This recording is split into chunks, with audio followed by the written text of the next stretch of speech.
Our protagonist said the world was about to be destroyed.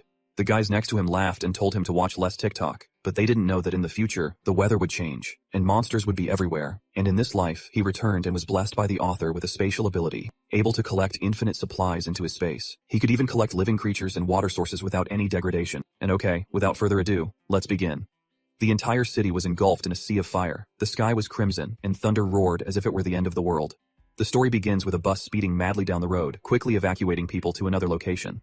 On the bus, a few guys started to complain impatiently. Damn it, a few days ago, an undersea earthquake caused Mount Fuji to erupt, killing hundreds of thousands of Japanese.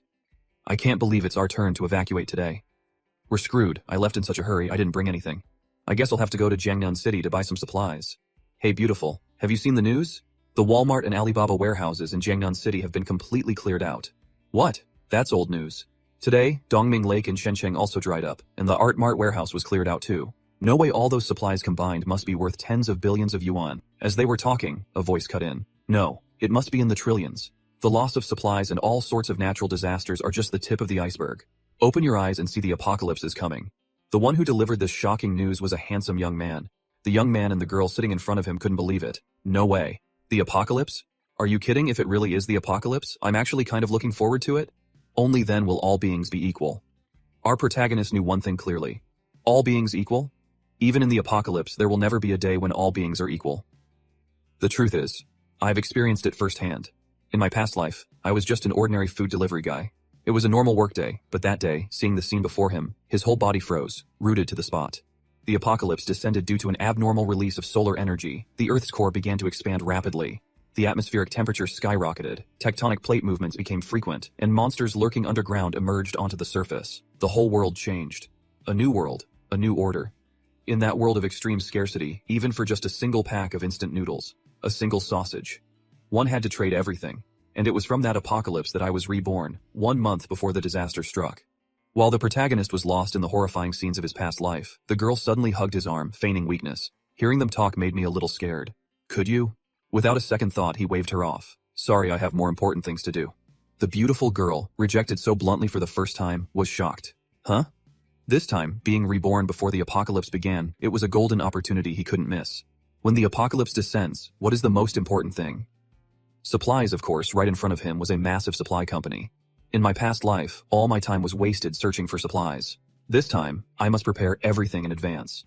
As he put on his coat and walked in, the gatekeeper started to nitpick with a pen and paper. You're 21 seconds late. Before he could finish, the protagonist cut him off, deduct half a day's pay. In my past life, when the apocalypse came, the boss had already fled, and my entire year's salary went down the drain. These supplies can be considered my compensation. I might as well take it all. His steps were different now, radiating immense power. Standing in the middle of the company, he shouted, "Space, open, ding, the system panel," announced, "Rice, cooking oil, detected. Auto-collecting. Auto-collecting. This is my ability. Heterospace. Just by opening the heterospace, everything around me can be collected into a gigantic cubic space, 10,000 meters in length, width, and height, according to my will. This has brought me immense convenience when shopping for supplies at zero cost, thanks to this ability. I've drained 2 freshwater lakes and looted several cities that were destined for destruction in the apocalypse. In the apocalypse, even a pack of instant noodles is a luxury, let alone fresh food. Moreover, time within this space is static, so food stays fresh no matter how long it's kept. After finishing all this, he was so happy he could cry. Sob, finally, I won't have to eat dirt to survive in the apocalypse like in my past life. List of supplies harvested this time: rice, 210 bags, cooking oil, 152 bottles, various vegetables and fruits, 310 kilos, mineral water, 220 cases, instant food, 375 cases, spices, 95 cases, alcoholic beverages, 186 cases, toilet paper, 320 cases. Having collected so many supplies, this is enough to last me a lifetime. He couldn't stop grinning. I can finally breathe a sigh of relief. Just then, 3 men walked in from outside. You guys, help me move these goods out. He was still speaking when he saw the empty warehouse and froze solid. Am I seeing things? The whole group was shocked and yelled in unison. Damn, it's empty in the warehouse. Only the protagonist was standing there. The leader pointed directly at him and shouted, "Hey, where did all the stuff in here go? I'm talking to you. What's the big deal?" He closed his inventory system. The stuff? I took it all. What? The leader was stunned and furious, pointing and ordering. How the hell did you do that, you bastard? Get him for me. The 2 henchmen beside him immediately rushed forward. He stepped back, entering the pre-opened space portal. That's right, I won't be late anymore from now on. Bye-bye. After saying that, his whole body vanished. The others couldn't catch him, even if they wanted to. The group stood there bewildered like idiots. Where did he go? Well, the protagonist had already jumped from inside right out to the company's courtyard. This move is Space Jump. It can traverse space within a 3-meter range. When the apocalypse comes, I can use this skill to enter abandoned buildings to search for supplies and then retreat safely.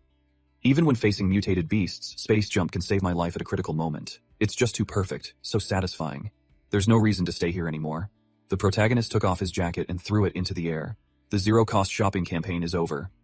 Suddenly, the phone in his pocket vibrated. It was a text message. The Earth's crust is currently experiencing strong movements. Localized natural disasters may occur. Citizens are advised to take precautionary measures. The current situation is still under control and will not affect daily life. Please do not panic. He immediately guessed. Is the government afraid of causing a panic? Do they know the apocalypse is coming? Just after reading this message, the phone rang again. As soon as he looked at the screen, his face immediately darkened with extreme displeasure. The name on the screen was Kung Hyu Thien. He still remembered her. It's her. He tried to stay calm, taking a deep breath. The moment he said hello, the other end of the line erupted in a tirade. Then you dare to ghost me, and you listed the house with an agent. Why are you so arrogant? Do you think any woman would want to be with you after you sell the house? Where is your responsibility as a man? Even though I don't care about your house, I'm still a woman if you don't transfer the house to my name. How can I feel secure with you? She dared to say this while naked next to another man. But this time, the protagonist was different, determined not to be cuckolded. Is there anything else? One sentence drove her crazy and she continued to curse. What's with your attitude? I'll give you one more chance. Come back and transfer the house to me now, or else you can forget about marrying me. He ignored her. I'm on my way back to Dongdo. We'll talk when I get there. Then he hung up. Kung Hyu Thien. In our past life, we lived through the apocalypse for 5 years. I was the one who ran everywhere looking for supplies to feed you. I was the one who brought you to the safe zone. Without me, you would have starved to death in the apocalypse long ago. Just thinking about his past life made him burn with rage, and yet, she only knew how to demand. Then, how come you've been coming back empty-handed lately? And she even conspired with another man to rob him blind? You haven't been hiding all the good stuff, have you? The two of them beat him half to death, then affectionately embraced each other. He's no longer useful. Next, Don't think I don't know what you're thinking. If he dies, then. The flirtatious woman lay on the bed, seducing the man. Whether you're useless or not depends on your performance tonight. He had to witness it all before he died. In my past life, I was such an idiot to entrust my trust and my back to this kind of person. His eyes blazed with killing intent, his hands clenched into fists as he made a resolution. But this time, Vung Hao Vu, Kung Hyu Thien, I will make you pay. You won't get to die so easily. The pain I once suffered, I want you to experience it 100, 1,000 times over. He was so angry he could explode, but he still had to force himself to calm down. Relax. Phew, the remaining things can only be bought with money, but I need to find a way to get money first.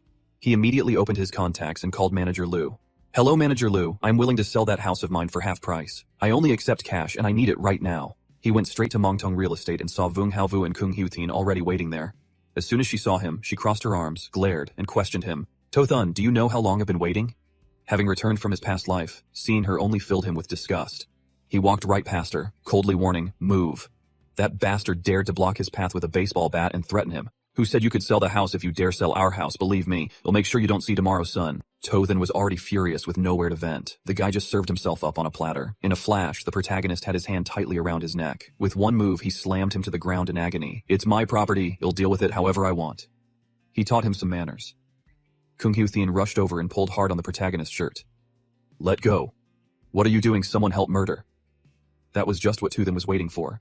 He turned around and delivered a loud, powerful slap, distorting the bitch's face. The girl fell to the ground, holding her face in disbelief, staring at him in horror, unable to utter a single word. Meanwhile, the other bastard was still being pinned to the ground by his throat. Before letting him go, he even smirked triumphantly. Don't worry, you won't die that quickly.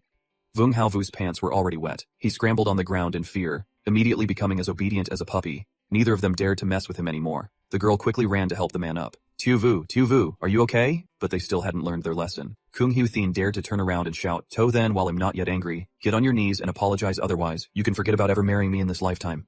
The protagonist, annoyed, turned and glared. Both of them flinched in fear. Finally, they ran away in fear. You just wait. He looked on with contempt and cursed trash. As he entered, a bald old man immediately came out to greet him, bowing obsequiously. I'll pay to buy your house, what do you think? He looked humble, but inwardly he was cunningly calculating. A house worth over 1,000,000 yuan, and this fool is selling it for only 700,000. I can flip it and make a few 100,000.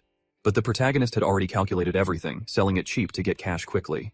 Okay, but it has to be a one-time payment. Can you pay today? Of course, well, sign the contract and transfer the money. We'll transfer the title next Monday. He held the contract and smiled. Good, you got a bargain. When the time comes, you can have your pick of houses. I'm just afraid you won't dare to live in them. Ding soon, his phone notified him. Thungdo Bank, your payment account has just received 700,000 yuan. Business done, he headed back. Although various natural disasters are appearing now, Thungdo is deep within the Central Plains.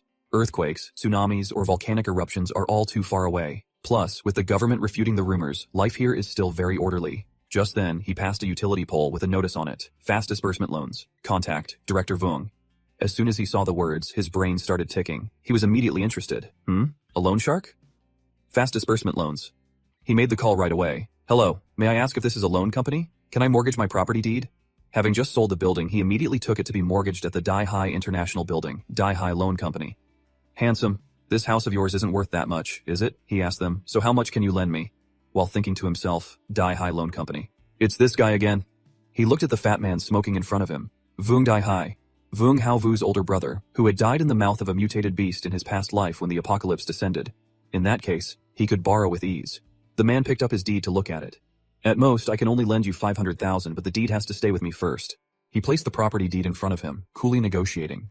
Another 100,000, I need it right now. Don't worry. Give me a week once I win back my capital. I'll pay you back immediately. The other guy's eyes lit up as he looked at him like prey. So, he's a gambler. Once you're hooked on this, you'd even sell your own parents. How the hell does he think he can win it back, this fool? Watch me play you for all you're worth today. He agreed immediately. Just mortgage the property deed with our company, and everything else is easy to discuss. Very quickly, 3 seconds later, ding ding Thuangdo Bank. Your account has just received 600,000 yuan. The money came super fast. On the other side, that bitch Kung Hyo-thin was still fuming, unable to swallow her anger. I was just taking back the house that belongs to me. What's wrong with that? That guy dared to lay a hand on me. I have to make him pay the bastard Vung Hao. Vu gritted his teeth while holding his phone. They'll make this bastard pay. Damn it, I have to ask my big brother to deal with him. Just then, he walked out of the building in front of them. The bitch recognized him immediately. Huh? Shouvu, look over there. Isn't that Toothan? It really is that bastard. What's he doing here? Let's go. Follow him and see what he's been up to these past few days. The Make recalled, in my memories, many commercial buildings couldn't withstand the pressure of the rising sea levels and the sudden freezing cold, and they collapsed. The Lukhthan Hotel, but the Lukhthan Hotel managed to endure all the natural disasters and stand firm until the very end. The first thing he did after getting the money was come here immediately. I heard the presidential suite there is extremely well equipped. It even has a swimming pool. I can use this place as a base. Staying long term wouldn't be bad. Although I've already cleaned out many warehouses, you can't find hot meals in a warehouse. A beautiful young woman walked out. Hello, I am the hotel's restaurant manager, Lu Henui Mei. I ask how I can help you? Tothan got straight to the point. Hello, I'd like to order 1,000 banquet tables. Is that possible? The woman was shocked to hear it. 1,000 tables? Not about to let a big fish go? Yes, of course. We have packages for 5,000 per table, 10,000 per table, and higher ones at 30,000 and 100,000.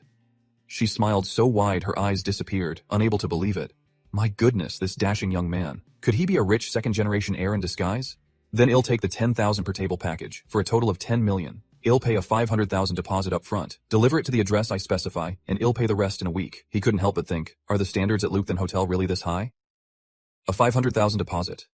Okay, 500,000 it is. Please come this way to make the payment.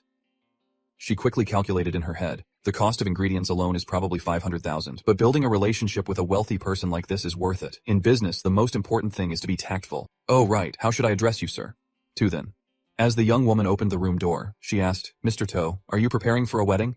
He nodded casually. Yes, it's for a wedding. Oh right, book a presidential suite for me as well. Yes sir, please wait a moment. After finishing his business, he left immediately to prepare for the next step.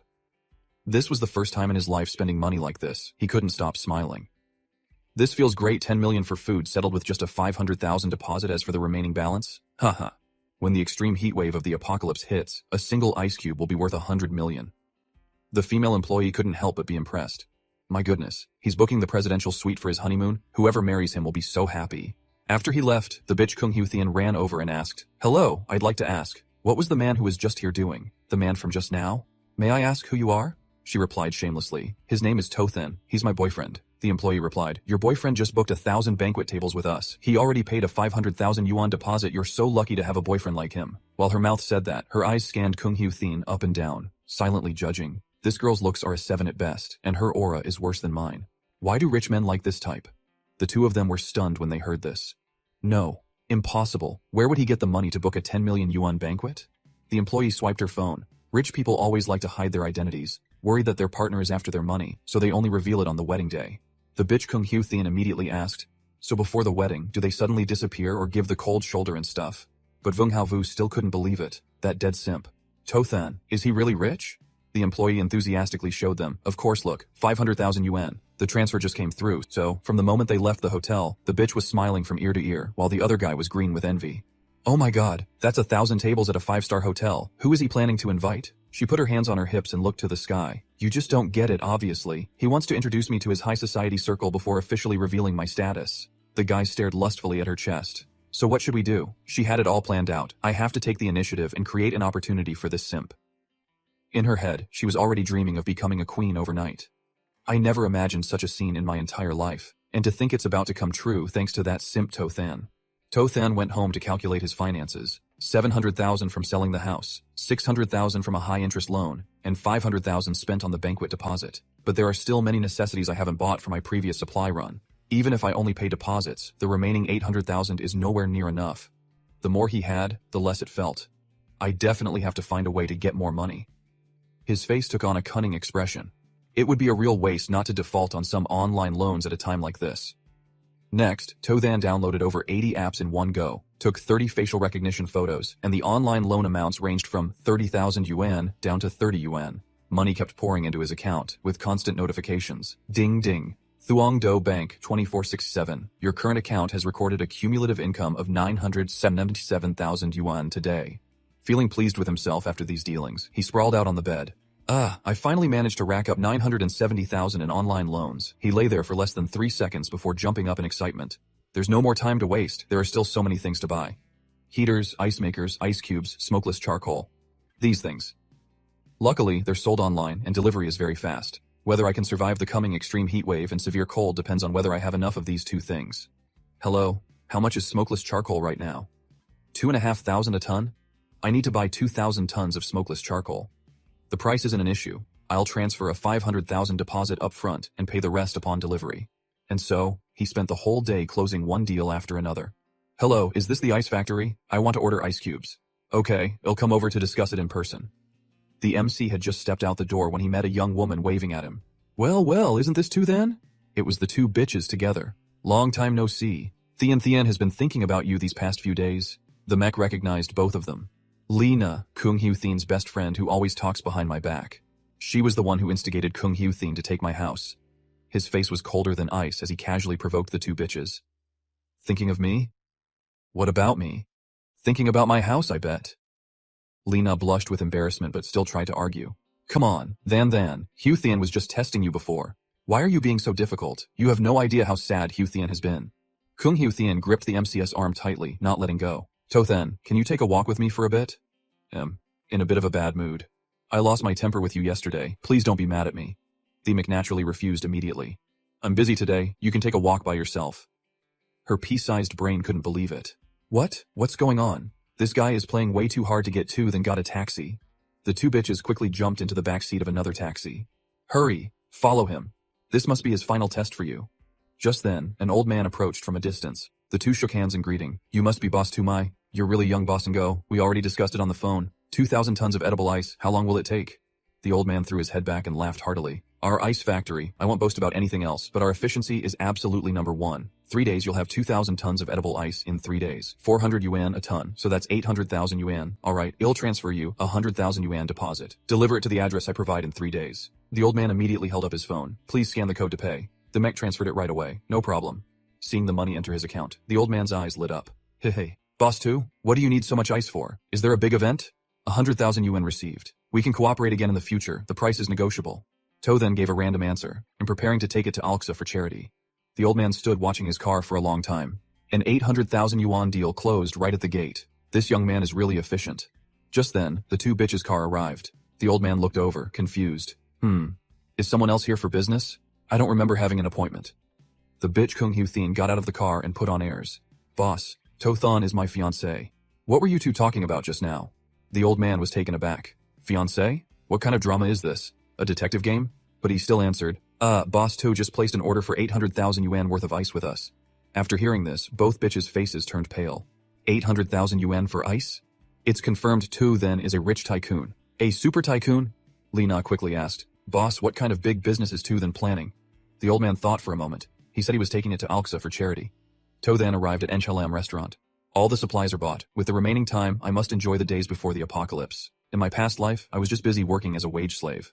Forget about high-end restaurants like this. I didn't even have time to go to a small coffee shop. It's been a tough morning. I need to fill my stomach. Pan-seared foie gras, salt-baked snow frog, duck tongue and golden sauce. As expected of a high-end restaurant with an average bill in the 4 digits. What's this? There's a question mark on the menu that costs 17,000 yuan? The young waitress smiled and explained, this dish is personally made by our Enchelam restaurant's head chef. What it is exactly depends on the chef's inspiration. Now that I'm a rich man, he waved his hand and ordered, I see, that sounds interesting. I'll have this one then. When the disaster began in my past life, a strange power caused many creatures to mutate. The classic of mountains and seas. The mythical beast Mingxi that appeared in the Great Flood recorded in the Classic of Mountains and Seas is very similar to the mutated monstrous snake I encountered in my past life. But instead of calling it a mutation, I'd rather call it atavism. As he was sitting and reading a book, a beautiful pink-haired woman brought out the food. Hello, I am the head chef of Enhe Lam Music Restaurant. This is a dish I specially prepared based on your aura. The moment he saw her, he was shocked, his eyes wide. It's her? Look, he knew she was the Hell's Kitchen demon, Doanya. In the apocalypse of my past life, the Hell's Kitchen demon had a talent for cooking that could turn garbage into delicacies. No one could resist that temptation, but those dishes were made from the mutated source within mythical beasts. Eating them meant certain death. What's with that expression? Are you afraid a great beauty like me would poison your food? Seeing the color drain from his face, she explained flusteredly. This dish is called Two-Faced Life. One side is pan-seared over low heat with palm oil, the other is deep-fried to a crisp. A single steak with 2 flavors, leaving an unforgettable aftertaste. It probably hasn't come to that yet. Tu Than took a bite and found it delicious. I have to say, the flavor is truly excellent. This 10,000 yuan was well worth it if I had her cook for me in the apocalypse. Forget it, only the devil knows if this woman would poison me or not. The 2 bitches stood outside the restaurant, peeking in. I heard a single dish in this restaurant costs tens of thousands. Your husband is definitely a rich, second-generation heir when you become a rich lady. Don't forget your sister. I'm about to be eaten alive by mosquitoes. I will definitely become a rich lady. After that, he even went to the Century Bar. Thuong Dos Money Pit. Century Bar. A rich second-gen once spent 2 million yuan here, and didn't even get to see what the abalone looked like. But, in the apocalypse, there will be no more luxurious and decadent places like this. It was a real regret in my past life that I never got to come in here and broaden my horizons. The bar's lights flashed continuously, the music thumped without end. Tu Than sat alone, a glass of liquor in hand, surrounded by pole-dancing girls. Hey handsome, why aren't you drinking? All right, little sister will drink a toast with you. This place was truly a paradise on earth, but one girl sitting next to him was too shy and nervous to do anything. Another girl poured him a drink and explained, it's Von Von's first time here. Her boyfriend cheated on her, so we brought her here to blow off some steam. Mentioning it made the beauty sad again. That scumbag. Just because I wouldn't sleep with him, he went out and hooked up with an old woman. He really has no taste. Do you men care that much about sleeping with women? It's a man's nature. It's the desire to reproduce, carved deep into our bones. After saying that, she downed her glass in one gulp. He was shocked. Huh? That glass was white liquor. After drinking, the girl became much bolder. Hey handsome, are you single? Tu Than was a bit intimidated but still nodded. She immediately took her chance, completely forgetting her boyfriend and cozied up to him, her face flushed attractively. So, do you want to? Her friends gathered around to cheer them on. That's the way. Von Von, that scumbag is not worthy of you. Be brave, Von Von. The shouting made the 2 bitches Kung Hiu Thin look over. The 2 bitches were furious. Tu Than, what are you doing? Are you cheating on her?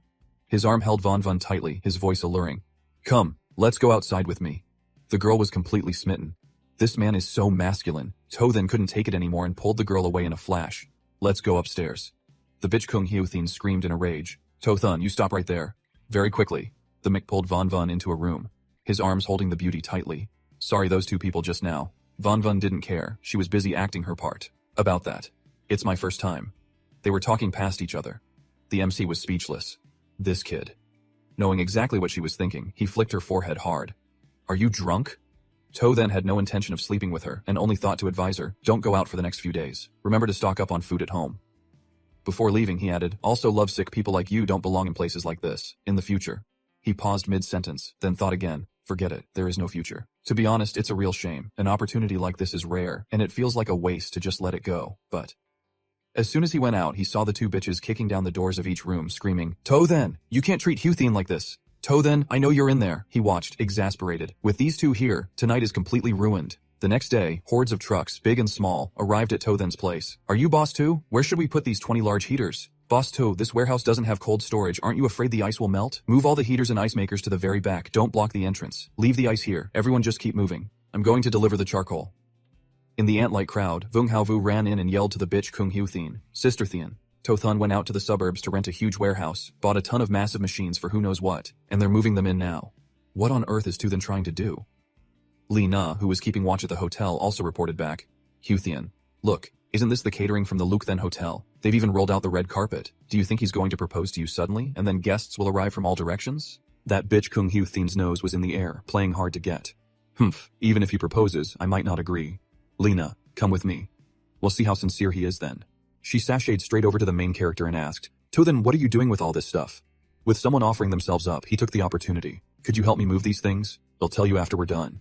Hearing this, her face turned pale, and she gritted her teeth. Move things? Her mind was filled with question marks. What a joke. I'm about to become a rich man's wife. How could I do this kind of manual labor? Lena nudged her and suggested, This must be a test for you. He wants to see if you're qualified to be a wealthy man's wife. How could she pass this up? She blindly rushed forward. All right, I'm not some spoiled woman. She trembled like a leaf, her face drained of color, as she strained to lift a huge cardboard box, telling herself, to become a wealthy man's wife, one must be perfect in every way. As long as I pass this test, To Then will definitely marry me today. Lena ran over to help. Brother To Then, he'll help too, she thought. We're sisters, thick as thieves. What rich second-generation kid isn't a lecher? As long as I show off a bit, even if I don't become the wife, I can still get something out of it. But in Tu Then's eyes, all he saw was, why not use free labor, 1,000 tables of food, 2,000 tons of ice cubes? Even with people from the hotel and factory, it would take a long time to move. The two women worked their butts off until evening. Finally, it's all moved. Kung Hu Thien was sweating buckets. To Then is too much, making us move things from morning till night without even a meal. Just wait until I become his wife, he'll definitely make all his money mine. Lena was also breathless with exhaustion, plopping onto the ground and complaining. This bastard made us move such heavy things. That block of ice must have been over 50 kilos. Even at this point, she was still hopeful. The test is complete. Tu Then should announce that I'm his bride now, right? The rich guests should be appearing soon. That's right. All the food is getting cold. Don't the guests care? Rich people are so strange. He didn't even glance at the two women, just told the workers. Everyone worked hard today. Please accept this small token. The remaining balance will be paid in full within a week as per the contract. The delivery driver's eyes lit up. This red envelope is at least 10,000 yuan thick. Everyone was ecstatic and cheered in unison. The boss is so generous. Kung Hu Thien swayed over and leaned against the door. To Then, is there something you want to say to me? Only then did he walk towards the two women heading straight inside. Ah, right. Thanks a lot for your help, but there's no payment. You can go now. The girl grew anxious and urged him excitedly. Honey, stop joking around. You must have a surprise for me, right? Hurry and bring out the guests. Let's get married and live a good life together. Tu Then gave her a cold, contemptuous look from head to toe. Get married and live a good life? Huh. I'd like to. But right now, not only have I sold my house, I'm also drowning in debt. Do you still want to be with me? Lena was the most shocked. Forget about working for free all day. She couldn't even latch onto a rich guy. Impossible, a wedding banquet worth over 10 million, spending tens of thousands at a restaurant, and all this stuff. How can you have no money? The main character put on an act, stroking the boxes. Oh, you mean this stuff? It's for a big boss's charity event. It's going to be sent to Alexa for poverty relief later. I'm just helping out. It was a fall from grace. Her hope turned to immense disappointment. She gritted her teeth. What? Since she couldn't have it, she would destroy it. Boiling with rage, she lunged forward to hit him. You bastard, you've been lying to me all along. Tu Then sidestepped slightly, his hands still in his pockets. How did I lie to you? Kung Hu Thien lay sprawled on the ground, so embarrassed she wished the earth would swallow her whole. She cursed non-stop. Tu Then, you bastard. You're not a rich young master at all. Don't even think about marrying me. The main character was full of disdain. Why would he ever marry her? He glared at her contemptuously. Who would want a gold digger like you? Her face as dark as the bottom of a pot. She shot up, glaring daggers as if she wanted to eat him alive. Bastard. Just you wait. I'll make you regret this. Lena stood by her side, pointing and cursing. You're finished. You're definitely finished. Tu Then paid them no mind and casually walked into the warehouse. Fools, when the apocalypse comes, it'll show you now. He had to lock this warehouse up tight. Finally, all the supplies have been gathered. Next is just to wait for the apocalypse to arrive. With a wave of his hand, he opened his space. Storing everything inside is the safest way. Scene change to Luke Then Hotel that night. Kung Hu Thien had arrived sometime earlier. A large, fat man told her, Thien, if you stick with little Vu, I guarantee you'll live a life of luxury. Here in Thungdo, I, Vung Dai Hai, have some influence. Vung Hao Vu had his arm around her. Sister Thien, that To Then dared to treat you like that. You should have dumped him sooner and been with me. She put on a flirtatious air. Well then, he'll be waiting to see how you perform. Don't worry, Sister Thien. Later, he'll have my big brother teach that guy a lesson to vent your anger. She thought it over and concluded, actually, Vung Hao Vu isn't bad. His big brother is quite rich in Thungdo. Being with him is still better than that simp. She never would have guessed that Tu Than was having dinner here and had overheard everything. He sneered. This woman really isn't picky. As soon as she heard his voice, she jumped in fright. To Than? Why is he here? Vung Haovu immediately pointed and yelled, Big brother Vung, that's the brat, the one who attacked me. Hearing that, the man named Vung glared fiercely at him. It was you. I was just about to look for you. I can't believe you dared to lay a hand on my little brother. You've got some nerve. The other guy was surprised too. Big brother? You know him? This guy mortgaged his house with me and borrowed 600,000. The payment is due tomorrow. Vung Haovu looked smug. So that's it. Looks like we can settle new and old scores at once. The two women took the chance to glare and sneer. Daring to owe brother high money. He probably won't be able to pay it back in his lifetime. Good thing I have nothing to do with him. Hell, borrow any money. He really doesn't know what's good for him. Tu Than couldn't even eat in peace. He decisively wiped his mouth. Can't you let a person eat a meal in peace? The big old guy, big brother Vung, approached menacingly with a cigarette. Brat, the money's due tomorrow, and you're still living it up in a hotel. You really don't take me seriously. You don't tell me you can come up with 600,000 tonight? The group of underlings were itching for a fight. He can come up with my ass, big brother. Don't waste your breath on him. This piece of trash dared to attack me. Beat him to death. With such a commotion, the hotel staff couldn't just stand by. Gentlemen, what's going on here? Let's talk about this calmly. Big brother Vung pointed at To Than. Talk calmly? Fine. Tell this brat to kneel and kowtow to me, and kowtow to my little brother, and we'll call it even. The staff member looked at him awkwardly. Mr. To, what's all this about? He shook his head. It's nothing, just some scum. Never having been humiliated like this before, Big brother Vung's face turned black as he rushed forward, roaring. Brat, have I been too easy on you? You're finished today. Not even the Heavenly King can save you. As he was shouting, a voice suddenly came from behind him. What are you all doing? The newcomer was tall and much more intimidating. He frowned deeply and growled, Who gave you permission to cause trouble here? Both Big brother Vung and the main character recognized him. Ko Kwong. The fat man immediately rubbed his hands together and smiled fawningly. Ha ha, brother Kwong. What brings you here? I have important business today. Whoever causes trouble is making an enemy of me. Big brother Vung immediately shut up. He knew this Ko Kwong was a well-known businessman in Thungdo on the surface, but he actually had a vast network in the underworld with many subordinates. He couldn't be offended. Yes, brother Kwong. Please attend to your business. I'll come over to toast you later. In the main character's eyes, he was even more terrifying. The Skull Crusher, Ko Kwong. In the apocalypse of his past life, Ko Kwong was a major power in Thungdo. The Hell's Kitchen demon was his subordinate. That's right, I heard before that. After the apocalypse began, Lukethen Hotel was the first place where atavistic mutation appeared.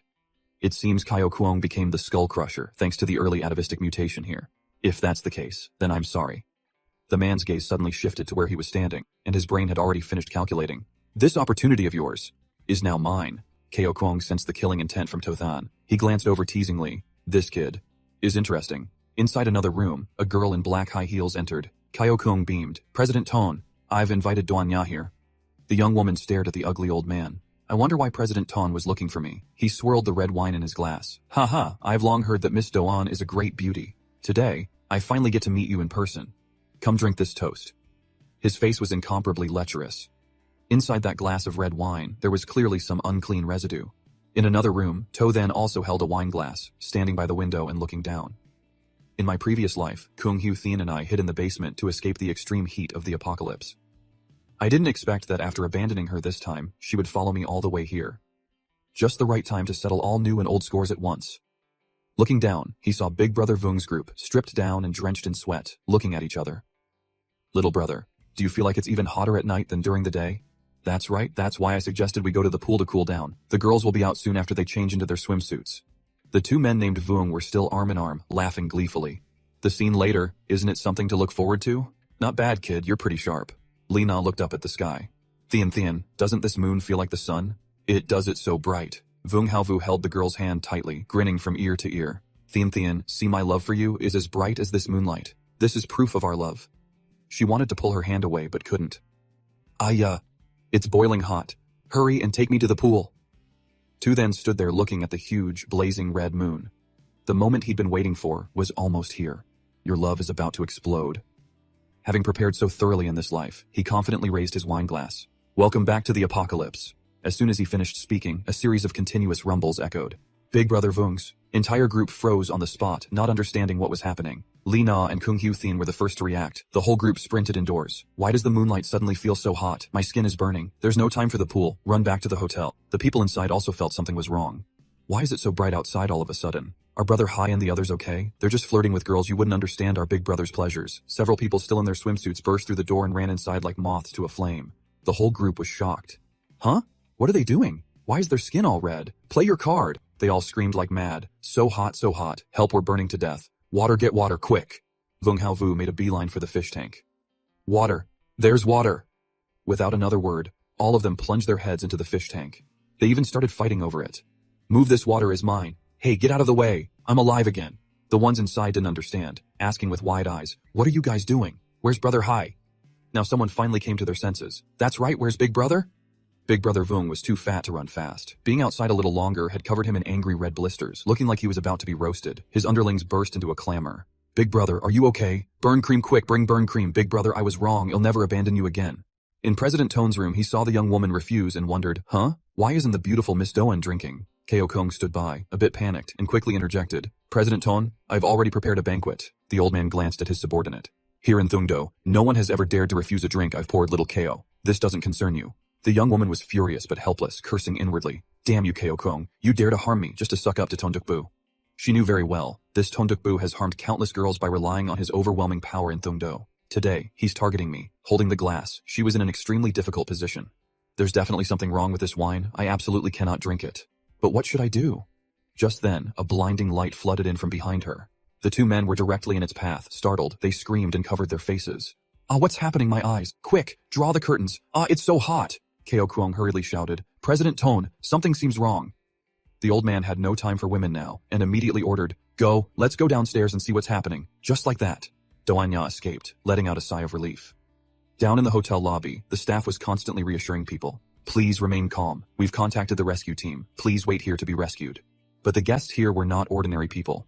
They roared, Wait my ass. I make millions a minute. I don't have time to waste here, that's right. Ko Kuang ran downstairs and quickly asked, Old Mew, what's going on? The other man reported. The moon suddenly flared up. The temperature soared. It must be around 70 degrees outside now. The news says there are nearly 100 casualties already. The bald Tondukbu quickly pulled out his phone. Hello, Minister True. This is Little Tone. I'm at the Lukthen Hotel. Could you send someone to pick me up? I understand. Ko Kung, standing beside him, asked urgently, President Tone, how is it? The old man replied, Right now, the higher-ups are putting all their efforts into ensuring the power grid doesn't fail. There's no manpower to send over here. This is a bit troublesome. On the other side, the underlings were gathered around, applying burn cream to Big Brother Vung. He howled in pain. Be more gentle. The underlings were at a loss. Brother Hai, with this injury of yours, and it being so hot outside, how can we get to a hospital? He suppressed the pain in his body. Don't rush. I told Xiao Dao to drive over and pick us up. That guy, Xiao Dao, answered the call immediately. Brother Hai, I'm in the basement garage hot? Yeah, it seems so. He came up from the basement. You guys just wait, but suddenly something felt wrong. What's with this blinding sun? Why is it daytime? The temperature seems. He was still shouting it's so hot when the damn tires blew out. All 4 tires melted in the middle of the road, making it impossible to drive. He had to get out and check immediately. Oh my god. Are you kidding me? Hot enough to blow out the tires? What kind of crazy weather is this? Xiao Dao reacted quickly, pulling out his phone and calling as he ran. Hello, Brother Hai. All 4 tires blew out. I can't come get you now, I have to go back. You guys figure something out yourselves. But after just a few steps, the damn rubber soles of his shoes melted too, sticking right to the road surface. He lost his balance and fell flat on his face. Only then did he see someone lying right next to him, their whole body melting from the heat. The sight was too horrifying. He screamed, damn it, and quickly tried to crawl away, but it was too late. His skin, like the other person's, began to melt and stick to the road. On Boss Wang's end, all he could hear was his ear-piercing scream over the phone. He kept calling, Xiao Dao, Xiao Dao, but there was no answer anymore. In the luxurious presidential suite, Su Chen was sleeping under a blanket in the cool air-conditioned room, completely unaffected by the heat. He just slept soundly as if nothing had happened. The announcement started blaring from the speakers everywhere. Due to the moon suddenly emitting a huge amount of heat, the outdoor temperature has risen to 75 degrees, and the ground temperature has reached 100 degrees. This incident has caused nearly 100 casualties. We urge everyone to stay indoors and not go out to avoid skin and respiratory burns. On top of that, some factories exploded like bombs due to the extreme heat, pushing the temperature even higher. Beep beep, the number you have dialed is not reachable. Xiao Dao. Boss Wang held the phone, his face scrunched up. Looks like Xiao Dao is a goner boss. The other rooms in the hotel are full. This is the last one. We'll just have to squeeze in together. That bitch Zhang Xiaoxian stood in the middle of the room screaming, Are you kidding me? How can I share a room with men? That bitch Lina also shouted, That's right, I want a private room. Before that was resolved, the lights in the room suddenly went out. Damn it, what the hell is wrong with this shithole? Why is the power out? The whole group stripped off their clothes and wailed, The ek is off, so the temperature is rising fast. Brother Hai, the temperature in the room is probably over 40 degrees now. If we stay crammed in here, we'll die of heat stroke sooner or later. We have to think of something.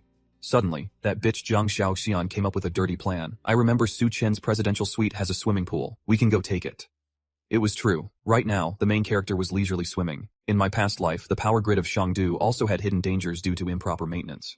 No matter how much manpower was poured in, the power station still exploded. All users connected to the power company lost electricity. That's why I specifically chose a room with a swimming pool. I also prepared a standing air conditioner and a large battery to supply power and maintain the room's temperature. Battery information: 100% charged, 30 degrees so. Let's add a few more ice cubes. So comfortable he was living like a king, with a pool all to himself, no shortage of ice, plus 2 fans blowing and the air conditioner. After getting out of the pool, his stomach rumbled. Ah, so hungry. If you're hungry, you get food out. Looks delicious. A table piled high with food, and in his eyes it was still, for the first day of the apocalypse, let's just have a simple breakfast like this. He also wondered curiously, I wonder when that opportunity for Gao Qiang will appear. Before he could even take a bite of food, there was a frantic knocking on the door. Open up, open the door. Su Chen, I know you're in there. Well. He went to see what was going on. As Su Chen opened the door, a wave of cold air rushed out. Boss Wang was ecstatic. So cool. Is this air conditioning? He stood blocking the doorway and asked, what do you want? One of the henchmen looked into the room and yelled, Ice boss, it's ice. This room not only has a pool, but also electricity and food. The 2 bitches screamed, trying to rush in. Su Chen were about to die from the heat. What gives you the right to enjoy this all by yourself? That's right, you're so selfish. Get out of this room. Give it up willingly. Don't force us to get rough. These bastards were robbing him and playing the victim. You brat, it's time to pay back your debt to me. Hand over this room. Consider it the interest for the past few days. If not, he'll throw you right out there. He had just put one foot in the room when our Mac pulled out a handgun and shot him mercilessly in the stomach. No matter how thick his fat was, he couldn't withstand it. He froze up, his whole body trembling in pain. The Mac raised the gun as a warning. Take another step, and you die. The rest of the group didn't dare to act rashly, their faces pale. A gun? He actually has a gun? Where did this brat get that, boss? Wang gritted his teeth, enduring the pain. Su Chen, you actually managed to get a gun. Fine, you're good. I admit defeat. Jiang Xiaoxian and Wang Haoyu jumped in shock. Their backer was done for. The emig wasn't kidding. He aimed and fired another shot straight into the fat thigh. He screamed like a pig being slaughtered, his cries echoing, Ah, my leg! He pointed the gun straight at them and warned, I told you to scram, so scram. What's with the nonsense? You want to die? Now I'm going to count to 3. Get out of my sight immediately. Meanwhile, on the other side, Gao Qiang was causing trouble with a female employee. What? How can your hotel have no food, Sorry. The poor girl didn't know what to say and tried to explain. 2 days ago, someone booked a 1,000-table banquet, so almost all the ingredients were used up. We were supposed to get a delivery today. The fat son de Biao couldn't stand the heat. He poured a whole bottle of cold water over himself and glared threateningly. Then bring all the food and water here to me. Immediately, everyone in the hotel protested, surrounding him and yelling, You took the spring water and now you want all the food, damn it, you're not leaving us any way to survive. So what if you have money if you're so rich? Why don't you leave water and food should be shared equally? What gives you the right to take it all? The 2 sides argued loudly. So what? Anyone not satisfied? I'll throw them out right now. A bunch of losers you think you're worthy of competing with me? Just then, Boss Wang dragged his body with 2 bullet wounds out, screaming, Help, Su Chen is killing people. Gao Qiang recognized it at a glance. Are those bullet wounds? Not many people can get their hands on a gun. Looks like there's a big shot upstairs. That bitch Jiang Xiaoxian with her. If I can't have it, no one can attitude, revealed to everyone. Su Chen's room has electricity, air conditioning, and even a swimming pool. The crowd immediately surrounded her, questioning, Are you telling the truth? Young lady, don't you lie to us. I saw it with my own eyes. I even saw ice, lots of food, even fried chicken and wine. It's truly a paradise. Without a second thought, they all rushed towards the Minty's presidential suite. I'm sweating like I'm in a sauna down here, and he's enjoying himself? Damn it, what right does that brat have to ice and air conditioning while we suffer? Here, let's go up there and make that brat share the ice and make even Gao Qiang was tempted. You guys go up and see. I don't need to tell you what to do, right? Don't worry, brother Qiang. Su Chen, being disturbed, had to open the door. What is it? The crowd outside got a taste of the cold air and were ecstatic. Young comrade, we're here to discuss something with you. It's so cool it feels like every pore on my skin is opening up. The crowd clamored, trying to sweet talk and beg him. Look, aren't we in a crisis right now? In this whole hotel, only your place has air conditioning. Can you let us in to cool off a bit? Young people should learn to respect their elders. A handsome young comrade like you must be a helpful person. Suddenly, a little brat saw the plate of fried chicken on his table. His eyes lit up and he stuck out his tongue and lunged forward. Mommy, fried chicken. I want to eat fried chicken. Of course, he didn't spare even the child. Without a word, the Mick raised his leg and kicked the brat straight in the stomach, sending him flying. The child was kicked so hard he flew like an arrow. The woman watched, her face pale. My son. The Mac stood there, the atmosphere tense as a bowstring, his face cold as he threatened. Control your child if not. I don't mind teaching him a lesson for you. The crowd's attitude flipped in an instant. They glared like a pack of beasts. He's just a child. How could you be so cruel? You're a murderer. A person like this doesn't deserve to be in this room. Kick him out. He's all alone. Everyone charge. Get him. The main character didn't bother to stop them, just silently drew his gun, aimed at the man in the back, and fired. Pew pew! The sound of the gunshot was chilling. Blood splattered everywhere. One guy went to meet his maker, right on the spot. Now, not a single one of them dared to take another step. They were scared shitless. Su Chen still had to teach them a lesson. It's true that I'm alone, but you all only have one life. The entire hotel was now in chaos. Boss Wang's corpse was thrown outside, despite Wang Haoyu's screams. Why did you throw my big brother out there? The henchman held him back. Calm down. Brother Hai is already dead. His wounds were already infected and necrotic. In this heat and without medicine, he wouldn't have lasted long anyway. He was furious, blaming everything on the mech, his eyes blazing with hatred. Su Chen, it's all because of that bastard Su Chen. In front of his door, the two bitches Zhang Xiaoxian and Li Na were suggestively writhing and whispering, Brother Chen, I know you wouldn't have the heart to shoot us. You were just scaring Wang Dahai. Su Chen, have you forgotten how much I love you? Just let me in, and I'll do anything you want. Brother Chen, please let me in to cool off for a bit tonight. I'm willing to serve you along with Xiaoxian. The Emk actually came out, opened the door, and stood there with a contemptuous smirk. What a deep sisterly bond, then come on in. The two bitches' eyes lit up like stars. Really? I knew you wouldn't abandon me, Su Chen. Brother Chen, you're such a good person. Just then, Wang Haoyu charged forward like a moth to a flame, screaming, Damn it! Get out of the way, I'm going to kill him! The mech wasn't the least bit scared, standing calmly as if nothing was happening, only telling him one thing, but if you cross this threshold, you will die. With swift movements, he pulled out a baseball bat and struck him a blow that sent pain to the heavens. His whole body flew straight into the two bitches standing there. He even opened the door wider, inviting, next, the two bitches were too scared to move. I'm not coming in, it's fine out here. His face was cold. Then scram, the whole group turned tail and ran for their lives. Sister Kian, wait for me. Only then did he raise his head and look up. Right above his door, a modern rifle was already set up. If you don't scram quickly, you'll really lose your life. Outside on the street, a long line of tanks was approaching. Look, is that the rescue team's vehicles? The people in the hotel were ecstatic.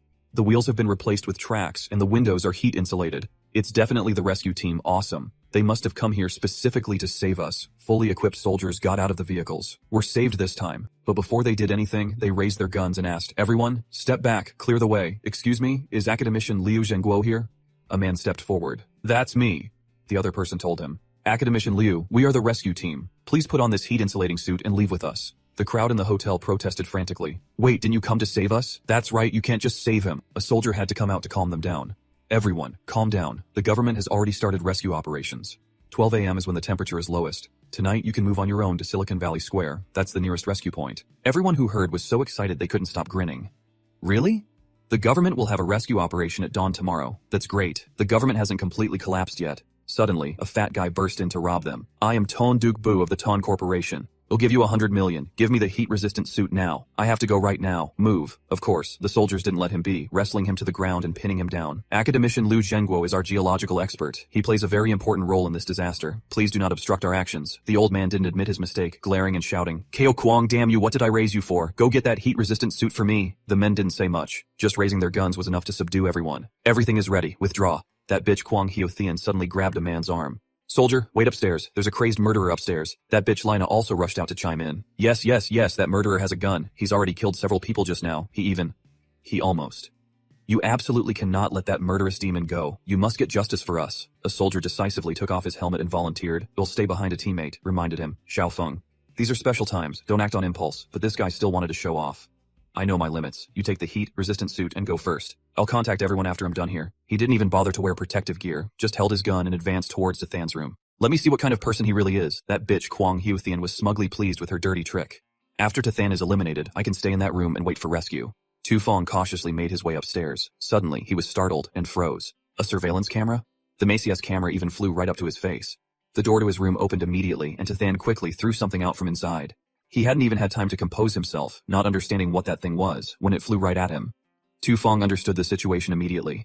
Just as he was about to retreat, the thing suddenly exploded in a blinding flash. What is this smoke? He wasn't injured, but his vision was completely obscured by white smoke. By the time he realized it was a tear gas grenade, it was too late. This is bad, retreat now. The mech timed it perfectly, appearing right behind him as he was covering his eyes and nose, coughing violently.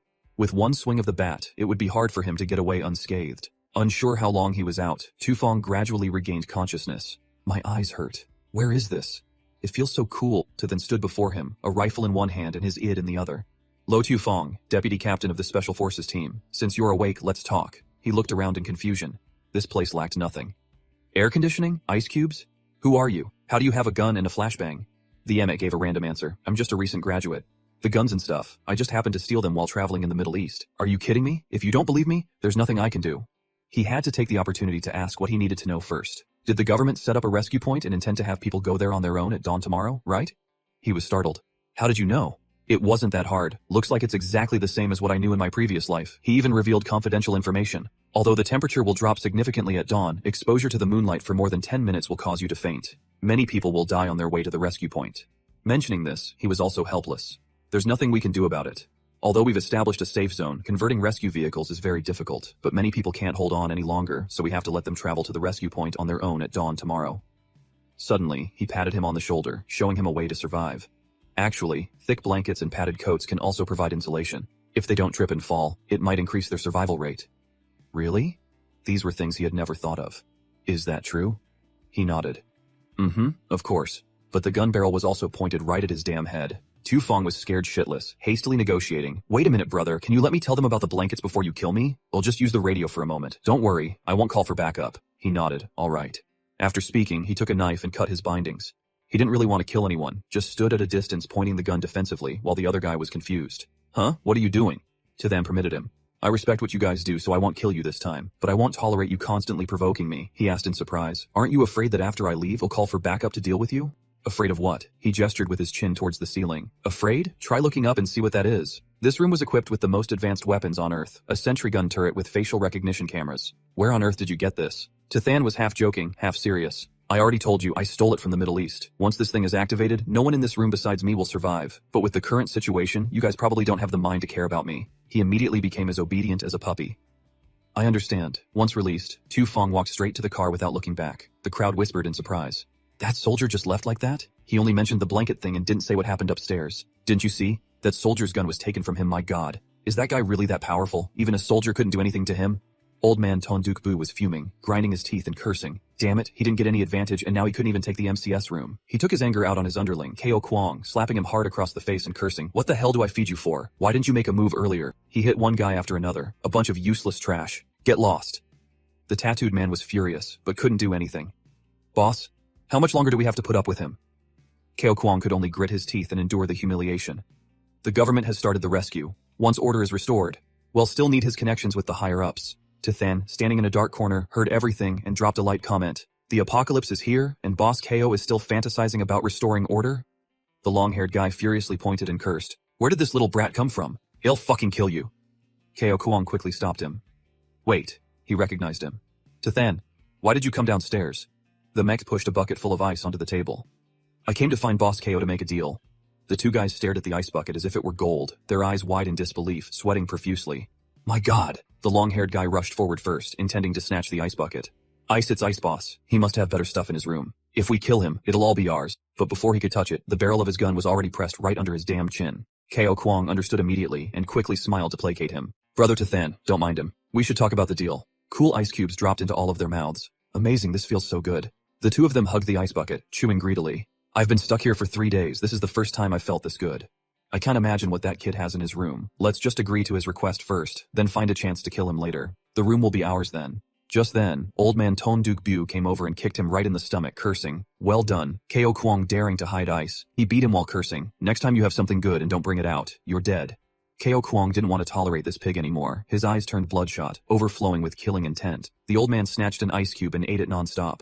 Damn, this feels good. We've almost finished all the instant noodles these past few days. If rescue doesn't come. Suddenly, his lecherous eyes glanced at the beautiful pink-haired girl sitting in the corner. Oh, isn't this Donna? It's so hot, and you still won't take off your clothes. Playing hard to get, huh?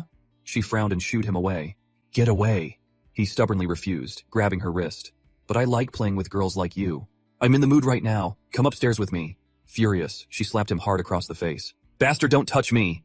The old man couldn't swallow his anger. He turned and ripped her shirt open. You little bitch, I'll deal with you right here, and then I'll let the brothers have a taste too. The chest of Doan Niha's shirt was torn. He grinned even more lecherously.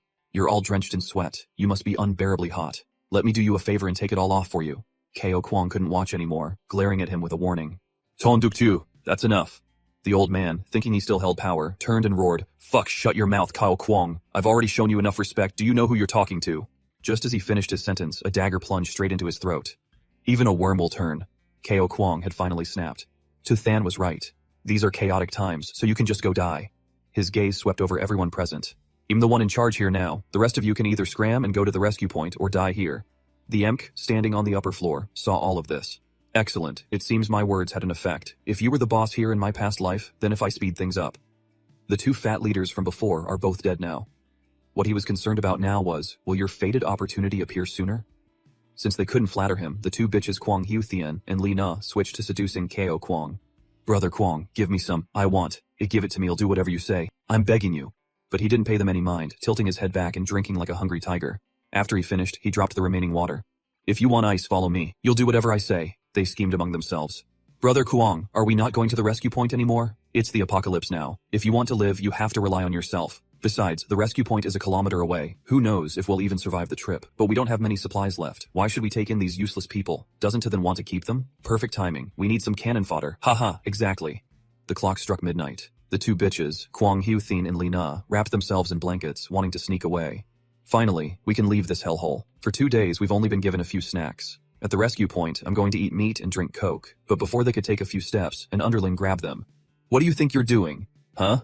Brother Kwong already gave you ice, and now you want to run away? Not a chance. Besides, didn't you say you'd do anything? Then serve me first." As he finished speaking, he ripped their clothes right off. The other people in the hotel were about to turn into dried skeletons. Damn it, ever since Kao Kwong took control of the supplies, he hasn't given us a single drop of water or a bite of food. Everyone thought, if we stay at the hotel, we'll die of thirst. If we go to the rescue point, we might have a chance to live. But it was even hotter outside than they imagined. Even though they had tied wooden planks to the soles of their shoes, they could still feel the heat from the ground. As they were walking, a man suddenly tripped over something and fell to the ground. In an instant, his entire body melted as if he'd touched damn acid. The sizzling sound and the smell of roasting human flesh spread everywhere. Everyone was terrified and fled as fast as they could, not knowing if they would be the next to die. At this moment, they didn't even know if they would survive themselves, so how could they worry about others, even if the person who fell was a family member? It's the apocalypse, just worry about saving yourself first. Over there, the bodies of the two fat guys from before suddenly burst into flames. Their eyes bulged, glowing as red as blood. Than stood on the upper floor looking down, thinking, in my previous life, I was just like them, heading to the rescue point. Back then, no one reminded me to bring a blanket. Although it's just a short kilometer, who knows how many lives this road has claimed below, chaotic shouts rang out. "Boss, wait a minute!" The two bitches were cornered. What tricks is this rotten woman trying to pull now? They were both pale with fear. "Boss, why don't we go to a room to play, not here?" "That's right, we'll cooperate with you." He laughed loudly and raised an eyebrow mockingly. "These two whores can feel shy? What's there to be afraid of here? Are you scared of ghosts?" Suddenly, with a loud crash, a huge demonic hand burst in, shattering the glass door. It was the bodies of the two fat guys. They had turned into demons. The whole crowd pissed their pants in fear and scrambled to run away. "This is a zombie, it's a zombie." Kao Kwong's group was also scared, huddling together. "If it bites you, will you turn into a zombie?"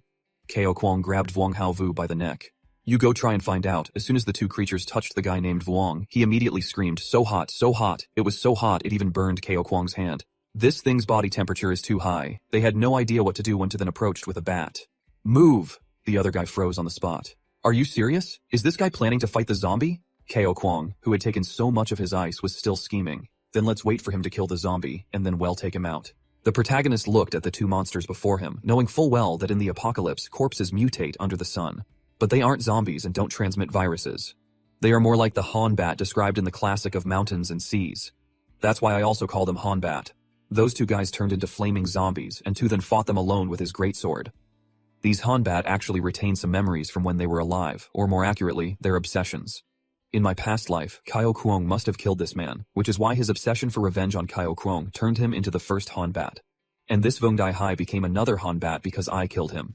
Therefore, the protagonist could easily kill them, the one that was Kao Kwong's. He wanted to target the one that would grant him mutated power. It had to be this damn ugly fat ass. He raised his sword high with both hands. Right here, with one powerful slash, a fiery light descended from the heavens, splitting his body in two. As his body collapsed, a pinkish-purple diamond flew out from the corpse, hovering in the air. This must be the crystal core that can grant superhuman abilities. Haha, it's mine now. I'd better grab it quick.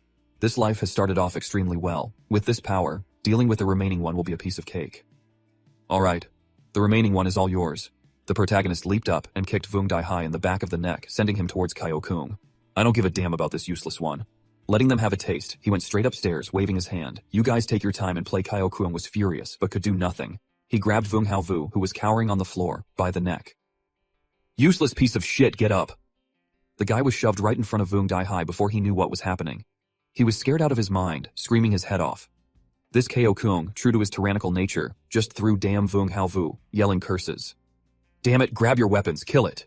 Tothan took the diamond, went back to his room, and soaked it in a glass of wine to enjoy. In the apocalypse, these crystal cores sometimes appear in the skulls of Honbat and mutated beasts. They're extremely rare. You might not find 1 in 100, you just have to wash the crystal core, then swallow it directly. He held the glass of wine in his hand and swallowed it down in one gulp. This helps the body absorb the crystal core's energy. Just as he calculated, the moment it hit his stomach, his eyes instantly turned bright red. His whole body felt like it was on fire, an indescribable pain, but he could clearly feel a surge of power erupting from within. His face turned dark and ashen, his clothes were burned away by the flames, and his body couldn't absorb all the power at once. He collapsed and passed out. Downstairs, Kyo-kung's group finally managed to defeat Vung Daihai. Son of a bitch, still moving. I dare you to move. But whether the monster was dead or not, they didn't know, and they had shattered all their drinking water. This was the last of our water. Now it's all gone. From the corner of the room, a loud curse was heard. This bitch wants to run? Do you believe he'll break your legs? It was Li Na. She pleaded desperately. Brother Dio, without water, we'll all die of thirst. I can tell you how to deal with Tu Than. Just let me go to the rescue point. Tu Dao grabbed her hand tightly and snarled, spit it out if you try any tricks, you're dead. Backed into a corner, that bitch chose to betray her teammate, offering up a dirty plan. Kung Hu Thin is Tothan's fiancée. If you deal with her right in front of his door, Tothan will definitely open it. Then you can ambush him. The girl was stunned to hear her friend betray her. Lina Tu Dao turned back to her with a smug grin. Haha. I didn't expect that. What a great idea. Kung Hu Thin caught on quickly. She negotiated with Tu Dao. I can cooperate with you, but I'm hungry. You have to give me food first. I want to eat meat. Humph. He turned and cursed at her. Eat meat? There's no electricity. The meat in the fridge has been rotting for ages. I'm damn hungry for meat too. The commotion drew Kyo-kung over. He glared at her, his voice cold and threatening. You want to eat meat? He held the knife in front of her, using Li Na as a test subject. Then do it yourself. Kung Hu Thin broke out in a cold sweat, frozen stiff. Her flesh? But having just been betrayed, she was furious with her sister. She turned without a change in expression. She snatched the knife from Kyo-kung's hand. Li Na was held down by 2 large men. Seeing Kung Hu Thin approach, she panicked. What are you doing? What do you mean by this? Don't come over here, Thin. Hu Thin, we're good sisters. You can't do this. The other girl had completely changed, her face dark, her eyes burning with fire, deciding to abandon all pretense of friendship. Stop deceiving yourself. What kind of sisters are we? Besides, a moment ago, you were telling them to deal with me, so don't blame me. As she spoke, she stabbed repeatedly, not missing a single strike. If you must blame someone, blame yourself. The gangsters watching the scene were also unnerved. A woman gone mad is truly terrifying. In an instant, Li Na was lying in a pool of blood, beyond all tears and sorrow. Kung Hu Thin was like a madwoman, laughing as if she were high. Ha ha ha! Tothan, just wait until I've had my fill. Then I'm coming up there to drink your blood. These bastards were really hungry enough to resort to cannibalism. Kyo-kung turned to order Tu Dao. Tell Duanya to cook the meat. The brothers need to eat their fill to have the strength to deal with Tu Than without water. We won't last a day.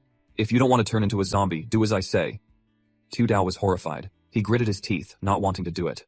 Cannibalism. Just hearing about it made him want to vomit on the spot, but he couldn't stand the hunger. He decided to shout out, "Where's Duanya? Find her and bring her here." Back in Tothan's room, the protagonist had completely transformed. The power bursting from him grew stronger and stronger. His entire body was covered in bulging red veins. He moved as fast as lightning. His speed and senses had been magnified 1,000-fold. This feels pretty good. He looked down at his well-defined six-pack. Is this a physique-type ability? My heat resistance seems to have increased. My muscles and strength have increased too. He threw a test punch and broke through the wall. Suddenly, a figure appeared on the monitor by the door. He turned to look immediately. Someone's here again. It was Duanya. With nowhere else to go, she had come here.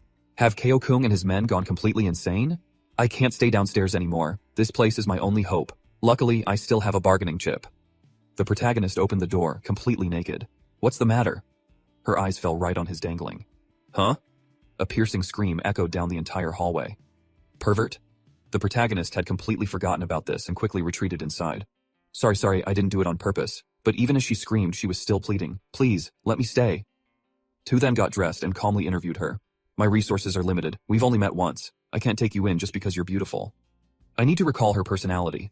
From what I know of Duanya in my past life, she's an extremely competitive woman, and her relationship with Kyo-kung was just a partnership. Although I considered recruiting her, the current atmosphere is a little awkward. The girl laid out all her cards. Besides being a chef, I'm also an honors graduate of Southwest Medical University. I have a license and 3 years of experience as a surgeon. Actually, she was still thinking about his dangling. His physique is so good. No, it's this room that's so good it has electricity and even ice. I have to prove my worth to stay. The protagonist was quite satisfied with her performance. You're also a doctor? That's a very attractive offer. But supplies are getting scarcer by the day. We don't even know if we'll survive until tomorrow. She grew desperate. As long as you don't send me downstairs, I'll do anything. She walked right into the trap he had set. As soon as she said that, his eyes lit up. Haha. Since the beautiful Ms. Doan has said so, then please, make yourself at home. By the time she realized it, it was too late. Damn it, in my panic, I said too much. But I must warn you, in front of me, your only choice is to be obedient. Don't try any clever tricks. Doan Ya's brow furrowed with tension. I understand. I've never doubted your methods or your determination. She never expected his first request to be, very good now, take off your clothes. The girl was shocked, her face flushing bright red. Starting right now? Having no other choice, Doan Ya went to shower and change, muttering to reassure herself. There's water, electricity, food, and I can even shower. I don't have to worry about the scorching heat, about being eaten, or about being. Compared to outside, this place is truly heaven. It's just that this too then is no gentleman. The girl was now like a slave, subject to the protagonist's commands. A moment ago, she was even kneeling beside Tothan's chair, listening to his instructions. Next, I'll let you eat something different. Huh? She didn't know what this special thing was, but she was already craving his. The thought made her drool. She quickly pushed the thought away with what little reason she had left. Forget it, I already mentally prepared myself before coming up here. He'll eat whatever he gives me. She had no idea the protagonist had also installed a camera in the bathroom and was now watching her every move. His eyes gleamed with desire, yet he said, I'm not trying to peek. I just want to prevent you from doing anything bad. Doan Ya quickly finished her shower and came out. I'm dressed. The first outfit of the day transformed her into a seductive nurse for a roleplay with the lucky plumber. Tothan, isn't this outfit a bit too small? Looking her up and down, every part that needed to be big was big. It pleased the protagonist greatly. Not small, definitely not small. It's perfect, she posed for him, feeling incredibly shy. Really? Just then, a loud banging came from the door. Help Tothan! Open the door Tothan! Hurry and save me Tothan! If you don't come out, I'll break down this door! It was Kao Kuang's gang causing trouble again, just when he needed to test his new strength. They're here again. Doan Ya quickly pulled him back. Don't open the door, they've already eaten Lina. If you open it, we... This was truly unbelievable. He hadn't even thought of that. You're saying they... ate a person? Once they've resorted to cannibalism, they no longer deserve to live. Tothan walked straight to the door, warning them first. Don't just try to break down the door. It'll be a pain if you damage it in their grasp. Kung Hu Thien screamed in fear. Tothan, save me. After eating Li Na, Kao Kung's men had all turned into monsters, each looking like a demon. So you finally decided to show your face. But they still had some reason, some ability to think. They even hatched a dirty plan. A man with a knife was hiding right behind the door, planning to ambush him when he came out. He lunged forward like a flash, thrusting the knife in his hand. Die. A good try, but not enough to assassinate him. Tothan grabbed his wrist, and he couldn't move it an inch. With a crack, he broke it. He then took the hand holding the knife and stabbed the man in his own back with it. It was too fast, too dangerous. The remaining men were petrified, staring at the scene. The script had gone completely off the rails. They had no idea what to do next. Kung Hu Thien took the opportunity to break free. Let go of me. She rushed towards him. Tothan, save me. Now that she was closer, he could see she had turned into a monster too. Her mouth was full of sharp fangs, and her red eyes burned with killing intent. He knew at a glance. Once you eat human flesh, your body mutates. You grow sharp fangs in your mouth. You're not human anymore. Kao Kuang still argued brazenly. It's the damn apocalypse as long as we can survive. What's wrong with eating people? Kung Hu Thien stuck out a long tongue, completely out of her mind. Ha ha. The meat is so fragrant after eating, my whole body is filled with strength. So, Tothan. She still wanted to charge and attack him. I can't wait to taste you, as if she could ever touch him. Tothan kicked her, sending her flying 18 miles away. Even if she turned into a beast, she was nothing but an ant before him, easier to kick than a soccer ball. She flew straight out the window, but somehow she managed to cling to the windowsill. Damn you! She started to pull herself up again. Tothan, I won't let you off so easily.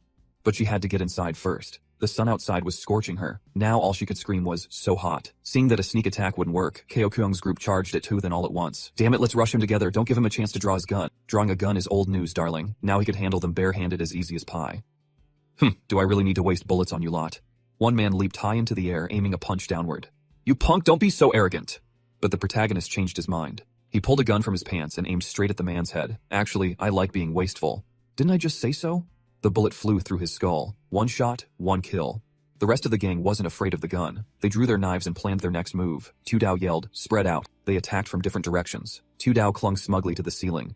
We're not just stronger now, our reflexes and speed are better too. When we're on guard, you can't possibly hit us. He thought his punch was powerful, but before it even reached Than, he had already shot and killed the other two. Now I just have to deal with him and it's over. 3 against 1. They're bound to get hurt. But this time, they're the ones who will die, not me. Especially this guy showing off his fists. It'll show him what a real thunderous punch is. So, are you done talking? Huh? Then go die. The main character grabbed his head and slammed it hard onto the ground, shattering the floor tiles. These guys are as numerous as ants. After one group, another rushes forward. If they see death and aren't afraid, then let them die. Whether they fight barehanded or with knives, he beats them without missing a single blow. Tothan snatched the knife from his hand and with one horizontal slash killed the 2 closest men. That Ko Kuong was still alive and charged forward to punch again. He had his neck squeezed tightly by our hero. He couldn't escape no matter how much he struggled. He lifted him up like a wild beast and slammed him straight into the wall. Just then, some kind of monster appeared. His eyes lit up in surprise as he looked over, not expecting this. That bitch Kung Hu Thien came back, much more formidable than before. After sunbathing by the window, she somehow turned into a damn lava monster, complete with wings and a long tail. She leaped right in front of him. Tothan couldn't even see its face clearly and had to guess. Kung Hu Thien? I didn't expect you to mutate into this form so quickly. It seems your obsession runs deep, since you're a lingering ghost. He snapped the other guy's damn neck, killing him quickly to focus on fighting her. Being this resilient, it'll just have to kill you one more time. The bitch was now completely a monster, her body covered in sharp spikes, long fangs protruding from her mouth, her eyes as red as fire. She couldn't even speak human language anymore. Duanya peeked out from the room and couldn't help but exclaim in admiration, Tothan is too powerful. I can't believe he single-handedly wiped out Ko Kuong's entire gang. But the monster before me gives off an incredibly dangerous feeling. I have to think of something. If I want to stay by Tothan's side, I can't be a burden to him. Suddenly, her gaze fell upon something in the room. She quickly brought it to our hero, calling out loudly, Tothan, let me help you deal with it. What she found was a long rope, which looked especially fitting with her nurse outfit. Like that, it's hard to tell if she's helping or just getting in the way. Help me? Not running away in fear, that's pretty good, but... You'll only distract me like this. She froze, bowing her head in confusion. Huh? Why is that? Seeing Doanya made the bitch Kung Hu Thien even more furious. It opened its mouth wide and let out a deafening roar. Like a moth to a flame, it charged straight at him. Tothan looked over calmly, without a hint of fear, but he couldn't dodge in time and took the full force of its blow. Now Doanya knew if she was helping or hindering. If she had just stayed put, he could have focused on a quick victory. She covered her mouth and screamed in terror. Tothan! Fortunately, the monster's attack didn't faze him at all. He decisively activated his skill, Berserker, his clothes tearing apart to reveal his bulging muscles. The mad demon roared deafeningly and continued its relentless attack. This time it aimed for his neck, a tasty treat. It thought it would get a mouthful, but clang, his skin was harder than iron. Tu then laughed triumphantly. Can't bite through? Is that whole set of fangs just for show? My turn now. The bitch was stunned. Our hero spun around, grabbing each of her hands. He decisively did a flip, throwing her forward upside down. Her 2 arms were twisted behind her. Without any hesitation, he stomped straight down on her back. Ready? This position could allow him to rip off both her arms with a single pull. Tothan stomped down hard. Her whole body collapsed to the ground, her 2 arms completely torn off. The bitch was in so much pain she went insane. How could she fight now? A life worse than death. It would be better to die. I originally planned to let you taste a little more suffering in this apocalypse, to be slowly tortured to death. But now I have to kill you early. But it wasn't over yet. The bitch still had a new trick. Her tail wrapped tightly around the corpses nearby. She was absorbing the corpses. Her body was immediately charged with more power, her teeth and tongue growing larger. Just like that, she devoured all the surrounding corpses. After eating, the 2 arms our hero had just broken off grew back. This bitch was as tenacious as a demon, always clinging to him and never letting go. Tothan didn't expect it either. The severed arms grew back? Doanya looked on, even more scared. How is that possible? But it turned out he liked it. He wasn't scared at all. Excellent, I get to fight some more. The more resilient she was, the more skills he could test. Regeneration ability, that means you won't die so easily, huh? It also means I can tear you to pieces many more times, ha ha ha. Now he looked even more evil than this female demon. This time, he didn't kill it right away, patting the bitch's shoulder to hold her in place. Let me see just how many times your body can regenerate. Let's start with the left arm as he spoke. He decisively ripped the damn thing right off. Next is the right arm. This was truly more evil than evil itself. This demon Kung Hu Thien could only be handled by our main character, whether she was human or a demon. The more he ripped, the more excited he got, playing tirelessly. Next are the tail and the 2 legs. Just like that, she became a toy as he relentlessly tore off one part after another. Let's count that as the first time, but it was truly magical. The places he had torn were now starting to twitch and grow back. Very quickly, it was whole again, as if nothing had ever been torn apart. The faster it grew back, the more our hero liked it, playing tirelessly. Are you ready? The second time is about to begin. He would just keep tearing until it couldn't grow back anymore. The third time, the bitch still held on. The fourth time, the fifth time, the eighth time, it turned out not just the limbs, but even the eyes and tongue. 16 times the internal organs all grew back. It seemed like every part except the head was like that. But all good things must come to an end. It can't do it after the 21st time? I was going to gouge out your eyes, but forget it. I'm not some kind of devil. After all, Toothen still remembered he was human. The bitch Kung Hu Thien couldn't take it anymore. All her aggression gone, she started crying. He looked at her without a trace of pity. You're asking why? He had never forgotten for a single moment the images of her torturing and humiliating him in his past life. Now was the time for revenge. After all, it was karma she brought upon herself. It's just that in this life, she didn't get the chance. He told her just one word: revenge. As he spoke, he brought his foot down, aiming straight for her face. One stomp and she was dead. This time, she definitely couldn't revive. Doanya quickly ran over, concerned, asking Toothen, "Are you okay?" Right after killing the demon, he immediately thought, "Are you ready?" She was still in shock, her brain couldn't process it. Ready? For what? He hugged her tightly, starting to grope and explore. I was so brave just now, aren't you going to reward me? She understood now, hesitant but tempted. Reward? Huh, here? Meanwhile, at the University of Engineering station, the voices of several people could be heard. The temperature outside seems to be back to normal. Someone held out a hand to feel. Could the apocalypse be ending? But they still felt something was wrong. Wait a minute. A soldier holding a gun looked ahead. There are a lot of people approaching over there.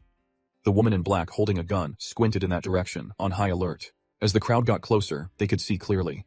It was a horde of zombies, burnt black and red, looking utterly grotesque. They were no longer human.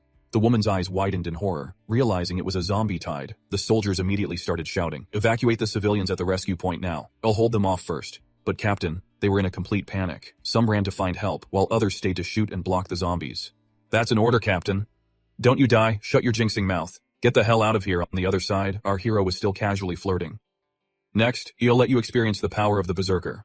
Doanya clutched the blanket and backed away. "What? Again? How many times has it been already?" But he couldn't stop until he had released all his energy. Without another word, he grabbed her. "The extreme heat disaster is over. I have to go out for a bit." "Naturally, I have to leave you with some unforgettable memories," she asked in surprise. "Can't I go with you?" "Of course not. A bed warmer should just stay in bed. The people by my side must meet 2 conditions. First, they must be valuable. Second, they must absolutely obey my orders." She was too pleased to argue. "I understand." A day and a night passed before Toothen returned to normal. He opened his system panel. "It seems Doanya has completely submitted to me. I have to hurry, get back before the sea floods inland." He opened his magical bag and took out a car. "In my past life, there were many Hanbat. Because they held on to the obsession of getting to the rescue point, they eventually formed a zombie tide that attacked this place. The consequence was, many civilians and soldiers died under the zombie tide's attack. Also because of this event, a large amount of military weaponry was lost and scattered everywhere. From then on, all sorts of different factions were formed. Now, just as he thought, a group was holding guns and blocking his car, ordering, 'The car ahead, stop immediately.' Toothen cursed them contemptuously. "Are you crazy, daring to block a car to rob it at a time like this?" Without another word, he slammed on the gas. The guy was so scared he could piss his pants, but he still stubbornly stood there. "The road is blocked. Block this." Our hero's car charged straight ahead, sending both the man and the damn sign flying. He died before he could even gasp, rolling on the ground. Arriving at the right place, our hero got out of the car to survey the surroundings, just like my past life. The walls are cracked from the intense sun, and with the zombie attack, it led to the subway station's collapse. The number of deaths underground must be in the thousands. The zombies below have all been attracted by the car engine's sound. It's a pity, not every zombie has a crystal core in its head. Smashing each head one by one would be a waste of time. Toothen scouted one place after another. "We'll go check the situation at the university first." Come to think of it, this is the first time I've been back to the University of Technology since graduating. He arrived, put the car neatly into his magical bag, and then considered his next move. Leaving things lying around now means they'll be gone in an instant. As soon as the main character entered the school, he saw a whole horde of zombies there. But they had ropes tied around their necks, and one of them even yelled at him, "Stop!" 3 guys were sitting there imposingly, flanked by 2 zombies chained up like dogs. The one in the middle, acting all high and mighty, said, "You brat, if you want to enter our territory, you have to pay tribute. Hand over your backpack now." Sushin took out a chicken leg he had prepared in his backpack, playing along. "I hope you big brothers will go easy on me and let me pass. I have a braised chicken leg here." The whole group went crazy the moment they saw it. "A chicken leg? You still have a chicken leg at a time like this? Throw it over here, hurry up and throw it over." These idiots were playing right into the main character's hands. He couldn't help but laugh to himself as he looked at them. He threw the chicken leg straight ahead. The 3 of them threw all order to the wind, scrambling forward. "It's mine, get out of the way, scram, give it here." They were so busy fighting that they only then noticed a thin string tied to the chicken leg. The one holding the string was Su Shen. Now they looked just like a bunch of dogs being teased. He decisively pulled the chicken leg back. My apologies, but you're not worthy of eating this chicken leg. In a flash, the guys' expressions changed. They pulled out clubs, ready to gang up on him. Damn it, you dare to mess with us? Kill him. But how could they possibly fight him? The main character didn't say much, just pointing his gun was enough. 3 quick shots and it was over. He continued upstairs. I don't remember so many idiots in my past life. Could it be that my warning allowed more people to survive, causing this to happen? The place he was heading to was the biology lab. It seems no one has entered this lab recently. The lock is still intact. He went inside and looked around. So many dead snakes. The air is filled with the stench of rot. Finally, he saw it. Found it. A black snake was still alive, and it was even eating another snake. The future leader of the underwater nether serpent army, the King Cobra. So this is how you survived. No different from those cannibals out there. In my past life, this snake was one of the first creatures to undergo atavistic mutation. It devoured many people, and even I almost died in its jaws. In another week, when the floods hit, it will begin to mutate. I don't know to what extent it will evolve in this week. If I can't defeat it then, it'll be big trouble. But looking closely, he saw it staring back at him intently. Why do I get the feeling this snake has already evolved a sliver of intelligence? It seems I still need to be careful. Suddenly, a rustling sound came from right behind him. The main character sensed it immediately. Someone's here. Sure enough, a few guys with clubs were waiting right on the other side of the door. Those bastards stood outside with guns, watching him relentlessly. Get out here. I know you're hiding in there. Su Shen walked out with his hands in his pockets. This is a critical moment. I can't let you people disturb me. But it seemed he was mistaken. They weren't after him, but were hunting for the short-haired girl from the military. Aha, the little brat is hiding in here. She was surprisingly agile, spinning and leaping high up. The armed group couldn't even react in time. Her legs clamped around one guy's head while her hands twisted another's neck at the same time. She fought off 3 big guys all by herself while they cursed at her relentlessly. You bitch. They talked tough, but they were letting a girl beat them to a pulp without landing a single hit back. But after taking care of the whole group, she had to yield to the barrel of Su Shen's gun. Not bad skills. As expected of someone from the military, she paused for only a moment before her arm swung around and slapped the gun in his hand. Her movements were so fast and strange that even he couldn't react in time. Before he knew it, she was on his shoulders, pulling his head tightly into a chokehold, straining with all her might. She was trying to break his neck, but it won't twist? The main character was speechless. He took the opportunity to take a deep sniff before pushing her off. She finally realized something was off. Huh? Wait, what are you doing? Su Shen didn't waste words, pointing the gun at her to interrogate her. Who are you? What on earth happened here? He had tied her securely to a chair, mercifully avoiding sensitive areas. How could someone look so alluring even while tied up? The girl had no choice but to tell the truth. I am Bai Kang, captain of the Kanghu Special Operations Team. I advise you to be smart and release me immediately. That name sounded familiar, so he asked. The Kanghu team, huh? Do you know Lu Xiaofeng? She asked in surprise. You know Xiaofeng? Of course he remembered. He was the first person he'd spared. Yeah, I saved his life. So that's how it is. Realizing he hadn't eaten since he arrived, he took out a steak and started to pan-sear it. He spoke as he ate. A group of escaped convicts took over the school, took students hostage, and stole your weapons. That's right, when the zombie tide attacked the rescue point, Xiaofeng led the civilians away first, but we didn't realize there were escaped prisoners mixed in with them. Yeah, in that case, I can't completely blame you. The girl agreed. As long as we have weapons, these people are nothing to be afraid of. Being tied up and forced to watch him eat was unbearable for her. How long are you going to keep me tied up? Let me go. Then you have to promise not to put my head in a leg lock like you did earlier. Fine, but I want some steak too. It seems I can't untie it. He had to cut the ropes for her. Unexpectedly, the main character trusted her enough to hand her a gun. I have my own things to do, so I can't help you much. I can only provide some fire support. Hurry up and go. Don't bother me, but she wanted to team up. In planning to raid their hideout, it's the only way to get back the supplies and for the people trapped in the school to survive. So this might be our only chance. The main character's interest was piqued. Supplies, you say? Suddenly he stopped short. Wait a minute. He sat right down and rummaged through his bag for something. Who would have thought he'd pull out an even bigger gun? He made his decision. Xiaofeng is my brother. He'll go with you. Elsewhere, the gangsters were having a meeting. How are the preparations coming along? Boss, the boys are all waiting outside. This time, well, definitely take down those students in the dorms. The scar-faced leader smirked. Excellent. Let the disobedient ones rush in first. If someone has to die, let it be them. Just at that moment, their door was kicked to pieces. Su Shen walked in casually with his hands in his pockets. Sorry to interrupt your meeting. The whole group looked at each other in shock. Who are you? How dare you barge in here? There are more than 20 men guarding outside. He stood with his back to the window. You're asking how I got in here? The main character struck a cool pose, making a gun shape with his hand and pointing it at them. Like this, his eyes flashed with killing intent. Bang, bang. They all thought he was joking, but to their surprise, the man closest to him was actually shot dead. His head exploded like a balloon. The whole room erupted in fear. What just happened? He was just pointed at. How is he dead? The main character kept his hand pointed as a warning. Don't move, you'll die. The leader gritted his teeth in anger. You brat, stop playing tricks. They didn't know that the real shooter wasn't the main character, but a sniper. Target eliminated. It was none other than Bai Kang, hiding on a nearby rooftop and taking aim. But there are still a lot of thugs in that room. Your situation is extremely dangerous. I still think this plan of you going in alone to lure the enemy is too risky. Earlier, he had told her the plan. You take the sniper rifle to the opposite building. I'll go lure the enemy out. Just shoot whoever I tell you to shoot. Thinking back now, it was so reckless. She sighed helplessly. And I actually agreed to his ridiculous plan. But she glanced away for a moment, and when she looked back, no one was in her sights anymore. She panicked and spoke quickly into the walkie-talkie. Why did the curtain suddenly close? Sushin, what's your status? The boss's cursing could be heard clearly from the other side. You little brat. Don't think you can do whatever you want just because you have sniper support.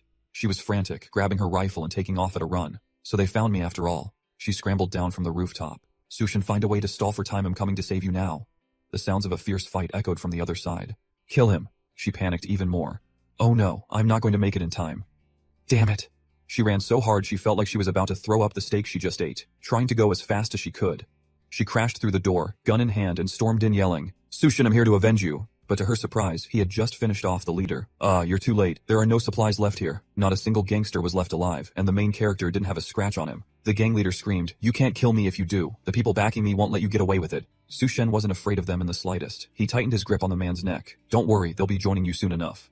Bai Kang's eyes widened in astonishment. You did all this by yourself? I just trained constantly. Besides, they were out of supplies here, so they were probably already starving and weak. Hearing this, she was alarmed. You mean someone else already took their supplies? If the supplies are gone, what are the students going to do? The main character considered it. If need be, I can share some of the supplies I just put into my space. Of course, that depends on their behavior. There was nothing left here. He turned towards the door. Let's go to the girls' dorm. She didn't understand. Why the girls' dorm? I just asked. Xiaofeng and the other students are all gathered over there. Neither of them noticed the women hanging from the rafters. Among them was one woman who was not normal at all. The moment the two of them left, she opened her eyes. Her face was as dark as soot, her expression vicious beyond belief. Outside the building, a man in a mask was walking and muttering. That guy ran off to cause trouble again. I wonder if she's dead this time. Suddenly, he started, his eyes widening in shock. Found her. The captain is still alive, but she was hanging tightly from the ceiling, her body covered in scars. Tisk, such a pity, hurry and get her down. The subordinate quickly obeyed. The man teased her. Sister Na, after pretending to be a prisoner and hanging here for days, did you find the feeling you were looking for? She looked perfectly fine. The feeling of brushing with death. Gang, yeah, I need you. He understood immediately and pulled out a thorny whip. Is that so? Without another word, he lashed out with a powerful strike. The woman, struck unexpectedly, let out a pained, blood-curdling scream. Gang Ya narrowed his eyes and smiled wickedly. How about now? How does that feel? So this bitch likes being abused. She sticks out her tongue with a look of utter enjoyment. Ah, that's much better. You saw all that, didn't you? The two of them sat perched on the gangster's chair from before. He looked at the girl and asked, who stole my supplies? The girl's clothes were disheveled. He's a devil, but he was still unafraid, insisting, tell me his name. You'll make him pay. This bitch was hung from the rafters earlier and watched the whole process of him taking down the entire gangster den, so she also knew his name. To then. Scene change to the female dormitory. A worried voice rings out. Tu Feng, how did you get hurt like this? Captain Bach, I'm fine, it's great to see you've returned safely. Look, as soon as he saw him, he recognized him immediately. To Than, what are you doing here too? The girl glanced at him and explained. This person said he's my lifesaver. But he didn't care, just stared intently at the guy. Ah, Tu Feng, your wound looks serious, doesn't it? Let me see how bad it is. He unwrapped the bandage around his stomach to show him. Actually, it was just a normal scratch. I don't know why it's getting worse. Our protagonist knew with one glance. It's the Thiotheate tribe, the cannibals. Their claws are full of bacteria and viruses. If you don't use medicine, it'll be life-threatening. He sighed helplessly. But medicine is a scarce resource now. It's impossible to find. I can't accept dying like this. Who would have thought he'd suddenly take out a whole pile? Take it. This should be enough. Everyone who saw it was dumbfounded. Where did you get so much medicine? He just glanced at the girl and replied, I already told you. I'm her lifesaver. Actually, the reason he wanted to help them was because, in his past life, there was a man in the government organization whose combat power was comparable to a human nuclear bomb, hailed as the Fong Then Wind God. If that person is Lo Tu Fong, then this investment of mine won't be a loss. Tu Fong was moved to tears. I owe you a great favor, but I know you didn't come here specifically just to give me medicine. Tell me, what is it? Of course, this time he would warn them in advance. A great flood is coming. Everyone, evacuate quickly. Tu Fong had figured this out too. The extreme heat has caused the glaciers to melt rapidly, causing the sea level to rise. When that happens, this whole school will be submerged by the flood. Everyone, prepare to move. Just then, a shrill female voice rang out. What nonsense, where's this flood coming from? I think you just want to drive us away to monopolize the school's resources. Our protagonist looked over at the girl, another familiar face. It's her? Fung Tin, a classmate of mine, from a rich family, a well-known radical feminist at the Industrial University, loves to stir up gender hatred. Suddenly she targeted the bag he wore on his chest. You have food in your backpack, don't you? Quick, let me see. As she spoke, she dared to charge forward and brazenly snatch it. If he didn't teach this bitch a lesson today, he wouldn't be two then. Without saying another word, he decisively raised his hand and slapped her so hard her face twisted. Her cheek swelled up, her teeth fell out, and though she was scared shitless, she was still stubborn. How dare you hit me? But when she got hit, everyone was delighted. Good hit serves her right for always stirring up trouble. She hoarded a whole dorm room for herself. I've had enough of her. That's right, isn't it, just because her family has some dirty money? Kick her out. Hearing this, he sneered inwardly. Seems like you're not very popular, are you? The humiliated bitch became even more furious, roaring and cursing at the crowd. You worthless men, how dare you treat me like this? I'm going to find my father and have him kill all of you. After saying that, she stormed off. Bok Thung watched her go with some concern. To then, is it okay to leave it like this? Unbelievable.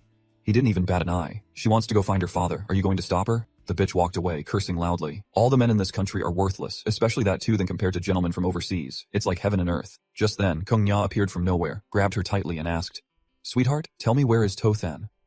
After telling the group about the great flood, he left immediately. Leave the evacuation to Bok Thuong. The two of them stood there seeing him off for a while. Take care. He looked at the snake on his phone screen. Right now, the most important thing is to wait for the king rat snake to mutate and then collect it. I wonder if we'll be able to get a water controlling ability then. Suddenly, a groan was heard right near where he was standing. To then help me. He recognized the voice immediately. Fung Tin. The bitch was tied up and hanging from a crane. He turned and saw her, taking the chance to mock her. Found your daddy so quickly? That bastard was standing right there, trying to be intimidating. I am Kung Ya from the evolution base, so you're two then? You dared to steal our supplies? I thought you'd be some kind of monster with 3 heads and 6 arms. This name caught Tothan's attention. He narrowed his eyes and stared at him intently. You're from the evolution base? The arrogant bastard clapped his hands, his face smug. That's right, to prepare for this meeting, I even specially prepared a welcome gift for you. As he spoke, he opened the large truck container, revealing a crowd of flaming zombies trapped inside. He must be planning to kill him this way. So, are you ready to die? The commotion he made was so loud that Tufong's group also heard it. It's in the direction Tu then just left. Something's happened. Bok Thung anxiously ran off. Let me go check it out first. Tufong, you lead the others and stay here to keep watch. No, I'm going with you. That bastard just stood there laughing heartily, thinking he was all that. He even used the girl whose face he just slapped swollen as a hostage. Tu Than, this bitch is your classmate, right? I'll give you a chance to be the hero who saves the damsel. How about it? Just kneel and beg me, and I'll let her go. Our protagonist chuckled and rubbed his chin, amused. Actually, saving her isn't out of the question. The bitch heard this and got her hopes up. Really? Tu Than? That's great. Then hurry up and kneel to save me. He wasn't an idiot. He was just trolling her. But there's one problem. She was already about to turn on him, glaring, her attitude ugly. What problem? Aren't you going to save me? You just said you would save me. The more she spoke, the more agitated she became, as if going insane. You said yourself you would save me. Why are you going back on your word? Are you even a man? With an attitude like that, she was lucky he didn't hit her again, let alone expect him to save her. Of course I'm a man, but I'm not worthy of saving you. How about I help you contact those gentlemen from overseas and see if they're willing to save you? She flew into a rage out of shame. So that's it. Just because I called you worthless, you're getting revenge on me for such a trivial thing? Quick look, losing her composure more and more. You think I'm going to apologize, then grovel and beg you to save me? This just proves you're a real bastard. I don't need a worthless person like you to save me. Tu then just wanted to piss her off. Is that so? I hope you remember those words later. He even deliberately pointed it out for her to see. Only now did she realize that a horde of zombies had surrounded the area below her feet. If she fell, she'd be torn to shreds. Not even fragments would remain. The bitch screamed and cried to the heavens, her pants soaked. Help me Tu Than. I was wrong. Hurry and save me. Even Kung Ya didn't expect him to really ignore her and not save her. Ha ha ha. You really are the type to watch someone die without helping, but it doesn't matter. You'll be down there keeping her company soon enough. Now I'll let you witness the technology of our evolution base. He took out a jar of black powder to show off. Just by applying this powder on yourself, you can make these monsters obediently follow your orders. Tu then looked at the jar. Applying cremated ashes on yourself? That method can indeed make them mistake you for one of their own. He didn't understand anything, not even knowing what he was using himself. Cremated. Ashes? And yet he'd been smearing it on his face all this time. He immediately threw it away, cursing non-stop, disgusting. He roared an order at the zombies. Damn it, all of you, tear that brat into 100 pieces. This many enemies was nothing. He could handle them all by himself. He took out 2 swords from his spatial inventory, 1 in each hand. He just kept slashing and killing relentlessly. A single spin was enough for him to take down several at once. It was truly a swift and decisive victory. When it comes to killing monsters, if he's number 2, no one dares to be number 1. Kwangya, seeing he couldn't do anything to him, got even more pissed off. You little brat, you're about to die and you still dare to fool around with me. But before he could even react, he was already standing right in front of him. Huh? You. How did you get up here? Tufong and Bakthung finally arrived at the scene. Seeing this scene, they froze on the spot, completely and utterly shocked. This is bad, he's surrounded. That guy is standing on the crane, and below, a whole crowd of zombies is packed around. They weren't listening to his orders. He screamed himself hoarse. Damn it, all of you, charge! What are you standing around for? Tothen's head ached from the noise. He dusted off his clothes. Stop shouting, it's useless. The blood rushed to his head. He didn't understand. He glared. What do you mean? He stood still, hands in his pockets, yet the zombies behind him were being endlessly cut down by some force. Because whatever you do is just a waste of effort. Kyungya was stunned. Was he kidding? Was he performing a magic trick for him or something? On top of that, he teleported, instantly appearing right behind him. Originally, I didn't want to get involved with your evolution base. But, who asked you to insist on coming to kill me? As he spoke, his 2 hands grabbed the mask on his face. In that case, I can't spare your dog life. What are you trying to do? Just pulling the mask was enough to make him half dead. He screamed and begged, stop! But it wasn't that easy. He pulled so hard his eyes turned bloodshot, his face purple, and he couldn't breathe. With a pop, Tothen ripped his entire head and spine out of his neck, a literal decapitation. Bakthung watched from a distance, unable to believe her eyes. Huh. He finished it in an instant. Just like before, this is definitely not something achievable through training. What kind of monster is this guy? He fought more fiercely than a demon, yet he said, when dealing with small fries like this, I should still hold back a bit. If only I had a capable assistant.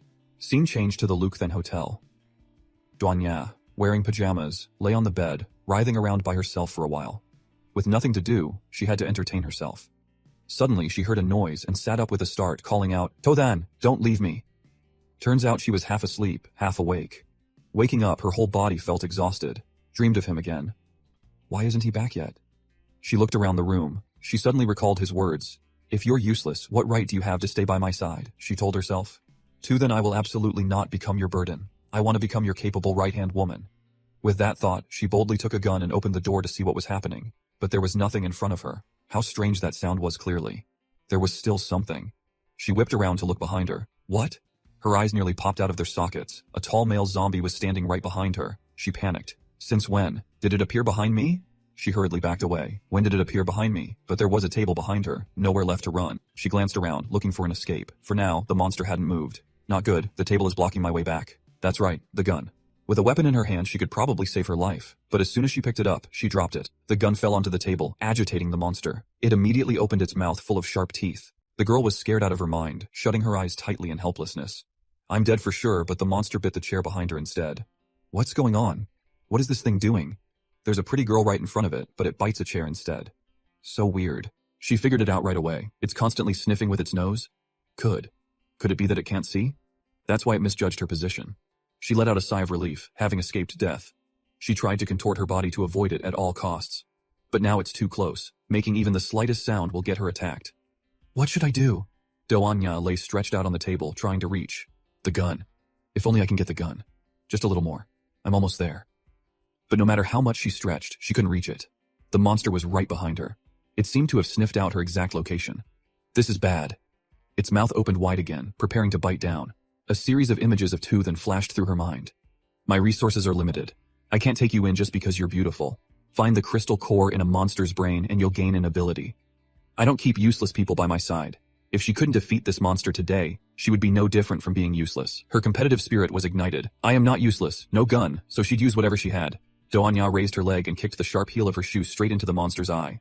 Die! The entire sharp heel embedded itself right in its head. It's unclear how effective it was, but it definitely succeeded in pissing it off. She yanked her leg back, preparing to kick again. But before she could pull her leg back, it precisely grabbed her ankle, holding it tight. This time, she was in real danger. Her face turned ashen, her mouth agape in terror. She had one more leg. Lying back on the table, she raised her other leg and kicked its other eye. This time, the monster collapsed. She was safe for a little while longer. She picked up the huge axe. Tothan, it's a shame you can't see this. I'm not useless. Unexpectedly, she was also aiming for it. Let's see if there's a crystal core in your brain. At the University of Engineering, Bok Thung and Lo Tufong had followed Tothan's advice and began organizing the student evacuation. Women's dormitory. Bok Thung also specifically contacted her older brother, Bok Min, telling him to bring troops to gather and protect the students. Meanwhile, the king snake that Tothan was particularly interested in had also begun to mutate.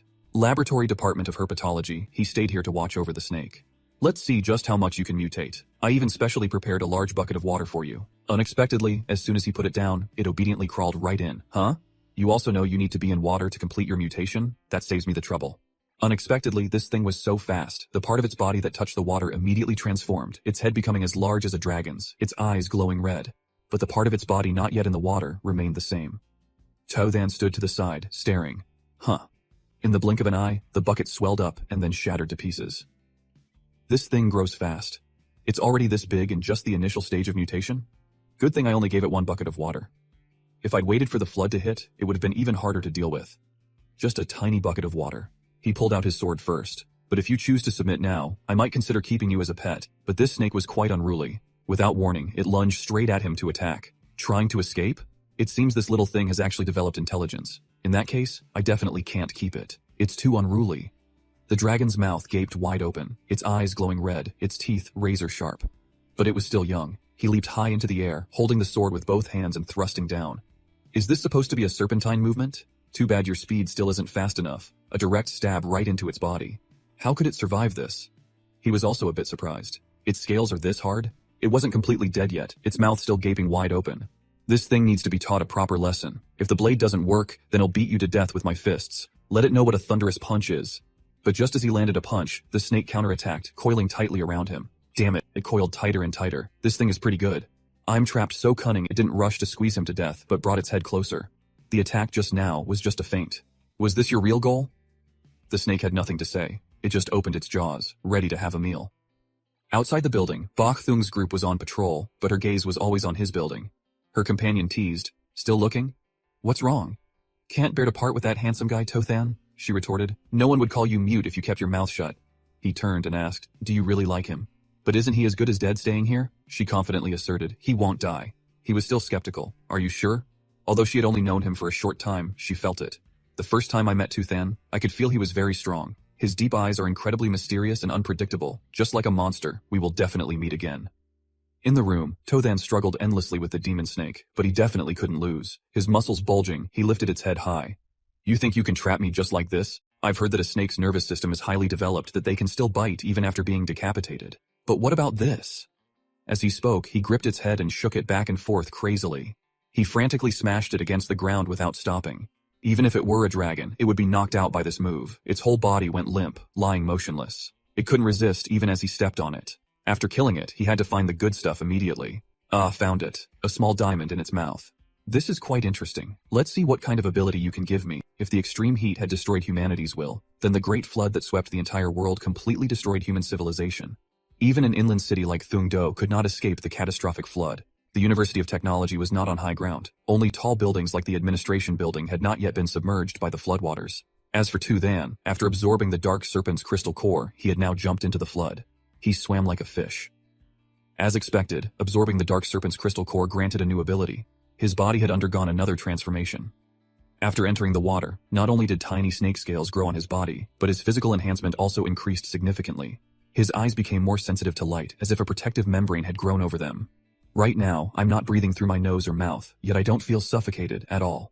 It's as if I'm breathing through my skin. Is this the characteristic of the dark serpent? Although it's not a water-controlling ability, being able to breathe underwater isn't bad. The floodwaters were flowing from the direction of the Luke Then Hotel. It wasn't impossible to swim upstream back there. However, the current was too fierce, and the debris in the water was like hidden projectiles. The floodwaters stretched out endlessly everywhere. It seems the volcanic eruption has reached its limit. Because Thungdo is too far from the volcano, the sky still looks quite clear. When a huge amount of ash flies into the air, covering the entire sky, the harsh winter apocalypse will not be far off. In the face of this apocalypse, human civilization is just a joke. If I don't want to be a fish on the chopping block, the only way is to increase my own strength. In my previous life, after the Great Flood, several powerful factions emerged in Thungdo. The northern part of the city was a flooded basin, occupied by the great army of water demons of the Dark Serpent and the Zombie Queen. The southern part of the city was a cannibal tribe gathered by the Thiotok. The western part of the city was controlled by the rat army of the Rat King. The eastern part of the city was seized by Kao Kuong, the skull crusher from the Luke Then Hotel. In my past life, I nearly died at their hands several times, but he had arranged everything almost perfectly. This life, Kao Kuong and the Dark Serpent have already been dealt with by me. Next, to maintain my power, the best way is to seize the remaining crystal cores. However, the Thiotok are numerous and divided into many factions. The Zombie Queen's movements are elusive, making it impossible to find her right now. In my past life, a rat plague broke out at the University of Technology. The Rat King must be there. If I can find it first, I can get its crystal core with the least cost. It seems I let my guard down too much. He just noticed. Looking down, he saw a whole swarm of monsters swimming. Who would have thought? Surrounded again. On a nearby utility pole, a few guys were struggling to climb up to escape. Damn it, why did such a big flood suddenly break out? Big brother, look, it seems like someone is swimming towards us in the water. The men argued loudly. You're exaggerating, anyone in the water right now would just be a corpse. Suddenly, one of them looked ahead. Huh? That's... They recognized him. Is that Toothin? That brat hasn't drowned in the flood yet. He was even swimming super fast right towards them. He stood on the utility pole, staring resentfully at him. If the base hadn't sent us to watch this kid, my brother and I wouldn't have been caught in this flood. Humph, if he dares to swim over here, it'll kick him right back into the water. But that kid swims really fast. Besides, it looks like there's something behind him. Now the whole group saw clearly. What the hell are these things in the water? They're zombies, just like before the flood, but now the zombies have even evolved to know how to swim. Moreover, why is he swimming so fast against the current? They looked closely and saw that he was swimming even faster than the zombies chasing him. The two men clinging to the pole watched him swim closer with glee. He's coming to then, we're from the evolution base. I'm warning you, don't come over here. If they had kept quiet, he might have spared them, but now that they mentioned that name, they were dead meat. Evolution base? Their claws have reached this far in this life? Just right, I can probe them for information. No sooner said than done, he leaped out of the water and onto the utility pole. Aiming straight for the bald guy's face above him, he kicked down. He delivered a powerful kick. The man was hugging the pole with both hands. There was no way for him to defend. The pain was so intense he let go, and his whole body fell straight down. Luckily for him, his underling below caught him. Hold on, I've got you, grab onto the pole, but with that fat body, I can't reach. It's unclear how deep their brotherly bond was, but the skinny guy struggled to hold on and pull the fat one, his whole body shaking, yet he stubbornly said, don't be afraid, I will definitely pull you up. The bald guy was at least sensible. Brother Eam too heavy, let go at this rate, well both die. But the other guy refused. No, he'll never let go if we die. We die together. To Than, sitting at the top, looked down and asked them, tell me what you know about the evolution base. But the man wouldn't talk, even if it meant death. Give up, I will never talk, even if you kill us. Someone will avenge us. Now he was getting pissed. Looking at the zombies reaching up from below, very good, very brave, then don't blame me. Just then, a zombie grabbed the fat man's leg, and so, he lost his grip, and fell. This time, if he didn't die, he was at least going to meet his ancestors. The main character gloated, it was pulled down on its own, you really can't blame me for this. Unexpectedly, this guy was even dumber than he thought. He decisively let go, brother am coming to save you, and that was it. The two of them went down to the river Styx together, as a pair. As soon as they hit the water, the zombies came to greet them. His eyes widened in terror. It was too late for regrets now. His brain could only form one thought. We're dead? Tothan just wanted to scare him a bit. He still drew his sword and slashed, saving his life. He took on the entire horde of underwater zombies by himself. That guy is terrifying to look at. Is he really human? He's too strong. Both of them are still alive. You saved them by putting them on a tall utility pole. I really owe you one, so I'll tell you everything I know. Actually, we were sent by the evolution base to monitor you. The evolution base is located at the University of Science and Technology. Its core is the laboratory researchers led by Boss Liu. We just do odd jobs, whatever our superiors tell us to do. His words reminded him that the rat plague in his past life also broke out at the University of Science and Technology. It seems the rat plague is related to this evolution base. He might as well ask. Are they researching mutated rats in the laboratory? But these guys are useless. They know so little. Only researchers are allowed into the lab, so we really don't know about that. He understood now, his eyes gleaming. No matter what, I have to go there and scout the situation first, and strike before the rat plague breaks out. Meanwhile, Duanya at the Lukethen Hotel was also lucky enough to obtain a crystal core from the brain of a Hanbot. At the Lukethen Hotel, the water outside was about to reach the roof. Duanya had just finished absorbing that crystal. The strength in her body changed noticeably. Did I succeed? But as soon as she set foot on the floor, she saw the water had reached her ankles. She hadn't expected it. The water has already flooded up to this floor? Suddenly, she saw something appear. Before she could react, that thing coiled around her like a snake. Duanya jumped in fright. What is this? It's sticky and slippery, so disgusting. And it coils even tighter than a snake, all over my body from my neck to my heels. Looking closely, she saw that the thing had a head, 2 eyes, no nose, and a round mouth full of sharp teeth. It was nauseating to look at. Its mouth lunged forward to attack in a flash. Duanya quickly grabbed its neck and squeezed it tightly to hold it back. But she couldn't get a firm grip and it slipped away. Crap. A pile of tentacles wrapped tightly around her body. She couldn't move. Damn it. I can't believe there are so many of them. I don't know where they came from. Damn it, I haven't even gotten used to my new ability, yet I have power, but don't know how to use it. She quickly recalled what Tathan had taught her. Just find a crystal core and swallow it to get an ability. But many monsters look very ordinary, so you can't tell what ability a crystal core has just by looking at it. If I don't even know what ability I've received, how am I supposed to use it? Feel it, feel your own body, feel the environment around you, feel every change, then try to grasp and control it. This girl was a fast learner. In no time, she thought, I can feel it. She could even see through its body. Is this your tiny little brain? It's time for her to counterattack.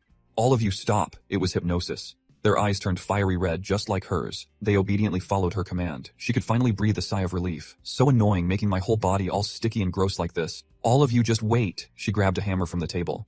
I'll mow you all down. Mowed them all down. Heh. This girl has been with the main character for a while, so her style is quite similar. One swing of the hammer severed a dozen heads. She finished them off in a flash, but my whole body is filthy. I need to go take a shower. Just then, Tathan's voice sounded from behind her. Can I join you? Startled, she gripped the hammer tightly and spun around. Who's there? Who else but the main character? He complimented her to please her. Not bad you even know how to defend yourself with a weapon. Seeing him was like a drowning person finding a lifeline. She had been so lonely these past few days. How could she not be happy he was back? Tathan. She ran and hugged him tightly, not letting go. This is great. Tathan, you're finally back. I was worried sick. Suddenly her face flushed red. What are you pressing against me? She's addicted but pretends to be shy, pushing him away. You're awful. Why aren't you wearing clothes again? Ha. The water was too dirty, so I just took everything off for convenience. Let's go take a shower. The two of them soaked in a tub of clean water, feeling comfortable inside and out. This feels so good. Only after going out do you realize that being at home is the best. Suddenly he asked, Right, have you awakened an ability? She chuckled, her hands continuously massaging him. You saw everything? I didn't see. I just felt it through the temperature of your mouth. Temperature from my mouth? What temperature could there be in my mouth? He asked again. What is your ability? It must be a mental manipulation type ability. Can this mental control skill of yours work on food? She seized the opportunity. I don't know, how about I practice on you first? That sounds appealing. Practice? How do we practice? Like this. Who knows how, but his expression changed instantly, his eyes wide and unblinking. Master, is this kind of practice okay? Who knows when she bought this fiery red outfit, but it certainly had the effect of lighting a blazing fire for him. She saw a wild wolf appear behind him. Is this Tathan's spiritual power? If it weren't for Tathan's tacit consent, I probably would have collapsed the moment I tried to influence him. Just as she guessed, he wasn't affected. So that's how it is. It's truly not a bad ability. Then next, it'll make you practice until your legs are trembling. The next day, gunshots were heard early in the morning. 2 clean shots killed 2 gigantic flagellate monsters. The main character held her tightly, teaching her how to shoot. Focus your mind, use your will to control it, and then pull the trigger. But aren't you going to the University of Science and Technology? Why do you still have time to teach me how to shoot here? I'm giving you half a day to get used to your ability and shooting skills. You said you studied at a medical university before, right? Yes. That's right. Is something wrong? This time he wasn't going alone. You will come with me next. It's time for you to show your usefulness. The very next day, the two set off by boat. Duanya wondered along the way. Tathan, is it okay for me to go out dressed like this? It's fine even if you wore nothing, no one could do anything to you. She was wearing a bunny-made outfit while steering the yacht. Have you been to the University of Science and Technology before? Yeah, I'm looking for a brother. I don't know if he's still alive. She turned to comfort him. Don't worry, good people will be rewarded with good things. I hope so. Suddenly looking ahead, he said, We're here. This is the University of Science and Technology. It's so big. His eyes glowed red as he scanned the surroundings warily. Let's go in. But before they even stepped through the gate, the guard on top opened fire without a word. Watch out, there's someone! Two then quickly hugged the beautiful woman to shield her. The guys fired while shouting, Stop right there! After firing a warning shot, he asked, Who are you? What are you doing here? He remembered this incident. This is the University of Science and Technology, the place where the mutated Rat King rose in his past life. The main character stood on the yacht and said to them, We've come to join the evolution base. Can you open the gate for us? But he was only paying attention to Duanya, even sticking out his tongue and licking his lips greedily. Well, there's even a bunny girl. Pretty lady, serve me tonight and I'll let you in. As for that guy, go back where you came from. She smiled sweetly, her voice sweeter than sugarcane, and held up a plate of braised pork. Big brother, for the sake of this braised pork, please help us open the gate. It had been a long time since that guy had heard the words braised pork. He was sweating profusely with desire. What? Braised pork? It really is braised pork. He immediately pointed and ordered. Lu Tao, open the gate. Open the gate. Now it's been so long since I've seen any meat. And just like that, they opened the gate. That bastard ran down to block the boat's path. Dock the boat quickly, then give me the braised pork. Lu Tao, you take them inside. The subordinate was hesitant, but that braised pork. Get lost, it's all mine. While they were arguing loudly, Duanya secretly activated her skill, her red eyes hypnotizing them all. Hypnotized, they all thought the dead hand he was holding was a fragrant plate of braised pork. Oh wow, it smells so good. For the sake of this braised pork, I'll let you guys in first. You'll take that man to the lab another day. Lu Tao was much more pleasant. He went ahead. Let me lead the way for you two. After all, we'll all be living together in the base from now on, so we should help each other out. He carefully introduced each place they went. The bottom floor is where the elderly, children, and the lower class live. They'll take you upstairs to find a clean room. Just then, someone bumped into his leg. He immediately got angry and yelled, "Kid, how are you walking? Can't you watch where you're going?" The weak child whimpered, "I'm a little dizzy." The child's whole body was trembling uncontrollably, her face pale. Duanya quickly hugged the little girl. It seems she's exhausted from hunger. "Little one, where's your family? They went to find food and haven't come back yet." She took out a piece of bread. "I have this bread, do you want to eat it?" The little girl was about to faint from hunger but was well behaved and didn't dare to eat. "If you give me the bread, you'll go hungry." She then stood to one side and comforted the little girl. "Don't worry, Sister Bunny never goes hungry." The child replied weakly, "Nowadays. Who isn't hungry?" That statement was undeniably true. Seeing that gentle words weren't working, the main character's face darkened, and he growled, "You can doubt my character, but you cannot doubt my strength." After saying that, he laid out a whole hot pot table. Everyone stared in shock. Then the main character arrogantly declared, "My woman will never go hungry." The little girl shot up in a flash. "Oh, is that hot pot? Big brother? I want to be your woman too." At this rate, even Lu Teo would probably want in on that. Duanya was speechless and stuffed the bread into the child's mouth. "Kids shouldn't say such nonsense. Hurry up and eat." The fragrant smell of food attracted a lot of attention. A few guys approached and shouted, "Ah, damn it, someone's cooking food here. They were thugs who caused trouble wherever they went. Get lost. You commoners, don't you know that hiding food is against the rules? All supplies must be handed over first, then exchanged for with contribution points." The leader got close, baring his teeth and glaring. "But I don't remember anyone exchanging for food these past few days. Who exactly is breaking the rules?" The little girl couldn't even eat her bread in peace, fearfully huddling against Duanya.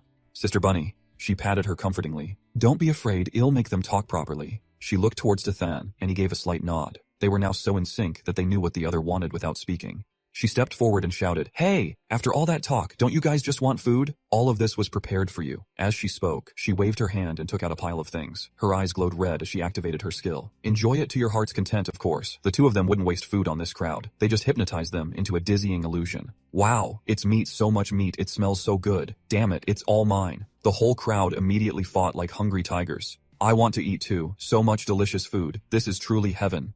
They ate greedily, stuffing their mouths. "So delicious, so delicious. This familiar feeling makes me want to cry."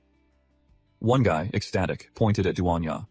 "You're a smart girl. We'll punish you again tonight, but that new guy, you broke the rules, so you must be punished." He looked at them with contempt, hands in his pockets, and chuckled. "Oh, punish me? They saw you challenging them and got even angrier. Bring the person out." The person they mentioned was a tall, dark, and smelly guy with bulging muscles and a chain around his neck like their hound dog. The punishment is a life-or-death duel with these two. Either kill them or be killed by them. To a normal person, that devil looks terrifying, but to our main character, it's nothing. But looking closely, they seem familiar. Tathan remembers now. Aren't these the two brothers from the flood? What is going on? But that little girl wasn't scared at all when she saw that devil. Her eyes were even shimmering with pity. Suddenly, the kid cried out, "Eldest brother, second brother, what's wrong with you two?" Doana quickly held her back. "What? Are they your brothers?" The little one cried and wanted to rush forward. "You bad people, let my brothers go." The older girl had to hold her back. "Don't go over there. Their state is not normal." While releasing those who had turned into devils, the gangsters sat there eating greedily. They failed their mission and didn't have enough contribution points to compensate, so they were sentenced to death. But killing them right away is too wasteful. I can't let that happen, so I kept them for the brothers to have some fun. But I didn't expect you guys to know each other. This makes it even more interesting. I've decided if you lose this duel, I'll let this little sister join her brothers. Thrown into the water to be eaten by the water demons, without any hesitation, he threatened the two. "If you lose, he'll throw all three siblings into the water for the water demons to eat, bastard." Tathan glanced at them. Their expressions seemed wrong. The two brothers seemed to be in a state of madness. Have they been injected with something? The one-eyed bastard, eating like he was starving, chewed non-stop and shouted, "Get him!" His underlings immediately released the chains. Now they no longer recognized him. They just charged forward manically. Our main character didn't want to harm them, so he directly struck their necks to knock them out, saving the trouble of fighting. As for the fat one, he slapped his face crooked. In an instant, he dealt with both of them, avoiding a long fight. The little kid saw them pass out and cried even harder. Brothers Donaha reassured her, "Don't worry, they'll be fine." The one-eyed guys hadn't even finished their meat, their eyes wide with shock. What? They were taken down that fast? Damn it, what a waste of my 2 vials of drugs. Forget it, they're just 2 useless pieces of trash anyway. Seeing that fighting wouldn't work, he switched to flattery. "I'm in a good mood today. If you obediently hand over all your supplies, I'll pretend nothing ever happened." Tathan glanced at him contemptuously. But why should I give my supplies to you? Both of them were pissed. Damn it, you're new here. Aren't you anyone who enters the University of Science and Technology must follow Boss Loose rules? That's how we avoid chaos and get rid of freeloaders. That's right, we don't raise idle people here. If you want to stay, you have to earn contribution points. Submitting resources or searching for supplies can be exchanged for contribution points. These guys have mentioned it several times now. Contribution points, huh? Isn't that just like money? But it's clearly very beneficial for the one who makes the rules. Alright, but our last bits of food were eaten by you guys. Now we have nothing left. Just then, a huge man, round as a ball, appeared behind them. Want contribution points? Why not work for me? The two guys immediately got scared. Captain Quatch, more and more influential figures are showing up. This big guy was even more ostentatious. He even had two devils with wooden gags in their mouths pulling a cart for him. On the cart, there was also a female slave serving him. He looked at him and continued, room and board provided, high-paying job. Suddenly, one of the pullers tripped and fell to the ground. The fatty's eyes immediately turned red with rage, his face as dark as the bottom of a pot. He didn't say another word, directly pulling out a large staff. He threw it in one go, piercing straight through the cart puller, killing him on the spot. Both Tathan and the other were horrified. These people were more evil than devils, treating human lives like dirt. After killing him, he gloated and laughed to show off. You see that? I'm very short on people here. You came at just the right time to take his place, especially that bunny girl over there. He'll give you a can of luncheon meat every day, and you can eat as many instant noodles as you want. How about it? He grabbed the girl sitting next to him tightly. You have to know, this is the apocalypse. Industrial production has long since halted. For you, I've already spent a fortune. Who said these goods? The one-eyed man chimed in. Our captain has been kind enough to invite you. I advise you not to be ungrateful. Awesome. The captain is getting a new woman, so the previous ones will be passed down to us to enjoy. Suddenly, the fatty sniffed the air like a dog. Wait, what is this smell? What did you guys just eat? The guys who had just been stuffing their faces panicked. We're done for. I saw the meat earlier and completely forgot. Sneaking food behind the captain's back is a death sentence. They immediately knelt and begged, sorry, Captain. We'll never dare to do it again. Please give us another chance from now on. Whatever food we have, we will definitely offer it to you first. The fatty furiously roared. All of you, shut the fuck up, I'm about to suffocate from the stench. Did you eat shit? Don't you fucking open your mouths again? Get the hell away from me. The two listeners were also startled. Has he seen through Doan Hess' mental control technique? No, it's more like it has no effect on him. The one-eyed guys didn't understand at all, their faces blank. Huh? No. Captain, what we ate was. Their brains finally caught on, their faces turned pale, and they sweated profusely in a panic. They spat out black liquid from their mouths. My stomach hurt so much the whole group clutched their stomachs and ran like crazy. Restroom, hurry up, I can't hold it anymore. Why does it hurt so suddenly? Captain Quaich watched them, annoyed. Damn it, why do I have such subordinates? One day I'm going to strangle these idiots to death, to then look this bastard over. Even he felt it. How strange, this guy clearly doesn't have any special abilities, but he gives off a formidable sense of power. Furthermore, under his influence, the others were able to break free from Duan Ha's mental control and wake up. I don't know what kind of person that Boss Lu is, but judging by this subordinate's appearance, he's definitely not someone to be trifled with. Killing them now would cause trouble for my plans. It's best to find that mutated rat first. He saw that I hadn't answered and asked again. Hey kid, what about my offer from before? He glanced at him and refused without a second thought. Not interested. He didn't bother to press him. Ha ha. Don't worry, there will come a day when you'll have to come begging me. Lu Dio, you come over and take the spot in the front. Your captain has to head back. Just like that, he really left. Doan Ha felt a little guilty. Sorry, his mental strength is quite strong. My ability has no effect on him. Our main character understood. It's not your fault these people ate the corpses of water demons and didn't die. There's definitely something fishy going on. We need to be careful. Just then, someone approached. You've offended the captain's guards. They won't let you go. This person took off his hood. He recognized him before he recognized him. Then you must come with me right now. But our main character looked for a while and couldn't remember his name. You know me? Why are you helping us? The guy looked dumbfounded. It's me, Mu Fovien. I'm DNV's roommate. We met last time you came to school. Elsewhere? The fatty glared and ordered his subordinate, Lu Dio. You keep an eye on that woman for me. Don't let them escape under any circumstances. The subordinate was shocked. Captain, are you planning to? Of course. What man wouldn't desire that bunny girl? He licked his lips greedily and gulped. Meeting such a pretty girl in the apocalypse is truly a rare find. All day today Tathan and the other were busy here. Done. The medical supplies here aren't many, but luckily, they are enough. The bunny girl cured the two who had been turned into devils. For now, their lives are no longer in danger. The little sister was overjoyed. Thank you, Sister Rabbit. You're so amazing, that's great, Tathan. And the guy walked around looking everywhere. Come to think of it, are all the students living here now? That's right, regardless of gender. Anyone who's still alive is taking refuge here. Mu Fovien nodded. That's right, regardless of gender, anyone who's still alive is taking refuge here. Because Brother DN Viet often helps everyone, this place is considered the territory of our logistics department. While he was still wondering, someone else approached. Our logistics department is very strong. Even if we encounter the Thio tribe, we can still put up a fight, classmate, interested in joining? The other guy saw him coming and immediately called out his name. Brother Dien Viet. Mufo Vien pointed towards Dathan and boasted, "Look who I brought back." The other guy recognized him immediately, his eyes shining with surprise. "Shit, Tatu, it's really you?" He ran straight over and hugged him tightly. "Damn it, I thought you were dead. I can't believe you're still alive." This is great to then recognized him, Brother Dien, long time no see. The two acted as they used to, habitually shouting, "Let's go, it's rare for us brothers to meet again. We have to have a few drinks. I just got back from a supply run. I can hang out with you for a few days." Suddenly, his whole body froze as he looked over. "Huh?" He was even more shocked. "I've seen you before. You're the legend of our University of Technology, the Ice Queen goddess Don The girl squirmed in her bunny suit and replied shyly, "That's all in the past. It's useless now." His voice got louder and louder. "Little Mew, why is the legendary goddess appearing here with us? And she's even wearing a bunny outfit?" The other guy just realized. "Is she the senior Dona from the medical academy? No wonder she's so beautiful." Being scrutinized by the two, her face flushed red and she hugged our main character tightly. "Tathan, I want to change. Wearing this in front of our juniors is too embarrassing. Besides, look at them." Our main character naturally pulled the beauty into his arms. You really should change. If she didn't change, those two would die from a nosebleed." They were bursting with jealousy. "Why is he hugging the goddess?" "Damn it," Dien Viet led them to a room. "Sorry, my place is a bit messy. Please make yourselves comfortable. Donya can change in this room." "Wow, such a luxurious single room, I'm so jealous. Did you exchange contribution points for all of this?" The other guy saw her go in empty-handed and was curious. "But you two aren't carrying any backpacks. Where are you getting the clothes from?" Tathan quickly distracted him from that thought. "Brother Dien, your missions must be very dangerous, right?" At the mention of it, he sighed heavily.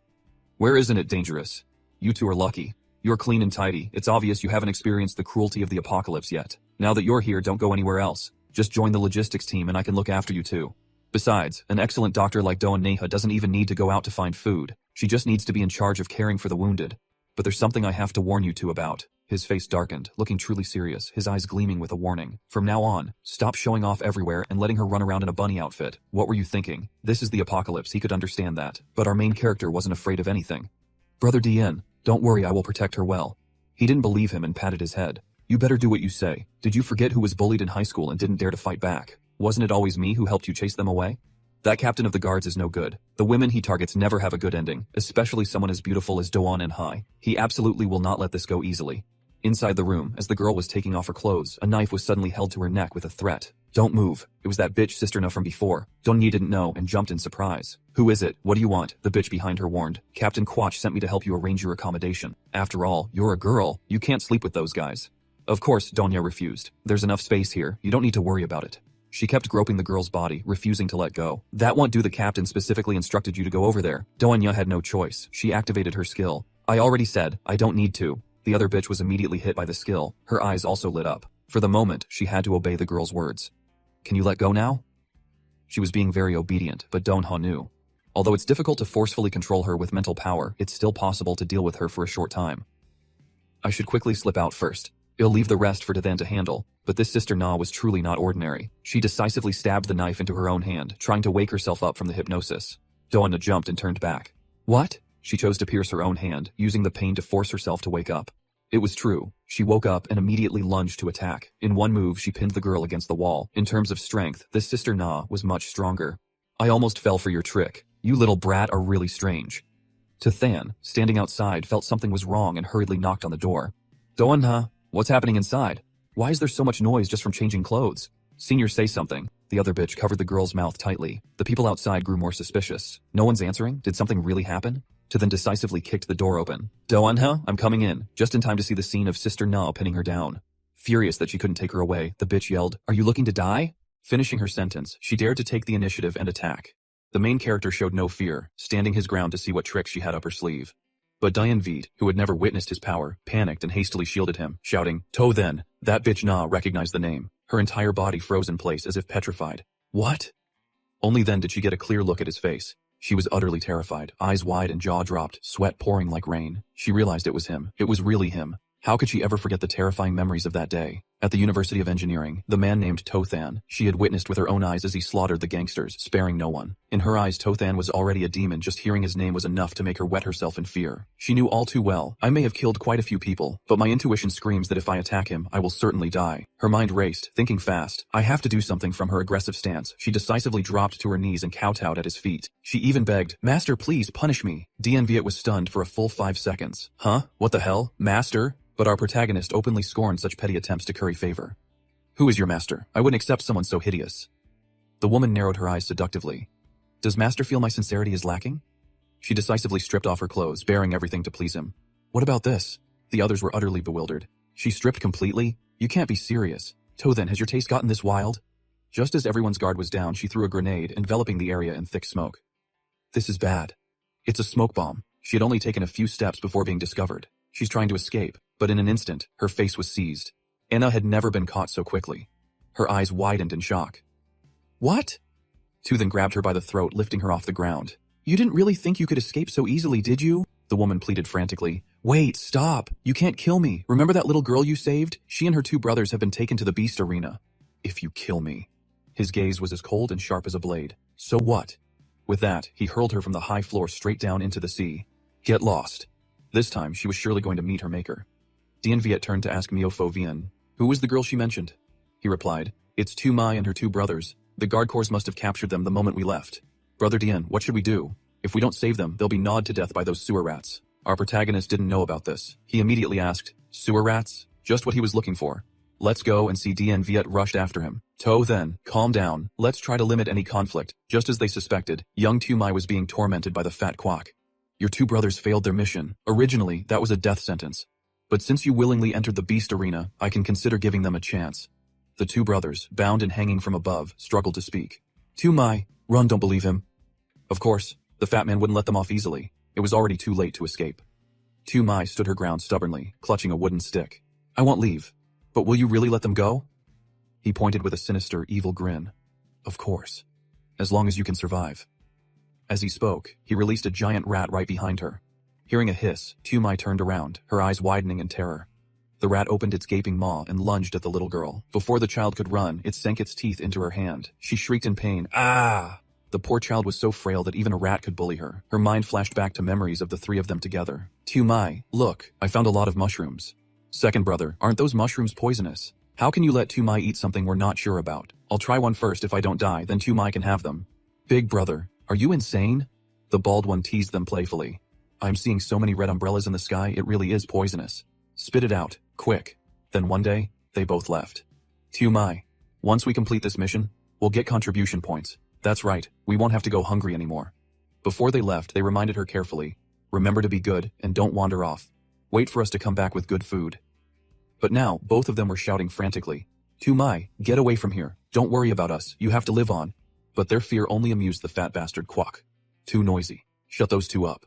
The moment he spoke, one of his men walked over and kicked away the 2 chairs they were standing on. Instantly, the nooses tightened around their necks. Tumai watched in horror, screaming, Big brother, second brother!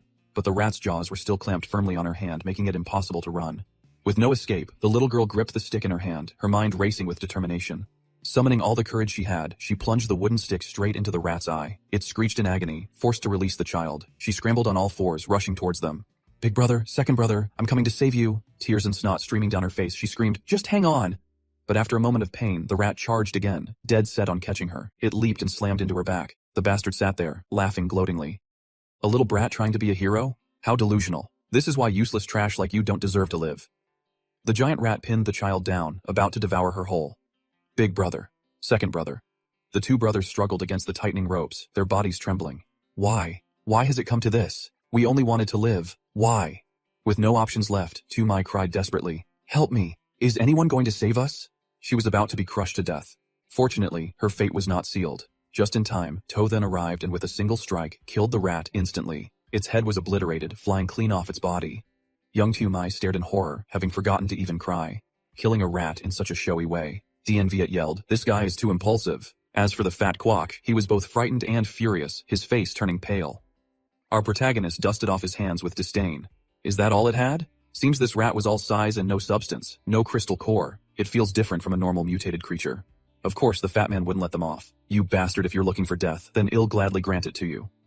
Behind our protagonist, in a large pit, an entire swarm of similar rats lay in wait. He intended to use them to finish Tothan. DNV's group rescued the 3 siblings. Tumai, you all rest here for a moment. The moment she saw her brothers, she ran to them. Big brother, second brother, are you okay? Both were holding on. We're lucky to have you, Tumai, you saved us. The little girl hugged Doanya tightly. It was brother Tothan who saved us. Elsewhere, Na, who had unexpectedly survived being thrown into the sea, was in a room with a long-haired man in glasses. Both had their sights set on him. Is the man below the special research subject you mentioned? Yes, sir. Using his genes could surely solve the problem of genetic instability in this apocalypse. Is that so? These rats have been enhanced with the latest technology. They are much larger and more ferocious than before. The man appeared to be a scientist. If he dies down there, then he isn't worthy of being my special subject. The fat bastard Quack released the swarm of rats, but our protagonist dealt with them in an instant. One man, one blade. A single slash killed both rats instantly. The others watched, jaws agape, defeated in the blink of an eye. Is this still the Tothan I know?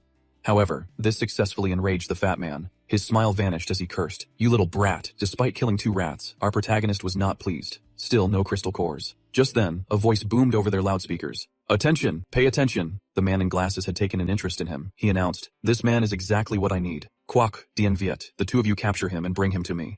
Hearing this, Fat Quack's eyes lit up with glee. The boss has spoken, you're done for Dien Viet, however, was overcome with anxiety. This is bad. The boss then added. Alive or dead doesn't matter. Mufovian anxiously urged Doanya. Senior sister, we have to go. This situation is bad if we don't leave now. You won't be able to get away either. She naturally refused. I'm not leaving. As long as Tothan is here, I'm not going anywhere. The fat Quack taunted loudly. Dien Viet, I heard you 2 are brothers, but our very survival in this apocalypse is a gift from the boss. So what's your choice? Unaware of the situation, Tothan turned to ask, Brother Dien, what is going on? He explained everything. The man upstairs is Lu Havun. From the very start of the apocalypse, he developed a drug that makes people stronger, and he used it to control this entire school. However, this drug trades life force for power. Without it, we become weaker than anyone. Is that all? This was simple. He asked him, if I told you I have a solution, would you be willing to come with me? But Dien Viet didn't seem to trust him. He made his decision in an instant. I'm sorry, Tothan. I'm afraid I have no other choice.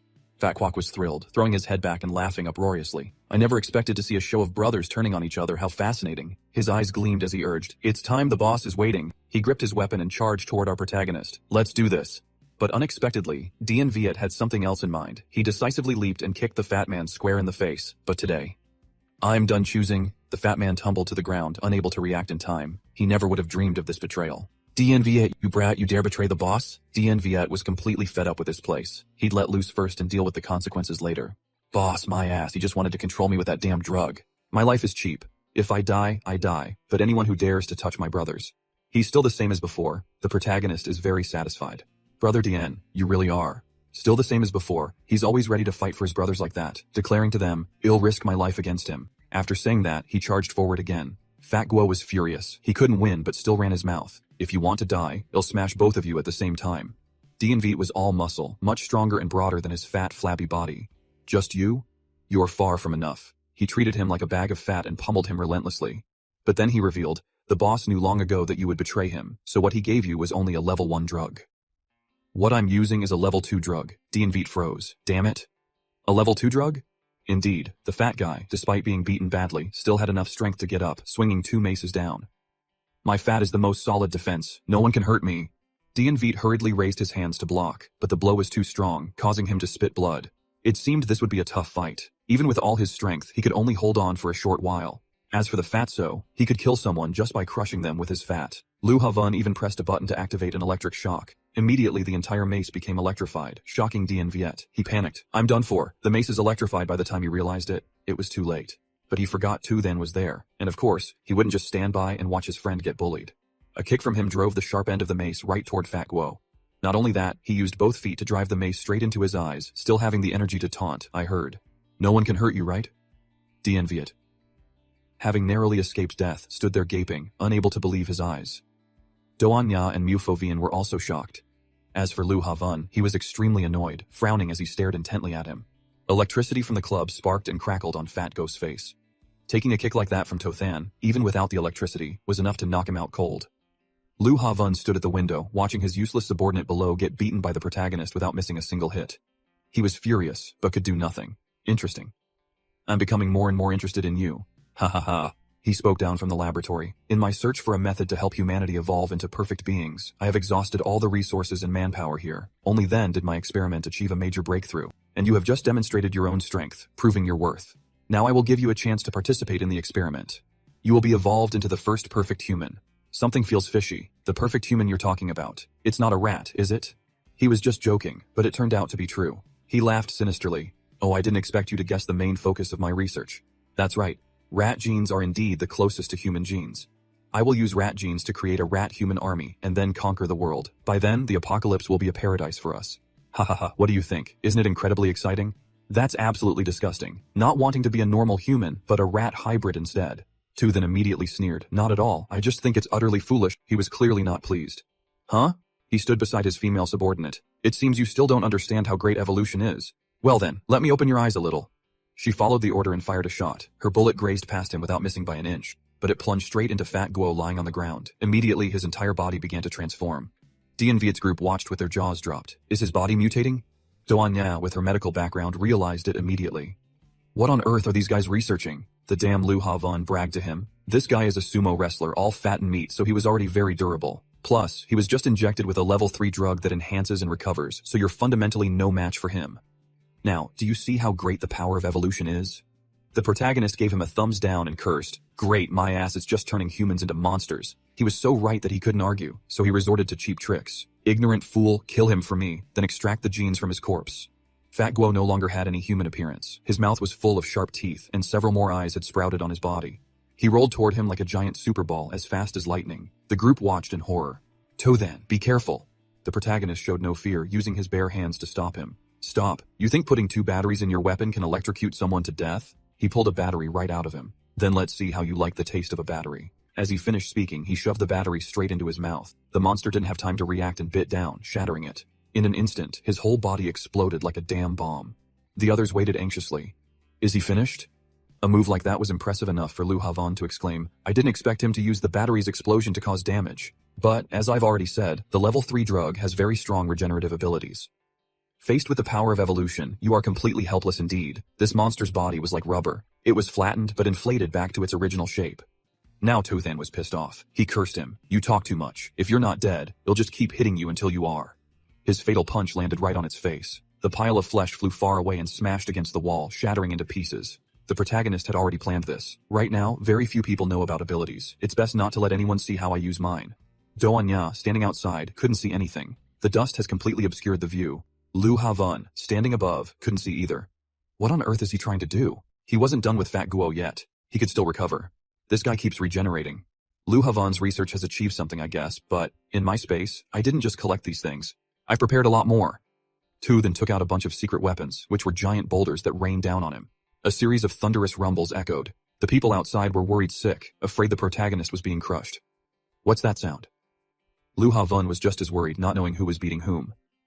What kind of trick is he pulling now? The dust slowly settled, revealing Tuthan sitting on a mountain-high pile of rocks. The group stared for a while before realizing. Is that a small mountain made of cement and steel rebar? Is the enemy buried under there? That's how he knew he'd lost. Furious, his face as black as the bottom of a pot, he gritted his teeth and cursed.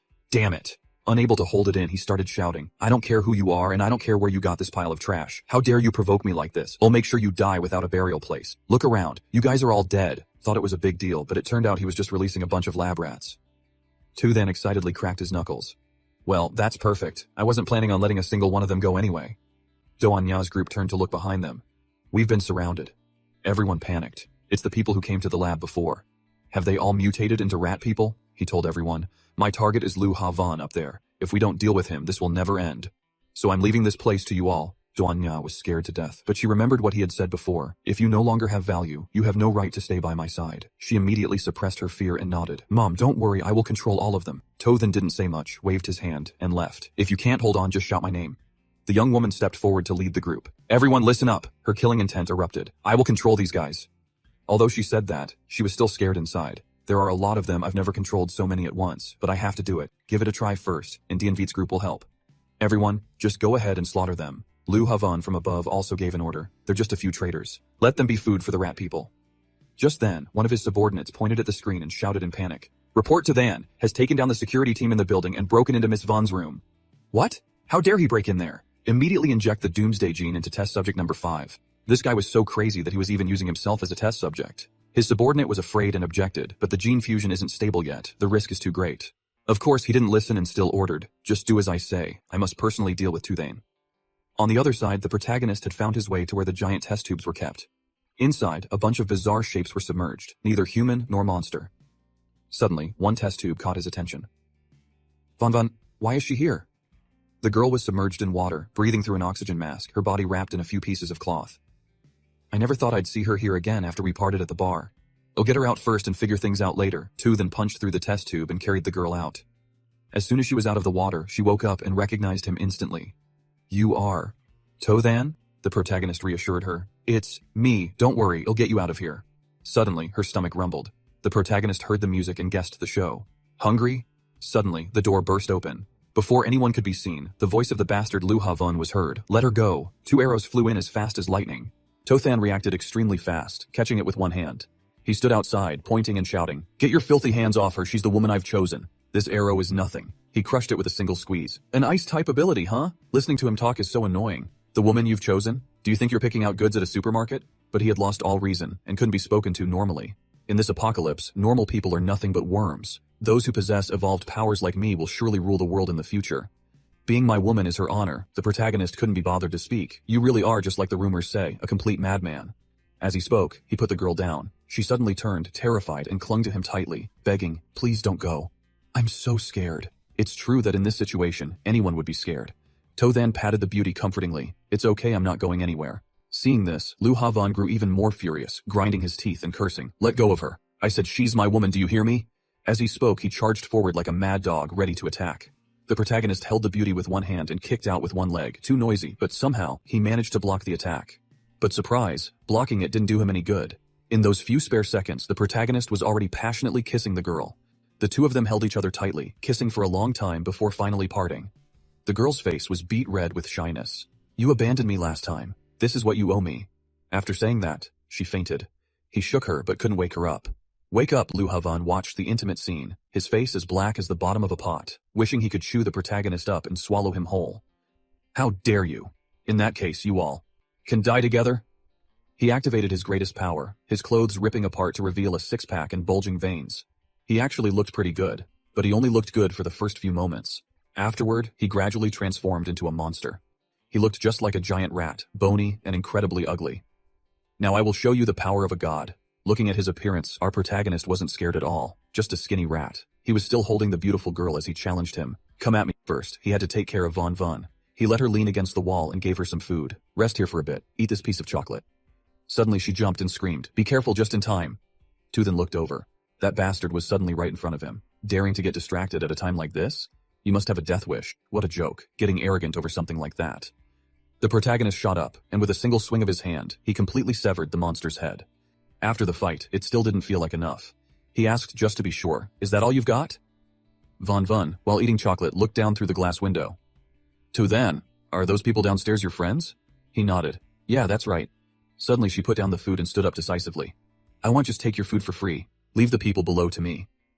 After saying that, she threw a chair straight through the window, shattering it. Where did this girl get so much strength so quickly? Was his chocolate as powerful as a rocket? Before going down, she seemed like a different person, giving a serious warning. That's right. Lu Havon won't die that easily. You should be careful. Just as Tu then replied, I know. She decisively jumped down. Spreading her arms and legs without a hint of fear, she wasn't even startled by the thousands of rats below. But unbelievably, she was normal before she jumped, but by the time she landed, Van had somehow turned into a giant, her landing shaking all 3 realms. She even screamed, my butt hurts so much. Doanya and Dianvit said to each other. Am I seeing things? In their eyes, the girl was a giantess. Why did a giantess suddenly appear? The girl quickly introduced herself. Hello everyone, I'm Van, I'm Tothan's friend, here to help you. Doanya asked in confusion. An ally? But Dianvit was just staring at one spot. I saw everything. It's my first time seeing a bottomless cave, a giant abyss. Now, the girl Van finally realized. Huh?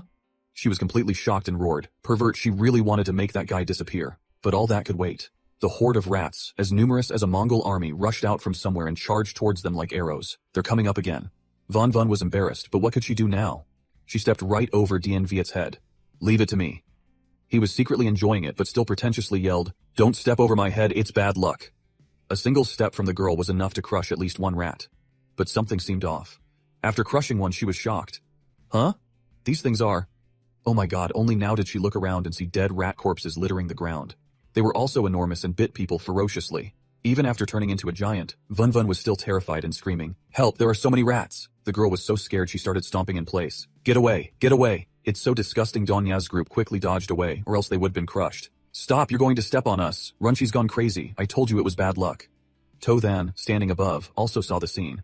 "I didn't expect that Vun Vun would have such a powerful ability."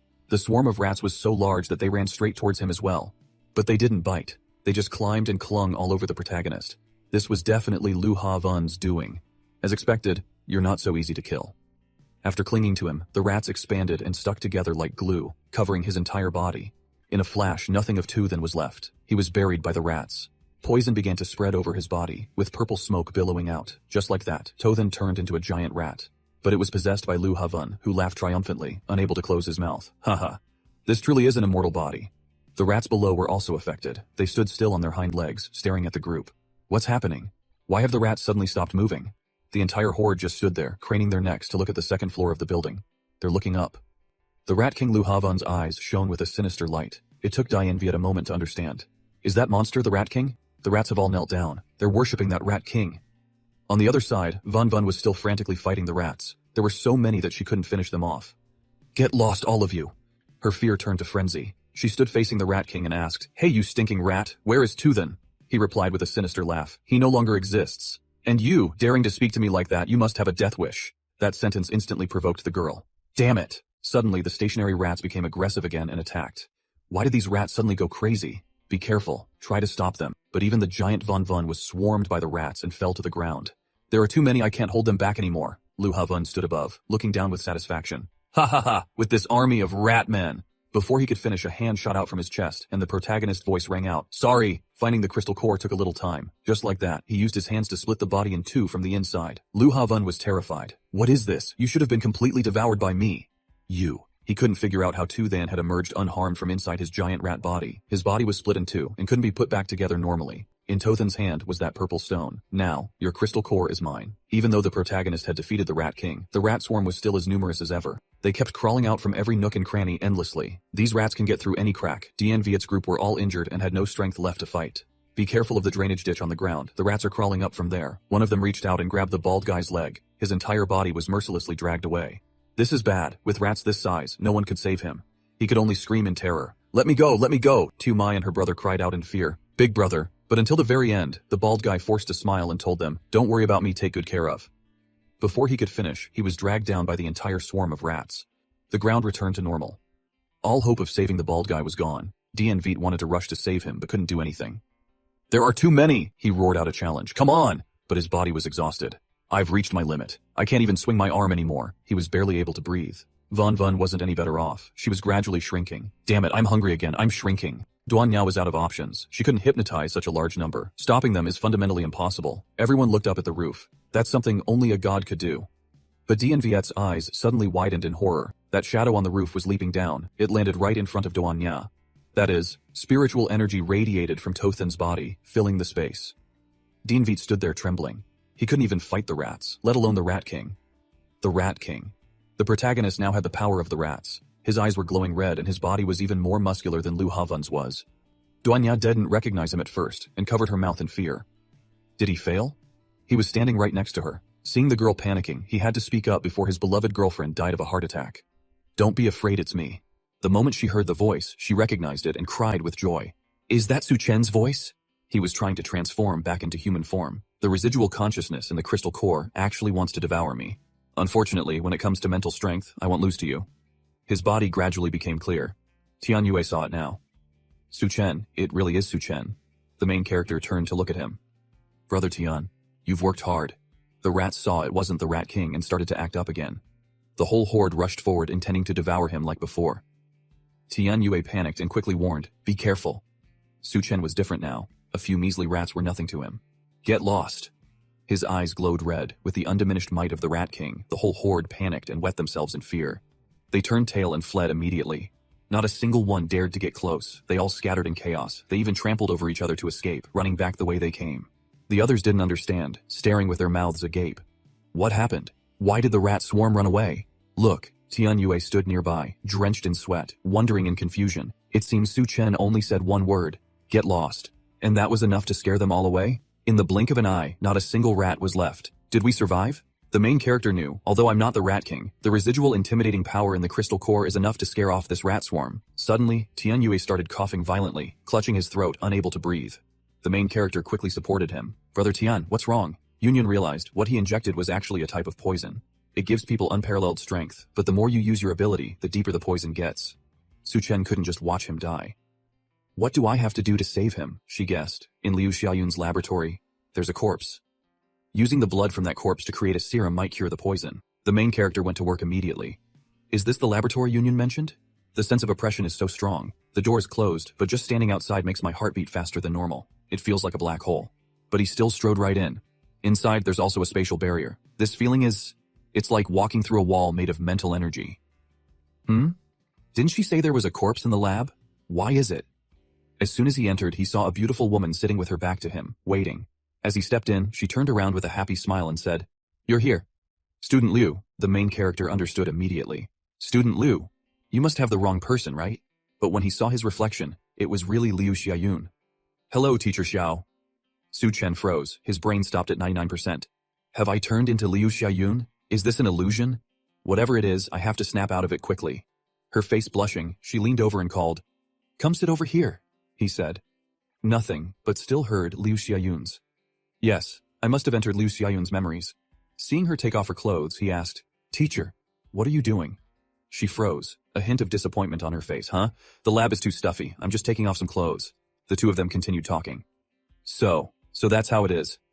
"Teacher, what's wrong with this crab? Do you know about Saculina carcini? It's a common parasitic organism found inside crabs, right?"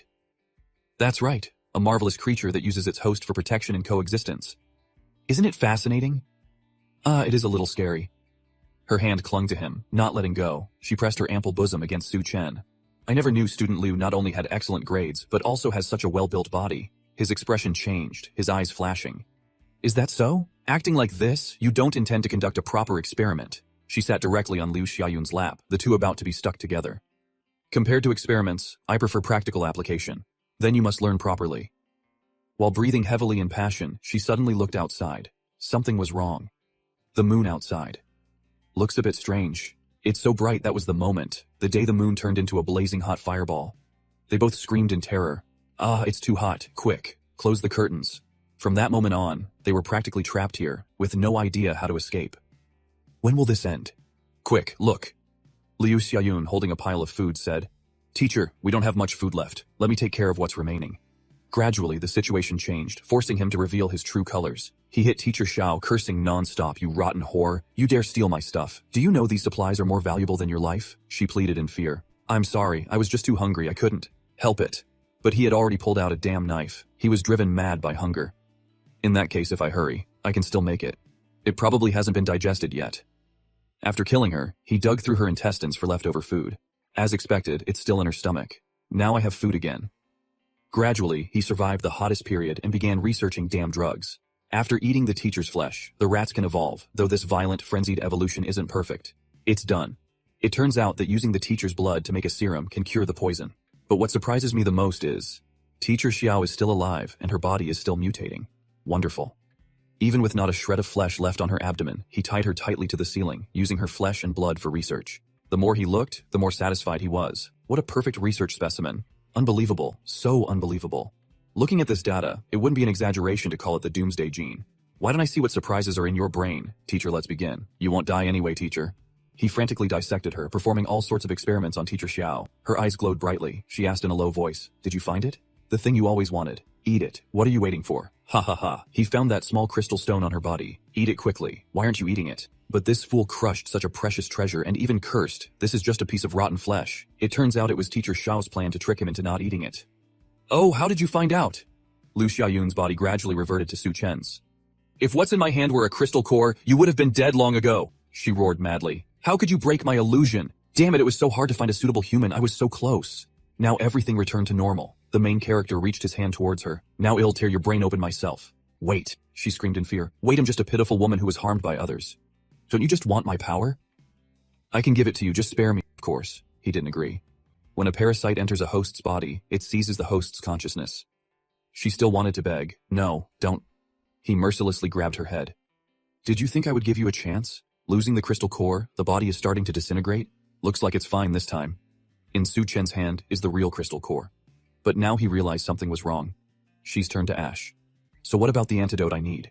He began searching frantically. There must be an antidote among the vials in this lab. Sakulina, once it parasitizes, it will create root-like branches inside the host's body, connecting to all parts and controlling the host's behavior. This parasitic relationship will eventually turn the host into a slave of the Sakulina. A group of people walked down the street, chatting lively. See, the flood has receded. The corpses that were underwater have mutated again. Stop looking, let's keep moving. It was Su Chen's group. Union looked around, a little scared. Sister Duanya, where is Su Chen taking these medical students? She replied. The escaped rat people are all hiding near the University of Science and Technology. That place is no longer suitable for humans, and these surviving medical students are rare talents in the apocalypse. So Su Chen plans to take them to the settlement. Huh? Doesn't that mean we still have a long way to go? I'm hungry. As soon as she said it, her stomach growled. This won't do, I have to find Su Chen. But before she could take a few steps, Duanya stopped her. You can't go. Huh? Why not? Duanya, with a blushing face, warned her seriously. Since you're following us, you have to listen. In her heart, she was thinking, I'm only doing this for your own good. Remembering that time, she herself had gone looking for the main character, just like that. Su Chen, what's wrong with you? But he, with red eyes as if he had lost control, grabbed her face and pulled her close. Don't be afraid. I'm just a little hot. After saying that, he embraced and kissed her passionately to cool down. After that was a stormy night. To this day, Duanya still wondered, to suddenly become so frenzied, could it be a side effect of the crystal core? On the other side, Su Chen led the group, having to calculate carefully. After the Great Flood recedes, bacteria, viruses, and even plants will undergo major mutations. Many settlements collapsed due to a lack of doctors. Doctors are now a scarce resource. By making good use of them, I can build my own settlement. Even if many factions appear later, I'll have the capital to compete. Besides, the harvest this time wasn't bad. Union found the serum and the method to create recovery medicine. Brother Tian and the others have recovered their health and can also lend me a hand. All the research equipment and supplies inside the laboratory building have been collected into my space. The Rat King's crystal core not only enhanced my berserker ability, but also increased my physical strength. It also gave me an ice-type ability. Although I can only condense a little ice, I can find ways to strengthen it later. Then there's the crystal core from the half-mutated female zombie in the lab. Her core gave me 2 mental-type abilities, but unfortunately, not the illusion ability. Suddenly, Tian Yue looked to the side and shouted, "What's that sound over there?" The main character immediately looked over. The first is mental perception. This ability probably comes from the mutated zombie's instinctual thirst for fresh blood. I can see the heat radiating from the blood of living creatures within a 30-meter radius. It's an ambush by the Thio clan. Before they could get there, Miao Puyuan also pointed and shouted, "Everyone, look up, look, what's going on? Who did this?" On the traffic light pole right in front of them, a girl was hanging, who knows since when. A girl screamed in terror, "Rui Rui?" That's Rui Rui, my roommate? What are you all waiting for? That's a human life, go save her. A guy in the group was about to run over and play the hero. I'm going now. But the main character quickly stopped him. Don't meddle in other people's business, let's go. The girl who had screamed heard this and her face turned black with anger. You cold-blooded and ruthless person, watching someone die and not saving them, are you even human? The people with her also clamored in agreement. Damn it, a bunch of cowards telling me to watch someone die and do nothing. I can't do it. I'm staying. Quick, get her down. A few guys ran to untie the ropes, trying to help. Don't worry, we'll definitely save you. Just then, 2 huge arrows appeared out of nowhere, whistling through the air straight at them. Each arrow pierced a guy's heart, so much for trying to be heroes for a girl. The other guys were scared stiff. The girl who was screaming for help the loudest wasn't actually doing anything. Before they could understand what was happening, a horde of armed men rushed out from the buildings on both sides. Only then did they realize, we're dead, it's a trap. But it was too late. These guys who rushed out were all tall and muscular, fundamentally stronger than most of their group. One of them bared his sharp teeth and rushed forward to lick the short-haired girl's face. What a kind little lady, using you as bait will surely lure more people. Want it? His hands weren't idle either, caressing her all over. Let me see. This is the scent. Brother Shun, can I have a go at this girl first? Her pleas were useless. Please, spare me. The other guys, seeing this, still tried to resist. Bastards let her go, but anyone who spoke up was beaten to death by those demonic men. So noisy. Food should know its place as food. This girl smells so good. How about we keep her to bear children? Except for Tuthen's group who stood there calmly. The others were in a panic. That's Han Duit's voice. What happened to them? That damn goody two-shoes got people killed. Only now did Doan Ya understand. The woman from before was bait, wasn't she? The main character had seen through it long ago. Yes. So are we safe now? He looked up at the men standing on the surrounding tall buildings. On the contrary, we've been surrounded by the Theo clan. Dean Viet's group still didn't get it, looking around in shock. What? We're surrounded? Only two then saw through it all. There are too many of them. Let me try my final ability. The skill he just stole. Corpse control technique. Let them taste what it's like to be surrounded instead. He used this move and turned the tables. Now, the other group was the one being surrounded. Moreover, the number of his corpses was immense. They had noticed it too. Watch your back. When did these mutated corpses appear behind us? These big, dark, smelly guys were not bad, fighting and slashing crazily. Damn it, don't get in my way. Get lost, all of you. By the time they finished dealing with them and turned back, Tothan's group had already slipped away. Damn it, the prey has all escaped. Two of them, furious, jumped down from the rooftops. After them, don't let them get away. But the main character hadn't run. He stood there waiting for them. The moment they appeared, he ambushed them. Where do you think you can run? The two demonic men saw he was alone and thought it was an easy fight. Their eyes lit up. Look, there's one more left to die. Kill him first, but he disdained them. Fighting them would only dirty his hands. Too bad the Thao clan doesn't have crystal cores. We'll just let these mutated corpses play with you. As soon as he finished speaking, in the blink of an eye, a horde of corpses as numerous as rats appeared out of nowhere, surrounding them.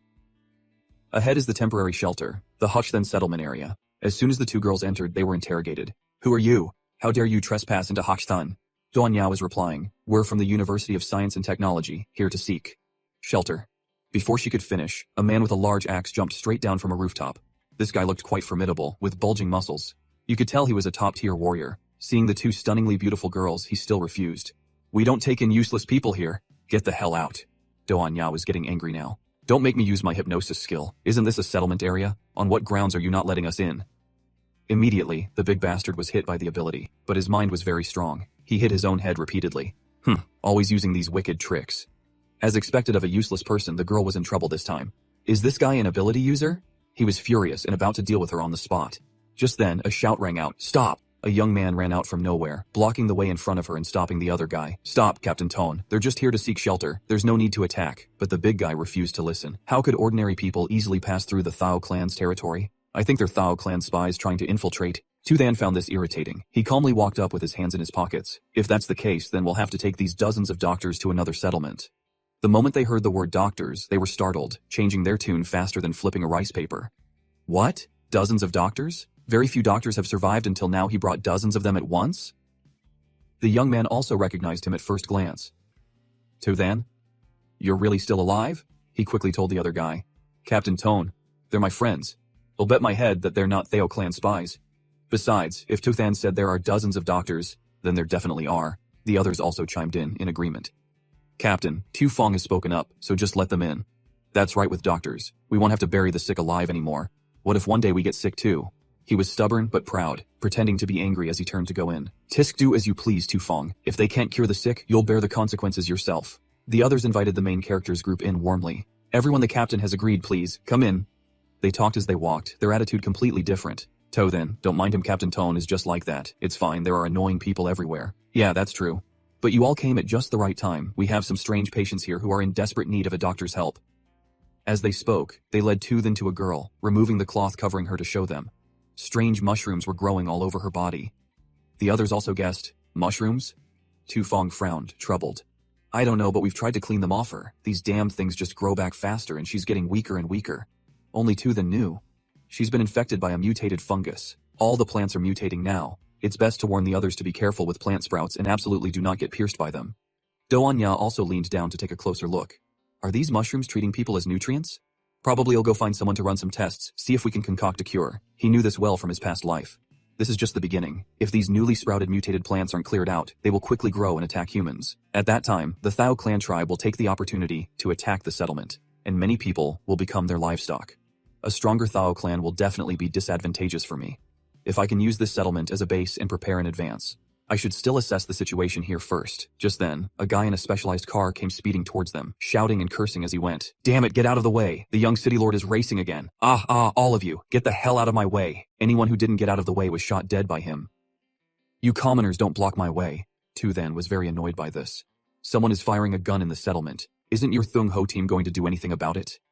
Tu Fong was extremely upset, but helpless. The Thung Ho team has been disbanded. Was that the condition for these refugees to enter the city? That's right, that guy is the city lord's son. He thinks the elderly and children are useless to the settlement, so he often drives around deliberately running people over. Just then, that bastard glanced in their direction. Oh, new people have arrived. He screeched his car to a halt. Stopping right in front of Von Von, he teased her. Hey little sister, wanna get in Big Brother's car? I'll take you to eat something delicious. The girl went along with it and stood up. But, I'm too hungry to walk. Can you carry me? Hearing this, the guy was overjoyed and agreed without a second thought. Of course, I couldn't ask for more, Tu Feng angrily shouted. Damn it, Trung Hut, you dare. But To Thun, who was standing beside him, held him back. It's fine as long as he can carry her. The inexperienced Trung Huk stood there with his arms wide open, calling out, Come here, Big Brother is ready. Von Von's face darkened with a wicked smile. Good Big Brother. Here I come. Yes. She took a running leap and jumped down from a high place. That Trung Hut guy was waiting with his mouth open and tongue out, but he had no idea that the little girl he was obsessed with weighed over 100 tons. When Von Von's whole body hit the ground, it was like the sky falling. Trung Huk had to run for his life, or he would have been crushed to a pulp. Her whole body was flattened on the ground. She wanted to crush him to death, but he managed to dodge in time. After trying to crush him, she ran out of calories and her body shrank back to normal size. The thunderous noise attracted everyone's attention. Even Captain Tone looked back. Huh? What happened? Bok Thung was also there. What was that sound? Trung Huk's leg was freaking broken. He sat on the ground, trembling like a leaf. My leg! My leg! She shrank but was still as tall as an apartment building, looking down at him with a mocking smile. Young City Lord, giving you a chance was useless after saying that. She deliberately stomped on his injured leg a few more times for good measure. The other soldiers rushed over. Young City Lord, are you okay? He was scared out of his wits, pointing and screaming like a madman. Monster! She's a monster! She just turned into a giantess and broke my leg. Tell her to get lost. Doanya couldn't stand by and watch them bully Von Von. Her eyes turned bright red as she activated her skill, mental control. The others were completely brainwashed and turned to each other. Young City Lord, it's clear you fell from the car and broke your own leg. That's right, no mistake, we all saw it. Trung Haek grew even more furious, pointing and yelling. Shut up, all of you. I get it, you're all in this together, conspiring to frame me? We'll call my father to kill you. Father, help me. Captain Tone stood to the side, smirking. Looks like there's a good show to watch now. It was like a son's psychic connection. Right after he shouted, a black sedan really did drive up. Tu Feng exclaimed worriedly, we're screwed, he really called the City Lord. But Von Von wasn't scared at all. She put her hands on her hips, raised an eyebrow and teased, oh, the City Lord is so impressive. As soon as the old man got out of the car, his face was tilted to the sky. Can someone tell me what exactly is going on? Tu Feng hurriedly explained, City Lord, my brother brought dozens of doctors here to seek shelter, but the young. Trung Hut crawled over to tattle. Dad killed him, my leg was. He hadn't finished his sentence when a loud smack echoed. It was his father who slapped him. The old man scolded him to his face. I've told you many times, you must treat every person who comes here with kindness. Don't you dare act like a young city lord with me. Always remember our ideal is to build this place into a beacon in the apocalypse so that everyone who comes here can feel warmth. Immediately, everyone praised him. His own son is punished for wrongdoing? It seems this city lord is a good person. I never thought someone with such noble character still existed in the apocalypse. I have witnessed a heart of gold. He was acting deeply, with teary eyes, placing a hand on his chest. Everyone, I sincerely invite you to stay and fulfill this dream together. We will provide you with the best food, the most favorable conditions. Really? Cheers erupted everywhere. This is great. I want to stay long, live the city lord. Tu Feng was overjoyed. To then, everyone can stay now. But when he looked back, there was no one there. Huh? Where did they go? That night, Tothan's group started a fire outdoors to keep warm. The two girls wondered, why didn't we stay in the city? Doanya explained. You crippled his son. Do you really think the guns in the city lord's army's hands are just for show? Von Von naively asked. Huh? So the three of us have to sleep together in this small forest tonight? But, Sister Doanya, it's my first time. Can you teach me? The other girl sighed. What are you thinking about? We might not even get any sleep tonight. Von Von's face flushed. Huh? You guys have so much stamina, huh? The two girls were talking nonsense and didn't notice until the main character had to warn them. Stop joking around. Someone's here. It was a few street thugs. They were targeting them. Friends over there. Come on out. I didn't expect you to be so alert. You broke the young city lord's leg and thought you could just slip away, as if Tuthan would need to do that. He stepped forward contemptuously with his hands in his pockets. Run away? I simply didn't want to cause a massacre in the city and risk injuring people from the Thung Ho team. The other guys thought he was joking. A massacre? This unarmed kid claims hell caused a massacre? Why waste words on him? Let me shoot him dead. As soon as he finished speaking, he took a punch from the main character straight to the face. His entire upper body disintegrated into nothing. The other guys were terrified, sweating buckets and frozen stiff. What? With just one punch? The whole group pissed their pants and hurriedly shouted, Fire, quick, fire! Of course, the main character wouldn't let them get their wish and jumped straight into the fight. They panicked at the sight of his sharp blade. Don't kill me if you don't kill me. I can tell you a secret about the city lord. Su Chen stood there, glaring menacingly. Oh, let's hear it. The group spilled everything they knew. The city lord and the Thao tribe have been in close contact recently. He secretly trades with them here every week. The city lord trades refugees for food from the Thao tribe. That very night, the three forced them to lead the way. Yun was furious, wanting to punch him. You trade living people with the Thao tribe? He cried and pleaded. It's all the city lord's doing. The Thao tribesman choked the other guy as a dispute broke out. Wait, what are you doing? Isn't it supposed to be food? You'll dump that smelly food at the refugee camp gate before dawn. What? Crack. As for you? It's the usual, of course. The Thao tribesman bit off one guy's head and ate it, leaving no bones behind. It was a nauseating sight. The old man continued. These guards are just temporarily recruited refugees. The city lord will definitely not leave any witnesses. I've told you everything I know. Can you let me go now? As if. The main character wasn't done with him yet. Not so fast, there's one more thing I need your help with. The old man was used as bait, dangling from a rope and screaming, Ah, help me! The monsters looked up, bewildered. Why is someone hanging up there? Whatever. Just kill him and bring him back. The old man nearly pissed his pants as the fist swung at him. Wait, but the monster didn't care. In its eyes, he was only its next meal, and just like that, he took the full force of the punch to his stomach, spitting up blood. It was a gut-wrenching blow. Just as the punch landed, Yun's gloomy face appeared like a ghost. Huh? You broke my new toy. In their eyes, she sat holding the rope, her chin in her hand, saying boredly, Then he'll have to. The others finally realized what was happening and roared. Careful, it's an ability user. Yun reached out and grabbed the nearest one. It'll make you my new toy then.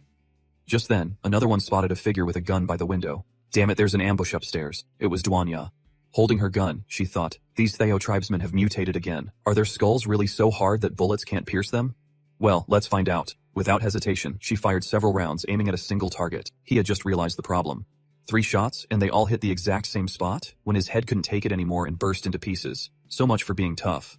The one caught by Yun struggled desperately to escape, his eyes bloodshot as he roared, You think someone like you can capture me? For all his strength, he struggled in vain and couldn't break free, only to be met with a lightning-fast punch from Su Chen. The three returned to the inn for a good meal and a chat. Su Chen, how did you find out about the deal between the city lord and the Thao tribe? I'd heard before that many refugee bases do this. Today, I just tested the waters and unexpectedly hit the mark. Duanya, in her lingerie, writhed on the bed. Actually, if you want to build a refugee base, you could find another place. You don't need to get stuck in this quagmire. Building a base is time-consuming and tiring, and I'm not good at it, so I need to find someone reliable and capable, and that person happens to be in Hao City. I see. Just as things were heating up, Yun appeared in her pajamas. Sister Duanya, why did you two sneakily start without me? The two had no choice but to agree. All right, come join us. The main character was shocked by the scene. What are you two doing? The two of them pressed close, their faces flushed with desire. It's because of you that we can live like humans in this apocalypse, so tonight, please let us serve you well. It was all just an excuse for a threesome. At dawn, City Lord Zhang saw the bald man who had been severely beaten by the Thao tribe. Mistakenly thinking something had gone wrong with their deal, he immediately rushed to the Thao tribe settlement. The two sides quickly met. City Lord Zhang, your man is severely injured. The Demon King glared down from his throne. And I lost 3 of my warriors as compensation. You will deliver twice the number of living people from now on, or our deal is off. The subordinate immediately reacted. What? Double? But the old city lord waved his hand in agreement. No problem, let's do that. Just as he finished, Su Chen, who had been standing there with his hands in his pockets, spoke sarcastically, as expected of the city lord, trading away lives without batting an eye. Startled at being caught, with no way to escape, he asked, Su Chen, why are you here? A murderous aura billowed from Su Chen as he scanned them. I heard City Lord Zhang and the Thao tribe were close, so I came to see for myself. The monsters clamored, so you're the brat who killed our men. You've got some nerve, delivering yourself to our door. The Demon King's face flushed with anger as he roared, You brat, I don't know how you killed 3 of my men, but don't even think about leaving now that you're in my territory. City Lord Zhang took advantage of their argument to slip away. This brat is dead for sure, but his companions at the base are also a problem. I need to deal with them quickly. Back at the Hao City refugee camp, he returned and began to shout, Everyone, we have a traitor in our base. The crowd was easily swayed. What? A traitor? He pointed directly at Tian's group. It's these outsiders, he brazenly framed them. They disguised themselves as doctors to infiltrate our base, then secretly kidnapped refugees to trade for food with the Thao tribe. Since you've ruined my plans, don't blame me for being cruel. The crowd, without knowing right from wrong, roared, What? Trading with the Thao tribe? Those beasts kill them. Just then, a loud voice cut in. Wait, as far as I know, Su Chen is a very reliable person. He brought these people here, so I'm sure there's no problem. The crowd turned. Ah, it's General Kao. Who is this Su Chen? For the general himself to defend him, the bitter city lord Zhang yelled, Kao Yi Wei, you want to protect them? You have no proof. How can you prove they aren't the traitors? As tension mounted between the two men, a figure on a high floor looked down and yelled, "I can prove it!" City Lord Zhang looked at Su Chen as if he'd seen a ghost, his eyes wide with panic. It's him. How is he still alive? Ko Yiwei's eyes gleamed as he wondered to himself, so this kid is Su Chen. The main character held the Demon King by the head. City Lord Zhang, why don't we let him explain what really happened? The monster roared. Let me go. Everyone was completely shocked by the sight. The leader of the Theo tribe? Did this guy actually wipe out the entire tribe? His power was even more domineering than the Demon King's. He tightened his grip on its collar. Hey, speak up. I want everyone to hear you. The monster had no choice but to shout. The one who made a deal with me was City Lord Zhang. The crowd below finally understood. What? So the City Lord was the one trading with the Theo tribe? We supported him all this time, but he's the real monster. We've all been tricked by him. But the old City Lord Zhang stubbornly argued. Damn it, this is slander. He's the one who colluded with the Theo tribe. Ko Yiwei's face was grim, not giving him a chance to speak. Zhang Jianshu, you beast, he yelled, landing a solid punch. He now showed his true face. Ha ha ha. That's right, it was all my doing, but this is the apocalypse. The Theo tribe has already seized all the supply points, just waiting for us to fall into their trap. Sacrificing a few commoners to feed many more is clearly a good deed. You should be grateful. Ko Yiwei, you're so noble, aren't you? But didn't you eat the food we got in return? What right do you have to judge me? Because you are a coward, he said, landing another punch. This time it was Su Chen's turn, trading lives for food to survive. In this dog-eat-dog world, that's not necessarily wrong. It's just that, it's the choice of a coward, which makes you no different from the Theo tribe. He taught him a lesson. We simply refuse to be cowards. After speaking, he turned to Ko Yiwei and extended his hand. General Ko, let's build a new base together, a place that truly belongs to human civilization. The main character recalled, in my past life, I wandered through ruins before finally reaching that safe harbor. It was a base that was like a utopia. No class shackles, no cries of hunger. Everyone was fed and their souls found refuge. All of this good was thanks to its founder Ko Yiwei. Right now, he's just the vice lord here. He wouldn't decide to found a new base until he discovered this place's dark side. I'm just making it happen sooner. Bai Shang's group discussed anxiously. But building a base is so hard, but if we want to be independent, we can't keep sponging off others. Establishing a new base really is the best option. City Lord Zhang laughed scornfully. Ha ha ha ha! You think you're saviors? Building a new base? Outside the city it's teeming with mutated beasts and zombies. You can't even guarantee basic food and safety. You're just sending people to their deaths. Zhang He, in his wheelchair and ignorant of the situation, chimed in. Dad, if they want to go, let them. They'll come crawling back to us once they've had enough. The old man actually praised him. Oh my son, you're so right. However, the other common people grew fearful. They said to each other, it's so dangerous out there. I don't want to go get myself killed. I'd rather be a coward and live. He spread his arms wide and laughed gleefully. Ha ha ha, listen carefully. If anyone actually believes their delusional words, I will generously permit you to leave. But let me be clear, if you starve to death out there, it's none of my business. Su Chen sat aside, his contempt obvious. It's just food, right? Is that really such a big deal? The crowd clamored in protest. What? You say that so lightly. But then they looked at the defeated Demon King on the ground and realized, wait a minute, if he could capture the Theo tribe leader, he can definitely get food. I heard he's an ability user, and a very powerful one. Zhang, he pointed at him, questioning. Su Chen, do you think you're a savior? Stop trying to be a hero. Do you have any idea how many supplies a base needs? The main character replied nonchalantly. My supplies aren't that plentiful. Maybe just enough for 2,000 people for about a month. Old City Lord Zhang froze. Are you kidding me? Isn't that about the same amount of supplies I have in my warehouse? Damn it, where did he get all that? Elsewhere, a few armed guards were startled and suddenly turned around. Huh? It was Yun Yun, playfully hanging on a guard's neck. Hey, why do you think Su Chen is being so generous all of a sudden? He only had time to scream someone before she crushed him. The other person replied, he just cleaned out this base's supply warehouse. The girl nodded. Oh, no wonder. After her attack, she hugged the other girl and whined, Sister Duanya, I'm so hungry. The other girl could only sigh. Well, that's what you get for using your powers so recklessly.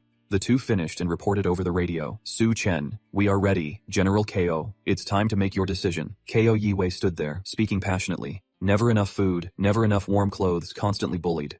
I thought these people had already sacrificed so much just to survive. But in the end, these bastards still treat them like livestock to be sold to the Theo tribe. I cannot stay in such a place for one more second.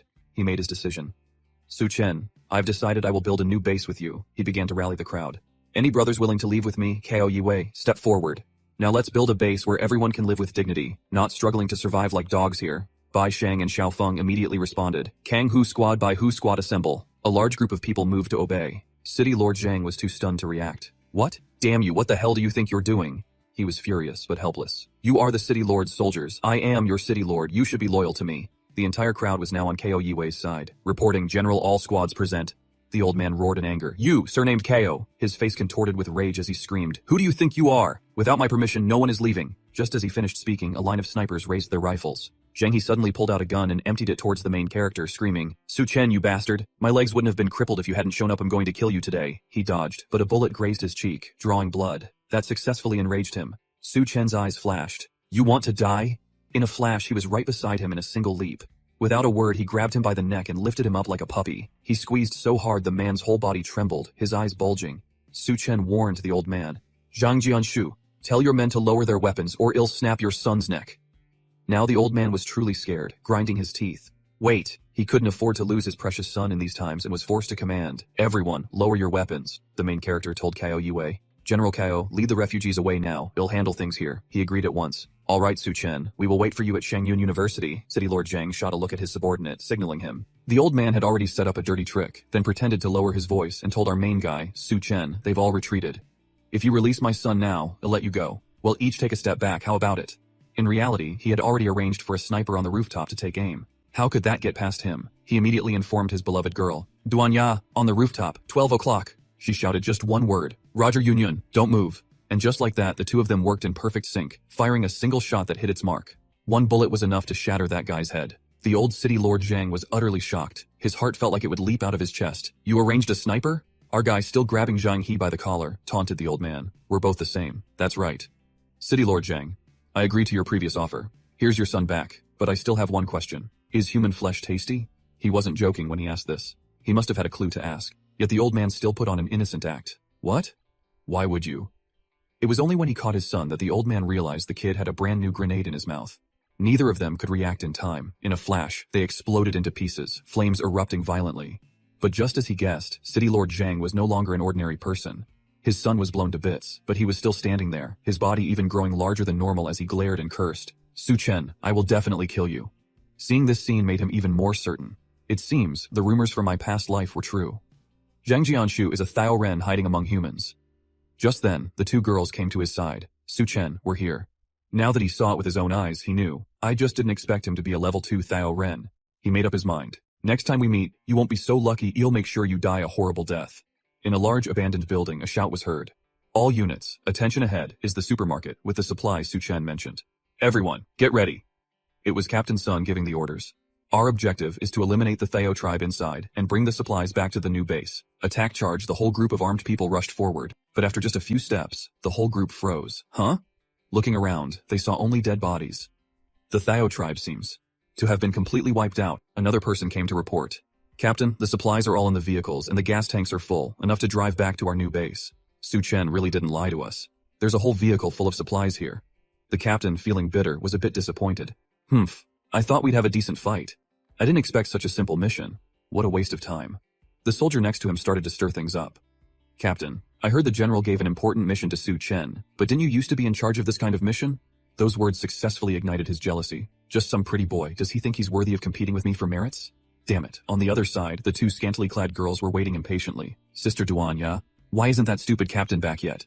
The younger girl also felt something was wrong. The Thao tribe in the supermarket was wiped out by Su Chen long ago. All they had to do was drive the truck back. Even an idiot could do that. Yun pouted and retorted. Who cares about him? Su Chen put us in charge of medical care for the refugees. I'm just afraid they'll starve to death first. Suddenly, a commotion could be heard from a distance. Look, they're here. We can go back now when they get closer. It will be hard to use your psychic power to hide your large physique. Captain Sun went before Gaio Weiyi, reporting to the general. The supplies have been transported back. Very good. Did you really find the supplies? Su Chen didn't lie to us. He can really solve the food problem. Su Chen is truly our savior. Hearing everyone praise the main character, he was exploding with jealousy. Humph, that pretty boy is useless. He's just good at brainwashing people. Just then, someone ran in to report. General, there are signs of Thao tribe activity at a hospital not far to the south, estimated to be a tribe of about a few dozen. A Thao tribe. As soon as he heard that, the captain became smug, his mind racing with a beautiful dream. Su Chen this time, he'll show you all who the real protector of the people is. The scene changes to Su Chen, who is discussing with the other two. What? You want to go clear out an armory? There is indeed a military base nearby, but the entrance was submerged by the flood long ago. It's probably become a death trap full of mutated corpses. Besides, with just the three of us, even if we get in, how much stuff can we take? He couldn't be bothered to explain to them. You don't need to worry about these things, just take me to that armory. Bai Shang had no choice but to agree. Alright, I've been to that base before. I'll go with you. But we need to find a car first. The armory is far from here. Our main guy wasn't afraid of this. The vehicle problem is simple. In a flash, he took a huge car out of his inventory. The two couldn't believe it. Is this magic? Your ability? Su Chen wasn't foolish enough to waste time explaining. Stop babbling. Get in the car. Let's go. The car sped down the road, moving forward. On the other side, a man stood by a lake, stomping his feet in anger. Damn it. Why want this water drain no matter how much we pump shit? I refuse to believe I can't handle it. He whipped around and ordered his underlings, go pick some useless guys and throw them down as bait for those water ghouls he knew. The supplies in the city have mysteriously disappeared. If I can't bring back supplies, I'll definitely lose my life. Don't you all blame me, the bait he mentioned was throwing people in. What else? He ignored their desperate screams. No, get down there. Help save me. His face darkened as he turned to the others and said, the water ghouls have all been lured by the bait. Now whoever dares to go down and pry open the door, when we get back, he'll have the city lord reward them with a woman. One guy stepped forward immediately. Before the apocalypse, I had no money and no women. Now that it's the apocalypse, I'll risk my life. A few others wanted to do the same. Damn it, I'll risk it too. Xiaofeng peeked out from behind a rock, watching. They're the city lord's men. It seems they're also after the supplies and ammunition in this base. The girl Bai Shang led the way from the side. I know where the back door is. We can avoid the city lord's men, but we have to dive to get in. This way. He trusted her completely. Okay, let's do as you say. All three of them dived deep into the water, getting straight to work. While diving, she was suddenly startled. Something seemed very wrong. She hastily covered her mouth, terrified. Its water ghouls were doomed. Our main guy immediately swam over, pulling her hand down to reassure her. Don't be afraid, she actually heard his voice. Can Su Chen talk underwater? Not only could he talk underwater, but he could also breathe underwater. He transferred air to her first, then they'd figure it out. A free kiss. Nice. After kissing for a while, she realized he was transferring oxygen to her. When she was more clear-headed, she realized they were surrounded by a bunch of living corpses. We're surrounded by water ghouls, this is bad. Su Chen quickly wrapped his arm tightly around her waist to protect her. Terrified, she clung to him tightly and didn't let go. She squeezed her eyes and nose shut, but after a moment, she didn't feel anything happen. Why is there no movement anymore? When she opened her eyes, she saw the whole horde of ghouls standing frozen in the water. Have all the water ghouls stopped? Now Bai Sheng looked down and saw our main guy's eyes glowing red, staring intently at the monsters. Could it be Su Chen? Could he be controlling these water ghouls? Of course he was. Who would dare attack him? With one hand holding the beautiful girl's waist, Su Chen looked at the ghouls. Now, get ready to hunt. As if possessed, these monsters turned and started viciously attacking each other. The water monsters that arrived later, not yet brainwashed, charged straight for our main guy. He grabbed them, holding them tight so the other two could act first. You two go ahead. Hurry up. They left quickly, leaving Su Chen to handle everything by himself. Even after surfacing, the two of them still hadn't recovered from the shock. Unbelievable. Su Chen can actually control water ghouls? Is he even human? Just how many tricks does he have hidden up his sleeve that we don't know about? In just a blink of an eye, they saw our main guy emerge from the water. Holding a small crystal, he was utterly disappointed. So many water ghouls, and only one white core dropped. The drop rate is too low. The other two were shocked beyond belief, hearing this. He got a white core in such a short time and he's still complaining? Although white cores don't help people awaken abilities, they can still strengthen existing ones. They had to admit, he's truly a monster. No one noticed a cat had been sitting there all along. As fast as lightning, it lunged forward and snatched the small crystal from his hand. All three were startled, and no one could stop it in time. Why is there a cat here? The girl, Bai Shang, remembered. They used to keep cats in the base to catch mice. It seems this cat got trapped here and luckily survived the apocalypse. But this cat is really skilled to be able to snatch a crystal core from Su Chen's hand. Our main guy was furious, but he wasn't about to bully an animal. He took out a pack of snacks, little guy. You can't eat that. How about I trade you this? It's super delicious dried fish. Without a second meow, the cat nimbly jumped over and snatched the pack of food as well. This was unacceptable. He lost the crystal and now the snacks, and the cat disappeared without a trace. He really wished he could tear it in two. His fists clenched tightly. I was actually robbed by a cat twice? Indeed, things that can survive the apocalypse are not simple. They flipped the circuit breaker. Lucky, the electrical system is still working. The three of them set off. Let's go. The armory is just ahead. Before the Great Flood hit, all the survivors evacuated urgently, but the supplies here certainly weren't moved in time. After a few words, they arrived at a huge bunker. We're here. These weapons are enough to equip a team of 500 people, Xiaofeng also said. If we can find a tank, equipping 1,000 people won't be a problem. Seeing him running around, the girl had to remind him. Hey, be careful. Don't worry, Captain Bai. The problem now is, how do we get all this stuff back? Bai Shang picked up a gun. The City Lord's army could rush in at any moment. Going back to get more people is no longer an option. But before the three of them could do anything, the bunker suddenly shook violently. What's happening? It was that fool Xiaofeng. He was actually driving a tank towards them. Su Chen, Captain Bai, I found a tank, but it was hard to tell if they should be happy or sad. There's a monster chasing me. Help, the monster looked so disgusting you couldn't even tell what shape it was. On top of that, it could also fire a cannonball at Xiao Feng. Luckily, he was in the tank and managed to escape with his life. As he drove the tank away, he screamed his head off. "Think of something quick, if it blows up the armory, we're all dead." Su Chen was speechless. He decisively shouted, "Space, open, immediately." A blue light enveloped and gradually packed everything up. It was Bai Sheng's first time seeing something so magical. All these things were absorbed into the space? Unbelievable, even the cat was absorbed by him. In an instant, the entire vast warehouse was empty. "Su Chen, your ability is so cool," Xiao Feng pointed and suggested. "But can you absorb the monster behind us into your space too?" He couldn't do that. Living mutated creatures can't be absorbed, then we have to find a way to fight it. Bai Sheng rushed forward. "Now is not the time to talk about this. You'll go lure that monster away." "Su Chen, you retreat first," Xiao Feng, "find a chance to drive." But before she could run, our main guy swept her up in his arms. "Huh? You? What are you doing? All the supplies are in your space. I have to ensure you get back to the base safely." Xiao Feng suddenly screamed, "Watch out!" The monster is aiming at them again. Luckily, the main character jumped away in time, saving the pretty girl. As for Xiao Feng, it's up to fate. Just ignore him. The whole tank couldn't hold on and is breaking apart. He quickly put her down. "Stop dawdling. I'll deal with the mutated beast. You go check if Xiao Feng is okay." The girl ran off immediately, not forgetting to wish him well. "Su Chen, don't you dare die." The main character stood before this mutated beast and felt something was off. "How strange, in my previous life, I never heard of a mutated beast like you around here, but it's here now. So whatever. In any case, your crystal core will be mine. Maybe you'll get something good out of it."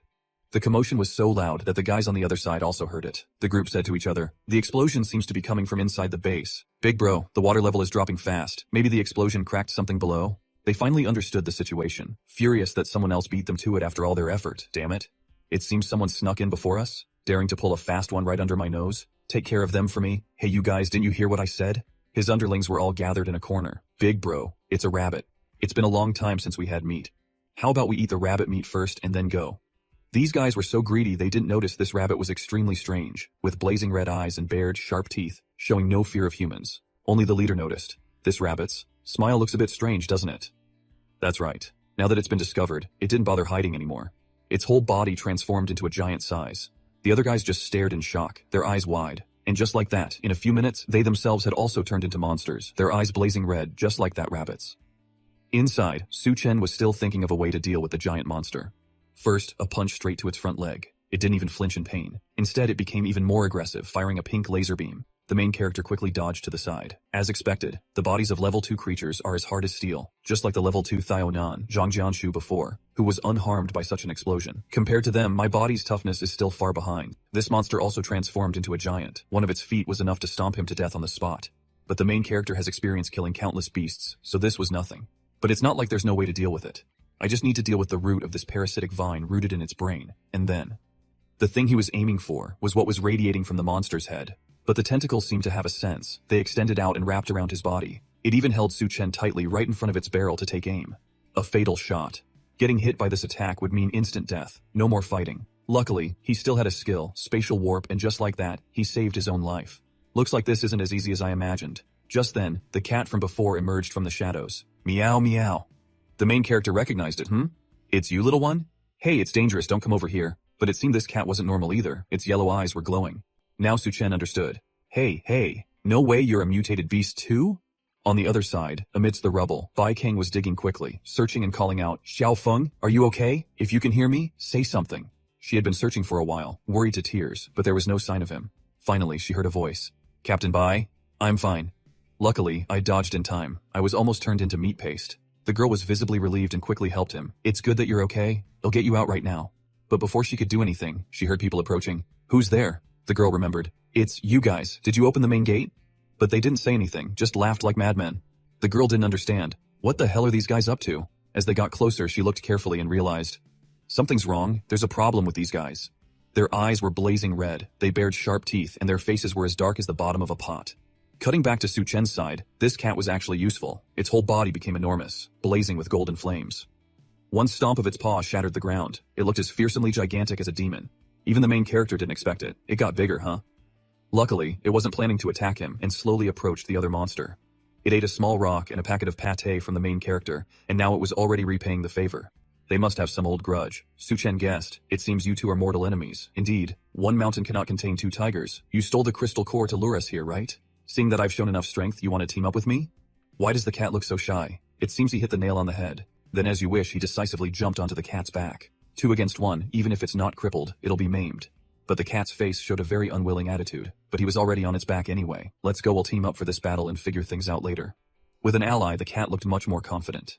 He shouted, but the cat refused to charge forward. It even raised its fur and shrieked. Only after a while did it agree to glare and move towards the monster. It didn't attack right away, just glared and bared its fangs to threaten it first. But when the cat attacked the monster turned to attack him instead. The main character immediately objected. This won't hurt it, we need to coordinate. You use your speed to circle to its flank, draw the attention of the vines, and leave the rest to me. It meowed once in agreement. The monster used its old trick again, continuously firing at the cat. But this time it hit a water pipe and green water gushed out endlessly. The cat frantically charged forward, attacking relentlessly. A few scratches from its claws severed all the vines, setting up an attack for the main character. The cat dodged aside, letting him unleash a thunderous punch. A direct punch into the 3 pink eyes on the monster's body. Its whole body took the full blow and fell straight to the side. The cat stood there stunned, its eyes wide. The main character smiled triumphantly. Just as I thought, that monster is a hybrid with guns on its body. No wonder it fights tirelessly. Press the advantage, let's go. Cat and human fighting together. After fighting for a while, the monster's body was finally torn in 2. The crystal core fell out of its body. The cat's eyes lit up, aiming right for it. But Su Chen was faster, snatching it right before its eyes. This time, the crystal core is mine. The cat was furious, but could do nothing, only baring its fangs, bristling its fur and screeching. Just then, the water from outside began to flood in more and more. It seems the outside of the armory has flooded too. Now that the wall is destroyed, this place will soon be underwater. Suddenly, with a splash, the main character squinted and looked over. His cat comrade had fallen into the water, and on top of that, it couldn't swim and was crying out desperately. Well, might as well do a good deed. Su Chen grabbed its head and pulled it up. So you're afraid of water, huh? How about you follow me from now on and I'll take you outside? It immediately shook its head like crazy. The main character didn't say much, just dropped it back into the water with a splash. Then forget it. The cat was terrified, hurriedly grabbing his hand and not letting go. So even if it didn't want to, it had to obediently agree. Now it didn't dare to struggle anymore. The main character teased it, regretting it so quickly. You chose this yourself, I didn't force you at all. On the other side, Bei Kang was panting from exhaustion. Damn it, these things are clearly already dead. Why do they keep sticking to me like leeches? Xiaofeng shouted. Captain Bai, the tank won't start. Forget about me and run. Run. Where's there to run? I have to deal with this mess first. He was still buried under the rubble, so she had to handle everything herself. Over there is. The rabbit? Looking closely, she saw it. It's absorbing energy from the corpses. The more death energy it absorbed, the bigger it got. Xiaofeng saw the danger and quickly yelled, Captain Bai, watch your back. But she was caught by the vines, which ripped her clothes. The vines stretched her limbs and pulled her in front of the rabbit. Now no amount of struggling would let her escape. Damn it, I was too careless. Just in the nick of time, a huge piece of metal was thrown from somewhere, hitting the rabbit right in its midsection. Xiaofeng panicked and yelled loudly, Monster, go to hell! He hurriedly aimed the tank's gun and fired thunderously. Flames blazed fiercely, and the monster was engulfed in them. It finally exploded so hard, its whole body shattered. Bok Thung finally dared to breathe a sigh of relief. Tu Feng escaped death too. This might be the greatest achievement of his life. What a relief. It's finally over. A blue stone fell and hit his head. He even gets a reward. This guy is really lucky. And it just so happened to fall right into his yelling mouth. A crystal core? Before he could understand what was happening, he swallowed it and his eyes immediately turned a brilliant green. Bok Thung asked worriedly, Tu Feng, are you okay? I'm fine, it's just, I accidentally swallowed the crystal core. It's a little uncomfortable. Just then, the sound of a cat meowing rang out.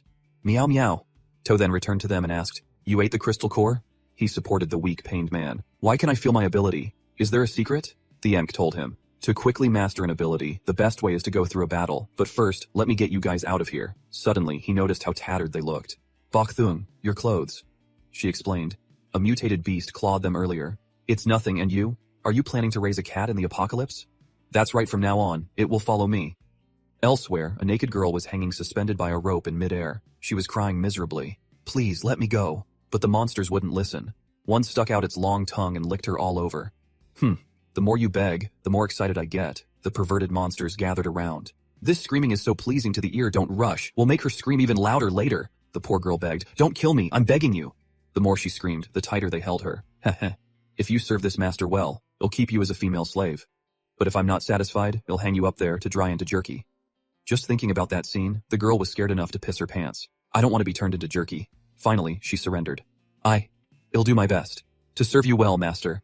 The monster's eyes turned red as it laughed with satisfaction. Very good. Just then, a car pulled up. Someone's here? The two monsters said to each other. Let's take care of business first. We can come back and play later. It was Tuthan's group. As soon as they saw him, they arrogantly shouted, "Where did this brat crawl out from, daring to ruin our fun? Let's kill him for dinner, ha ha!" The mech stood outside playing with the cat, letting Tufong handle it. Bok Thung was a bit worried, Tothun. Tufong just woke up and has to face 3 Thao Talk members. Will he be okay? Meow. He had it all planned. Don't worry, I'm still here watching, aren't I? If he really is the Fong then who is known as a human nuclear bomb in my past life, there's no way he can do this. Besides, to completely master an ability, real combat is the best teacher. Just as he said, Tufong looked perfectly fine. The 3 monsters charged at him, but he wasn't afraid. You dare act tough in front of us? You're courting death, today is your last day. They punched continuously without stopping, cursing as they did. Die, but his body wasn't fazed at all. The girl was so worried she was about to cry, her face pale as she wanted to rush in. It's no use at this rate, Tufong will be beaten to death. The mech decisively stopped her. No, it seems he's figured out how to use his ability. The monsters also felt something was wrong. The strength of the Thao Talk is several times that of a human. How is he completely unharmed? Tufong smiled and told them, because most of the energy in your fist has been absorbed by me. His words only infuriated the 3 even more. What is this bastard joking about? Kill him! A murderous glint flashed in his eyes. No, it's not exactly absorption, it should be called plundering, so his skill is ability, the plunderer. And it was true. As soon as he activated his skill, a stream of green light was forced out of the monsters' bodies. I feel my strength being drained. Let me go. The mech was witnessing this for the first time in this life. What a powerful ability. Tufong is like a black hole right now, frantically plundering the energy around him. He truly is the Fong Than. Suddenly, several huge axes flew straight towards him from out of nowhere. In an instant, they sliced off the heads of all 3 monsters. Tufong didn't understand at all. He was having a good meal when it was interrupted. The newcomer was Captain Tone's group. He cursed with jealousy. Good thing I acted in time, otherwise you'd all be food for the Thao Talk. As repayment, hand over all of your food now, will you? Tufong was about to go up and argue. Captain Tone? Tothun quickly held him back. Bro. Tufong, get in the car first. I'll get some food for Captain Tone. But I'm sure you know, in these times, I can only give you this much. Captain Tone looked at the box, his face livid with anger. Dog food? The 3 of them quickly rushed to the car. Everyone, take your time eating. We'll be leaving first.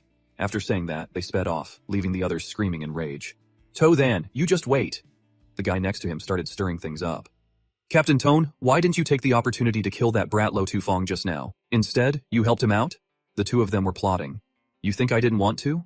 If my axe swing hadn't mysteriously gone off course, Lo Tufong would have been meeting his maker long ago. The general would rather trust those outsiders than his brothers who've gone through life and death with him. Now that Lo Tufong has an ability, we'll surely be pushed out of the center of power. If Kao Vingi doesn't trust me, then don't blame me for being ruthless. It's time for this base to have a new leader. The mech could guess the situation just by looking. He asked Tufong, does that Captain Tone have a grudge against you? The naive young man shook his head. No, but Captain Tone has always been like that. Don't take it to heart. He recalled what just happened. If he hadn't shot that stone to deflect the axe, the kid would be dead. Tufong is completely unguarded against his own people, but if I hadn't intervened earlier, you would have died. If he didn't act out of a personal grudge, then he must have another scheme. If he has other plans, he must have been secretly building his own power base in the new settlement. If that's the case, then it'll just settle it once and for all. Elsewhere, Von was working hard and receiving endless praise. You're really amazing with you at the construction site for the base's perimeter wall. Building it is a piece of cake. Our efficiency has doubled, she replied tiredly. But I have to consume a lot of food each time. Can everyone manage? Sob. As long as we can finish building the wall to protect everyone, it's fine. Suddenly, she stopped and looked ahead. Seeing the car approaching, she recognized it immediately. Tothan is back. Tothan's car drove straight to the shelter. As he got out of the car, the black cat jumped out right after him. He had to remind it, hey, don't run around and don't scare people. It seemed to like this place, its face beaming with a smile. Bok Thung guessed. It seems very happy. It probably hasn't been outside in a long time. Tufong frowned. Tothan, aren't you worried it'll run away? The Emk wasn't worried about this glutton. It's already eaten so many of my soup treats and cat food on the way here. Where else would it find treatment like this? Everyone went into the small building. Brother Tothan, this is the empty warehouse you asked me to prepare. I don't know if it's big enough. It's enough. The old man, Kovni, was shocked to see the room filled with supplies, unable to believe his eyes. You? You actually have a spatial ability? Moreover, you moved all the supplies from the military base here? He had filled the room to the brim and casually told Tubok. With these weapons, the safety of the new base is basically solved. The old man suddenly turned and asked seriously, Brother Tothan, you're not planning to hide the fact that you have a spatial ability from us? It's nothing. They couldn't take it even if they wanted to. We're all in the same boat now. Who would I trust if not you? The old man thought for a moment and nodded. That's true, without you. There would be no new base. Well, definitely keep your secret. Bok Thung had already thought of a name. She told the old man, General, the new base still doesn't have a name. To honor Tothan's contributions, how about we call it the Then Quang base? Kao Vingi stroked his chin and thought for a bit.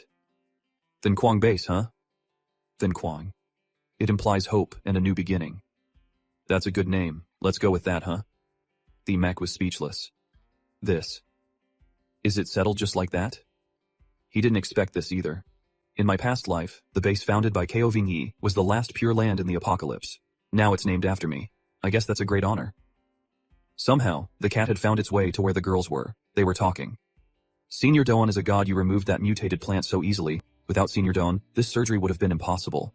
She smiled and replied, it's a pity the environment here isn't good. There's no way to treat many of the seriously ill patients. They packed up their surgical tools. That's right, if only we could drive out the Thao Talk from the hospital next to the base. There must be a lot of medical supplies there. The scalpel in Doan Nya's hand made the kitten remember a terrifying memory. The thought of being splayed open on an operating table by a doctor was enough to make it panic.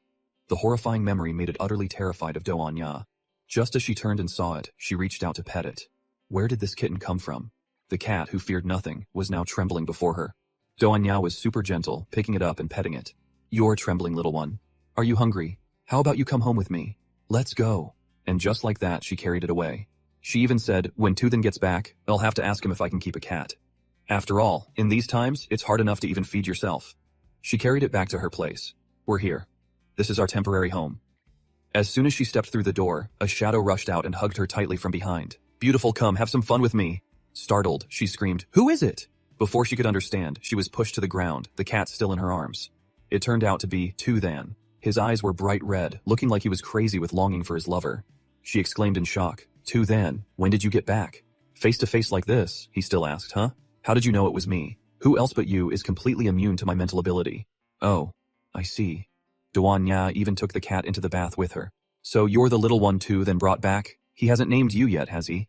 Look at its pattern. Doesn't it look golden? How about we call it Hwang Kim from now on? The cat was in pure bliss, being bathed and scratched. Toothen, sitting behind her, nodded in satisfaction. Hwang Kim, huh? That's a good name. But didn't you come to help me bathe? You're just bathing the cat. You haven't scratched me once. The two talked while bathing. Oh right, how was the trip to the armory? Did you get anything? He took out the small purple stone. Of course. With this, I can evolve into a level 2 human. The situation was chaotic back then. I was actually fighting with that cat over the stone. I stored the crystal core in my space. Only now do I have time to swallow it. The last crystal core gave me intense desires, so I specifically. She was startled. You're going to eat it now? Yeah. As he swallowed it, his whole body blazed with power, and red veins appeared all over him. The heat from his body made the bathwater boil. She was terrified. Is this a level 2 human? Toothen, you. I can't take it. Can't take it, but you have to. No point in being shy now. Her desperate cries accidentally reached the ears of the giant Von Vun, who was standing right outside the building. She peeked her head through the window to see what was happening inside and immediately pouted. Toothen, you came back and didn't even come find me. I'm going to be mad. She quickly shrank down. Inside, Doan Nya couldn't take it anymore and pleaded, hurry and help me. Von Vun had just entered the house when she saw the scene inside and was shocked. Toothen, you're... The empty body was pitch black. No amount of release was enough. Suddenly, another girl arrived. Toothen was thrilled. You came at the perfect time. This time, both girls were in for it. Each one was lost in ecstasy. Toothen, level 2 human. This is too much, I can't take it anymore. After they were done, both girls lay exhausted on the bed. I feel like my whole body is about to fall apart. This side effect is too strong, isn't it? The main character, finally acting human, felt a little guilty. I'm sorry, it's probably because I absorbed too many crystal cores. You and Sister Doan Nya need to get stronger quickly, or else you'll only be bullied by me from now on. Doan Nya immediately asked, Toothen, you're a level 2 human now. Have your abilities changed? I haven't had a chance to test them. Let me try first. My physique. Steel body, the powers of the Berserker and the Nether Serpent have merged. After my skin turns black, my body becomes as hard as steel. There's even a stream of energy flowing over my skin. I wonder if I can project it outward. Our main character was already strong, and now he's even stronger. But it still wasn't enough to satisfy him. Haha, it seems this attack power still needs to be enhanced. Next is the spatial ability. Before, I could only open a portal where I touched. Now I can open multiple small space gates at any position within a 20-meter radius. Ice ability this time. Besides creating ice blocks, I can also condense a layer of ice on my body. It's not very useful, but it's progress nonetheless. That's right, what if I focus the energy flowing on my body's surface onto the ice block, and then use the space gates to attack from different angles? He fires a shot, and the destructive power is beyond imagination. Now he even knows how to combine skills to create new, better ones. The power is on par with a bullet firing through space from multiple angles. Like this will definitely be great for surprise attacks. The two girls had their eyes opened. Abilities can be used like that? If he evolves a few more times, couldn't he basically become a missile? Toothen's eyes glowed red as he explored further. Alright, the last ability. Mental perception. Something feels different. The perception range hasn't changed much, but it seems I can feel every cell in my body, just like in cultivation novels. Something feels wrong. He was getting a bit creeped out. Wait, this is... The main character was totally freaking out, looking around in confusion. His soul had left his body, arriving in a completely strange place. This. Where is this? Suddenly, a voice echoed from behind him. This is the consciousness space inside your brain. A beautiful long-haired girl appeared. Tothan, how have you been? We meet again. He realized this woman was the girl from Lu Haven's lab and was shocked. You? Weren't you turned to dust? Why are you here? She smiled and controlled some threads to tie his hands tightly. Because you swallowed my crystal core, I was able to become a parasite inside your body. Now my essence has become one with you. It was completely unexpected. I was too careless to think I let you plot against me. No matter how hard he struggled, he couldn't break free from her tenacious threads. This is bad. My steel body and spatial ability are useless here. Outside, his body stood frozen like a statue. Doanya and Vanvan didn't understand what was happening and called out softly. Tothan. Tothan. What's wrong with you? He didn't react at all. His soul had already left. Inside, he was still imprisoned by the woman, unable to escape. What do you want? She moved closer and closer. Do you know how lonely I've been? I've waited so long for you to come here. Her lips were about to touch his. He had to quickly find a way out. Wait, I still have one ability I can use. It was his ice ability. He hastily created a super flexible ice rope. With a shout, freeze, he wrapped the rope around her neck, warning her at the same time. Don't you dare try that with me. Tu then regained the upper hand and immediately tied her up, giving her no chance to escape. You just want to possess my body? The girl got scared right away, crying and explaining, You're too strong. I simply can't. But you can't trust anyone. It's better to keep her tied up. Sorry I can't trust you, she remained defiant. But doing this only binds my consciousness. You can't kill my true self. I don't have to kill you, he declared. Then I'll freeze you here forever. Now she was truly scared, struggling to get free and pleading hopelessly. To then, even though my power is no match for yours. But in the realm of consciousness, she actually managed to counterattack. A series of tendrils shot out from nowhere towards him. I won't necessarily lose to you, and she didn't lose. She did as she said, wrapping him up tightly like a cocoon, leaving only his head exposed to breathe. Now both of them were tied up at a stalemate. The fearless woman even threatened him. Neither of us is getting out of here. The scene changes. 2 armed guards at a door asked in a gruff voice, Who goes there? A man leading 2 women approached. Boss, we're here to make a delivery. Look, it's all top quality goods this time. Among the bound women was Lina. The guards turned and led the way. Follow me, it'll take you to the city lord. The 2 men who brought the women were overjoyed, nudging each other smugly. Brother Weave hit the jackpot again. Inside the house, a demon king with 2 sharp fangs sticking out inspected the women. Very good. I'm very pleased with this batch. Whoever can bear me a son will live. This is your only chance. The women trembled and cried. Please, sir, spare me. He was so ugly. How could anyone get pregnant? But they had no choice. He grabbed one by the throat and cursed. You're nothing but birthing tools. You have no right to beg for mercy here. Just then, someone came in to report. City Lord, Tothan's group is about to attack the hospital. His eyes turned red as he roared. Order everyone to attack this time. I want Tothan dead. The man stood his ground without moving. But our people have been starving for a long time and have no strength to fight unless we forcibly turn them all into cannibals. But the evolution process takes time. Lina, huddled in a corner, seized this opportunity. Perhaps I can lend you a hand. He turned back, disbelieving. Huh? What did you say? Elsewhere, the 2 delivery men were just leaving, thinking they'd made a good haul. But they were suddenly buried up to their necks in the ground, shouting, Hey, what are you doing? Let us out, City Lord. City Lord, I've always worked for you. Why are you treating us like this? But it turned out these 2 had made a fatal mistake by bringing Lina here. The Demon King, holding a wooden club, announced to them, That woman will help me create an army of cannibals. She needs your heads as a catalyst. Turns out she was using the Demon King to get revenge on them. These 2 weren't completely clueless. They figured it out and screamed, Revenge. This is clearly revenge. That's right, City Lord, she's tricking you. But the Demon King didn't care. He wouldn't lose anything by killing them. Whether she's tricking me or not, we'll know soon enough with a little test, right? He finished speaking and struck without another word. He swung once, and a head flew off like a kicked ball. Both heads rolled and flew straight into a nearby pool of boiling blood. Screams echoed everywhere. Help me! That woman Lina really had some tricks. She poured a vial of green liquid into the blood pool, using Generation 2 enhancement drugs to accelerate the cannibal's evolution. This has been tested before. Just pour the drug into the blood pool even if it's a bit unstable.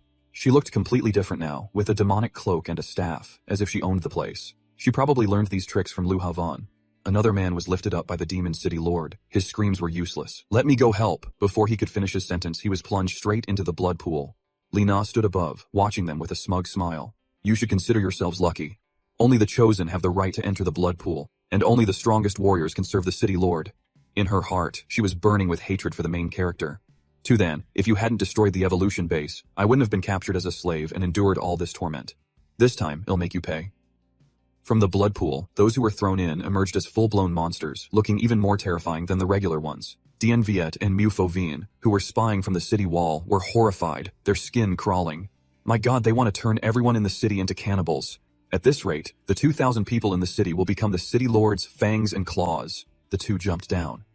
We can't let this happen. We have to bring this news back or the base will face a catastrophe. But before they could leave, they were caught by the Demon King. A pity, he led his horde of demons to block their escape route. None of you will escape. Mio Fo Vien jumped in panic. We're done for, we've been discovered. Dien Viet stepped forward. I'll hold them off. You find a chance to escape. But the horde of demons was too large and aggressive. They definitely wouldn't let them escape easily. I think you best stay and be our dinner. Scene changed to the Thanquang base. As soon as Tu Mai saw the main character, she ran to him with open arms. Brother To, then he recognized the little girl too. Tu Mai, how are you liking the new base? Is anyone bullying you? The little girl beamed. Who would dare bully me? I am Brother To Than's woman. Just then, old Kov Ngi arrived. Brother To Than, Captain Tone has gathered his subordinates, but dealing with dozens of cannibals at the hospital is still a bit much, so I'd like to ask for your help. He had already calculated it. No problem. The old man's face suddenly turned serious. Also, I have one more request, returning to when the main character was still struggling with the woman inside his mind. Hold on to Thon. We're both unable to move now. He was furious, but helpless. Just as she said, I can't break this cocoon. She stared at him and started to set conditions. Dragging this on isn't a solution. How about we talk? Oh? What do you want to talk about? She now acted sincere. Actually, I just need to absorb a little of your ability to survive. It won't affect you. And besides, I don't have the power to possess your body anyway. No matter how you looked at it, she still didn't seem trustworthy. I don't trust you. What will it take for you to get out of my body? She started to propose a plan. I have to absorb abilities to survive. If I leave now, you'll die for sure. Help me find a suitable female ability user's body. Her power can't be too weak and she must have a beautiful face and figure. Unbelievable. So many schemes. You're quite picky, but how would I know who's suitable? She naturally had a plan. I'll let you know when I see one. Don't worry, I won't let you help me for free. As long as you help me find a suitable body, I can give you some benefits. Well, that wasn't too unreasonable. He agreed to help, but had to warn her. I don't need benefits, but if you do anything to harm me, I will use every means to destroy you. She nodded immediately. I know, hurry up and untie me, I'm about to be crushed to death. And just like that, the two reached an agreement and released each other at the same time.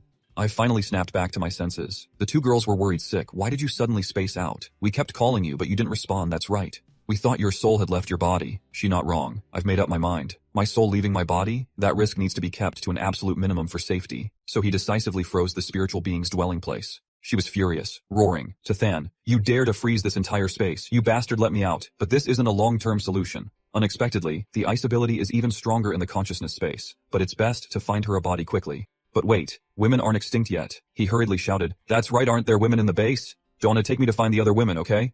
The two girls' faces froze. Huh? Find women? Suddenly feeling wronged. Could it be that you're still not satisfied? Than didn't know how to explain it to them, so he just gave a random answer. I mean, take me to see how everyone else in the base is doing. The three of them set off immediately. General Ko has already had someone take a census. Currently, there are about 1,300 people in the base. Quick look over there. Among them, over 400 soldiers are responsible for the base's security. They've repelled several raids by the Theo tribe and mutated beasts. The other men are in charge of building a temporary isolation wall. With Van's help, it's now basically complete. As for the women, children, and elderly, they're in charge of clearing the mutated plants sprouting in the base and handling logistics. That's right, many people were injured by thorns while clearing the mutated plants. Luckily, Sister Doan and Ha had the medical students set up an operating room. Now, patients with minor injuries can return to work. Everyone is working very hard. Once the isolation wall is complete, we can all breathe a little easier. But the protagonist knew this was just the calm before the storm. Is that so? I'm afraid we don't have time to indulge in this piece. The establishment of our base's security and supply lines has been mostly secured in a short time. But right now, we urgently need to eliminate the Theo tribe in the hospital to collect the medical resources there. In the meeting room, Kyo V Ngi asked Bok Thuong and Tu Fong. For this operation, does anyone have any good ideas? He calculated a bit. In the hospital, it's estimated to be a small Thao tribe of less than 100 members. Captain Ton is our strongest combatant here, and his teamwork is the best, I suggest. As soon as Captain Ton heard this, veins popped on his forehead, and he directly interrupted. Wait a minute. He sat with his chin in his hand, asking nonchalantly. Why isn't Than at the meeting? He's the one who pushed us to establish this new base, and now he's nowhere to be found. Is he being irresponsible?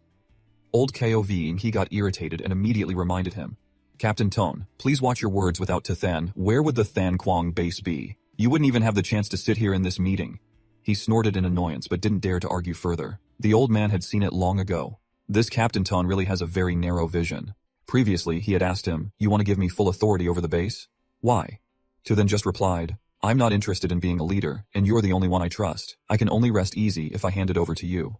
But I want to remind you of one thing. In this apocalyptic era of continuous disasters, even with the protection of the base, if you don't plan ahead, you will be swallowed by the apocalypse sooner or later.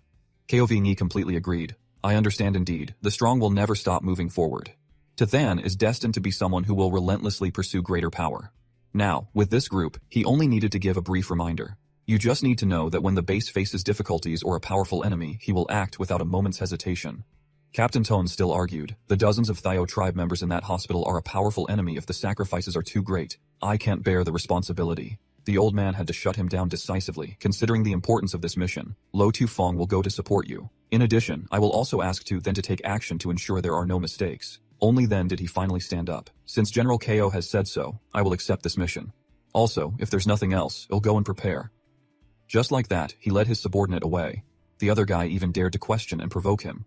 Captain, aren't we preparing to seize power? Why are we suddenly going to attack the hospital? But this Captain Tone still had some brains. I was originally worried that Tathan and Lo Tu Fong are both ability users, so they wouldn't be easy to deal with. If we can secretly eliminate those two during this mission, then taking over the base will be as easy as flipping a hand. He didn't know that Tu Fong and the others had been secretly watching him for a long time. General Ko, it's just as Tathan said, he actually agreed. They were gambling on his character. I hope he doesn't choose the wrong path. That's right. Has someone been sent to scout Hathan? He nodded, reporting, the external team I sent should have arrived. If it's as Tathan said, something big might happen over there. Scene change. Hathan resettlement area. Before being discovered by the ghouls, Mu Fovian and the other were lying around talking. Brother Dien Viet, you said Tathan is so strong. Why don't you just ask him to get us 2 crystal cores? Dien Viet frowned and reminded him. Becoming strong depends on yourself. Besides, Tathan has already saved our lives once. How can you have the face to ask for more? He kept nagging. Even so, we've fought so miserably against mutated beasts and zombies all this way, and in the end, we got nothing. How can I accept that Dien Viet got annoyed and shouted, be quiet, someone's coming. They happened to see 2 men delivering some girls to the Ghoul King. On Tathan's side, they were discussing, this hospital is too close to the base. Sooner or later, it will be a big problem. Old Kovni told him, moreover, the medicine inside will be an extremely important strategic resource in the future. So my request is that you hopefully leave some medical supplies for the base. The protagonist nodded. Don't worry, I'll only take what I need. The old man pointed behind him again. That's right. This time I've brought all the people with abilities from the base here. There are 4 people in total and Tu Fong is among them. During the mission we will be under your command. That's good. The protagonist was quite satisfied. In that case, everyone listen to my orders. Unexpectedly, his order was, you will all continue to stay at the base and defend it. Pay special attention to any movements from Hathan's side. The others thought he would take them out, but hearing the order, they froze. What? He reminded them. Perhaps because of my appearance, uncontrollable changes will occur over at Hathan. Just as he finished speaking, Dien Viet and the other were caught by the ghouls, completely surrounded with no way out. Mio Fovian was scared witless, with no strength left. Damn it, these Thao tribe monsters are toying with us, not giving us a chance to breathe, Dien Viet told him. This isn't working, we have to end this quickly. He tried to calm the other guy down. Tu Mu, remember when we were in the external team, we also went through all sorts of dangers, right? He nodded, much more spirited. Of course, I'm the most experienced member of the external team. The Ghoul Hotch gave the order. I don't care what tricks you're trying to pull. You're all dead today. Dien Viet rushed forward to attack first. Die, you monsters. Mu Fovian threw a handful of powder at them, and they all screamed in pain. Ah, it's lime powder, I'm going to kill you. Stop them. Just like that, the 2 of them opened up an escape route and ran for their lives. Now's our chance. Run, Mufo. Vien didn't just run. He turned his head to taunt them. You ugly freaks, come and get me. The moment he finished speaking, he was caught. And not just caught. A spear pierced straight through his abdomen. Dien Viet was terrified, his face pale. Tu Mu. The Ghoul H lifted Mu Fovian up on the sharp spear. Oh, a snack that delivered itself to my door. But this one's too skinny, not even enough to fill the gaps between my teeth. He's a reward for you all. He held the boy's body out, and a horde of ghouls immediately swarmed forward, their mouths wide open, ready to eat. This scene was terrifying. He was tormented by the horde of ghouls, a fate worse than death. Dien Viet couldn't run anymore. He resolutely turned back, wanting to save his brother. Tu Mu. But before he could do anything, he was captured alive by that same ghoul, Hotch. On the other side, Mu Fovian was being fought over and eaten by the ghouls. His entire body was torn apart by them, finally ripped to pieces and devoured without a single scrap left. Dien Viet watched in horror, unable to even cry. Trying to save him was pointless. Witnessing this with his own eyes, his hatred knew no bounds. He gritted his teeth. Just you wait. I will definitely avenge you. As he spoke, he tried to crawl towards the railing. The ghouls realized his intention immediately. Not good. He wants to jump into the river. Stop him. This was his only chance for survival. Dien Viet couldn't afford to make a mistake. His heart pounded, and though panicked to the point of breathlessness, he had to try. With a splash, his entire body plunged down. The ghouls stood above, looking down, furious. Damn it, we let that brat escape. What a pity. I'm so hungry. I'm craving meat so much to have a meal slip away right at our mouths. The city lord of Hotch suddenly grinned. You want to eat meat? He pointed and shouted. Then go attack the Than Quang base. It's full of people there. You can eat your fill. The horde of ghouls immediately went crazy. I don't care. I have to go. I have to go as long as I can eat meat. I'll do anything I want to taste what a woman is like. But the Ghoul King only wanted to eat one person. To Than, you just wait for me. He still hadn't had a chance to get revenge for the last incident. At the city hospital, a girl's tears streamed down in pain. The sound of a baby crying echoed through the space. It turned out she had just given birth to a baby ghoul. The ghoul looked at the child, ecstatic, and hurriedly picked it up. My child, he is Feng Bio, the leader of the Thio tribe at the hospital. Originally a mental patient, he always fantasized that he could get the women around him pregnant. After the apocalypse, he became the first Thio in the hospital. The woman had just given birth, her body still trembling in pain. She looked at the baby in horror. I can't stay in this den of demons anymore. I have to escape. But before she could even move, he lifted her up again. As a birthing machine, how can you rest? We'll make you pregnant with my child right now. He was brutally arrogant, ignoring the girl's struggles and pleas. Wait, I just gave birth. How can I? But nothing she did could stop him. Just then, several people with guns arrived outside. The ghouls roared. Who's there? The group rushed in and fired continuously. It's an ambush. It was Captain Tone's group, leading their men to attack this place as per their mission. He held a huge axe. Next, they'll have to trouble you all to lead the way. Tathan, Tufong, and Doan Ha were also here. Tufong didn't understand what he was up to. Captain Tone, what do you mean? He glared and argued. Don't think that just because the 100+ brothers behind me are holding guns that they're anything more than ordinary people. The protagonist was getting really pissed off, staring at him with a warning. Are you threatening us? Veins popped on Captain Tone's face as he smiled sinisterly. As ability users, isn't it perfectly normal for you to charge into battle at the front? He saw through his dirty trick immediately, stepped forward, and didn't forget to warn him. Is that so? But I must remind you all, those who dare to point their guns at me never have a good ending. After saying that, he led the other two away. Let's go. Doanya and Tufong followed him immediately. Captain Tone's men laughed wickedly. Let them deal with the Thio tribe first, then we'll take care of them. Even ability users can't fight against hundreds of guns. Captain Tone, how about we keep that woman named Doan Ha? For the brothers. That woman? It would be a pity to kill someone so beautiful. In that case, we'll keep her. But they didn't know the young lady had used a charming spell on them and didn't realize it. As soon as they stepped inside, their eyes were deceived and they couldn't see anything, looking around bewildered. Where are Tathan and his group? How did they disappear? Damn it, hurry up and find them. Don't let them escape. They were standing right nearby, but were still like that. Tufong, witnessing this for the first time, was shocked. They can't see us. The young lady explained. I can control the optic nerves of ordinary people, but Captain Tone is also an ability user. He will definitely sense that something is wrong, but Tathan had him covered. Don't worry, he won't find out. He used many spatial portals around them. Several crystal stones immediately dropped out from them. As each one fell, the whole group thought they were bullets, terrified, and scattered like a disturbed beehive. This is bad. Someone is ambushing us from behind, Captain Ton shouted. Take cover. Just like that, the whole group ran straight ahead without hesitation, while the main guy's group walked leisurely behind. It's more reasonable to let you guys handle the fighting up ahead. The whole group looked like puppets being toyed with by him, and they didn't even understand what was happening. Damn it, can anyone see where the enemy is coming from? On the other side, the young woman who had just given birth was killed by Fatty Feng. He even sneered contemptuously. Dead already? So weak. He turned his head to look at the other women and was startled. His underlings were also exercising with them. He glared angrily. What are you all doing? Boss, we also want them to bear our children. That's right, we want to be like the boss too. The other women cried with tears streaming down their faces in fear. Please don't. It was as if Fatty Feng was being cuckolded. He was furious. How dare you? Touch my women, he said, then threw his underlings through the wall just in time to run into Captain Tone's group arriving. Their eyes met. Surprise, surprise. Fatty Feng's anger vanished. More little mice have snuck in. He was 100 times bigger than Captain Ton. The whole group was scared shitless. A Thio Tok clan member. This guy is way too big. Suddenly, one of his underlings turned pale and shouted, Captain, look! Look up there! All 3 floors were packed with Thio Tok members, swarming like ants. Weren't there supposed to be only a few dozen Thio Tok members here? This is too many. The whole group was now so scared they couldn't even hold their guns steady, on the verge of tears. We're surrounded. Captain Tone tried to stay calm and ordered, Fire, fire, everyone! Open fire! The group immediately started firing non-stop. Bang, bang, bang, but it was like throwing eggs at a rock. What's wrong with these guns? They have no stopping power at all. Why are they all blanks? Someone must have tampered with them. They were outmatched in strength, and their guns were useless. Fatty Feng laughed uncontrollably and yelled, "Brothers, chop off the limbs of these intruders and make them into salted meat for me."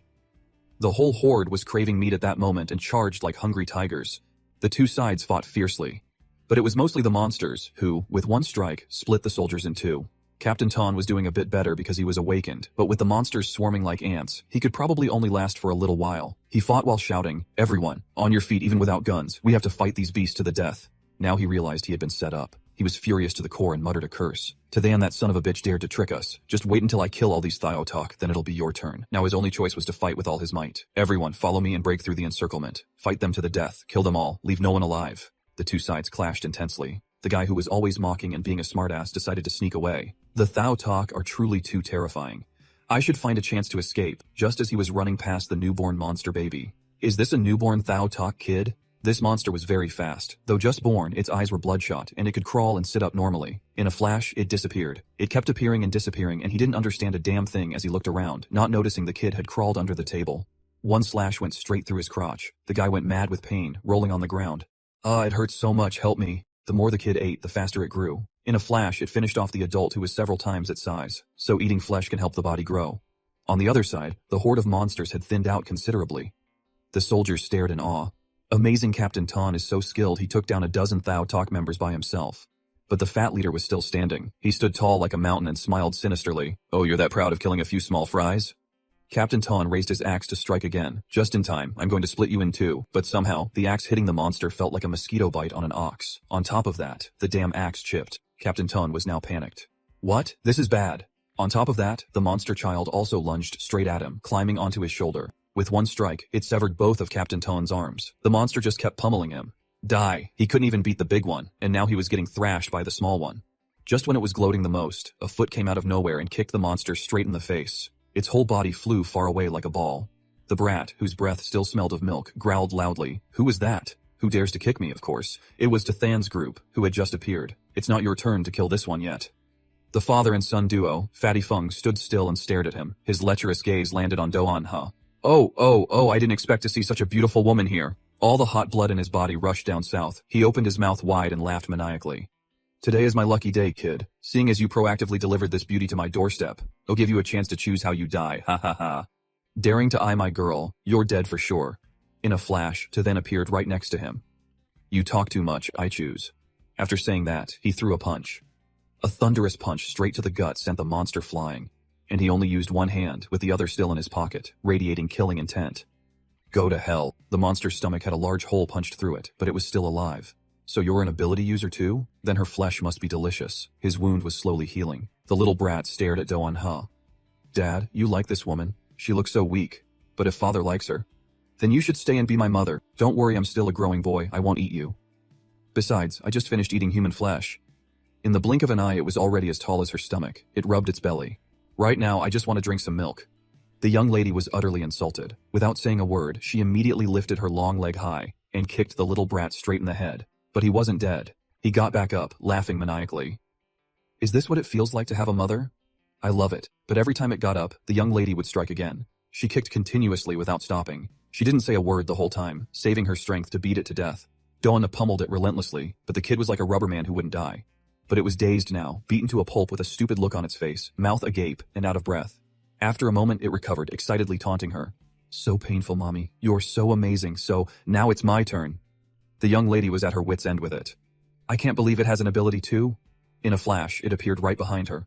"I can hide in the shadows to attack. You have no idea where it'll attack from." Just as the bastard lunged with a knife for a sneak attack, the golden cat leaped out of nowhere and struck it in the face. The young lady looked at the cat in surprise. "Hwang Kim, why did you follow me here? It's dangerous here. Quickly hide behind me." The young lady stopped fighting barehanded and had to pull out her gun. "My spiritual sense can lock onto its whereabouts. As long as it appears, it can't escape my bullets." The kid targeted Hwang Kim. "You disgusting, hateful cat. I have to kill you." But before it could act, the cat swiped and hit its mark. The kid's whole body was thrashed, but it didn't even dare to cry out. 3 cat claw marks immediately appeared on the wall. The young lady couldn't even process it. Huh? What just happened? The little bastard wasn't dead. It cowered behind the wall. "So scary, that last attack almost killed me. I have to save my own skin first." It didn't dare to get near Do-an-ha again. On the other side, Captain Tone's group continued to fight the remaining monsters, but he had lost both arms and could only sit there shouting, "Be careful!" Tufong stood in front of them. "It's too dangerous here. Everyone try to stay close to me." The monsters bared their teeth and sneered. "Haha, you think you can stop us all by yourself? You don't know your own limits. Look at that weakling who can't even trust a chicken. It's absolutely ridiculous." Captain Ton was already scheming against him. Lo Tufong is honest and kind-hearted. Right now, I can only use him to help me escape. After thinking up his dirty scheme, he acted immediately, standing up and calling out, "Lo Tufong, I am the captain of this operation. I order you to protect me and help me get out of here." The guy was so damn shameless. Tufong also took this opportunity to see his true colors. "Protect you? Of course I can do that. But first, you have to help me with something." The other guy's eyes widened in horror. "Huh? What are you trying to do?" He didn't say much, just grabbed Captain Tone's neck tightly and activated the skill ability Absorption Plunder. "Without both your arms, you're just a cripple. You might as well lend me your power. It'll kill all these Thiotalk. Consider it revenge for you." He was drained dry by him, furious and helpless, unable to do anything. "We are teammates. Why would you?" "Teammates?" He said that without a shred of shame. "The moment you pointed your guns at us, you became enemies. And as enemies, you must all die just like that." He drained the spiritual power of the entire team. Better to use that power to kill demons than to let them live. Thanks to Su Chen's warning, then Quangbase discovered the large Thiotalk army advancing rapidly toward them. Over here were Bai Shang's and Yunyun's groups. "You guys go ahead and prepare according to the plan." "Yunyun, why are you still here?" The young woman sighed deeply. "Before leaving, Su Chen told me to finish building the isolation wall. I don't want to see the Thiotalk destroy this place." Suddenly, Bai Shang's face turned beet red. "Right, there's something I've always wanted to ask you. You and Duanya are both with Su Chen.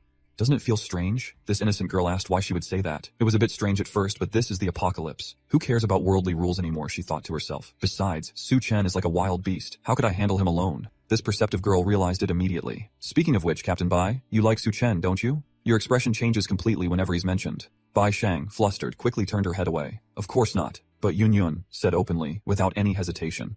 "For a man as strong and handsome as Su Chen, it's normal to have feelings for him." Bai Shang touched her burning cheek.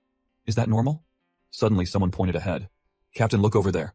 They looked over, terrified. "Are those all Thiotalk? There are so many of them." Bai Shang was the first to react, quickly giving an order. "Immediately report this to the general, so the people can evacuate quickly." Yunyun also quickly got ready, pulling out some chocolate to eat immediately. The two women discussed. "Captain Bai, are you all planning to abandon the base?" "Of course not, but we must also ensure the safety of the people." "What do you want to do?" "We just finished building the isolation wall. We absolutely cannot let those Thiotalk destroy it. Besides, if Su Chen sees the base is gone, he definitely won't be happy." Thinking of the mission Su Chen gave her, she didn't dare to slack off. "I can't bear his anger." She immediately took out a vial of enhancement potion from her backpack and injected it directly into her body. Before leaving, she didn't forget to give instructions. "Quickly gather your people to fight. We absolutely cannot abandon the base." After giving the order, she jumped down from the city wall. Bai Shang was completely shocked. "I never expected that." For Su Chen, she would completely disregard her own safety. Yunyun's body grew larger, transforming into a giant, single-handedly blocking the area outside the city wall. Seeing some large trees nearby, she uprooted them to use as weapons. The young woman stood tall, challenging the swarm of demons below.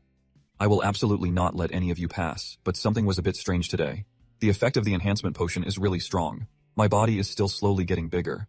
I have to take this chance to deal with a few more small fries." The demon leader looked on fearlessly. "You think you can block our path with just one woman?" He roared out an order. "Charge!" The whole horde of demons charged forward. The young woman lifted the tree in her hand and swung it. "Don't even think about getting past me." One swing sent several of them flying, but there were too many of them and they even jumped onto her body, clinging to her annoyingly. Yunyun didn't waste words, swatting them like mosquitoes getting covered in blood. "Die!" Bai Shang stood inside, unable to help much, quickly trying to think of a plan. Damn it, do all of Su Chen's women have to be this strong? But the enemy is too numerous. She probably can't hold out for much longer. The base's initial defensive formation has been completely broken. I have to do something. After thinking, she ran off quickly. Yunyun stood outside, thrashing wildly with a tree in each hand. "Come on, you ugly things. Have a taste of my power." The demons, initially gloating, were now scared witless. "Oh my god, that woman is terrifying. She's a tough one to chew." Suddenly, a woman appeared. Does anyone want to kill that woman? But it had the opposite effect. The whole horde of demons turned to look at her. Isn't there another woman here? She looks quite delicious." "Heh. Then let's eat her first." But she was no pushover. She fought them off with a few blows, cursing as she fought. "If you're all so brave, then go deal with that other woman." Suddenly, a bunch of flowers sprouted from the monsters' heads. "What? What the hell is this? It's blooming?" It turned out this woman was Na. Before being brought to Hechung, I accidentally discovered that mutated plants, when touched by my blood, could make people stronger for a short time. But the price to pay is their life. The monsters' bodies were taken over by these flowers. First, their heads bloomed, then their entire bodies turned into walking flowers. The flowers just kept getting bigger and bigger. Eventually, they took over the monsters' heads, completely transforming them. By the time Yunyun realized it, it was too late. She had to fight 4 giant flower monsters by herself. The demon leader laughed smugly. Well done. Everyone, charge in, you can eat anyone inside. Eat all the men, keep the women. But just as a few of them leaped up, they were hit by a rocket and blown to pieces. The horde had no idea what was happening. What's going on? Vaishang led a convoy of tanks. Target the Thao Talk. Fire at will. The tanks fired wherever they went, preventing the demons from even getting close enough to bite anyone. Their formation broke, and they went crazy with rage. Damn it, where did they get tanks? Yunyun let out a sigh of relief. The reinforcements are finally here, but she still had to fight those giant, shapeless flower monsters. They were much stronger than the regular demons. It extended its vines to wrap around and hold her tight, while its large mouth full of sharp teeth lunged to bite. Yunyun fell backward, trying to block it with the tree. This is bad. I haven't even dealt with one, and another one is already attacking. Just in the nick of time, a drone flew in from nowhere. It exploded right in the monster's face, saving her life. Yunyun looked over and realized it was a drone. On a distant rooftop, a figure stood looking down. It's a good thing Su Chen brought these nice toys back from the military base. It's just a shame about the quantity. A bit too few. It turned out the person controlling the drone was Bai Shang. Cut to Su Chen's location, where he was still fighting the giant monster alone. The main character couldn't kill it and was furious. To have this much power, you're pretty good. It dared to punch him back. A pity.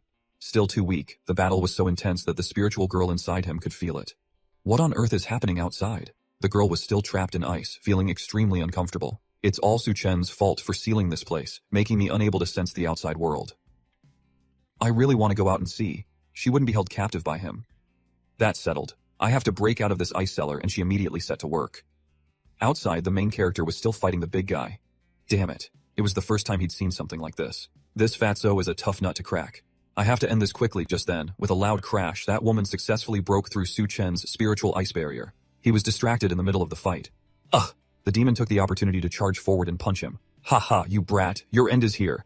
At that moment, the main character's entire body erupted with power. He didn't understand at all. What's happening? Have I been pulled into a consciousness space? If his consciousness is pulled away during a fight, what about his body? That fat Feng would beat him to a pulp. Yet, she rushed over and hugged him tightly. Su Chen, Eve waited so long for you. She hugged him perfectly and even released threads to wrap them both together. The main character was caught off guard and couldn't resist, unable to even dodge. What are you doing? In an instant, 2 became 1, and the cocoon containing them rumbled violently. Su Chen remained completely still and asked, "What do you want?"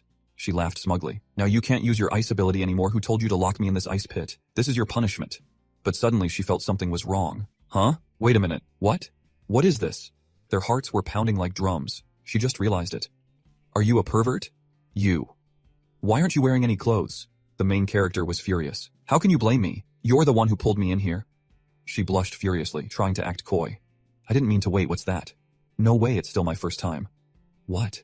All of that is just an illusion. Hey, Control. Your instincts. Can you stop moving around so much? It's hard for me to stay calm like this. The two of them were entangled, unable to let go. We have to get out of here quickly. Outside, that bastard was beating him to a pulp. Don't think I'll spare you just because you're playing dead? He kept punching furiously, but he couldn't react at all. Meanwhile, inside, the cocoon was shaking violently. Oh, why is it shaking again? I didn't move. She just realized it now. Is it because of what's happening outside? But her face showed pure bliss. Quick, think of a way. The more pleasure the woman inside felt, the more bruised and battered the main character became outside. And so, the sphere was pounded up and down relentlessly. She covered her mouth in complete shock. Why did it turn out like this? The bastard fatty Feng, tired of fighting, was about to lift our protagonist into his mouth. Ha ha ha, in the end, you're just a meal on my plate. Just then, a series of gunshots rang out behind him. Stop! Donyao pointed her gun straight at him and yelled, You bastard, let him go! His eyes turned crimson. You're the woman I've set my sights on, yet you dare to point a gun at me? Her face was ice cold as she growled a warning at him. Cut the crap, let my man go. The bastard saw red, so you've been tainted too. He remembered when he was still human. She once said, if you give me 100 gifts, I'll marry you. But when he brought the 100th gift, he froze solid, shouting in disbelief. What? You two are getting married? So, we shouldn't see each other again, but you clearly accepted my final gift. The wench even cursed him. Are you a toad trying to eat a swan? Why don't you piss in a puddle and take a good look at your pathetic self? Besides, I only accepted your things because I felt sorry for you. He took one blow after another. Didn't you once say that looks aren't everything? I don't care about what's between you two, marry me, I'm the one who's sincere with you. The more he talked, the more she cursed him. I worked my ass off to get pregnant with the young master's child and you expect me to marry you? Are you nuts? You're having another man's child? That's right now. Will you get lost? You goddamn bootlicker. He cried a lot. So you were tainted after all. He turned into a monster and killed her right then and there. But it doesn't matter. I will take you and lick you clean. His whole body swelled up even more, sticking out a long tongue to lick. Don Na quickly turned and fled, still thinking of how to save our protagonist. Huang Kim, we have to keep it away from Tathan. Tufong finished absorbing those guys and felt completely satisfied. Wonderful, all the traitors are dead. Next up are you gluttonous scumbags. He wouldn't spare anyone, absorbing both humans and demons. But before he could absorb a single bit, the whole fatty Feng monster chasing Doan Ha smashed through a wall and charged out. It was going crazy, with a super-sized head, a wide-open mouth, razor-sharp teeth, and especially that long dangling tongue. It kept charging at the girl Doanya, determined to lick her no matter what. Luckily, the cat transformed for her to ride, allowing her to escape just in time. I should have realized sooner that the cat Tu then brought back was definitely not an ordinary cat. Tu Fong tried to stay calm and held out his hand, activating his absorption skill. But before he could slurp up anything, the monster's tongue whipped him hard, causing excruciating pain. He screamed, "Ouch, that hurts so much, the power difference is too great. I can't plunder it." The girl was terrified and wanted to escape, prioritizing survival. Let's just forget it. We have to get out of here. He had to give up and ran for his life. What a disgusting tongue. The monster pursued them relentlessly. You can't escape. Elsewhere, To them was still out cold, completely naked, his mind with that vixen. The woman inside was very satisfied. It finally stopped. Our protagonist pulled up his pants and left, not forgetting to instruct her, I need to handle some things outside. Be a good girl until I get back. As for what's between us, well, talk when I return. Only after being satisfied did she let him go, nodding obediently. All right, it'll help you so you can come back sooner, huh? So you rogue, you better take responsibility for me, over at the concentration camp. Everyone was straining to fight the monsters. Watch your positions and maintain coordination between infantry and tanks. Give those gluttonous scumbags a proper beating. The short-haired girl was also an awakened one, activating her skill and fighting with lightning speed. Everyone who saw her was amazed. What incredible speed. Bok Thuong stood on the roof, controlling a drone and dropping bombs. So many giant flower monsters were blown to bits. Von Von even uprooted an entire electric pole and skewered them to death. The girl, Bok Thuong, proudly gave a thumbs up in praise. While busy saying good job, she didn't notice a whole tank flying straight at her from behind. Boom, an explosion that shook the heavens, and the whole building nearly collapsed. The girl, Bok Thuong, lay bloodied under the rubble. Von Van happened to see this scene and was scared out of her mind. The monsters were stunned, their blood-red eyes telling each other, "No, we can't hold on, their attack is too fierce. The tanks have been overturned." Van Van's eyes turned red with anger. She couldn't accept them being dominated like this. On top of that, the isolation wall has been breached. Run, run, hurry. The girl's mind was on fire, her blood boiling with rage. Cursed gluttonous beasts. The bastard monsters were even hatching a dirty plan. I'll go in later. First I need to find a woman. Bring them to me quickly. While the whole mob was standing there cheering excitedly, let's kill them all. A giant foot stomped straight down from the sky. Van Van killed all three of them with a single stomp. But the leader was still alive. He saw his underlings get crushed to death and saw red. You stinking bastards. He shot forward like an arrow, his mouth roaring. You've ruined my plans time and again. I must teach you a lesson. He stopped right in front of Van Van. The girl had now completely lost her mind. Any enemy that appeared was a target, to be killed without another word. This bastard was agile. When the girl attacked, he still managed to jump up and dodge. The two fought back and forth. He used the girl's arm to run straight up to a higher position. He aimed a punch at her face. His strength was nothing to scoff at. A single punch knocked the girl's face to one side. Bok Thuong was still alive. She didn't know how long she'd been unconscious, but she called out as soon as she woke up, Van Van. After taking that punch, the giant girl fell backward. The bastard thought he had defeated her and laughed sinisterly. Now no one can stop me anymore. But Van Van's mind was still resolute. She couldn't give up. This is the base that Tatran painstakingly built. I must protect this place well until he returns. The guy couldn't take Van Van down no matter how much he fought, and he was seeing red. The girl stood tall like a mountain again, her eyes blazing as she cursed, "You disgusting fleas. All of you must die." The girl's hand clenched tightly into a fist, and she held it out. Just looking at it made the bastard scared enough to piss his pants. He hurriedly yelled, "Wait you! What do you want to do?" "To punch you, of course." She'd show him what a thunderous punch was, punching like the sky was falling to flatten him. His entire body was flattened, the ground beneath his feet shattered. He couldn't believe it. What? Just the air pressure from the fist is enough to immobilize me? Either Van Vendis, or he dies. He had to unleash all his power to save his own skin.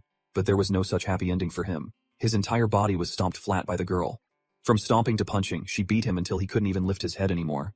The force of the battle spread powerfully through the area. Several soldiers hurriedly shielded Kyovingi. "General, be careful." They stared at the fight without blinking, scared shitless but trying to remain calm. "Van Van is still here, right?" She's amazing with her here. The base is as good as saved, but Kyov Ni felt that something was wrong, especially the giant girl's demeanor. Things are probably not that simple.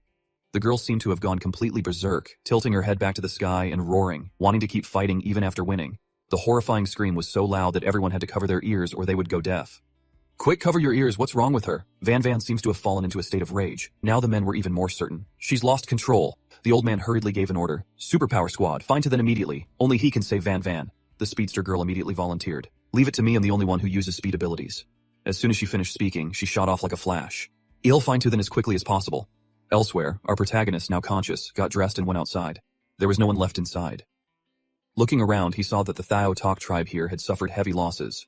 Most were either dead or injured. Suddenly, a pink light floated beside him. Huh? It was that mind vixen again. She had deliberately come out. He looked at her clinging to his body. Why did you come out? She hugged him tightly with delight. Perhaps due to the recent accident, I've discovered that I can now freely enter and exit your body. The girl pointed to the ground. Hey, if we follow the tracks that Fatty left behind, we can catch up to him, right? He ignored her, not wanting to continue. I know what I'm doing, so don't get in my way, the girl shouted in annoyance. Hey, I'm here to help you and your team, so don't be so ungrateful, but he didn't need it. You're lucky if you don't cause trouble. Just go back and stay put. But the girl refused, her hair lengthening and wrapping around a building. Then I'll show you my abilities. He had no idea what she was planning and could only guess confusedly. Are you trying to fly into the sky? Her face was as bright as a flower. I'll wrap my hair around the rooftops and swing across like Spider-Man. Our protagonist was shocked sideways. Can you believe this? I've only got one life, you know, don't mess around. She didn't wait for his consent and immediately lifted his whole body into the air, ignoring Tathan's terrified screams. Oh my god damn it, you're insane. But it seemed to be fine. Look how much faster this is. This experience is truly out of this world. Suddenly, the girl stopped and looked in one direction. Hey, what's that over there? Our protagonist's eyes widened as he looked over, frozen solid with shock. That super giant figure. It couldn't be anyone else. Van Van. The vixen recognized her too. Oh, it's her, but what's wrong with her? If Van Van has turned giant, it can only be because of a fight. It seems something has happened over there, otherwise Van Van wouldn't have lost control of her power and gone berserk. If this continues, she will eventually explode. She hugged his neck tightly, also a little worried for that girl. Self-destruct? This is going to be tough. She glanced down at Duan Ha and Tufong's location. Because the situation here doesn't look very promising either. A rookie who hasn't fully mastered his superpowers, he's trying his best to fight. This is all the power of Plundered. Now I will finish you completely, plus a level 1 mutated kitten. The two of them are no match for a level 2 glutton, just as they analyzed. As soon as they finished speaking, both Xiaofeng and the cat were slammed flat against the wall by the giant tongue. He stared intently at Duan. Yeah, hey girl, I told you. I'll make you as pure as you once were. After saying that, he licked her, and her clothes were instantly torn apart. His tongue was like a giant knife. She glanced over, giving Tuthan a choice. This level 2 glutton tribe is no ordinary creature. Even you would find it hard to defeat it quickly. So now, who should you choose to save? Van Van, who could explode at any moment. Or Duan Ya, who is in imminent danger. Little sister Duan Ya's situation is extremely perilous. Just one more lick and she'll be meeting her ancestors for sure. He had to save her first. After all, Van Van wouldn't explode immediately. With one move, he used his hair to wrap tightly around the guy's tongue. Now he was flying straight there on his own, without the spirit girl's control. She didn't even have time to react. What? You can actually control my superpower? That's quite a wow. Who is Tuthan? Only children make choices. I want them all. She wanted to see him in a tough spot, but it was a bit difficult. What level was he on to be schemed against? It's up to you, but I only exist in your consciousness. Others can't see me. From now on, you're on your own. As soon as she saw him, Duan Ya ran over anxiously. Then that's great. I knew you would be okay. Seeing him, the bastard Feng Bao recognized him immediately. It's you again, you brat. How dare you interfere with this great master's good time? He was back and more formidable than before, now with the support of psychic power. It seems I can really use this ability. Let's test its effectiveness on you first. A series of pink tendrils flew out, pierced through the giant tongue, then wrapped around and constricted his limbs. Even though he was tightly bound by him, he still roared with insane laughter. Ha ha ha. You couldn't even hurt me with your fists, let alone these cheap tricks, is that so? Then I'll have to increase the intensity. He gradually tightened the grip until the man's eyes were about to pop out, unable to breathe. His situation was extremely dire. His tongue was pulled to one side, but he still tried to curse. You bastard. In an instant, hundreds of tendrils bound him to the building. Feng Bao panicked. What on earth are you trying to do? Tothan, with his hands in his pockets, sneered. I'm thinking, if I cut you into tiny pieces, will you still be able to regenerate? He had never been treated so cruelly. His eyes bulged out. The main guy was more vicious than the French colonists. His whole body was being squeezed into sections, as if it could fall apart at any moment. Finally, he was crushed into hundreds of pieces. Now even if you paid him, he couldn't possibly recover. Duanya stared blankly at the scene. I don't know when Tu then became so much stronger. I have to work harder to keep up with him. The main guy still had another girl to worry about. I have to get back to the base quickly. I am leaving Huang Kim and Tu Fong to you. Tu Fong and the cat were still alive, just slightly injured. Tothan, don't worry, we're fine. Just then, the super speed girl also arrived. She was exhausted, panting as she looked around. Where on earth are you? I'm exhausted. At this rate I won't make it in time. Suddenly, she noticed something and turned to look. There he was. The main guy is like a god. Speak of him, and he appears. He just flew right past her without a care. She was knocked flat on the ground. Is that Tothan? What's going on? His speed is almost catching up to mine. If she wasn't quick, he'd be gone. She hurriedly shouted, Tothan, wait.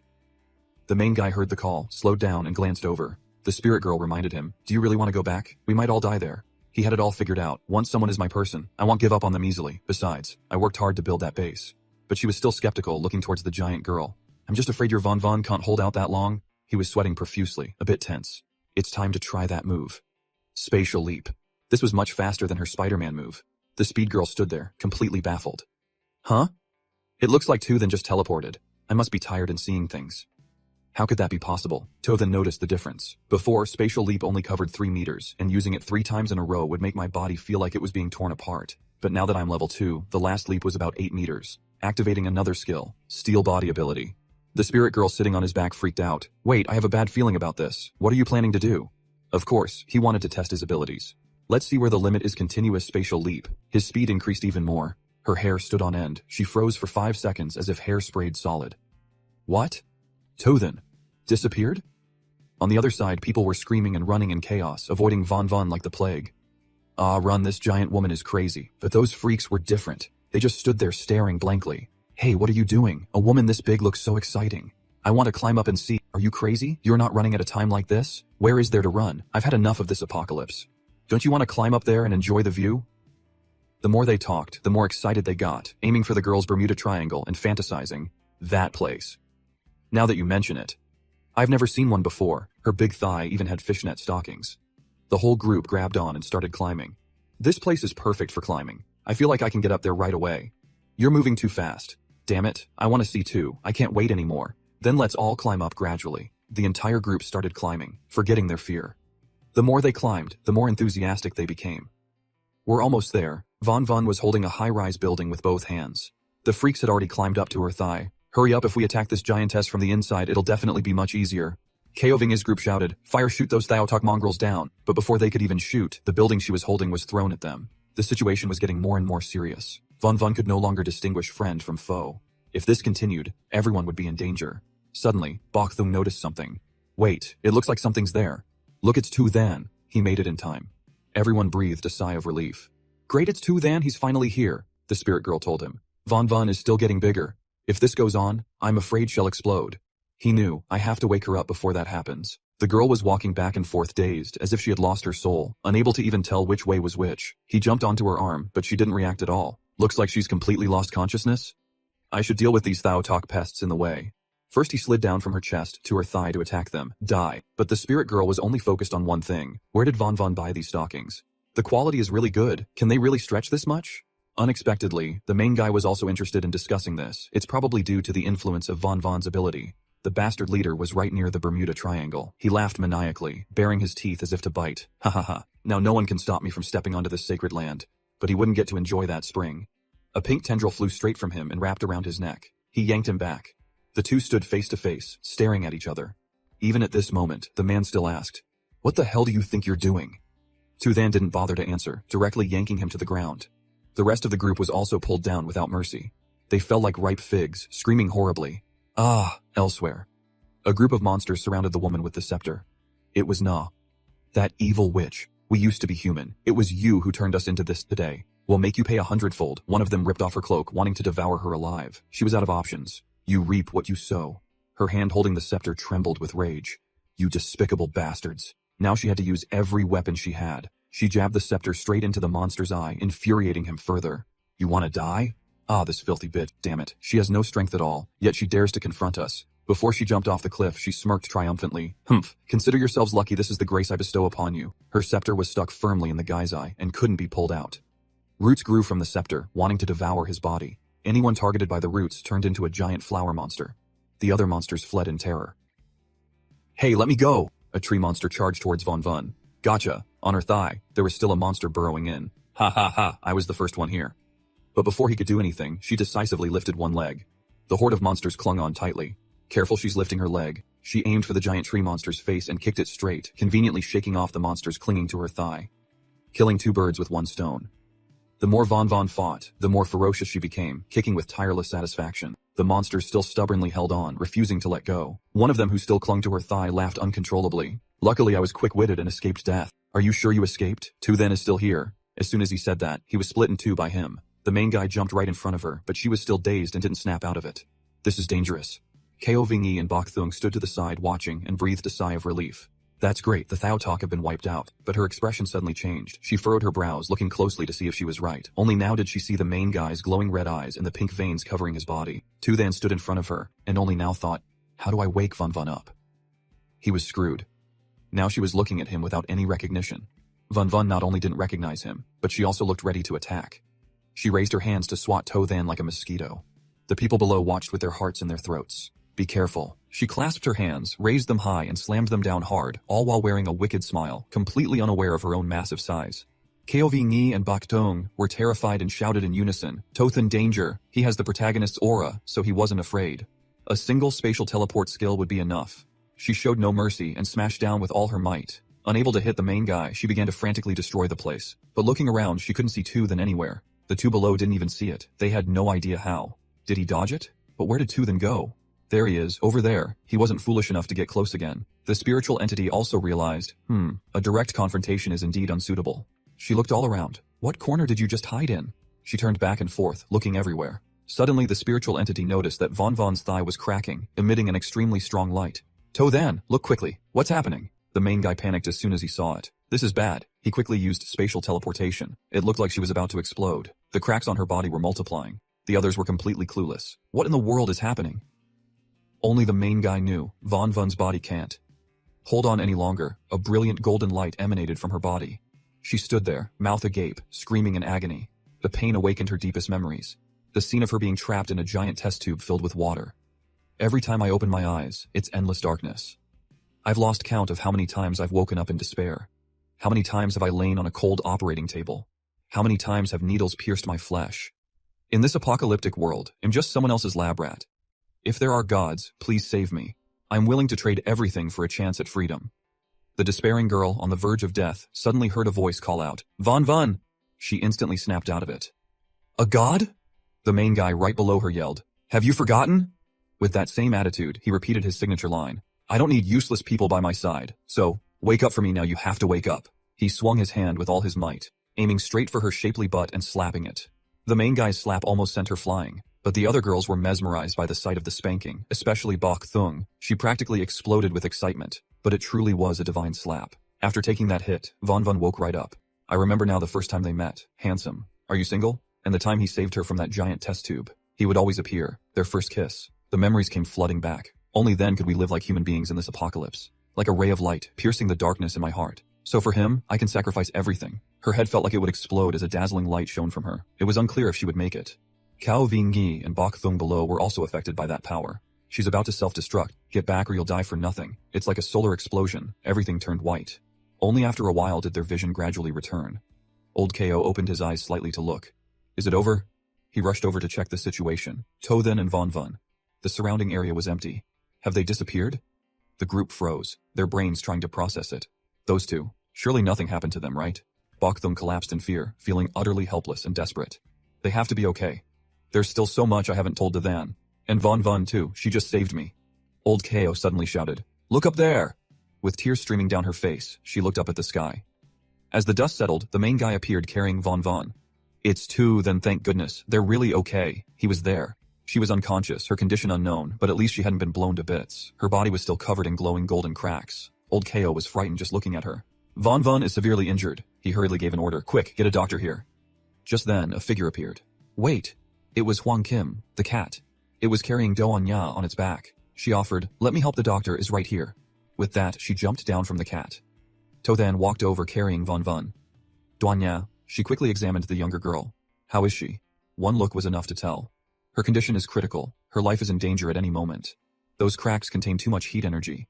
Carry Von Vun to the bathtub first. The main guy carried Von Vun into the bathtub. What's been added to this water? Doan Ya explained. Conventional surgical treatments won't work on these wounds, so I mixed the recovery medicine from the evolution base into the water. He nodded slightly. I see. After she finished changing, she said, see if Von Vun's wounds show any signs of healing. He looked and saw they were the same. The golden marks on her body hadn't faded at all. Healing? I don't feel anything.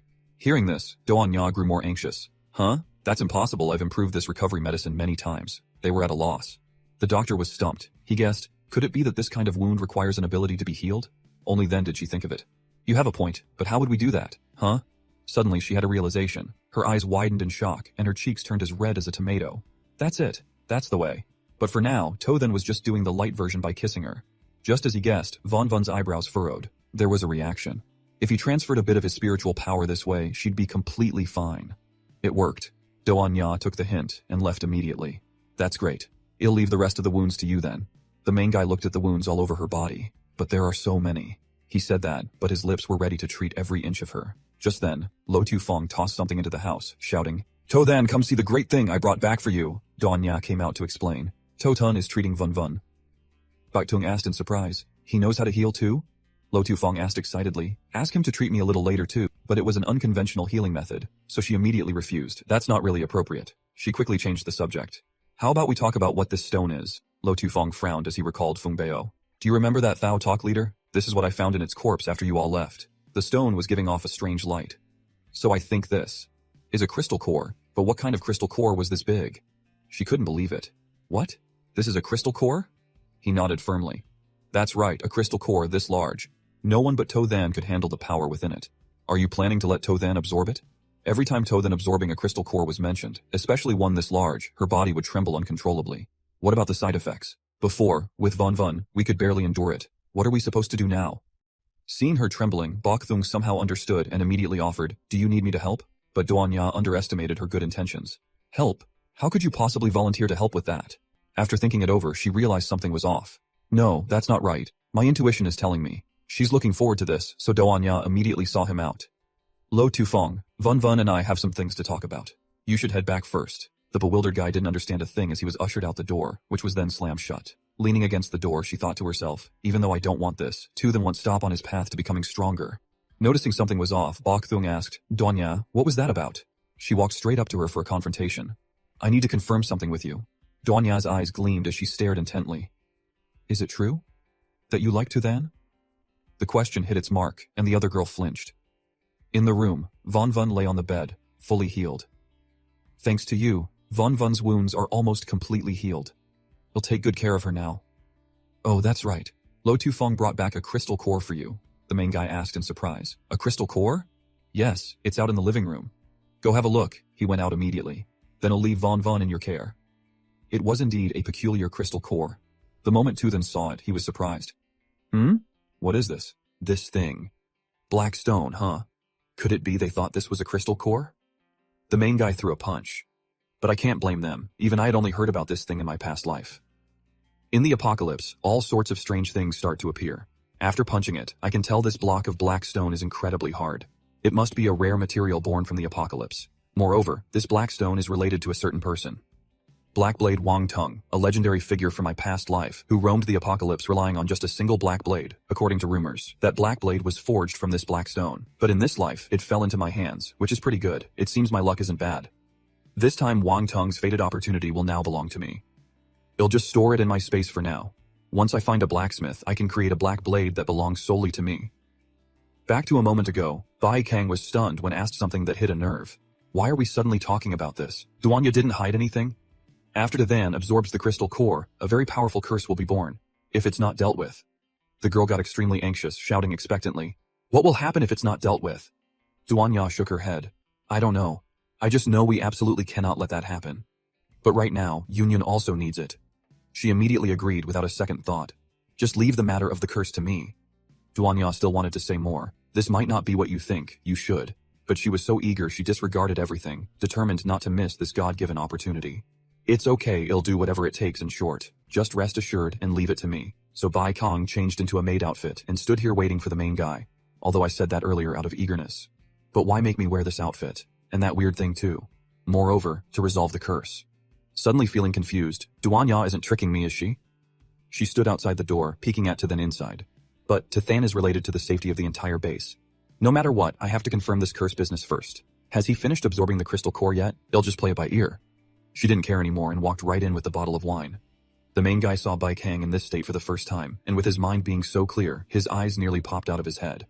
The girl was in a maid outfit, holding a tray with a bottle of wine and 2 glasses, and even called out seductively, "Master!" The main guy was in complete shock, unable to utter a word. What the hell is going on? Duanya, in the other room taking care of Yunyun, thought to herself, Bai Kang should be fine, right? The curse was the most plausible explanation I could come up with. Besides, I even prepared so many things for her. No, that's not right. I should be considering how long she can hold out. Sigh, I'll wait until Yunyun stabilizes a bit, then I'll go help her. Just thinking about going out made her legs tremble. Scene change to base outskirts. A group of people complained as they worked. It was hard enough to drive away the Theo clan, and now we have to clean up these corpses. Can't they give us a break? Xiaofeng, leading the group, scolded them. Stop whining if we just leave the corpses here. Do you know how many people will die if a plague breaks out? Suddenly a subordinate pointed, Big brother, look over there. He turned. Look at what? It really is strange. The corpses of the Theo clan have all disappeared. The whole group stared at each other, bewildered. How could this be? Did the corpses just grow legs and run away? It's the same over here. All the corpses are gone. Everyone was confused and worried, not knowing whether to be happy or sad. Happy because they didn't have to clean up, but it feels like something bad is about to happen. Scene change to inside the consciousness space. The spiritual girl, who was calm, suddenly shot up. What is this feeling? Wonderful. The thing I've been waiting for. It has finally appeared. After saying that, she dismissed the thought. No, the distance is too great. I can't sense the specific location. It seems I can only ask for Tathan's help. Hearing everything, he more or less understood what was going on. A curse? He cursed inwardly. What kind of act is this little girl Duanya putting on? But, seeing her embarrassed like this is quite interesting. Bai Kang's face turned completely red. Master, whatever you want to do to me next is fine, so direct like this. Tu then choked and spat out his water on the spot. The girl rushed over to check on him, huh? Are you okay? No. I'm fine. She even eagerly shook her wine glass. Is there something wrong with the wine? Let me see. Completely oblivious that her words were the problem. And then she tilted her head back and drank it all. It was only when he picked up the bottle to look that he saw. Alcohol content, 64%. This girl, who isn't used to drinking, dared to finish it all. So spicy, come to think of it. This is my first time. The feeling after drinking. She excitedly flipped the table and shouted, I'm full of vitality. The main guy knew what was happening at a glance. Already drunk just like that? But whoever admits they're drunk when they are. She even kicked her leg straight forward. Nonsense. It almost hit his crown jewels. He quickly spread his legs to dodge. Her eyes turned bright red as she glared. How could I be drunk? With no trace of reason left in her mind. I still have to. And with newfound motivation, she got right into Than's face. Help you break the curse. If the lady insists, I'll play along. Is that so? Although there's no reason to refuse a meal that serves itself to you, I really don't like this feeling of the table suddenly being turned. Therefore, you must first clarify the relationship between us. The girl froze at the question, staring at him with wide, dazed eyes. The relationship? Between us? Ping. Her brain finally started working, and she remembered. That's right. Have you forgotten? Tathan used his suppression skill on her. A crimson killing intent erupted. She seemed to be hypnotized on the spot. Who's calling? Is it Master? Immediately her jaw dropped, and she fell to her knees right there. His eyes glowing red, he smirked menacingly. Sobered up a little yet? The girl sitting below looked up at him and called, Master? And she even obediently said, I was wrong. Tathan sat sprawled on the chair. Good, since you know you were wrong then. But just as things were getting good, his whole body froze on the spot. This feeling is. Before he could understand what was happening, his body was teleported. The consciousness space, huh? Tathan's face darkened with anger. Things were just getting fun. Why did you pull me in here?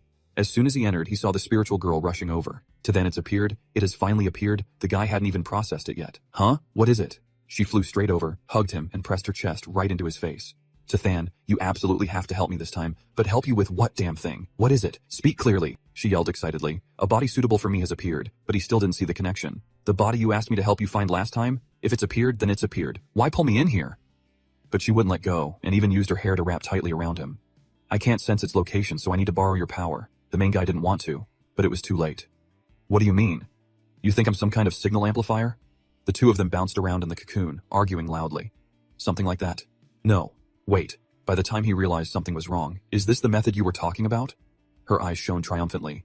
"Exactly," he screamed like a stuck pig. "Wait, I'm not ready yet." But she was already done, her face flushed red. "I can feel it now. Let's project our spirits there." Helpless Tithan was forced to help her. The two of them seemed to drift into another world filled with souls. Among them was a woman. The main guy was lost here, not understanding a thing. A zombie horde? She stared intently at that woman. Over there it's summoning a zombie horde. This reminded him, I remember only a zombie king can summon a zombie horde. So you're targeting the body of a zombie queen? Her body?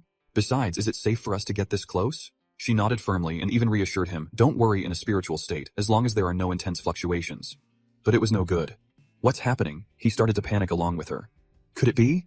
Outside, Tithan had passed out again. Bai Kang thought, the curse has really activated, hasn't it? She hugged his body, pressing herself tightly against him and calling out sweetly, Master, let me break the curse for you. In reality, inside his spirit, the main guy was in danger. The zombie queen had seen the two of them and immediately glared, growling, Who's there? Show yourself. The two of them looked over in shock. We've been discovered? What is that woman doing? The zombie queen flashed over to them in an instant, making the girl scream in terror. She's coming over, run damn it, but...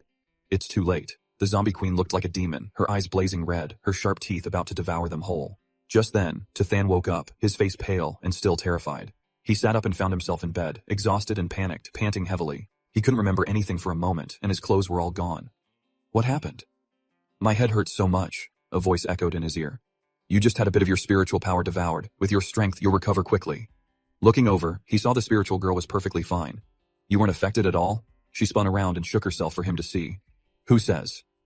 My butt was almost bitten off by her, Tithan sighed helplessly.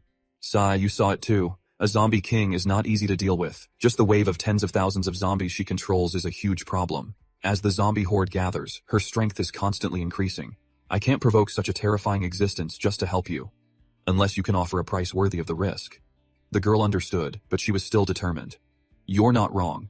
But if you agree to help me, she even declared, after this is successful, I am willing to be your servant as repayment. The main guy wasn't so easily swayed, retorting immediately, Are you kidding me? You just have to move your lips while I'm the one who has to risk my life. Then what do you want from me to trust you? Unless you hand over your crystal core to me? What? He hit a nerve, and she jumped in shock. Hand over my crystal core? That's no different from handing my life over to you. The main guy didn't press her, just dropping a single line to hand it over or not is up to you. The choice is yours. His face was cold, allowing no room for negotiation. Knowing she couldn't win, she could only nod. I understand. Look, after speaking, she obediently handed over the crystal core. I hope you will keep your promise. That was so satisfying. Don't worry from now on. You are my person. I will help you achieve your wish. She's not very happy, but is helpless. I hope so. If there's nothing else, you'll be leaving now. Su Chen's face darkened. He was in a different position now, looking down from a high place. Hey, is that the attitude of a servant? You're trying to run off without even calling me master once? But even as he spoke, she wasn't scared and left directly. He hadn't even finished speaking. Huh? She's gone? She might be tough, but she has her soft moments. Forget it. For the sake of you handing over the crystal core, I won't hold this against you. In his past life, the zombie queen led a zombie tide that swept through Shangdu. Everyone could only barely survive under her shadow. If I don't want to live in a world full of corpses, I must deal with the zombie queen. He looked at the purple stone in his hand with anticipation. It seems it's time to leave. The next day, our protagonist sped off in his car. Xiaofeng and another person came to see him off. Bai Shang, aren't you going with Su Chen? Why should I go with him? The base still has many things that need my attention. She knew clearly. I'm too weak right now. I can't help him with anything yet. But there will come a day when I will catch up to him. Yun Yun had recovered. The two girls sat in a ruined gas station, starting a fire. Sister Duane. Yeah, even though it's the apocalypse, gas stations forbid fire. Is this really okay? We have no choice. Just play it by ear. If you're not comfortable, you can go stand in the rain. Yun Yun smiled widely. Haha. My body just recovered. I don't need that. Suddenly, she felt worried for the protagonist. Sister Duan. Yeah, where did Su Chen go? This weather scares me a little. Before the apocalypse, he couldn't buy a large amount of fuel, so he doesn't have much stored. He went to see if there's any gasoline left. Huh? When will he be back? I'm starving. The two girls were talking and didn't notice someone approaching.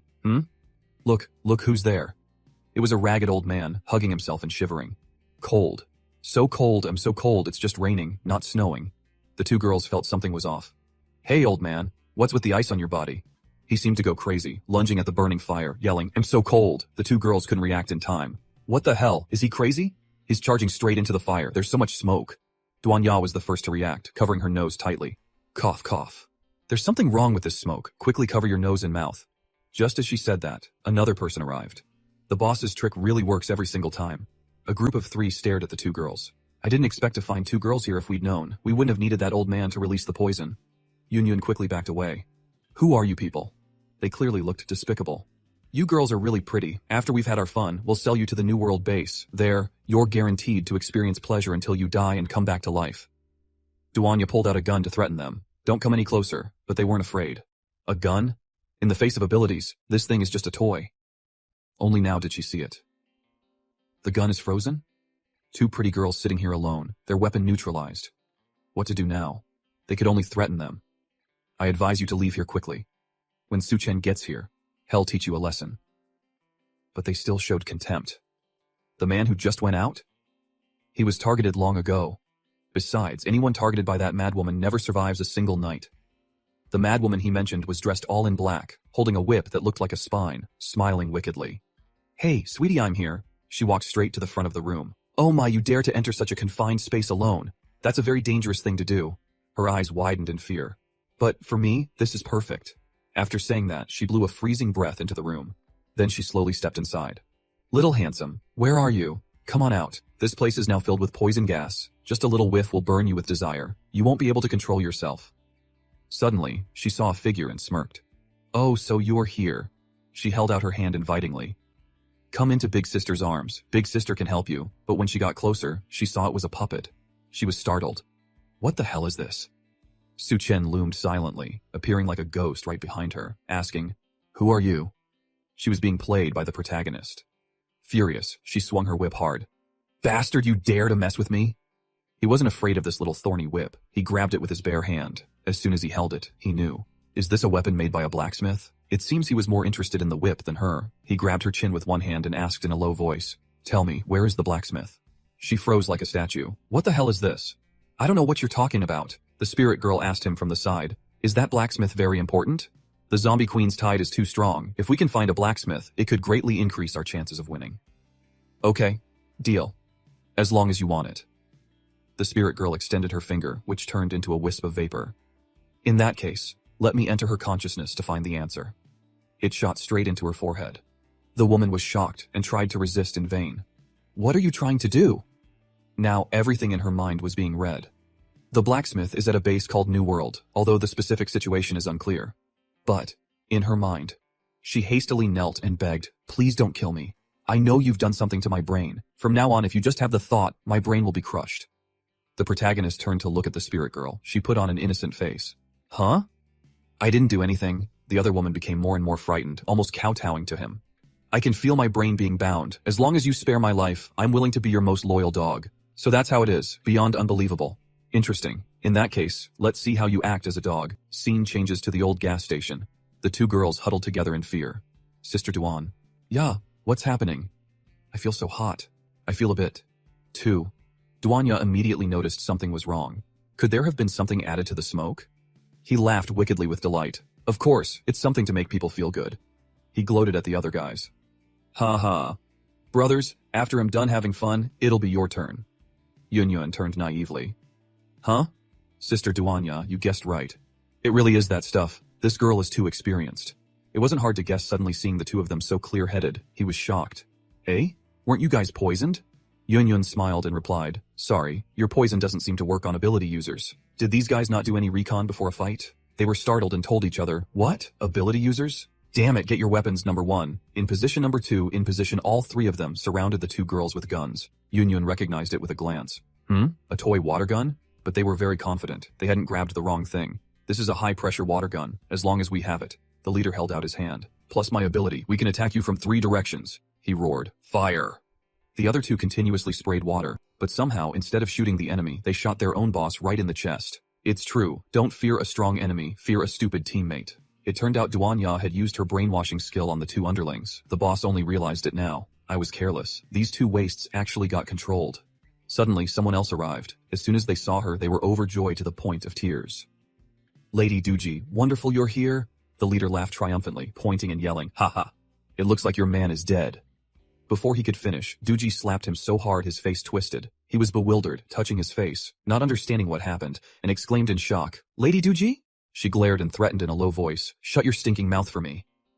After saying that, she walked past him without a single glance. She went straight to Su Chen, bowed respectfully, and called out, "Master, this person just insulted you. May I ask how he should be dealt with?" The guy held his cheek, frozen on the spot as he watched the scene. The protagonist casually patted her head. "Indeed, a good dog. I'll leave this one for you to handle."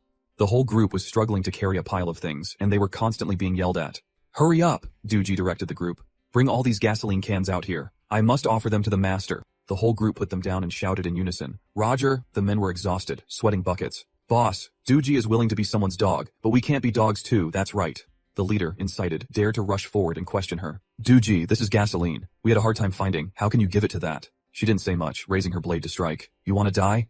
The whole group was beaten painfully, screaming their heads off. They did whatever they were told, not daring to grumble even for money. The pained screams continued endlessly. The two girls, Duanya and Yun Yun, watched with pity. Su Chen stepped forward to stop her. "Wait, don't kill them yet." The other guys were furious, looking at him and cursing. "Damn it, you pretty boy. I don't care what you did to Doogie from the New World. If you let us go now, I'll pretend today never happened." The protagonist didn't want her to do the killing, but wanted to do it himself. "Sorry, I don't have a habit of leaving loose ends." A mental thread shot out from his finger and plunged straight into their heads. He just needed to clench his fist, and their heads would explode, killing them instantly. Doogie watched, scared out of her wits. Their heads exploded? Even the protagonist was surprised. It was the first time using this move. "I didn't expect them to actually explode." Previously, Teacher Xiao had seen a strange species of insect attached to the brain inside Doogie's head. She called it a brain bug. However, the one in Doogie's head was already dead. Perhaps Doogie's toxins helped her become immune to these brain bugs. And I just killed the brain bugs in these three people's heads, and as a result, they died too. It seems someone wants to use brain bugs to control everyone in the New World. I have to find a way to make Duanya and Yun Yun immune to these brain bugs as well. The protagonist turned and called out, "Doogie!" The woman fell to her knees in fear, butt in the air, begging, "Please give your orders, master. Do you know how to drive?" I do. So he took out a huge truck and told her, "Good, you drive." She was getting more and more shocked. The protagonist was like a god, conjuring things with a snap of his fingers. Whoa, where did this truck come from? Driving the truck, she felt aggrieved. "My name is Doogie. Not long ago, I was still a minor leader in the New World. Now I'm being forced to become someone else's puppet. But as long as I can live, I'll endure anything, even if it means gnawing on tree bark or eating mutated rats." The three in the back were having a feast. Cheers. She felt so wronged, she started crying. How dare these guys eat hot pot back there? This is the apocalypse. Where would you even get hot pot in the apocalypse? Even the soup base would have spoiled ages ago. Damn it, the delicious smell is wafting all the way over here. I'm craving hot pot, so much tears and drool are streaming down my face. But she was driving, so she immediately snapped herself out of it. Calm down. I can't risk my life just for a bite of food. A bite of food is a bite of shame." But then she heard the fizzing sound of a soda bottle. This sound, she couldn't ignore it anymore. "It's cola. They even have cola?" she cried out of jealousy. The girl even offered her a can. "Here, take it."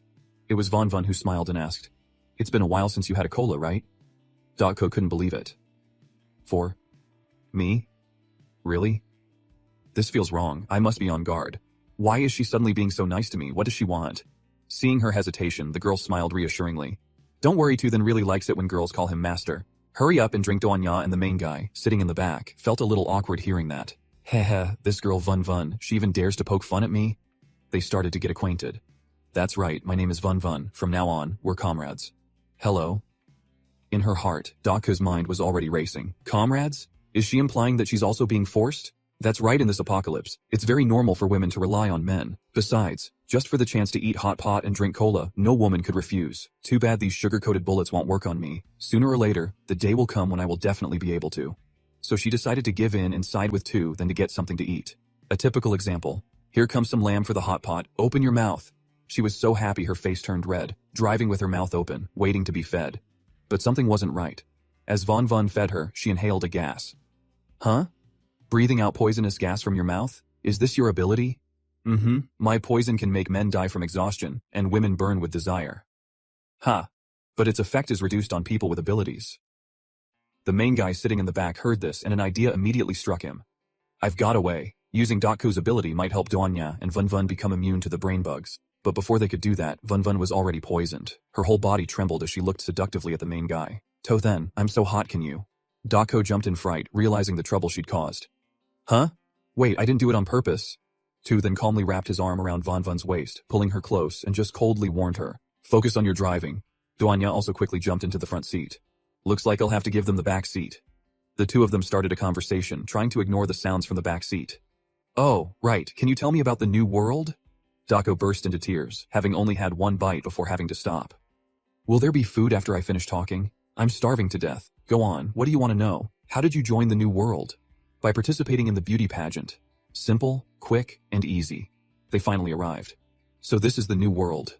That's right, the new world isn't very big, but it's a money pit of the apocalypse. Inside, there's everything, like auction houses, slaves, black markets, beauty pageants, and arenas. So tall. Van Van wondered, why are so many people gathered at the gate? Dako explained. They are all scavengers. To them, the new world is a beacon in the apocalypse. Everyone yearns to join. But the entry requirements are very strict, and many people couldn't make it. Tothan was also interested in this place. Let's go, let's check out the situation. The guard at the gate held up a yellow card, identity card. Hurry up, it's the only proof for entering the new world. Having it means staying away from all danger and starvation. But to get an identity card, you must first participate in a trial to prove you are worthy, he said as he pointed to the registration area. The others grimaced. A trial? As expected, no settlement needs useless people, not even the new world. Limited spots, first come, first served. There's a limit on the number of people. I want to register, I'm going too, don't fight me for it. Are these people crazy? Damn it, I want to go too. Wait, why can't women participate in the trial? Dako worriedly told him. Master, the identity cards are managed by the city lord's personal guards. It's beyond my capabilities. I'm afraid you'll have to trouble yourself with the trial first. Van Van suggested. This is too troublesome. Let's just kill our way in and find that blacksmith. The other girl quickly objected. That's too dangerous. The city lord's personal guards are all ability users. Doanya also understood.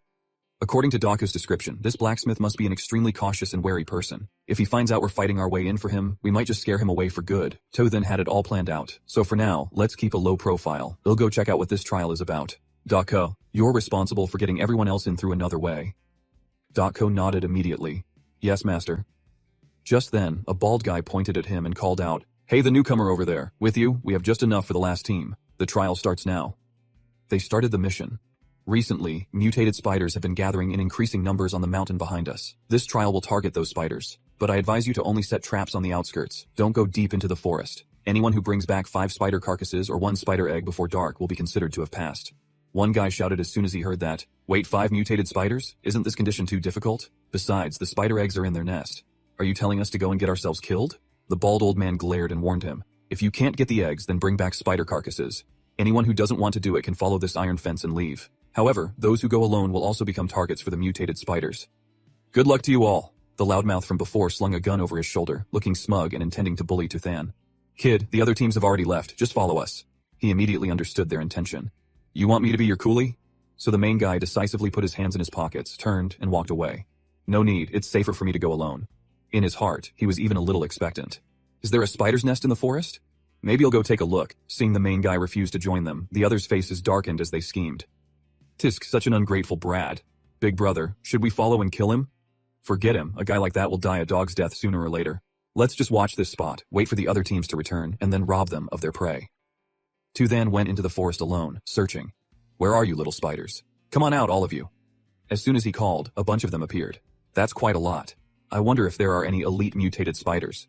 But looking at them, they all seem ordinary. Looks like there aren't any. Enough of them have gathered. Time for a little warm-up. Let's see how many crystal cores I can get from all of you. He reached out and grabbed the nearest one. He ripped it apart in one go, separating head from body and legs from torso. Any spider that met him today was out of luck. But just as he killed a few, a giant, colossal spider loomed up behind him. The main guy was still complaining in disappointment. Not a single crystal core. A bit disappointing.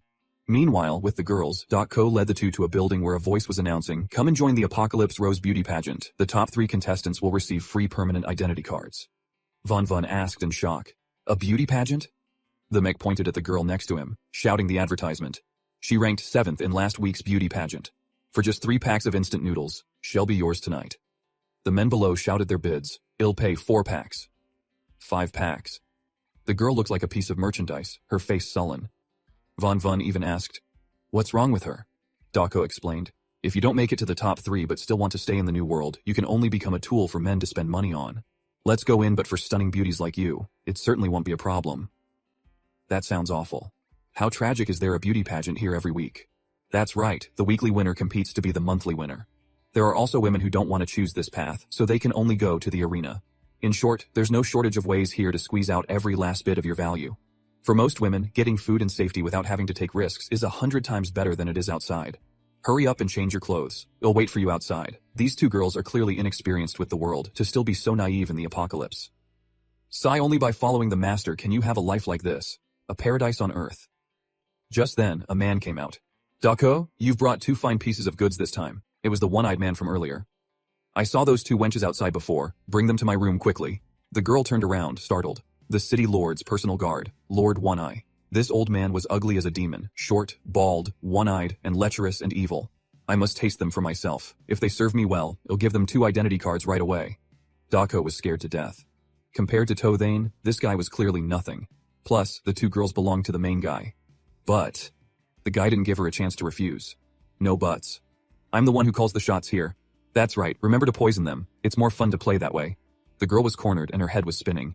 Damn it, if I offend him, I won't be able to get the identity cards at all. I have no choice. She had no choice but to open the door and enter the dressing room with the 2 girls, and directly poisoned them both.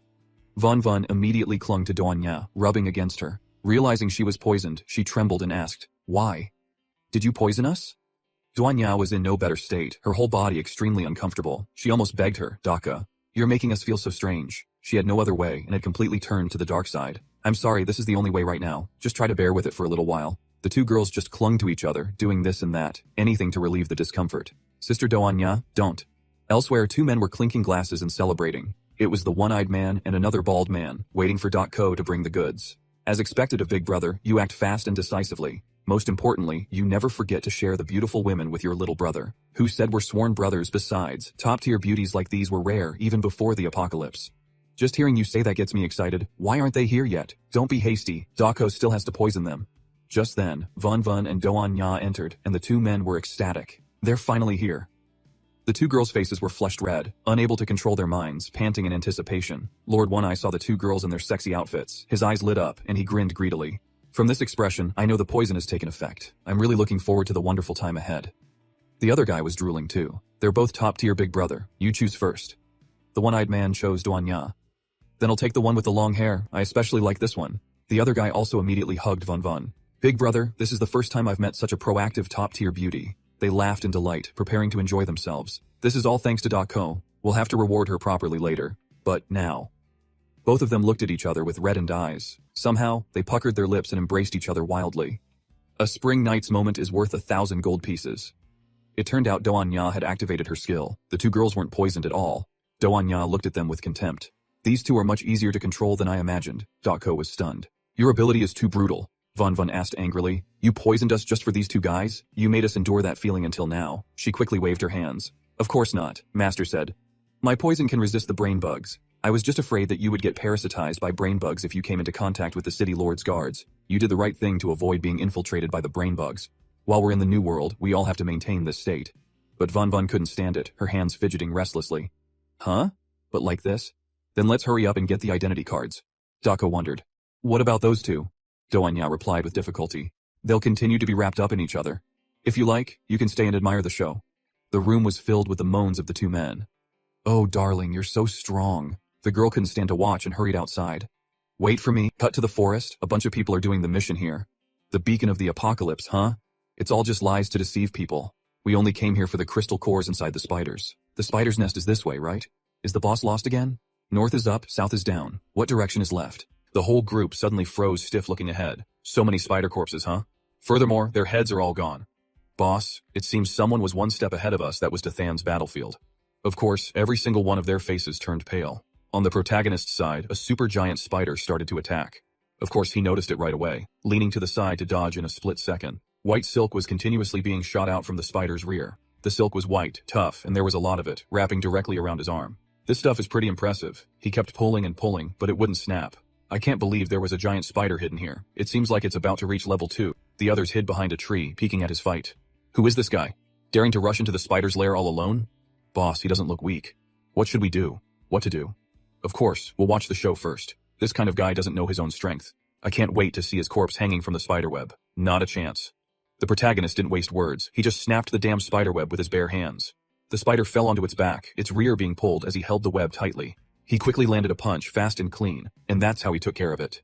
The guys hiding behind the tree who were spying on him saw this, and their eyes widened in complete shock. Their hearts pounded, their faces went pale, they froze for 5 seconds and then cried out, "He killed the Spider King with a single punch?" The group saw this and still didn't know their place. They dared to draw their blades and shout, "The situation has changed, get ready to steal the crystal core." But other groups also wanted a piece, so they started fighting each other first. Boss were ready, they had set a trap, holding a knife to their boss's neck. Good, the blade is very sharp, you guys have become quite proficient. Boss, we've used this trick countless times, it's foolproof. The whole group maintained their positions while glancing at Tyrant. "You little brat, just you wait. I'll show you how formidable I am." Just then, the protagonist found the stone. Found it. The crystal core. The leader immediately yelled the order. "Position swap." But it didn't work. The protagonist was still standing there. Suddenly, Tyrant disappeared. He didn't understand what was happening either. It turns out that Guy's skill was to swap positions. Now he appeared right under the blades of the other 2 guys. On top of that, he was tied tightly to a tree, so that was why they had tied that guy up. As for the boss, he took his place, his hand grabbing the crystal core at just the right moment. His eyes shone with ecstatic joy. "I got the crystal core. How interesting. I like it." "Position swap? That's a rare ability. You even prepared iron chains.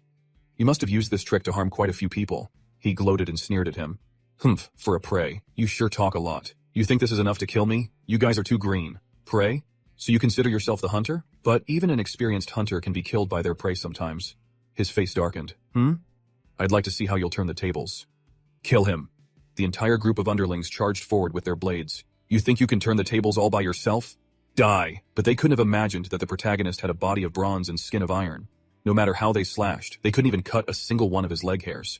The whole group panicked now, their faces as pale as if they'd seen a ghost. All the blades, shattered into pieces. In all their years of robbing people, they had never encountered a situation like this. While he just stood still without moving, they were already unable to fight him. What in the world is this guy? The leader was scared out of his wits. His skin is as hard as steel. By the time he realized it, it was too late. He's level 2, he's a level 2 human. The whole group went crazy, screaming like a disturbed hive. What?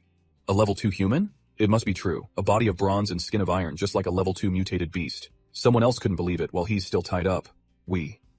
That's enough of letting them gloat. He decisively snapped all the damn chains. The group was completely outmatched and fell apart before they could even do anything. Everyone's faces turned pale. Their souls seemed to flee their bodies, unable to believe what was happening. In seconds, their formation was in chaos, completely panicked. "It's over. The chains are broken." Each one screamed and ran in a different direction. "Quick, split up and run. Damn it, how could someone level up so fast?" Then didn't even bother to give chase, just standing there and watching them run. The protagonist held the pile of chains. They were quite heavy. Let's see what kind of lesson he'll teach them this time. He activated his mental skill. Trying to run? It won't be that easy. The boss ran like lightning, still spouting nonsense despite being outmatched. "So what if you're level 2? Just wait until I steal a few more crystal cores. I'll reach level 2 sooner or later." Suddenly, a voice called out from behind him. "Hey!" The protagonist appeared menacingly right behind him. "Give me the crystal core!" He threw a punch to get it back. "Return it to me!" The bastard was scared stiff, squeezing his eyes shut and screaming, "Teleportation swap. That skill of his is really useful." In an instant, it sent him to another spot, saving his life. But he still took the full force of the punch before he left. I almost died. Luckily, I have a life-saving ability. Playing the victim, he gnashed his teeth and cursed, "I'll remember the grudge from today sooner or later. I will kill you." But the swapped accomplice wasn't so lucky. He was killed on the spot by Tyrant. Only after he struck did the protagonist realize it was a different person. "That bastard is getting on my nerves. Using your own teammate as a scapegoat?" "If that's the case, I just need to find you alone, and it'll be like I've found all of you." His red eyes narrowed as he activated his skill, Spiritual Sense. The protagonist could see everyone who was hiding in this entire forest and where they were. He aimed right for the boss and gave chase. The guy was exhausted, sweating buckets and panting like a dog. But after just a few steps, Tyrant appeared menacingly right behind him again. "Let's see where he runs to now." He turned his head and saw him, instantly panicking and crying out, "No way." No matter how far he ran, Tyrant would just appear right behind him again, relentlessly pursuing him again. He had used position swap countless times. In the end, he was so exhausted he fell to the ground. He couldn't understand how he could be pursued so relentlessly. "Damn it, how does he keep finding me? I have to get out of this place quickly." But something felt off. He kept running and running, and now he had no idea what corner of the world he was in. Which way should I run? Whatever, I'll just put my head down and run full speed in one direction. I'll definitely get away. At Tyrant's feet was another corpse. He had missed his target again. The second substitute. I have to be faster. It would be terrible if I let him escape for real. But what the hell? He came running and panting towards him from a distance. Does this guy have a selective sense of direction? He was even cursing as he ran. Damn it, every time, it's a sneak attack from behind. This time I'll stare backwards. Let's see how you'll sneak attack me now. Just wait until I get stronger. He was mid-sentence when he happened to glance and see the protagonist standing there menacingly, enjoying the show. This time, he didn't even have to chase him. As the guy was rushing forward, he screeched to an abrupt halt, his feet creating smoke from the friction. Seeing him standing right there in front, he froze solid, his eyes wide open. His brain couldn't process it, and his heart was pounding. How in the world did you find me? Even the protagonist couldn't help but laugh at this situation. You might not believe me if I tell you. This time, you're the one who found me. He was speechless, completely embarrassed, his intelligence at an all-time low, yet he still asked, did I walk right into your trap? But he still wasn't afraid, trying his old trick again. Damn it, even so. You still can't kill me teleportation, saw you. But this time was different. Before he could finish the word, To then decisively threw a fast punch, and his entire body was obliterated. He even waved his hand disdainfully. Too slow. Scene changed to another location. The golden cat actually dared to follow the two ladies all the way here. Doogie led the way. This is backstage at the beauty pageant. Let's go in. But as soon as they opened the curtain, the girls were shocked still. The room was filled with all kinds of women. One was as big as an elephant. All of them looked ugly and wicked, and they glared at the girls. Doogie glanced around and declared confidently, this is a sure win. Compared to this hideous bunch, you two could win with your eyes closed. Van was a bit uneasy, but why do I get the feeling that their gazes aren't very friendly? Doana also reminded the two. In any case, it's better to be careful. Sure enough, trouble came looking for them. The largest woman in the group approached, her tone provocative. Hey, stop right there. Doogie immediately responded. What do you want? A beautiful-looking woman stepped forward, hands on her hips, her face held high. Nothing, just wanted to see who dares to cause a scene in here. Doogie recognized her instantly. She's. Before she could say anything, Van beside her pointed in astonishment. The famous star. Lam Mayan Hai. That woman made a preemptive threat. No one is qualified to be my rival in this competition. Get lost now or else. Before she could finish, Doana cut her off coldly. And here I was wondering who it was, all bark and no bite. So it's the great star who slept her way up with the directors. The two of them seemed to have bad blood between them. They stared daggers at each other. Oh, if it isn't. Doana. The moment she said it, she lunged forward to attack. Her incredibly long leg was about to strike Doana right in the face. But of course, she dodged in time. A few pathetic moves like this are nothing more than mosquito bites. The two long-legged beauties fought with their legs like swords, evenly matched, neither giving way, with no clear winner. Killing intent filled the room as they started to trade barbs. I can't believe you're not dead yet. Sorry to disappoint you. Van immediately asked, Sister Doana, you two know each other? Seeing the scene, Doogie naively asked, aren't they best friends? That question opened the floodgates, and they started exposing each other. Have you ever seen a best friend who puts hair removal cream in shampoo, secretly slips laxatives into your drink, and shoves a dead rat in your locker? You're the one who always acts so righteous, always needing to one-up everyone. You knew my dream was to be an actress, yet you still tried to steal my leading role. I only went with you to the audition. I never wanted to be an actress. Besides, didn't you go to bed to persuade that director afterward? Shut up, it's all because of you, you vixen. If it weren't for you, would I have had to sleep with that old man? Haha, is it my fault for being beautiful too? Van was truly enlightened. This is the first time I've seen Sister Doanya like this. The two girls cursed at each other endlessly, a deep-seated hatred, sworn enemies. You always think you're right now, I'm a famous star everyone knows. What man isn't captivated by me? But it's the apocalypse now. Who the hell cares who you are anymore? Finally, it came to a conclusion. Is that so? Let's compete to see who's more charming. How about that? Then let's see who the real winner is. Outside on the stage, the mech held a mic and shouted, Ladies and gentlemen, thank you for your patience. The New World Beauty Contest is about to begin. The scumbags below screamed their lungs out. Oh, hurry up and start. This is all we have to live for after the apocalypse. Didn't we risk our lives working for the City Lord for this very moment? I've starved myself for a whole month just so I could buy a girl to take home today. Furthermore, today's champion will have a personal audience with the City Lord himself. What? The City Lord is coming too?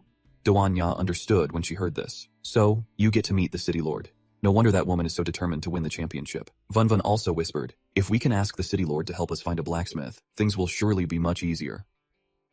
Doanya's eyes were as sharp as blades, so I absolutely cannot let her win the championship. The two girls were still affected by Dako's poison, their bodies itching uncomfortably. I have to get two then to cure me quickly. This is so uncomfortable. On Lam Mine He's side, she covered her mouth and laughed secretly. Humph. From the host to the judges in this competition, I bribed them all long ago. You girls think you can compete with me? She even gave orders to the other girls, but just in case, don't let them get out. When the time comes, you'll be well rewarded. Next, please welcome our panel of judges for today. The one-eyed guy and the bald guy were also there, but they had to stand. As for the reason, you'd have to ask Doanya. Their flowers must have blossomed wide open. The third guy asked, why don't you two sit down? They still had no idea. I don't know why. My butt has been hurting ever since I woke up. I can't sit down at all. The one-eyed guy wasn't any better. If Miss and Two hadn't woken us up, I'm afraid we would have missed the competition. She smiled sweetly. It was the right thing to do. Actually, this woman knew everything. I only knew these two brothers were very lecherous before. When I found them earlier, the two were naked, playing man on top of man. It'd be strange if their butts didn't hurt now. Her face was just as wicked as those two. I think I've just learned a shocking secret. I won't be silenced, will I? The atmosphere grew more and more lively. Let's wait and see who will win the championship and get the chance to enter the upper class of the New World. Get on stage, ah ah ah ah. Donya led the three of them. We're on stage, but as soon as they stepped out, all the other girls brought people to start a fight. Idiots, did you really think this would be a fair competition? Kill these three first charge. Donya had already anticipated this petty trick. Just as expected, relying on their numbers, the scumbags drew their weapons. This is the apocalypse. Whoever has the bigger fist makes the law. Von smiled at the group and volunteered. Just leave these small fries to me. The girl stood still, watching the fat woman strike down. Let's see whose fist is bigger. As she finished speaking, she transformed into a giant, and with a bam, she smashed the woman flat against the ceiling. The rest of them looked on in horror. What? She got bigger? Von was like a giant cat hunting tiny mice. Now let me send you all flying. The superstar gracefully walked out to perform, and the whole audience erupted. I can't believe it's the superstar Lum Min Hee. The judges all give her 9 points. This is the first time I've seen a female star since the Apocalypse champion. She laughed smugly to herself. Doanya, you think I'll let you have it easy. But when she looked back, her face turned as black as the bottom of a pot. What? As soon as the girl came out, the audience practically exploded, screaming even louder than before. What's going on? Oh my god, did something just explode in the air? This looks even better. Donya even wore fake angel wings. She was absolutely stunning. As for the superstar, she only had time to notice, that thing in the sky is. What else could it be but the blood and gore of her accomplices? Heads, hands, feet, limbs, every part was there, raining down heavily on her. The horrifying scene made her freeze. Her face turned pale, then ashen, her breath caught in her throat. Her whole body trembled uncontrollably, drenched in cold sweat. Are these body parts? She couldn't believe her eyes. What on earth happened? All three judges were also shocked. The backstage competition is much fiercer than before. What a pity it seems like all the girls are dead. So who's the champion? After finishing them off, Von was a little worried about affecting Donya. Was that entrance okay? Dako had to see them in a new light. They were all sent flying into the sky. Your methods are too ruthless. The superstar could only rely on herself now. Donya, you forced me to do this. She decisively ripped off her underwear, exposing herself to everyone. Die. The men below had nosebleeds and screamed. The superstar Lum Min Hee has chosen the most direct way to express herself. She went crazy, screaming non-stop. 310's him the champion. Doanya couldn't stoop to such despicable acts and turned away in disdain. This woman is truly insane, the one-eyed man ordered. Bring the identity cards down. And Tu smiled sweetly, looking over meaningfully. The city lord brought out the identity cards so quickly? The receptionist brought the items onto the stage. These are the identity cards bestowed by the city lord. Lum Min Hee immediately asked, Can I see the city lord? Von hurried out from behind. Me too. There are 3, just enough for 1 card each. That and Tu added, The city lord has given his instructions. The champion is Lum Min Hee. Congratulations, not only can you enter the new world, but you've also been chosen by the city lord to live on the upper level. Lum Min Hee had already paved the way. Now she was acting all surprised. Can I finally enter the upper level and become one of the elites? Ko watched the woman follow the receptionist, huh? Did Sister Doanya lose? We won't get to see the city lord, but you guys don't need to, huh? Anyway, we got the identity cards, so well, just think of another way. An announcement echoed in the room. City Lord Miss Lum is ready. The decrepit City Lord Thungmin turned around in his wheelchair. Youth is truly a wonderful thing. It's a pity I'm old and have long since lost that kind of desire. For an old man like me, the apocalypse is truly dull. When this old man is bored, I just want to plant a few flowers.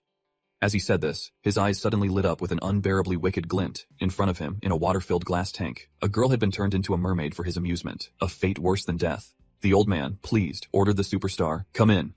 The old man looked at the woman who had been turned into a mermaid, extremely satisfied, as expected of a superstar, very beautiful. She never imagined this would be her end. With an oxygen tube in her mouth, she could only glare with bloodshot eyes. Don't look at me with those eyes, you should feel lucky to be made into a fish. The female secretary brought another person, City Lord. The child has arrived. He's had a health check. He's very healthy. He smiled in satisfaction. Very good. He turned and patted the child's head, asking, Are you scared? The kid wasn't scared at all. He even knew how to flatter him. If Grandpa City Lord hadn't adopted us, we would have starved to death long ago. This old man wasn't that kind. While patting the boy's head, he was actually releasing bugs onto him. No need to be so polite. You are the future. By the time he revealed his true face, thousands of bugs were already covering the little boy's head. The swarm of bugs also surrounded the superstar's tank. She was terrified, but couldn't do anything. Thousands of bugs drained the life force from the boy and the woman, transferring it into the old man, while he just enjoyed it. The ageless gene. It only exists in children. Unfortunately, each absorption doesn't last for too long. The female servant replied, You control all the women here. You can make them bear as many children as you want. He really did look younger, his face free of wrinkles, but it's still not enough. I must find enough crystal cores to raise my ability level. The apocalypse has made a decrepit man like me the lord of this place. This will be the starting point of my immortality. The girl understood and left immediately. I will have my subordinates hurry up and collect crystal cores. Mum, go deal with those troublesome women downstairs. Doanya's face was flushed, her eyes wide with horror. Dako, you're poison again. It's so hateful. The girls rubbed against each other but still couldn't bear it. It's so uncomfortable. Dako was also at a loss. To prevent the brain bugs, just try to endure it, Doanya discussed with the girls. Dako, we've got the ID cards, take us into the city. Just then, two figures appeared, jumping down from above. Wait! Doanya saw them first and immediately reacted, asking, what do you want? It was the one-eyed man and the bald man from before, their faces screaming playboy. It's rare to meet such stunning beauties like you. My brother and I have decided to go all out and buy you both. And Hugh laughed mockingly, going all out. Are we? The girl didn't understand at first and glanced at Dako, asking, what does he mean?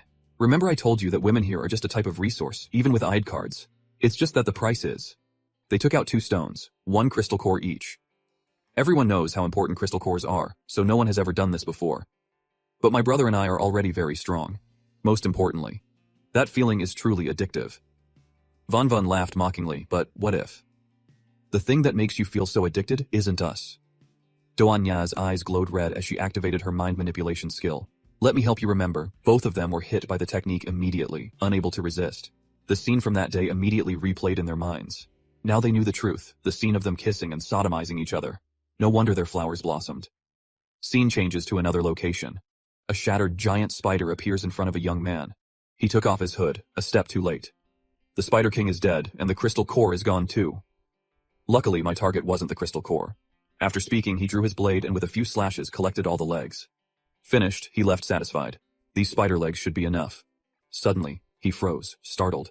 Tu then appeared, swinging his fist. I didn't say you could take those, you little thief. But the other guy was as fast as lightning and blocked it. The 2 fists collided directly. Both of them felt something was wrong. The opponent was too strong. The other guy quickly de-escalated. Wait, I didn't come to steal the crystal core and I don't want to fight you. Our protagonist wasn't easily fooled and glared back, asking, why should I believe you? Seeing that being soft didn't work, he adopted a slightly threatening tone. Whether you believe it or not, that's the truth. I know you're very strong. But if I go all out, you might not gain the upper hand either. My only target is these spider legs. Why don't we stop here and consider it making a friend? I, Vungtung, would be extremely grateful. He knew this name. Vungtung, huh? The powerhouse for my past life. Black Blade Vungtung. Why is he here? Could he also be looking for a blacksmith? Befriending this guy wouldn't be a loss, so he agreed. In that case, he'll accept this friendship. You can take these spider legs. Thanks. He initiated a conversation. You're also here to join the new world, right? What's your name? My name is Tothon. I heard the new world is pretty good, so I came to check it out. Brother Vuong, what do you need these spider legs for? After taking the items, he left. A friend just asked me to help find them. I have urgent business, so we'll be leaving now. After a few steps, he suddenly stopped. Oh right, To then, a piece of advice: absolutely do not touch the New World's identity cards. In short, just don't touch them. Even if he asked, the man wouldn't say why. His warning was definitely not for nothing, but it also made him curious. What secret is this identity card hiding? It's best to follow him for now, maybe we'll find the blacksmith. Two small-time thugs blocked his path, threatening, "Kid, hand over the mutant spider you caught." The boss was right. Someone did bring back a mutant spider. All four surrounded Vung Tung. "Kid, know your place and behave, boss. The thing he's carrying on his back is just a mutant spider leg."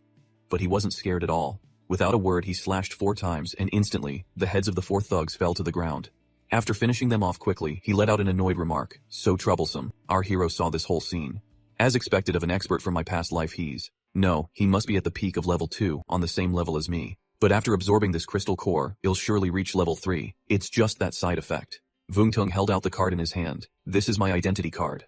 The 2 guards looked at each other, confused. This is the first time I've seen someone keep an ID card in a box like this. What a weirdo.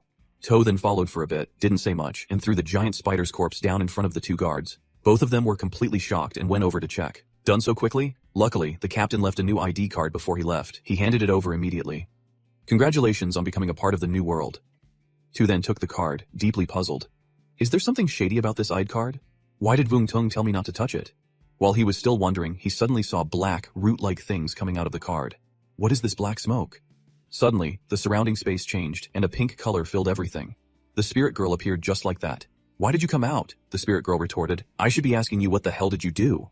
A swarm of brain bugs suddenly got in. Luckily, I was quick on my feet and killed them all. So that's what it was. Brain bugs invaded? The ID card I just received is also emitting black smoke. The spirit girl took a look. So this ID card is the transmission medium for the brain bugs. Will Doanya's group be in danger if they receive this? Over with the city, Lord Thungmin. He was sitting when he suddenly flinched. The girl pushing his wheelchair asked immediately. "Lord City Master, did something happen?" Somehow, even sitting there, he had detected it. Someone is trying to sneak into the inner city. Those 3 women must be accomplices. Von Von was struggling in the fight. Ah, suddenly that feeling is so intense I can't hold it back anymore. Dako calmed her down. Calm down. Maybe the poison is killing the brain bugs. Look how calm Doanya is. Doanya's face was flushed red, but her mind was a bit stronger than Von Vun's as she dealt with the other guys. You remember now, don't you? They could clearly see the scene of them doing it with each other before, and they screamed frantically, "Ah, impossible, this isn't real. Don't you dare try to deceive us, woman." With an ice-cold face, she replied seriously, "Whether it's real or fake, you know it clearly in your hearts." How could the two of them endure such humiliation? Their pointy heads shot forward like rockets, swift as lightning. "Shut up, kill them for me." She immediately dodged to the side, and they crashed headfirst into the stone wall, shattering it. The crowd gathered, growing larger. Why are they suddenly fighting? This is going to be a good show. It's too dangerous in the middle. Everyone get up to the stands. Move it. Ko's eyes widened in amazement. Invincible iron head technique? They rammed down the whole building. Look, they're still not dead. They even bragged shamelessly. After the apocalypse, our skulls started to become. At first, everyone laughed at us, but soon, they were all rammed by our heads until their flesh was mangled and their bones were shattered. To this day, nothing can withstand a single blow from us, not even steel. The two of them charged recklessly like moths to a flame again. Stop wasting time talking to them. We can't let them have time to activate their mind control skills. Von Vun and the other were startled. Here they come again, quick dodge. Right at this moment, that wench too made her move. She held Doanya's arm tightly. His handprint was clearly visible on Doanya's arm, but he didn't need to be close. Doanya had never seen this technique before. What's happening? It feels like someone is holding my body tight. Von Vun was in a worse state, her whole body pinned to the ground. Ah, someone is pinning me down, but I can't see anyone. Is it suppressing my abilities too? Doanya quickly found his position. It's that guy up there playing tricks. And Tu smiled mockingly. So you found me? But it's a little too late. The bald guy was flying close to her. Time to die. But no matter how hard he tried, he couldn't hit her. His whole body was yanked back. It was Von Vun who acted. She transformed into a giant, grabbing him as easily as catching a mosquito. Got you. And Tu was startled, unable to understand what was happening. As always, Doanya was quick and clever. Luckily, I had already controlled some cannon fodder. The audience members hiding under the stage were controlled to grab Tu, making him unable to hold the two girls anymore. Only the one-eyed guy was left. He gritted his teeth, furious but helpless. This guy actually dared to fly up to Von Vun and roar, "Let my brother go." She squeezed him even tighter, smiling triumphantly. "Guess whose head is harder between you two? What do you want to do?" After saying that, she held up the bald guy, aiming his butt right at the charging one-eyed man. This girl was truly vicious. Now, even if they begged, it wouldn't help. "Stop, don't what?" And just like that, the inevitable happened. The one-eyed man's pointy head slammed right into the bald man's butt, tearing him apart. This bald guy's death was too tragic. Von Vun looked at his mangled lower body, finally satisfied. "Oops, sorry I did it backwards by mistake." And that was the end of the bald guy. It's better to die than to live with that kind of pain in the ass. Seeing him dead, Von Vun casually tossed him away. Kid, it's your turn now." And Tu looked at her, but still wasn't afraid, even daring to challenge her. "You're not worthy of me making a move." It was truly strange. As soon as he touched her thigh, her whole body immediately shrank back. "What? I'm shrinking?" Von Vun quickly looked to Dako for help. "My ability is being suppressed again." She ran over immediately. "Let me help you." But as soon as she got there, the guy grabbed and restrained both of them, spanking their butts repeatedly. Doanya called out in panic, "Von Vun!" But before she could run to help, the corpses of the two guys flew straight at her, blocking her path. "No!" And Tu laughed sinisterly, mocking her. "Sacrificing your pawns without hesitation the moment you sense danger? You're truly a woman not to be underestimated, but now you have no one left to help you both." Von Vun and Dako were tied up, unable to escape. "Let me go, Sister Doanya. I was careless again." Suddenly, Tu's smile vanished. Don't tell me you." It was unclear what Doanya was planning to do. She took off her two wings. Planning to use those wings as a weapon? A murderous aura emanated from her as she stared at him with contempt. "This is more than enough to deal with you." His face looked even more disgusting. He. Interesting then. I'll play with you for a bit. Scene change to the city gate? Two men with guns stood guard. Tothan and the spirit girl stood stealthily to one side, observing. Is this really the inner city? The environment is decent enough, but everyone looks like a soulless corpse. Tothan, will we really find the blacksmith by following him? Hey, wait for me. And indeed, Vungtung was here. He carried the spider legs and went straight up the stairs. As soon as he got up, he called out, Fo Tutu, I brought back what you needed. Come look. It turned out the blacksmith was a muscular woman. Her eyes lit up as soon as she saw it. Great, with the Spider Lord's legs, we can go save Grandpa. Vungtung told her. Once we rescue Master Fa, we'll leave this place. She nodded in agreement. Don't worry, as long as you help me save my grandpa, I'll definitely have him forge the strongest weapon for you. As she spoke, she looked towards the tall building nearby. Very quickly, the spider legs turned into tools that helped the two of them climb the building from the outside. Is this gear you made? The two of them climbed easily without any difficulty.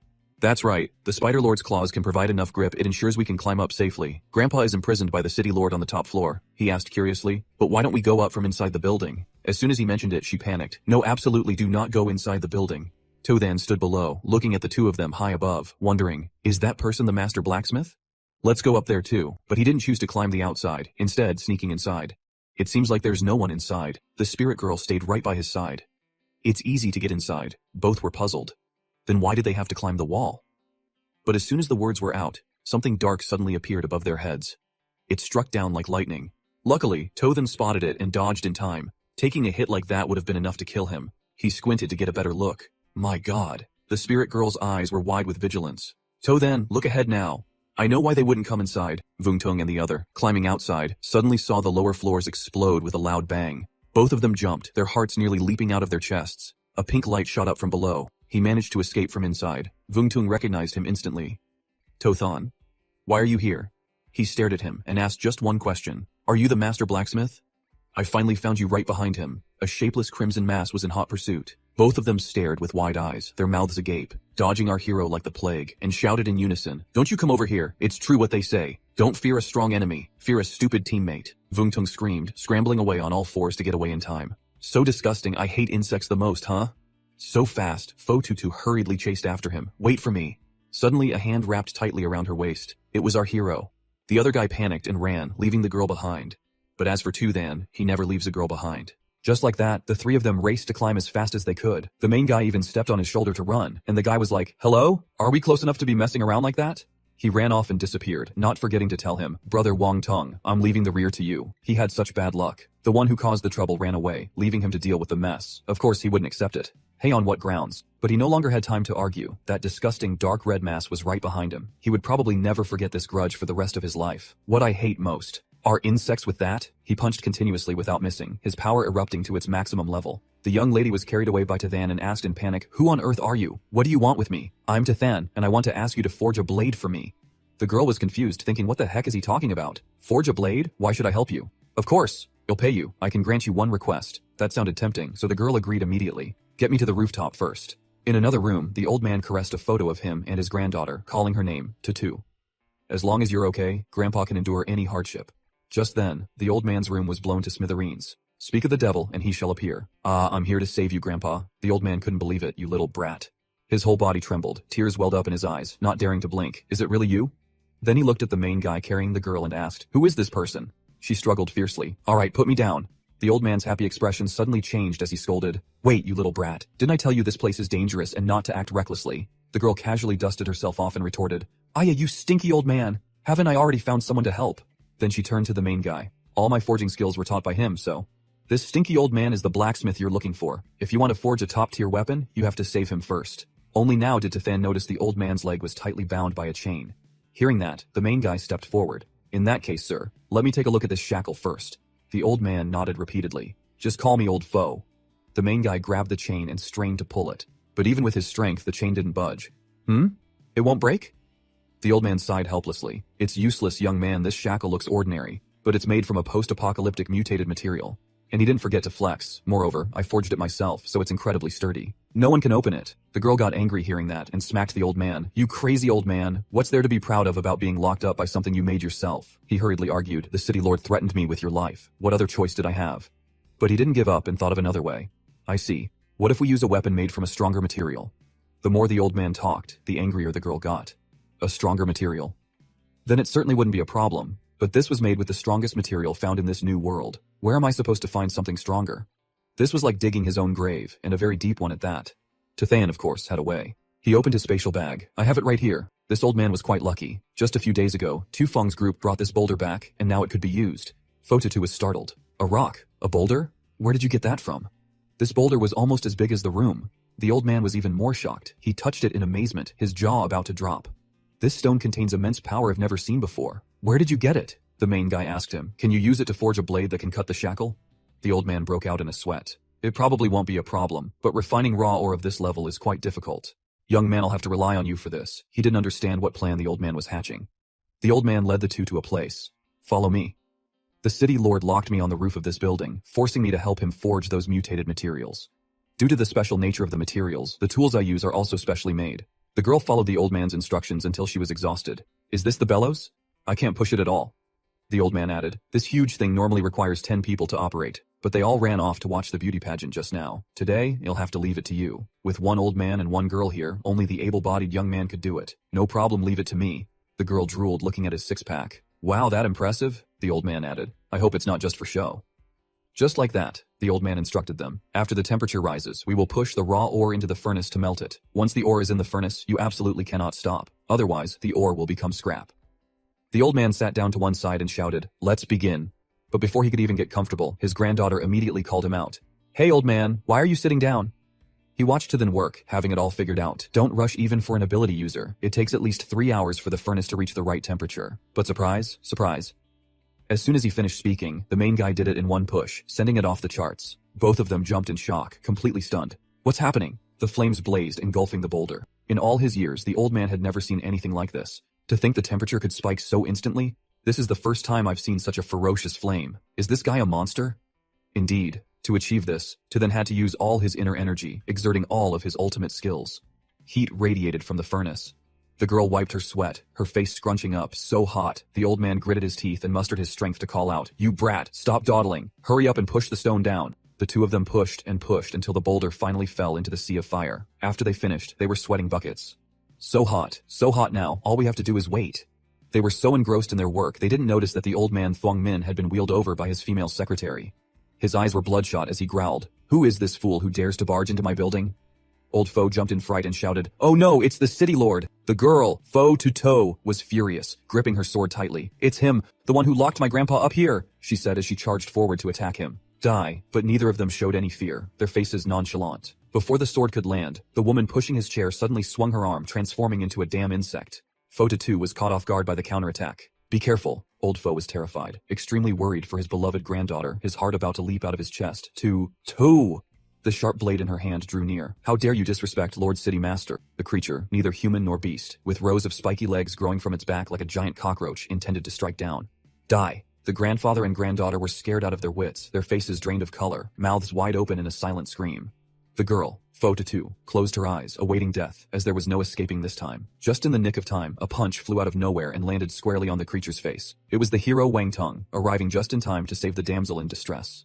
The insectoid servant jumped up in a flash, her eyes glowing red. She somersaulted through the air, striking straight at his face. But Wang Tong quickly caught her, wrapping his arms tightly around her lower body. He gritted his teeth and strained with all his might, his eyes bulging. The creature's body was squeezed so tightly it trembled in pain. Before it could react, in the blink of an eye, Wang Tong crushed its limbs, killing it on the spot. Old Pho and Tathan were also surprised.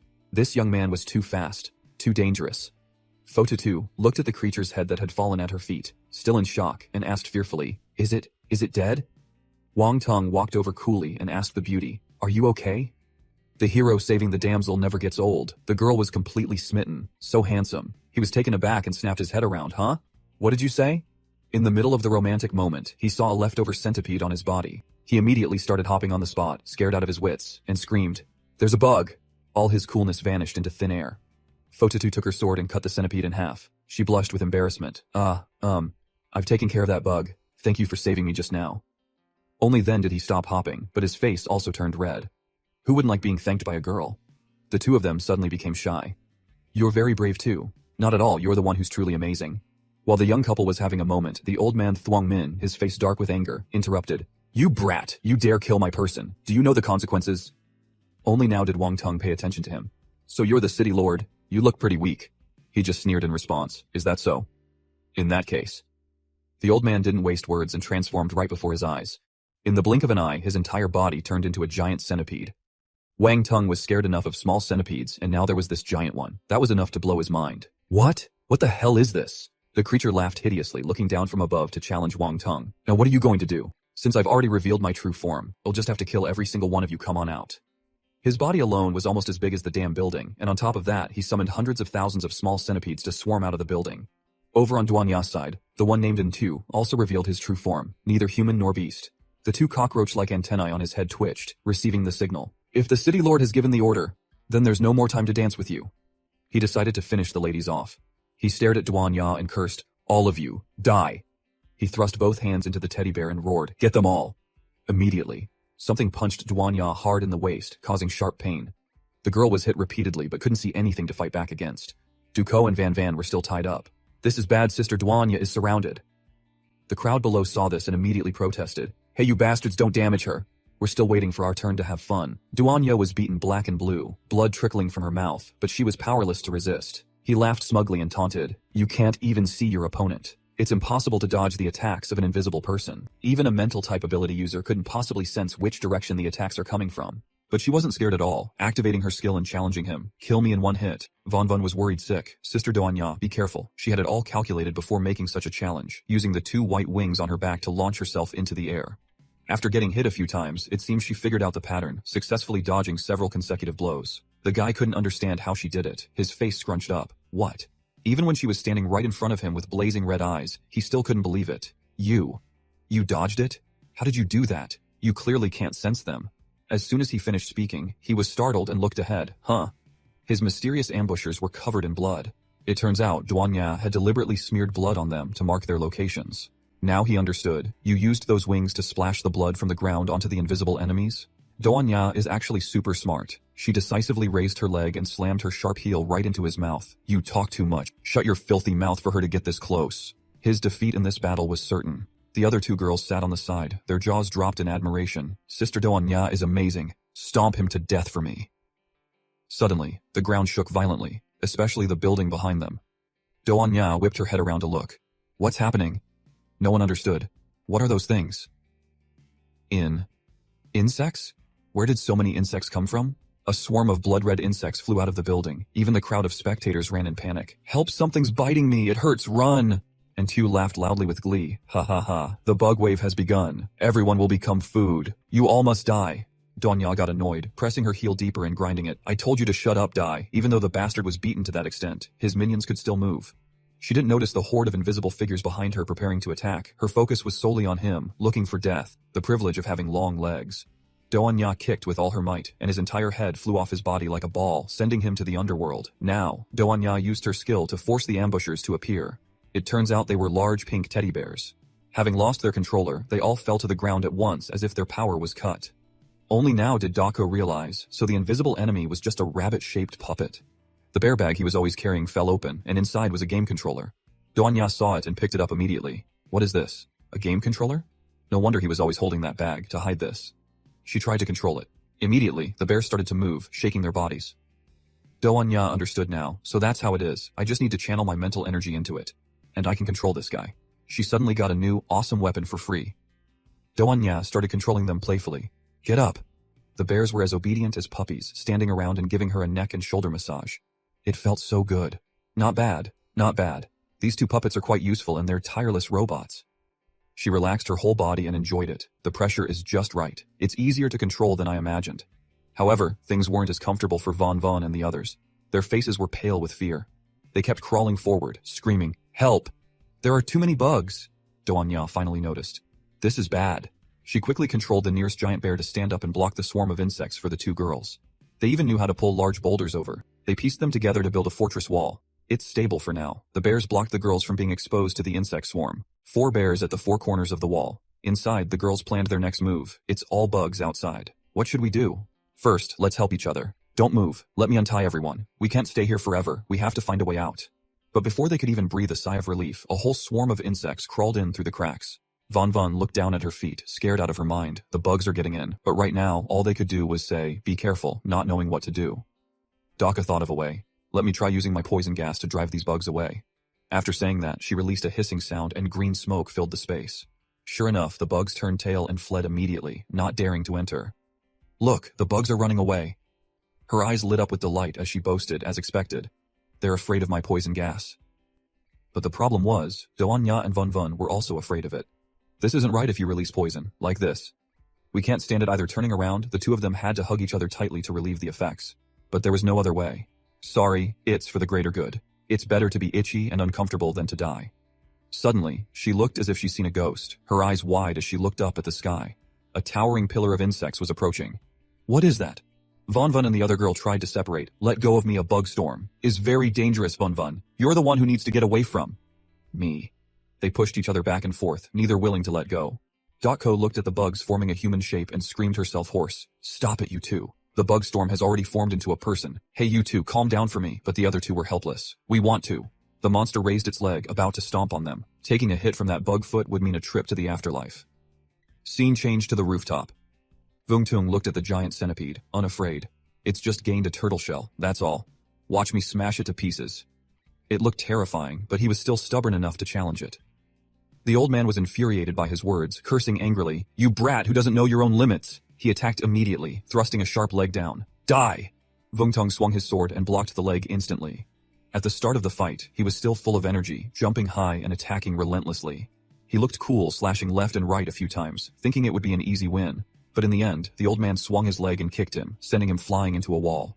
Fotutu ran over worriedly. Vungtung, are you okay? He was still holding on, panting. I'm fine.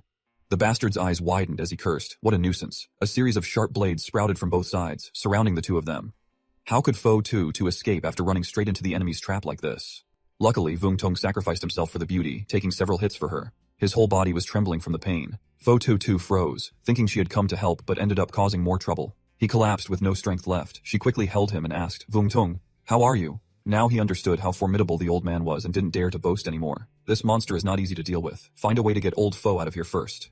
But Thuongmin saw right through his plan. He sent a series of sharp spikes erupting from the ground. None of you can escape time to feast. Stay and become nutrients for my descendants. Both of them only had time to scream. Danger, no one could react. It seemed they were fated to die at the same hour, same minute, same year. Just then, Tothan rushed in from a distance like a flash, grabbing both of them with his hands and pulling them from the jaws of death. It was a miracle. After this save, the main character's merit was equivalent to building 20 pagodas. He was so fast that even Thuongmin was stunned and stopped, unable to launch another fatal blow. He let go of Foe to toss waste.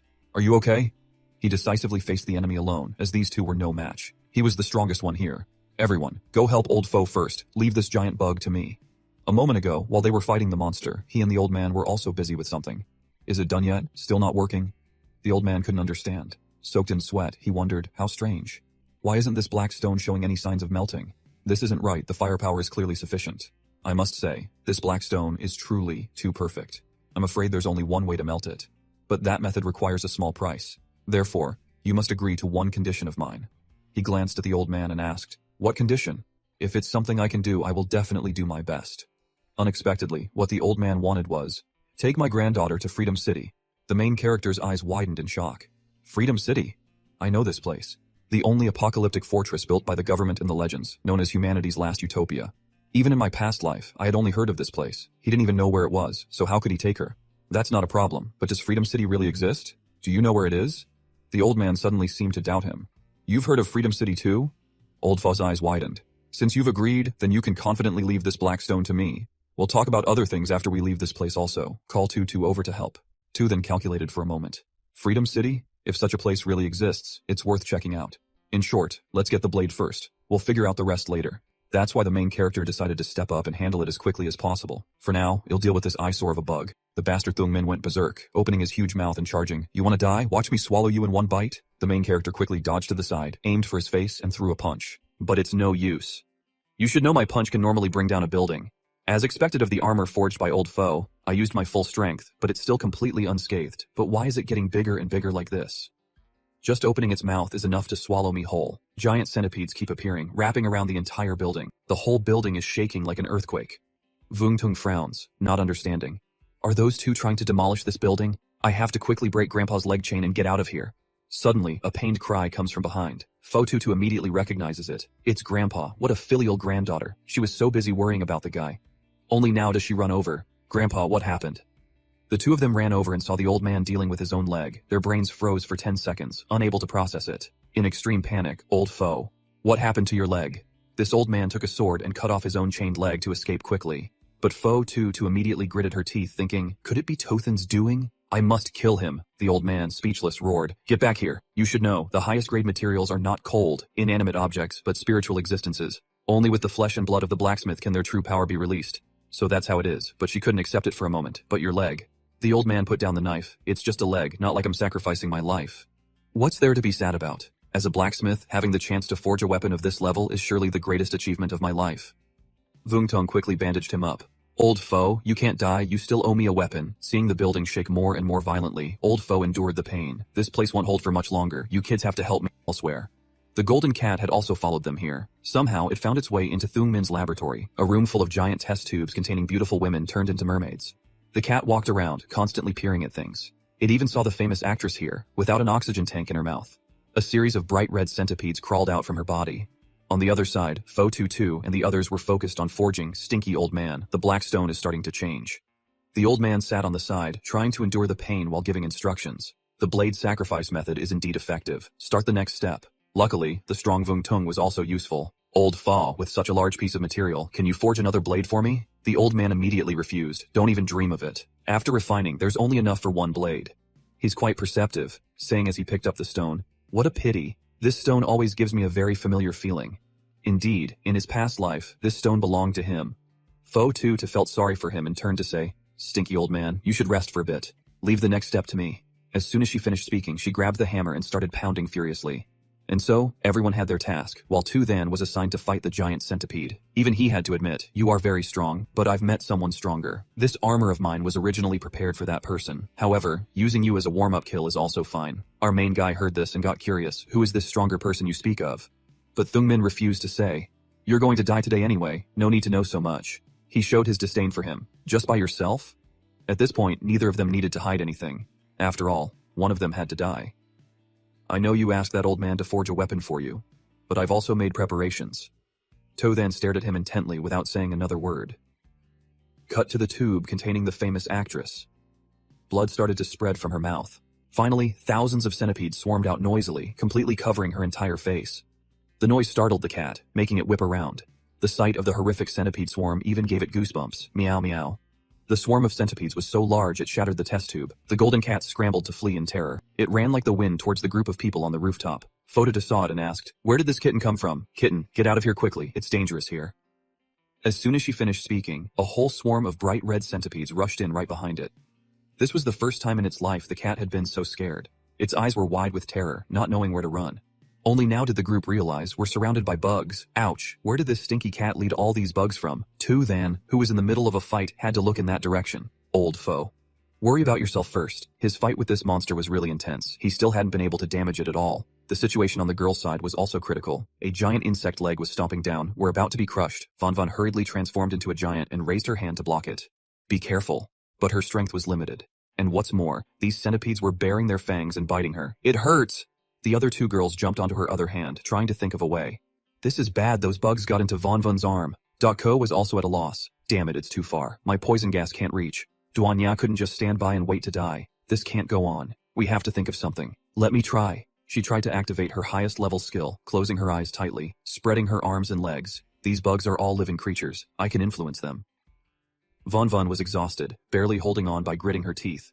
Just then, a pink light radiated, filling the space. In the blink of an eye, the bugs vanished without a trace. Ko was shocked. Something like a wall of air has blocked the bugs. Could it be? She looked over and saw the girl next to her covered in glowing pink veins. Doanya has leveled up to a level 2 human ability, Mental Oscillation. The two of them teamed up, trying their best. Van, let's go. The pressure on her eased so much. Her eyes lit up and she smiled happily. Sister Doanya. So cool she raised her leg a meter high and slammed it down hard, completely excited. Fighting like this, these insects don't stand a chance of survival. Van raised her long leg and kicked the monster's jaw askew. With momentum on her side, she fought without her legs getting tired. After getting tired of kicking, she switched to punching for speed. But before she could punch, her arm was suddenly covered in black smoke and blood started spurting out strangely. Her whole arm felt like it was about to become necrotic. She cried out in pain. It hurts so much. Ko noticed immediately. A bug has gotten into her arm. Let me help you. As she said that, she jumped straight from Van's chest down to her arm. This girl was good at dealing with poison. She blew green smoke over the wound to force the bug out. Get out of there. Suddenly the ground shook. Van stared at the building. Look over there, what's happening? It was the giant centipede lord, Thungmin, fighting.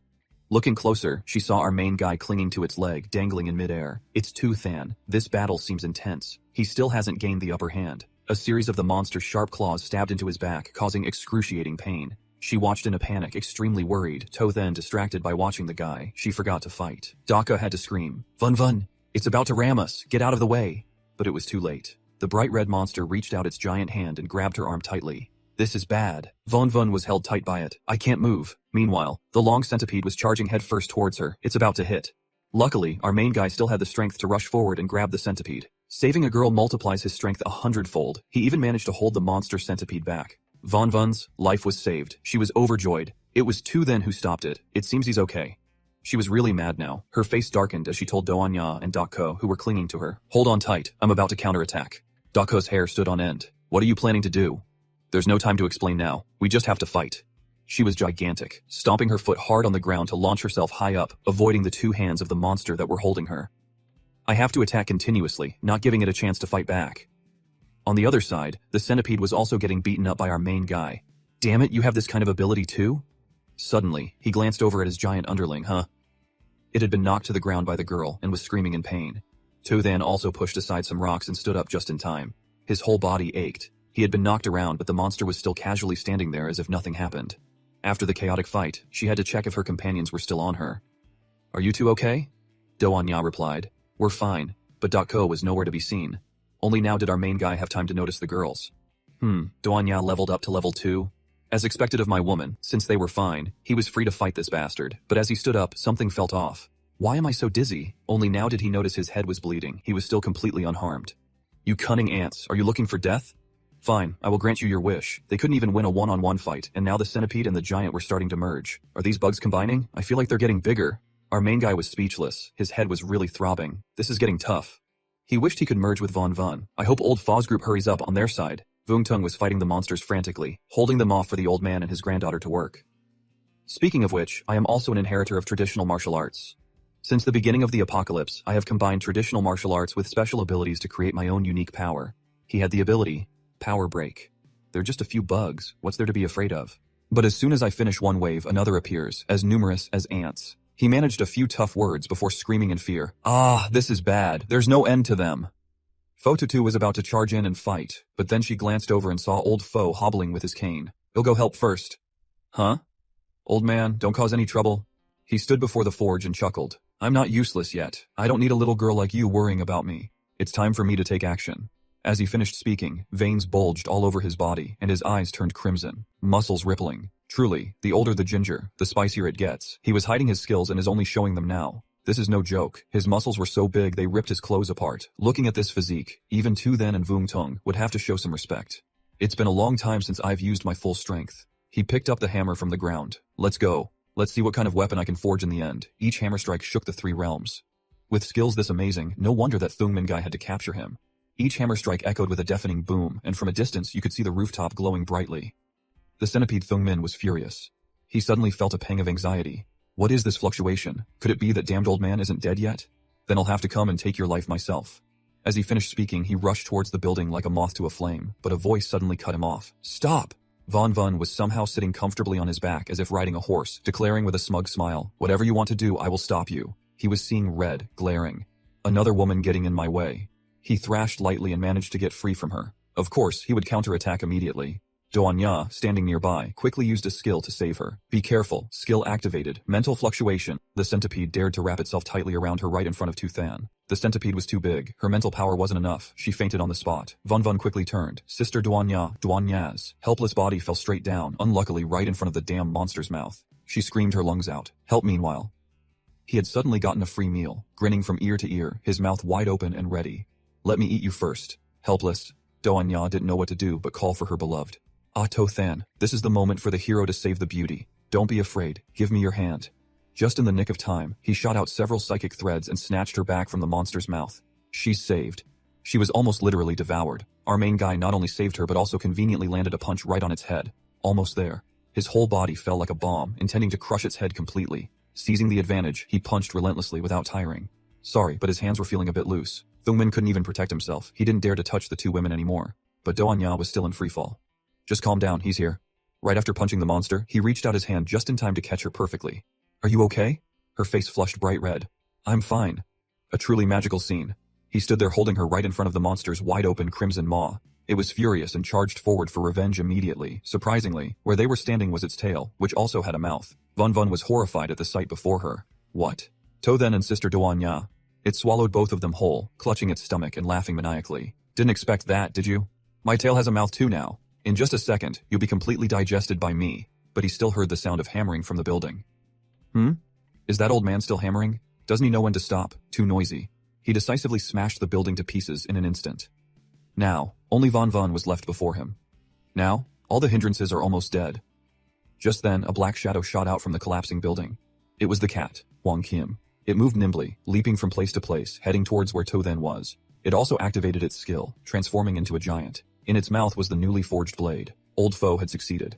The centipede immediately targeted the cat and charged. So one still slipped through the net?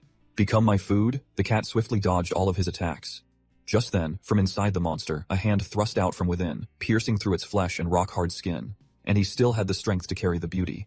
Our main guy jumped right onto the cat's back. Luckily, it came to help. The centipede Thungmin finally realized what was happening and panicked. That stinking cat, what are you doing? Huang Kim cleverly tossed the sword up to To then. He caught it immediately, understanding the situation. Is this the blade crafted by old foe? This blade looks really special. Perfect timing. It's time to end this fight. Our main guy's eyes gleamed. Excellent. I'll use this giant worm to test the blade. Thungmin flinched in terror. Now even if he sweated bullets, no one would come to save him.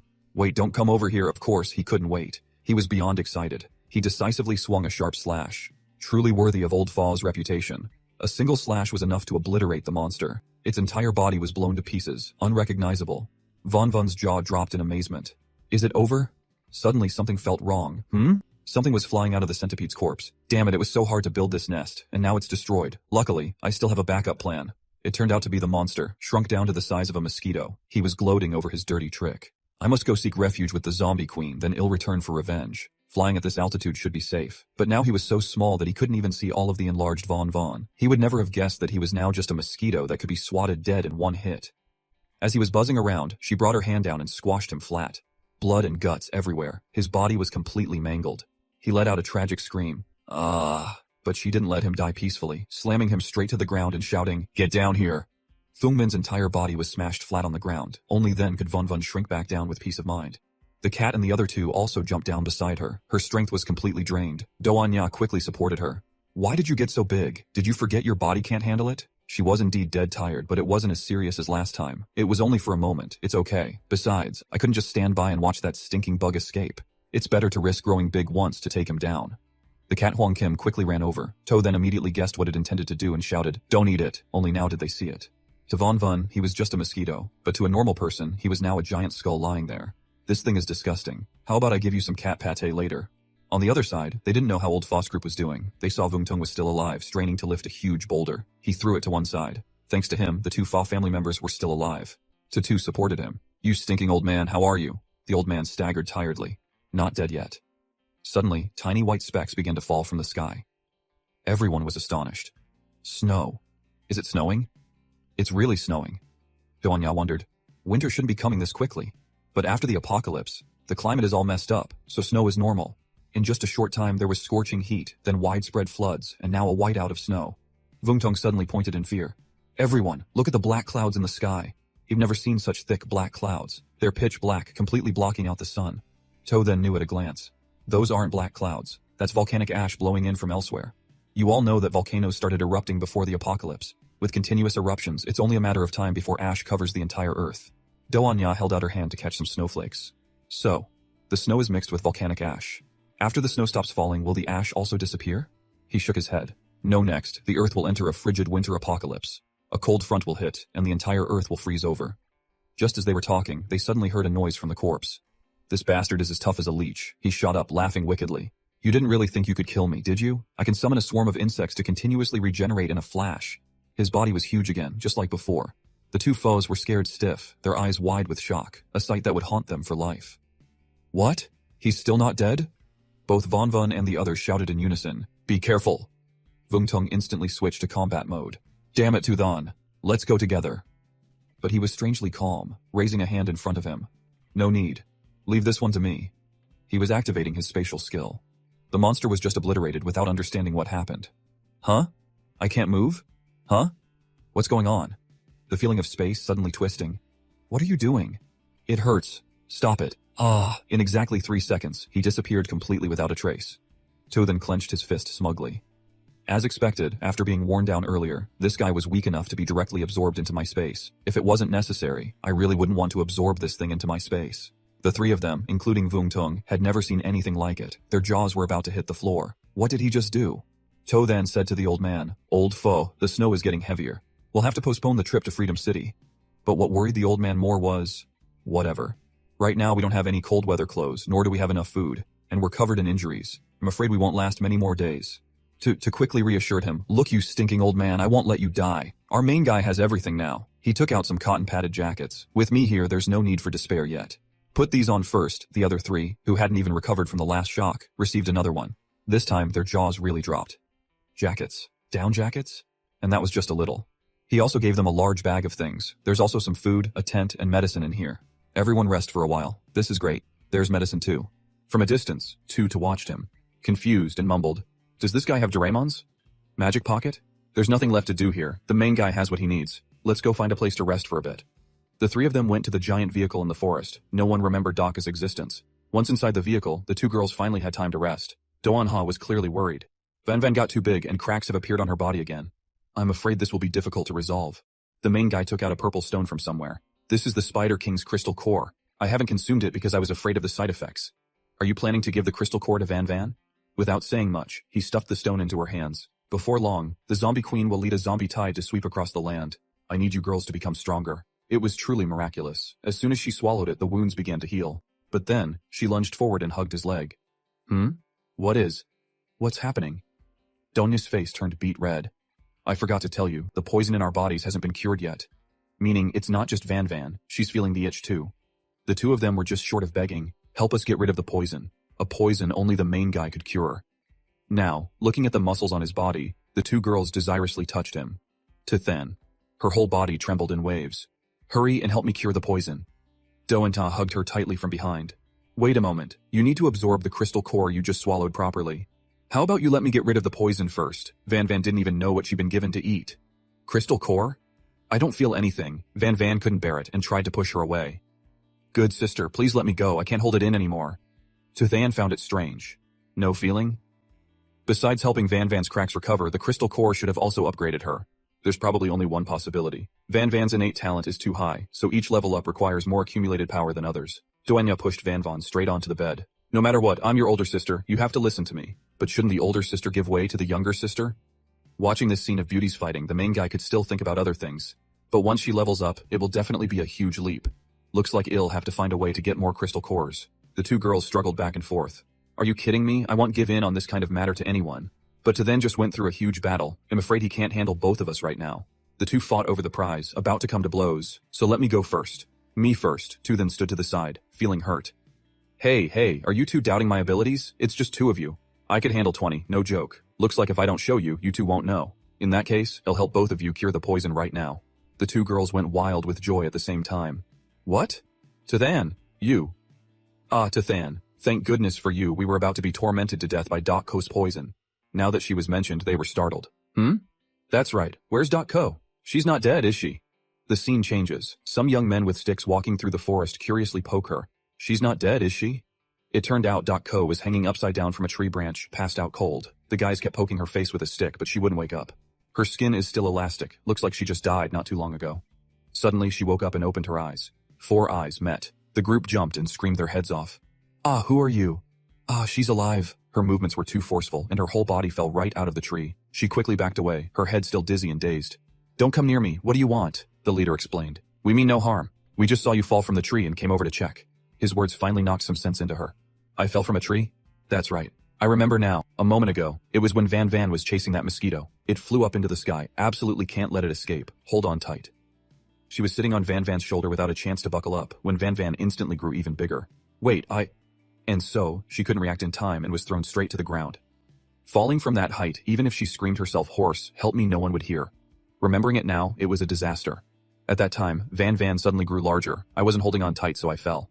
Luckily, I landed in a tree. The guys really weren't doing anything. If you're okay, well, be on our way. It's getting colder and colder, you should find something to wear soon. Only now did she notice. Huh?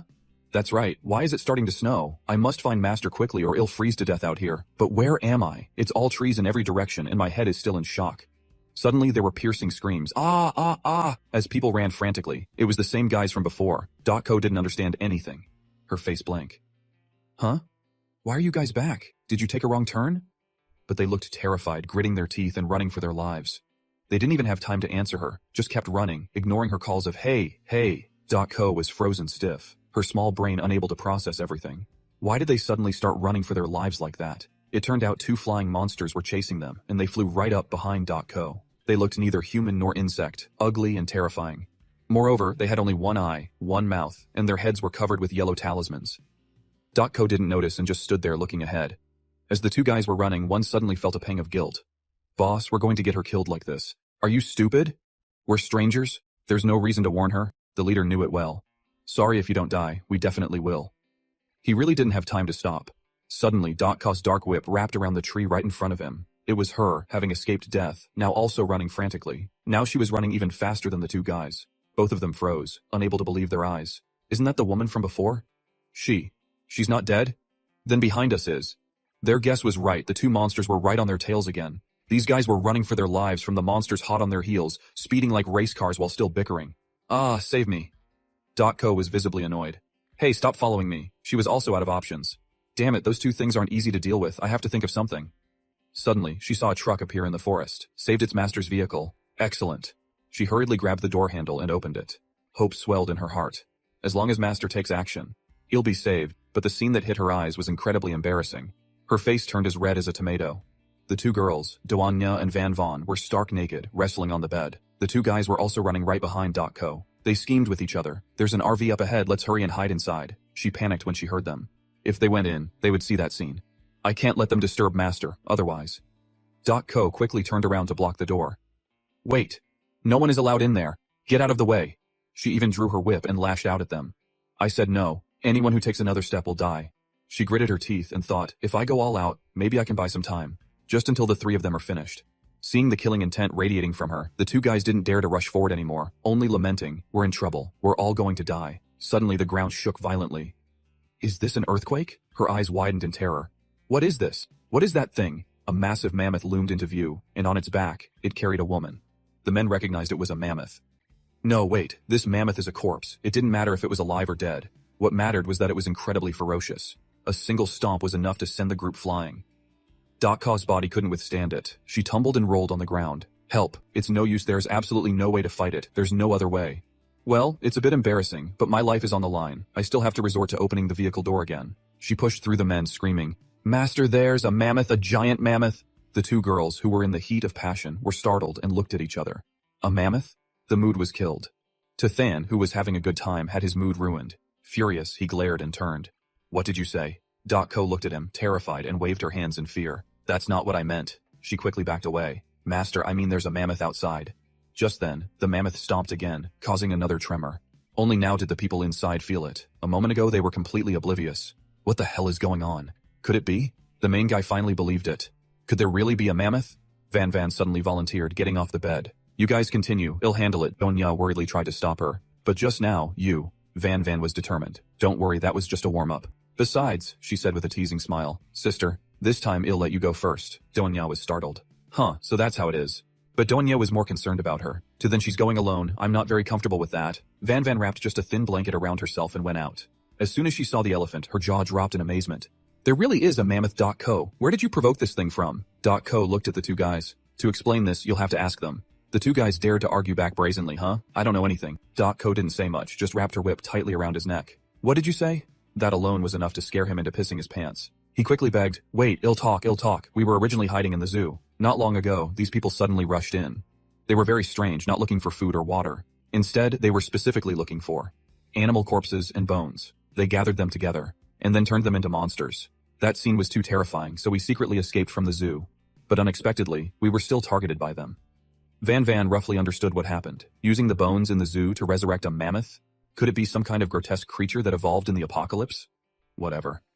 She activated her skill and began to grow larger. No matter what kind of elephant it was, it would lose to her. When it comes to size, she could take on the whole world. The whole crowd was scared out of their wits. Even that one-eyed woman was completely shocked. Van Van reached out and grabbed the elephant as easily as taking candy from a baby. Let me just catch it for some research. Come here now. Be a good boy, she said while grabbing its trunk. In her hand, the elephant's trunk looked even smaller than Than's. I'll be gentle. And that was her being gentle. She grabbed its trunk and spun it like a pinwheel, crying, oh elephant, oh elephant. After playing for a while, she even exclaimed, why is your trunk so long? The other guys' faces turned dark, feeling secondhand cringe. And they call this research? What the hell? Just then, the main guy and Doanya came out, neatly dressed. No need to research anymore. Those are mutated zombie beasts, the last wave of the zombie tide gathered by the zombie queen. But it turned out to be an acquaintance. The guy saw him and recognized him immediately. You're Tothan. Both of them crowded around him. Tothan, is it really you? I can't believe you survived the apocalypse, and it looks like you're not doing too bad for yourself, kid. The main guy didn't recognize him and asked coldly, Who are you? Hey, it's me, Trung Min. We were in the same class in college, Doanya asked him. You don't know him? Want me to take care of him? But then he recalled, I think there was a classmate like that. He was just trying to latch onto someone powerful for now. See, I told you we were classmates, how else would I recognize you? He sighed in relief inwardly. Good thing he recognized me. I barely went to class back in college. Either way, following them would be beneficial.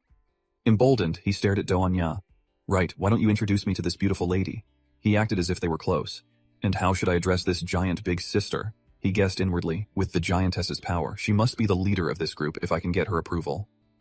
Just as he was looking at Von Von, he saw the elephant's head snap right off because she had spun it too much. Her eyes turned red. The toy was broken. It broke. How annoying. Coincidentally, the elephant's headless body flew straight towards them. Both men were scared witless, their faces pale. The mammoth is flying towards us, he screamed and quickly raised his hands to cover his head.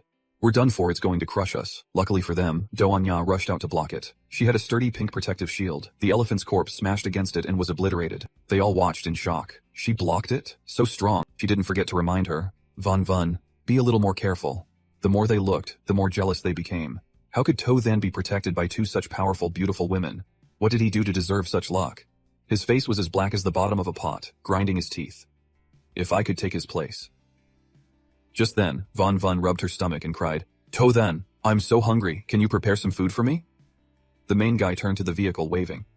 All right, he'll go inside and prepare it for you. The other guy glanced over. So that's how it is. Turns out To then is just their cook. In that case, it'll be much easier for me to replace him. His underling saw him take something out of his bag. Boss, what are you planning to do? Von Von shrank back to her normal size, whining as she walked. I'm so hungry. He immediately rushed forward, holding it out to her. Miss Von Von, this is something I've been saving. If you're hungry, you can have this as a snack first. He schemed, smiling smugly to himself.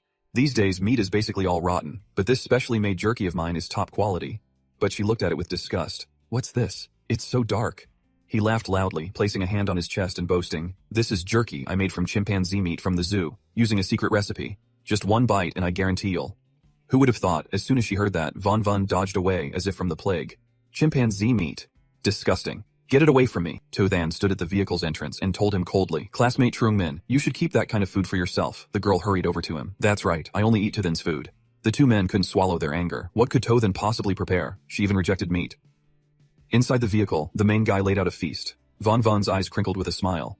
Now this is what you call real food? The two men stood outside, drooling at the sight, unable to believe their eyes. What? Hot pot? Roast chicken? This is too lavish. How is this possible? Where did Tothan get all this food? The underling turned to him.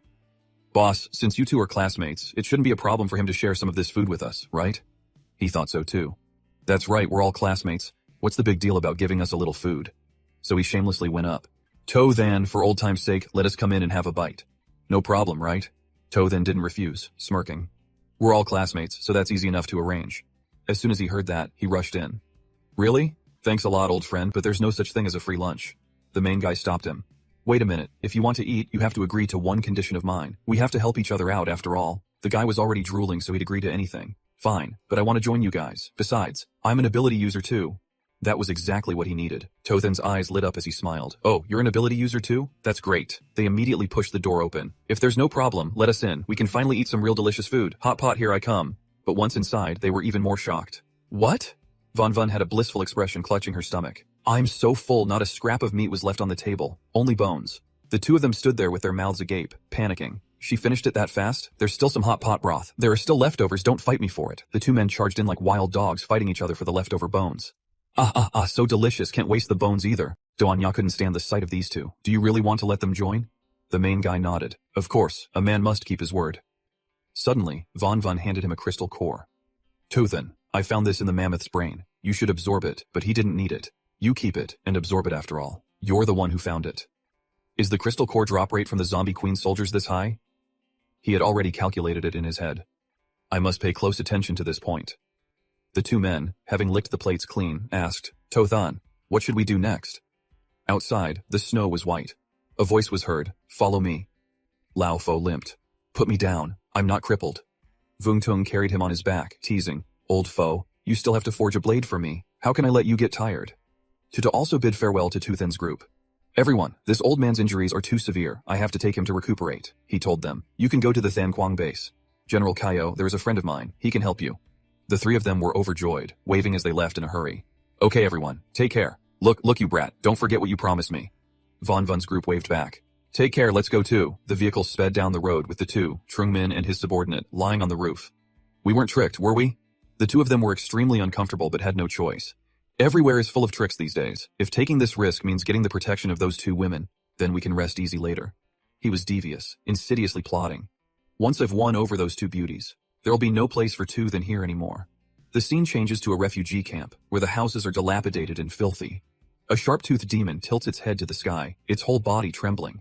It's because a horned demon is holding it up by its neck. The demons below shout and roar, "Great King Bastard, let go." The horned one squeezed even tighter. This piece of trash dares to call himself a great king. After saying that, he killed the so-called great king. Now, he was the king here. The others looked on in horror, angry but too afraid to step forward. He sat down on the large throne, crossing his legs and asking menacingly, "Now, who is your great king?" He pointed randomly at one below. "You. Speak up." He was trying to force the other demons to acknowledge and submit to him, but before the demon could answer, he was sent flying. The others started to feel afraid. One of them staggered forward. He held a sword with both hands and stabbed straight down. He stabbed a demon to death, screaming continuously, "Die, die, go die." The others below were confused. "What is he doing?" The swordsman pointed at the corpse of the previous great king and roared, "Listen up, everyone, this weakling is dead." Then he pointed at the horned one, fawning, "The new king has descended. Why aren't you kneeling yet?" The crowd finally understood and immediately knelt down, shouting in unison, "Long live the great king." The horned one grinned smugly, unable to close his mouth. "Ha ha ha, very good. You're very sensible." The other one flattered him obsequiously. "Thank you for the compliment, great king." Suddenly, someone burst through the door to report, "Great king, there are two challengers outside." Before he even went out, he heard a voice from outside. "Whoever's inside, get the hell out here. Otherwise, don't blame me for not being polite." It was the two of them, Trungmin and his subordinate, tasked by our hero to provoke the monsters. "Boss, do we really have to do this? There's no way the two of us can take down this refugee camp. Are you stupid? Of course I know we can't, but don't you realize this is a test? A chance to prove our strength, but something feels wrong. Don't worry, Tuthen and I are old classmates after all. See? Didn't he give me this for self-defense?" While the two were arguing, the wooden door creaked open. "Look, the door's open, don't be scared even if it's the Thiotalk. I can take them down in one shot." But it seemed like something extremely powerful was charging towards them. Before the two of them could react, a blazing pink light had already rushed out to attack them. It was the horned demon king himself who came out. "Who dares?" Trungmin quickly fired a rocket almost straight at its face, but the monster tilted its body and dodged beautifully. A loud explosion echoed. It was unclear if it managed to kill it. As the smoke cleared, the two of them looked closely and got scared. "Boss, it looks like that's really the Thiotalk. We're screwed." The demons surrounded the horned one. "Great king, it took a bomb and was still standing strong, though its face and hair were blackened." "Are you all right?" He was furious, growling an order. "Take these two, and chop them into 100 pieces for me." Tuthen watched from a distance with binoculars, smiling at the scene. "The monster-luring effectiveness of these two is even better than I imagined." Von Vun asked, "Totun, should we eliminate this group of Thautalk?" "Not so fast, I have a use for this group of Thautalk." She didn't understand. What use could the Thautalk possibly have? The main guy didn't explain. He'd show her instead. He opened his storage space. He took out the head of the monster Thung Min. "This guy isn't dead yet?" As soon as he was released, he started wailing loudly. "I beg you, please kill me in that place. I have to constantly endure the pain of being torn apart by space. It's truly a fate worse than death." His eyes lit up. This was exactly what he wanted. "You want to die? Then help me with one thing first." He was enveloped by a mental light, now no different from a puppet. The guy was already very weak, completely exhausted, but he wouldn't be spared. "What do you want?" Tothen crossed his arms and negotiated with him. "I want to borrow your brain bugs for a bit." How could he dare to refuse now? "Take them. Take them all. Take them. But I'm too weak. You'll have to control them yourself. Remember." "Your promise?" He turned back to the girl. "Doan, yeah? Can you control these bugs?" She stepped forward. "Let me try." The girl's power enveloped the air. The two-horned demon standing there was suddenly affected. A series of memories flooded back. "The last time I was injured was because of a woman and that was the first time I tasted defeat. After that, I was no different than a stray dog. To gain power, I had to devour the flesh and blood of my own kind to become stronger. Becoming the king of the Thiotalk is just the first step. I will unite all the Thiotalk tribes. When I meet those people again, I'll be able to kill them as easily as crushing an ant. Especially that man, with eyes as sharp as a knife, standing right in front of them. He looked at the two Trungmin brothers. But now, these two worthless ants dare to injure me? The more he thought about it, the angrier he got. What a bunch of bastards. It turned out he was the little demon from the hospital before. He'd been unruly since he was young. How could he swallow this bitterness now? He roared madly, giving the order, "Kill them for me, grind every one of their bones to dust." How the hell were the two Trung Min brothers supposed to fight? They quickly turned tail and ran for their lives. To Than, how the fuck is this a resettlement area? This is clearly a Thao-Tok nest. He wants us to die without a complete corpse. Run hide in the ruins. But with a single leap, two gigantic demons blocked their path. You two, who don't know the difference between life and death. You've got some nerve, huh? You dare to blow up our great king? Do you think you can escape? Surrounded, the two of them wept miserably. This time, we're really going to die here. The horde of demons raised their axes, ready to strike. Stop dawdling, hurry up and smash them into mincemeat. Suddenly, all the axes in midair stopped. The two were saved in the nick of time. They were almost turned into smithereens. The demons didn't understand either. Hey, why did you stop? They looked at each other in confusion. Where did those bugs on your faces come from? What on earth is going on? Those who were hit by the bugs were immediately controlled by Doanya and turned to kill each other. Are you all crazy? The bugs multiplied. There were at least 1,000 of them. The demons, seeing this for the first time, were stunned. What is that thing? The pink bugs rained down from the sky. This time, no one could escape. What the hell is this? The minion standing next to the horned demon asked in confusion. Great King, what is that? Before they could get a good look, a storm-like wave of bright pink bugs swept right past their faces. The bastard Great King, quick on his feet, immediately grabbed the one next to him and threw him straight at the pink bugs. While he took the opportunity to flee to a tall building, escaping with his life. He had escaped, but he couldn't understand. What is this thing? He just knew. This is not good looking down from above. The entire area was filled with pink bugs. I have a bad feeling about this. He could only run as far away as possible for now and figure things out later. The two Trungmin brothers, still unaware they had escaped death, just sat on the ground screaming until Von Von walked over. Hey, you two. Only then did they snap out of it. Huh? Dako rested her hand on her hip and asked with disgust. How long are you two going to play dead? Their souls had not yet returned to their bodies. Why? Why is it you? The Thao-Tok just now. Where are the Thao-Tok? The girl looked ahead. Over there. The entire horde of hundreds of thousands of demons had been subdued by Doanya, standing perfectly still, as obedient as puppies. Tothon praised her with satisfaction. Well done. The girl had improved a lot now. Without the Bug King's interference, my mental control ability can easily command these bugs. He asked again, how many do you estimate you can control? The girl replied, about 300 to 500, but if it exceeds 300, it will be a bit draining, especially when making them do things that require precision. That's good enough, he said. They don't need to be too precise, as long as they are more fearless of death than the enemy. The girl got to work right away. Not a problem at all. The Demon King was hiding on a rooftop, secretly watching from above. He recognized Tu Than and the girls. He would never forget that painful childhood memory, even in death. He gritted his teeth in anger. To think it's them. It felt like no matter where he ran, the main guy would still drag him out and deal with him. A few puny humans think they can control the Thao-Tok? You just wait. Now that he was alone, what else could he do but sneak away? Scene changed to the Thao-Tok tribe. The captured girls were locked in a room, living a fate worse than death. The voices of some demons could be heard. This damn weather, there are fewer and fewer people outside. Luckily, the Great King still kept a few alive. Seeing them, the girls screamed in terror. What are you going to do? These guys basically didn't speak human language, no matter how much they screamed. Let me go. They still grabbed their legs and dragged them away like animals. The two of them carried and dragged all the girls outside. Shut up. They brought them all before the demon sitting on high. The people have been brought. Well done. He was still raping another girl beneath him. Passed out already? How boring. This is your reward.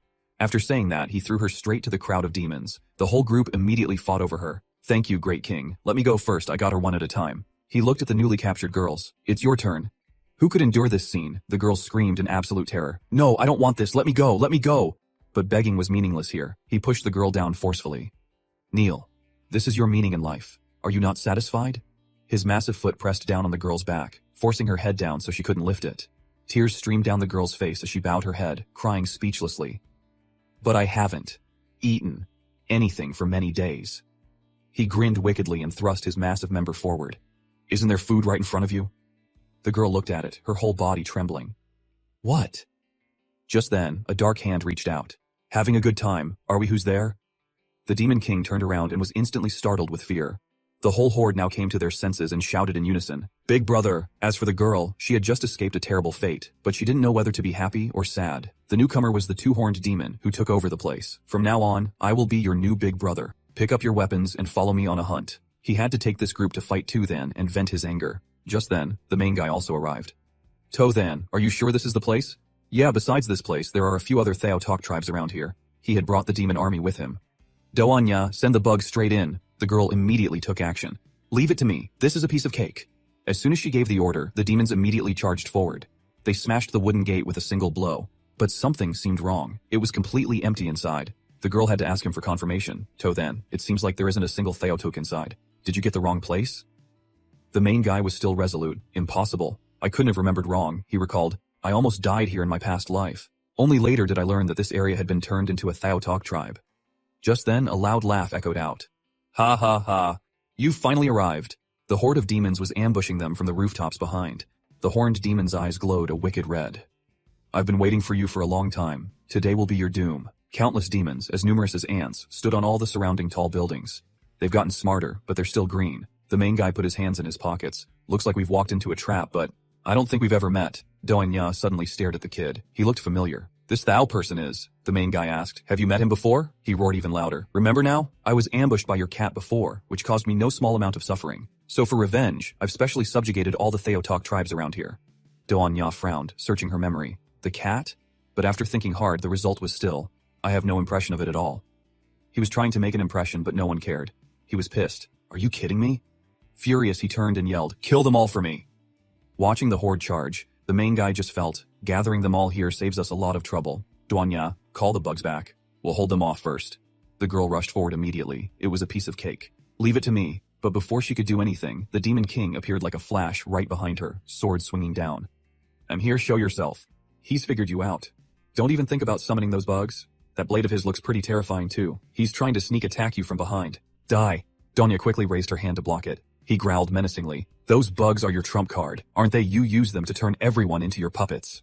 I can't be mistaken. You're the one controlling all of this. If I let you continue, you might just rule this whole apocalypse. Your damn protective barrier is about to shatter." The more he fought, the more ferocious he became. "I absolutely cannot let you live."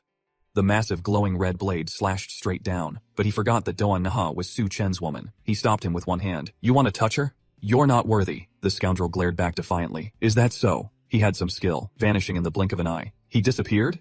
In an instant, he reappeared right in front of those monsters. He stared intently at the main character and ordered, "Kill this man for me." The whole horde of foolish demons charged forward like moths to a flame. The other guys surrounded Von Von. "Brothers, this chick is a looker. Same old rules. Whoever catches her first gets to play first." She was furious. Even while sick, she couldn't get any peace. She frowned and cursed, "You bastards, don't push your luck." With that, she transformed into a giant, picking them up one by one like dolls. Only then did the horde feel fear. She got bigger? She had to teach them some manners. "Just you lot think you can mess with me?" Shang Ming's group stood to the side, their faces pale with fear, pushing each other to get away. "Now's our chance. Let's escape." Donaha also turned to the brainwashed monsters and ordered, "All of you, charge." The two sides of monsters fought heaven and earth. "How dare you help humans? You traitors, kill them all." Su Chen didn't waste words and threw a punch. A single punch landed in the monster's gut. He looked up and saw that two horned demons still relentlessly targeting Doanya. Annoyed, he glanced over and called out, "Huang Jin." The cat, lying leisurely to one side, twisted and stretched. It gathered itself and leaped down. He immediately grabbed it by the scruff of its neck. "Go protect Doanya." After saying that, he aimed straight ahead and threw it. She was indeed in danger. The demon was right on her tail, muttering, "This ability, I want it too." As he finished speaking, he swung his blade again. A strike straight to the chest, tearing her clothes to shreds. He just wanted to kill her off quickly. Keeping you alive will be too much trouble, but Donha wasn't dead. He never expected it. The cat, Huang Jin, was clinging tightly to her chest, having taken the fatal blow for her. Only her clothes were torn. Her body was unharmed. She asked in confusion, "What's going on? What's wrong with this cat?" Her face turned pale with worry. "Huang Jin, are you okay?" Of course it was fine. Its eyes glowed red as it raised its sharp claws. Without another meow, it lunged straight at the monster. Its power was so great that the monster was knocked back, gritting its teeth and barely managing to defend itself. Damn it. He'd had a trauma with cats since he was a child. Getting hit by one now drove him even crazier. "Don't you dare use that old trick on me again." What could he do about it? The cat once again transformed, becoming gigantic and looming over him. One of its paws stomping on his chest would be enough to kill him for sure. The massive cat paw, like a final boss, came down with a thud, pinning him down, unable to move. No matter the era, he was always defeated by this cat. Utterly humiliated, he hurriedly screamed for mercy. "Wait!" The cat bared its sharp fangs, ready to take a big bite. When suddenly a voice shouted, "Stop!" Doana stopped it from eating him. "Huang Jin, wait a moment. This guy would make a great meat shield. Don't waste him." As she finished, she summoned a terrifying swarm of pink bugs. That many of them crawled right into his body. The demon's mind became hazy and confused. So many, they're all crawling into my mouth. My mouth is completely full. It reminds me of the past. I used to open my mouth this wide too. Whether it was corpses, mutated rats, or mutated zombies. Whether it was Thio people, mutated beasts, or ability users. In short, the more I ate, the stronger I became. As long as I swallowed it, it would become a part of me. He could no longer tell the difference, excitedly swallowing everything. Come into my mouth. I'll eat it all. Activating it now. Ability, devour. A light freaking exploded from the demon's body. Su Chen immediately sensed something was wrong and whipped around. Danger, yet Do-eun-hae and the cat were still standing close by, watching. He had to yell, "Get away now." It would have been better to just kill him. Now they've just empowered the enemy. Boom. An explosion erupted. The cat quickly shielded her. After a minute of smoke and fire from the explosion, the bastard returned even more powerful than before, having transformed into a giant goddamn cockroach. 2 people and a cat gathered around to inspect it. This guy. Did he level up? It seems he can devour other creatures to level up. Exactly as expected. A level 3 Thio person. Suddenly the spirit inside him flew out. Su Chen, I can sense the zombie queen. She has appeared. At a time like this? Where? She pointed forward. Not far from here, behind those buildings. But first, they had to deal with this cockroach bastard. Ha ha ha ha ha. Now I can control these bugs. His eyes glowed a terrifying red. Now all of you. The filthy creature spat a cloud of poison at the 2 of them. Become my puppets. The main character's face darkened. Do-eun-hae. She understood his meaning without him having to say it. He was determined not to let them team up and attacked first. Damn it. He spat out crimson poison with all his might. After exhaling, he looked smug. How is it? The taste of becoming a puppet isn't pleasant at all, is it? But there was no one left in front of him. Suddenly, the main character appeared nearby, fist flying. You dare to charge head-on like that, foolish. His punch flew faster than lightning, yet he was still unafraid, baring his teeth in a defiant grin. Too bad you're just a level 2 human, even if I stood still and let you hit me, so he thought. Before he could finish his taunt, he took a full punch that knocked his damn face sideways. He punched so hard that the guy flew all the way to the rooftop of the opposite building. His whole body was covered in red bugs, but it was nothing to him. So what if I'm level 2? I can still send you flying. Do-eun-hae was startled and worried. Su Chen, on your body. Dooji rushed over. Master, let me help you. She was like a walking antidote. The spirit also flew to his side and chided him. Although I can help protect your brain, what you did was far too risky. She looked up at the rooftop. You sent the Thao King flying towards the zombie queen. What if they team up? But he had already calculated it. Impossible. One mountain cannot contain 2 tigers. I'll use this chance to gauge the zombie queen's strength. That bastard was still flying and hadn't landed yet. He finally managed to land, fuming with rage. Damn it. I underestimated him. I didn't expect his strength to be so great. Suddenly, he sensed something behind him. That is. Before he could get a good look, a massive block of ice shot up from the water into the air. His jaw freaking dropped to the floor. What? Staring at the iceberg, he had no idea what was going on. What's happening? Is something about to rise from the sea? He didn't have to wait long. The Ice Maiden, a demon version of Queen Elsa, appeared right away. The Great King stood there stunned. Why are there so many mutated corpses at the bottom of the sea? The bitch rose up, leading a whole crowd of zombies with her. As soon as they saw the Demon King, the whole horde immediately charged, wanting to eat him alive on the spot. They're charging. The Demon King was already fuming. Seeing them charge made him even angrier. He roared and cursed, You dare charge at your grandpa? I'll slaughter you all of you. Die. His actions were exactly as Su Chen had calculated. Thinking she was an easy target, he dared to shout and threaten the girl. Zombie Queen, I'll devour you first. The bastard turned into a blazing red tornado and shot forward like lightning. The Zombie Queen stood there waiting, completely unafraid. She gently raised her hand and made a vague flicking motion in the air. And just like that, the giant cockroach's body was instantly split in 2. He died with his eyes open, not even knowing how he died. It was quick and clean. Her face showed no concern, as if she had just swatted a tiny mosquito. She faced the building and roared, You hiding insects, get out here for me. The power was truly terrifying, aimed at Than's group on the roof. The main guy quickly defended himself, eyes narrowed, on high alert. Have we been discovered? From such a distance, a casual wave of her hand holds this much power. Do-eun-hae, standing beside him, was terrified. To Than, it seems to be a level 4 zombie queen. Do we really have to fight it? He understood what she was worried about. The zombie queen's pressure is so strong, even Do-eun-hae is afraid. But according to his past life, this battle was a must. No. This is when it's at its weakest. Once the zombie queen's army sweeps the land, everyone will become its nutrients. No one will survive then. Though she didn't want to, she had to follow. If that's the case, I understand. The 2 Thuong Min cronies screamed in terrified protest. Wait, you're going to fight that monster below? Isn't that just suicide? If you want to fight, go fight yourselves. We're leaving, of course. They had no say here and no chance to resist. The moment they finished speaking, Do-eun-hae's insects swarmed them, leaving them no other choice. She showed her contempt and disgust for them. So noisy once you've joined, don't even think about running away halfway. Suddenly, the zombie queen looked up at the sky. Oh, has the snow stopped falling? Seeing the demonic army on the rooftops, she knew. So the insects have finally decided to show their faces. There are so many of you, but it doesn't matter. Come at me.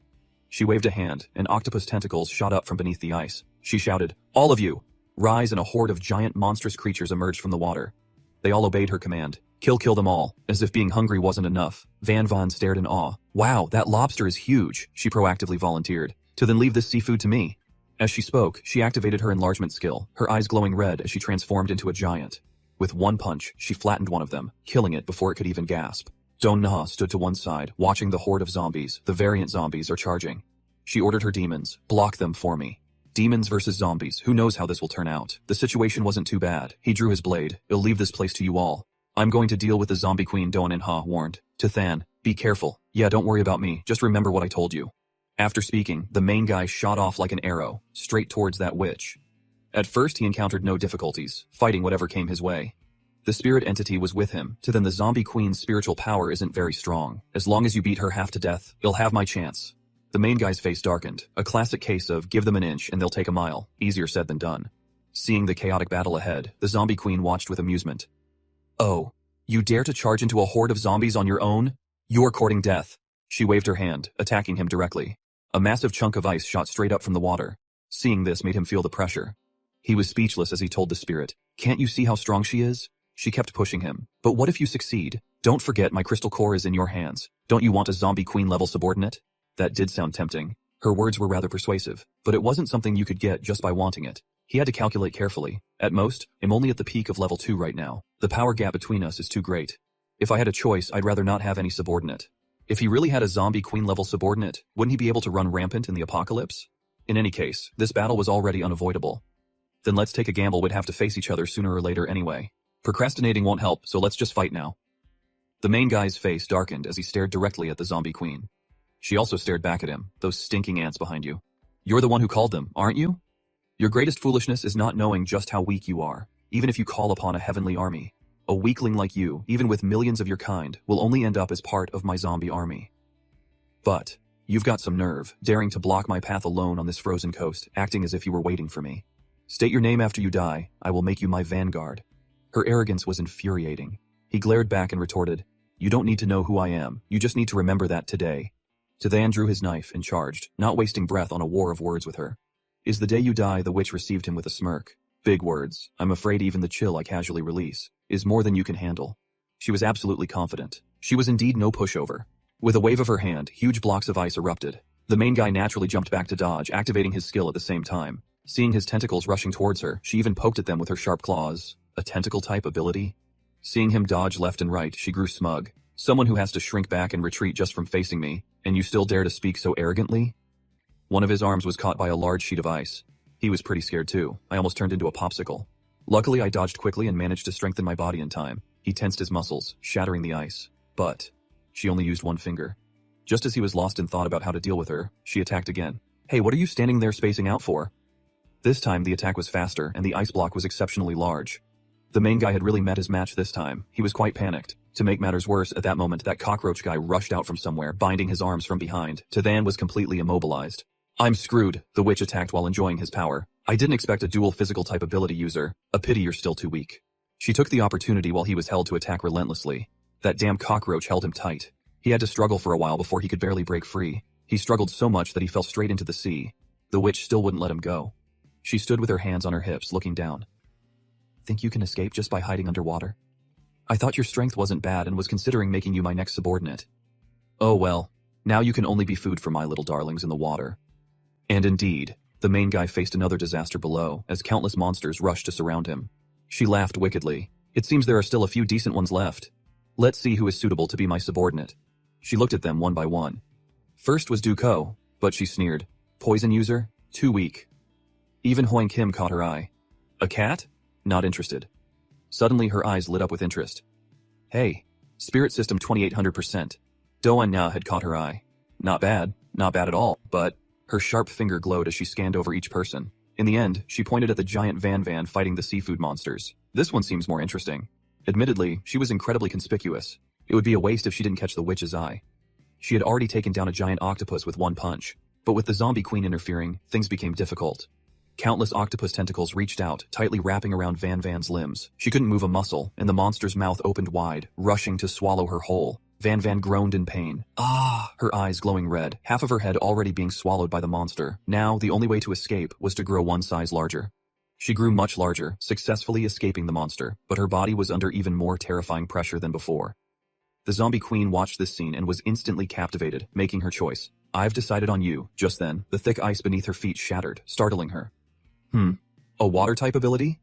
The fish below were all chopped into several damn pieces. All that was left was to cook them with pickled greens. Tyrant has returned, more formidable than before. Even that witch had to admit, that guy.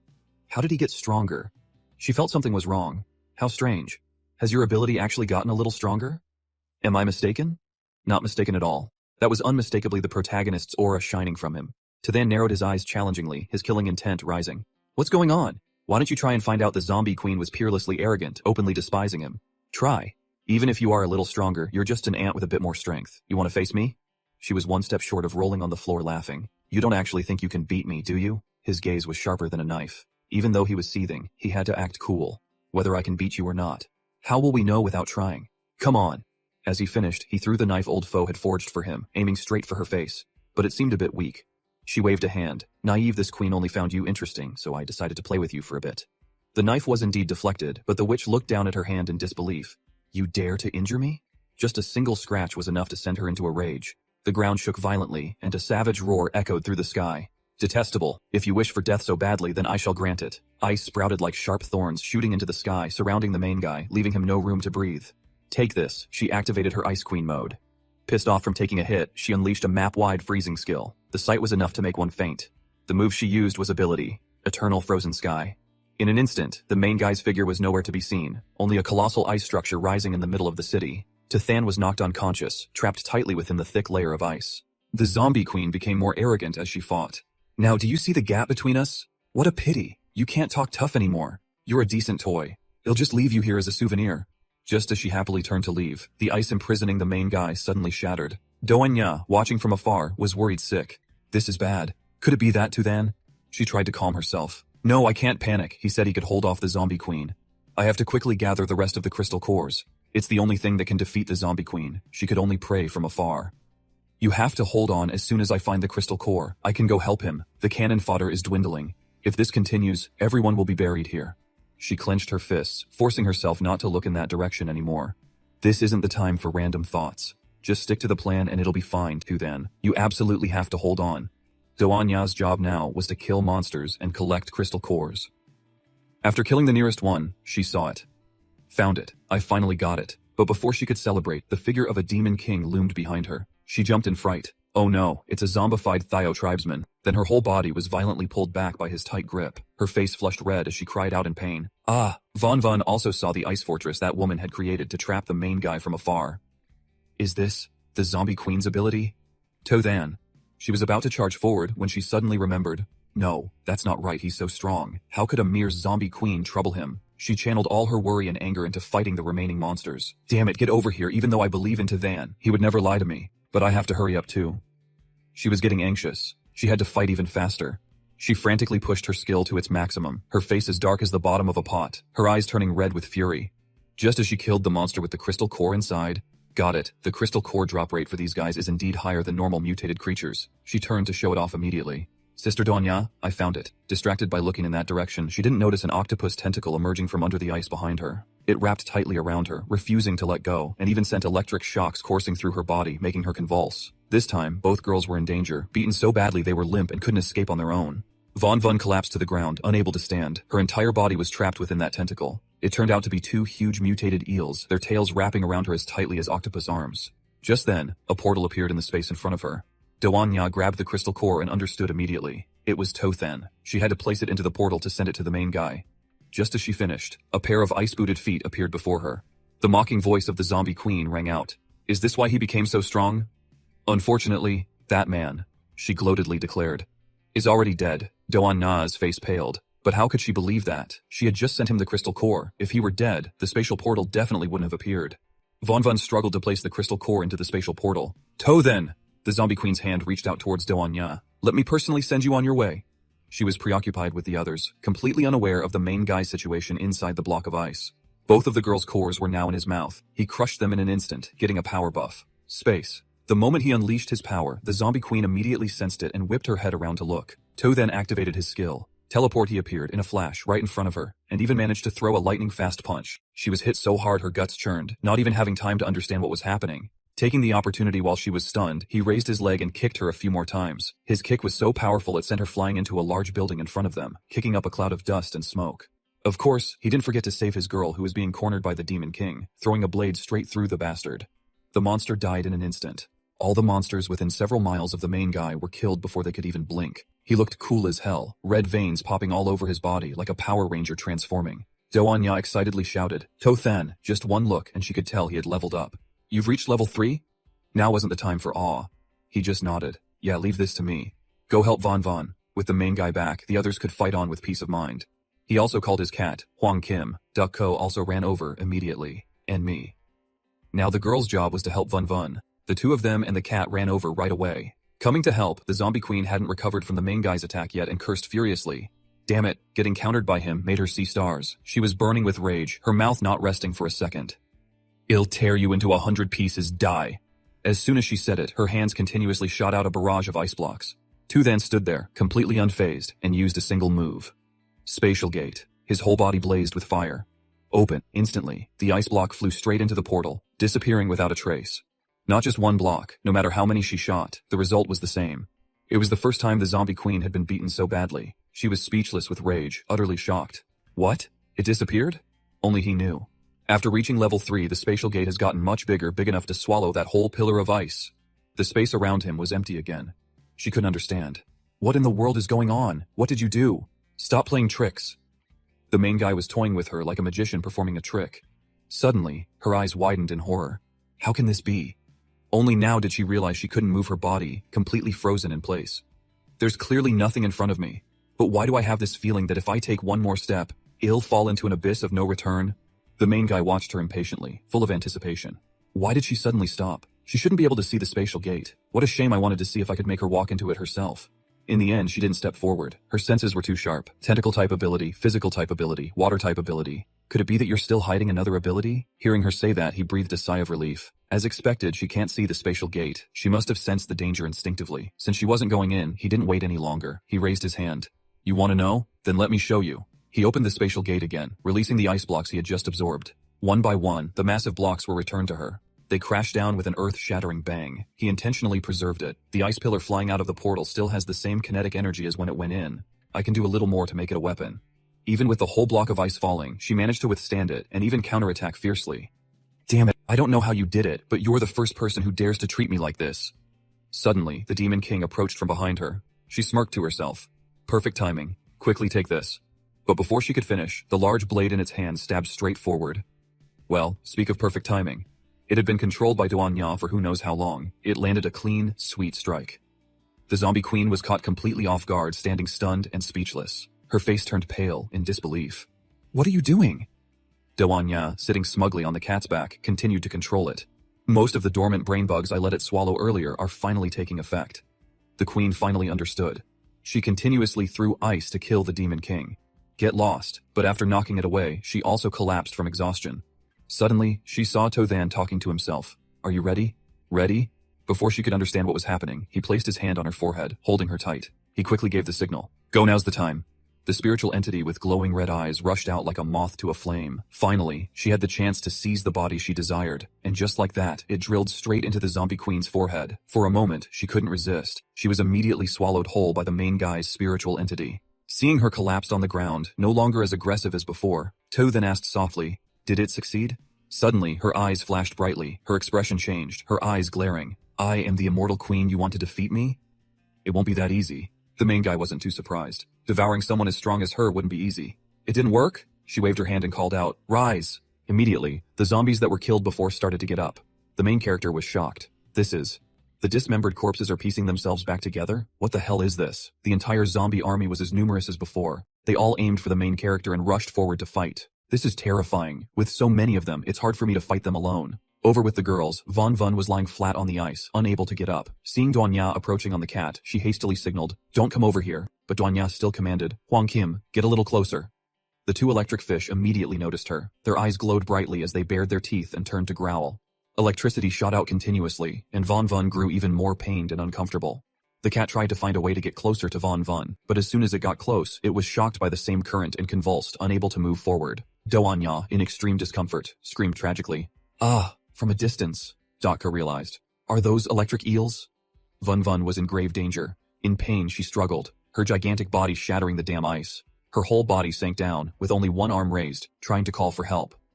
Duanya was numb and helpless. Being so small, she couldn't save her and could only call out, "Vun Vun!" Suddenly, two fireballs appeared from nowhere, blowing the two electric fish to pieces. Duanya quickly looked over. Is that? An entire army holding weapons was charging. She immediately recognized them. Tanks from the Kwang base. Bok Thung and Tu Fong stood up and shouted, "Hold on, we're here, concentrate fire, all-out attack charge." Seeing this, some people still had the mind to complain. Tu then is so unrighteous. He didn't even invite us to a fight. And why did I have to come along for the fun? There's strength in numbers. Your grandfather is really something. Isn't he afraid you'll get into danger? The group charged forward to kill the enemy, all while arguing loudly. "Kill all these monsters?" "Charge?" The zombie queen looked over, startled. "How are there still reinforcements?" Suddenly, her head started to ache unbearably. "Ah, it hurts so much." Her face turned pale, sweat pouring down like rain. She gritted her teeth to endure it. What is happening? Could it be from before? My hair, why? Her hair was gradually turning pink. The main character's spirit entity was beginning to devour and possess the body. With Tu Fong's group helping, the zombie horde was quickly reduced by half. The main character had to think fast. These strange zombies are endless. This is too troublesome. We'll just have to destroy the zombie queen first. The pink hair increasingly overpowered the original blue hair. Now she looked even more terrifying. She growled with a wicked laugh. "I am the immortal queen." As soon as she finished speaking, Tothen's cold voice rang in her ear. "The immortal queen, you say? Then I'll beat you to death and see if you're truly immortal." She immediately flinched. "What?" She hurriedly shouted to explain. "Wait, It's me, I succeeded." The main character couldn't believe it right away. He looked at her suspiciously. "You succeeded." Before he could even act, his whole body was struck by a sharp pain and he coughed up blood. The side effects of consuming 2 crystal cores at once, which he had been suppressing until now. Is it starting to become unbearable? His strength instantly vanished, and the main character's body went limp and collapsed. She quickly caught him. Hey, what are you doing? Are you faking it?" Seeing him lying motionless, she finally believed it. Huh? Did he really pass out? Her eyes lit up. Her mind worked quickly. Then doesn't that mean Her hand fumbled around the main character's stomach. "I can take this chance to get my crystal core back." But she couldn't find it. Where is it? Why can't I find it? After searching everywhere else, she realized, there's only one place left I haven't searched. I have no other choice. For the sake of freedom, she was about to pull down his pants to search. Just then, Bok Thung ran over, interrupting her. "To Than." The first thing she saw upon arriving was what the other woman had just pulled out. Her face instantly flushed bright red. Her whole body immediately recoiled, but she still dared to point and shout, "You! What are you planning to do to Tu Than? Quickly, let him go." Of course, the zombie queen wouldn't yield. Her sharp ice hand immediately lunged forward. She decisively grabbed Bok Thung by the neck, lifting her high as a warning. So noisy, but right behind her, another Bok Thung appeared and delivered a swift high kick. She turned around, not understanding a damn thing. Where did so many identical Bok Thungs come from? She even naively wondered, twins? Ding, her brain isn't that bad. It figured it out immediately. That's not right, it's a cloning ability. Just then, the main character woke up, holding out the crystal stone. "A moment ago, were you looking for this?" Seeing him awake, she was already scared. Then, when he crushed it, she was shocked and terrified. "What are you doing?" "Wait, don't." But it was too late. He crushed the crystal core, and she was immediately shrunk down. She ended up turning into a 5-year-old child, her large breasts deflating and disappearing. What is happening? Even the main character didn't expect this. So a crystal core can be used this way? She was so angry she cried, looking down at her body in horror. "What have you done to me?" Tu then casually replied, "This is your punishment. Since you call yourself the immortal queen, from now on, I'll call you." She didn't want this at all. After finally getting a body, she was turned into a child. "Damn it, I'd rather you just kill me." Bok Thung rushed over to ask, "To Then, are you okay?" Only now did he notice. "Bok Thung, you're here too." She pointed. "Oh, everyone from the Kwang base is here." A moment ago, the zombie tide suddenly scattered and fled. The battle is basically over. It's just that Von Vun. As soon as he heard Von Vun was in trouble, he quickly tried to stand up, but a sharp pain shot through his chest. The girl was worried sick. "Are you okay?" The zombie queen knew. The side effects from him absorbing the crystal core have flared up again. The other girl's face instantly flushed. Her mind immediately jumped to that kind of energy-releasing activity. "What? Is it that kind of side effect? The zombie queen nodded. That's right, you know about the side effects. Anyway, I can't do anything in this state. I'll leave him to you. I'm going to check on Von Von. Before she left, the main character didn't forget to warn her. Bet you know the consequences of betraying me. She was already terrified. Wasn't being turned into a child miserable enough? I know I wasn't planning on betraying you anyway. After saying that, she immediately flew away, leaving Bakthung with the main character. The shy but eager girl took the initiative to ask, so, shall I help you next? But Tothan refused. Forget it, you won't be able to handle it alone. She chuckled, not expecting her skill to be so useful. It's not exactly alone. Basically. In a flash, she split into 5 clones to serve him. She had waited so long for this day. Hey, leave it to me. I've been looking forward to this. At this point, he had no reason to refuse. Wow, this is... your ability? She looked smug. That's right, although we're just clones, each one of us is a physical entity. Big brother, just relax. Let's get started also. Each of them has a different personality, so... 2 then understood now. I see. It would be a shame to miss out at this point. Then he'll be in your care. One entity stepped forward, swaying as she sat down on his lap. Why be so formal? You have no idea how much this girl has missed you. The real Bakthung's face flushed red. Don't talk nonsense suddenly, her whole body jolted in shock. What? Why can I feel what the clone is feeling? Ah, that means no matter which clone it is, she still feels all the pleasure. Over with the zombie queen, she was furious and could only curse, damn it. I went through so much trouble to snatch this body, only to end up looking like this. As soon as she arrived, she saw Doanya yelling, Von Von is still at the bottom of the sea. Quick, think of a way to save her. It's no use, this sea monster is too troublesome. The 2 electric fish still weren't dead. Even the zombie queen was alarmed. At the bottom of the sea? This is a bit troublesome. Before she could do anything, the ground suddenly shook violently. Huh? What's happening? What on earth is going on? Unbelievably, Von Von pushed through the ice and stood up, all by herself. Doanya shouted, Von Von! The others saw this and guessed, has she lost control again? She's gotten too big. The situation is extremely tense now. She lifted a huge chunk of ice, aiming to throw it down at those 2 damn fish. She was furious with them. Even if she died, she had to get revenge on these 2 wretched things before she could rest in peace. The throw was earth-shattering. Even the cat and Doanya, standing far away, were affected. The others quickly dodged. She threw the chunk of ice so far that it flew all the way to where Tothan was passionately releasing his energy. Luckily, he managed to raise a hand to block it. The only problem was that it completely ruined the mood. It completely ruined the mood, dusting off his pants and shooing the girl away. You should get out of here quickly. The girl's face flushed as she warned, you have to be careful too. Shards of ice flew everywhere. People were screaming loudly. Run! A block of ice is falling. The ice is cracking. Get to the shore. Hurry up and run. Help me! Despite everyone's screams, Van Van had now lost all reason and was no longer aware of anything. But after that throw, Van Van passed out. If her huge body fell, it would cause a tsunami at the very least. The crowd ran frantically to avoid being crushed. The girl had no strength left, her whole body sinking under the water. Suddenly, a figure was seen jumping straight down. Screams echoed throughout the city. Don't stop me, Donya. Calm down. Rushing into the sea like this is just suicide. But she wouldn't listen, determined to run forward. Get out of my way. When she arrived, she saw the main guy carrying Van Van up. To Than, seeing the girl unconscious, she was frantic with worry. How is Van Von? His face darkened as he replied, she's too heavily injured. We need to find a way to help her level up quickly. Help me watch over her. I'll be right back. That cockroach demon king was still frantically fighting the zombies. He fought while cursing. What are you all doing hiding here? The Undying Queen is summoning us, but these guys were smart. They could sense it. The Queen is gone. I can't feel her. You. Who are you? Why should we listen to you? The cockroach punched the air and roared. I am the Queen's messenger. Summon everyone here now. The Queen will summon us again soon. Elsewhere, Tufong was shouting. Everyone, quickly use scrap cars to block both sides of the intersection. The zombie tide could attack us again at any moment. We must quickly build defensive fortifications. I'm so tired, we just finished a huge battle. The soldiers agreed with each other. That's right, the zombie tide has clearly dispersed. General. Ko Vingi immediately nodded. If Than requested it, he must have his reasons. Just do as he says. They returned to the truck to treat her injuries. Van Van has broken her body's limits multiple times. The previous healing methods no longer work. Now, the only way is to have her advance to level 2 to strengthen her body.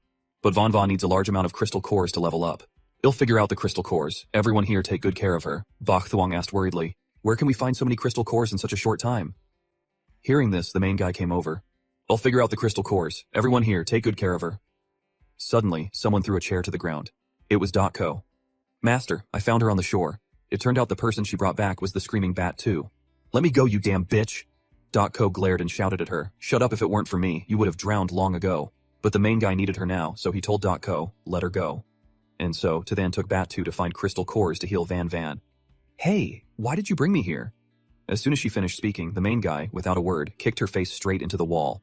Caught by surprise, she couldn't react in time. Her face flushed red with rage, but there was nothing she could do. What are you doing? He didn't bother questioning, directly ordering. Let that guy out. She stubbornly pretended not to understand. What do you mean? He had seen through her cheap tricks long ago. How could the real Undying Queen be suppressed so easily? Stop pretending. The woman finally had to reveal herself. If I wasn't injured, how could this woman have so easily taken over my body? I didn't expect that you'd still see through it. Since she was exposed, she didn't need to hide anymore, transforming back to normal. Let's just fight. To then didn't say much, using a single counter move. Space skill. Seeing this move, she froze on the spot, not daring to take another step. She immediately leaped backward. Her instincts were not wrong at all. It's this feeling again. Just one more step and ill fall into eternal damnation. But no matter how much he retreated, his spatial barrier moved just as close to her. Finally, she was cornered, and with a boom, it exploded. Fong's group below looked up, their jaws dropped. What's happening? Why did the building explode? Ko stepped forward to reassure them immediately. Don't worry, is the master up there? The old man asked, to Than? Then we can rest assured. Just then, someone came running and screaming, General, we're in big trouble. The zombie wave is here, everyone. Prepare for battle. They're rushing in along the street. Leading this horde was the great cockroach king. He pointed excitedly and shouted, the queen is summoning us up ahead. The zombie queen was still surrounded by his spatial portals. They're coming again. Danger is all around. I can only attack continuously to keep them from getting close. She recklessly threw ice shards non-stop. Than stood to the side, arms crossed, teasing. You seem pretty scared, she stubbornly retorted. What did you say? If she wanted to be stubborn, he'd be tougher to teach her a lesson. Ability, spatial prison. Her whole body froze, unable to move. I'm screwed, I can't move at all. Now he stood at the window ledge and looked down. Thanks for summoning the zombie horde here to help me. She couldn't understand. What do you mean? Then just stood there, opening up numerous spatial portals. Below, Fong was fighting the monsters. Come on. Just then, from above, the main guy released the pile of ice that the zombie queen had attacked his space with earlier. It was her own weapon used against her. She'd be furious. The others below watched in shock. With such a barrage of large ice shards, it'd be a miracle if the zombies didn't die. Only the great cockroach king managed to dodge. Fong's group didn't even have to lift a finger. Is it all over? The zombie queen was furious, but could do nothing. You actually used my ability to destroy my zombie horde? Was bringing me here and forcing me to act all part of your plan? The main guy smugly challenged her. That's right, only your ability can cause such large-scale damage. It was time for his final move, cornering her. Alright, hurry. Hand over your crystal core. If not, it'll let the infinite hell in front of you swallow you whole. You know how terrifying it is. She had never been threatened to this extent in her life. She gritted her teeth and cursed. How audacious I am, the queen who commands the zombie tide, and you dare to threaten me? His face was as cold as ice, his sharp gaze leaving no room for negotiation. Cut the crap if you delay any longer. Don't blame me for being merciless. Just thinking about it gave her goosebumps. Infinite hell, does he want me to return to that dark, murky past at the bottom of the sea? That feeling of despair, cold, and loneliness. I never want to experience it a second time. He knew exactly what she was thinking, and grinned more devilishly than a demon. Infinite hell is just 10,000 times darker and more terrifying than the bottom of the sea. Seeing him like this, how could she dare to resist? If I really fight back, he definitely won't hesitate to do it, she hurriedly screamed. I agree. I'll give you the crystal core. Don't throw me into hell. I never want to go there again. Her entire crystal core separated from her body and flew out. The main guy caught it immediately. If you had been this sensible earlier, we wouldn't have wasted so much breath. She collapsed to the ground, issuing a preemptive warning. Even if you take my crystal core, don't you dare think you can destroy me.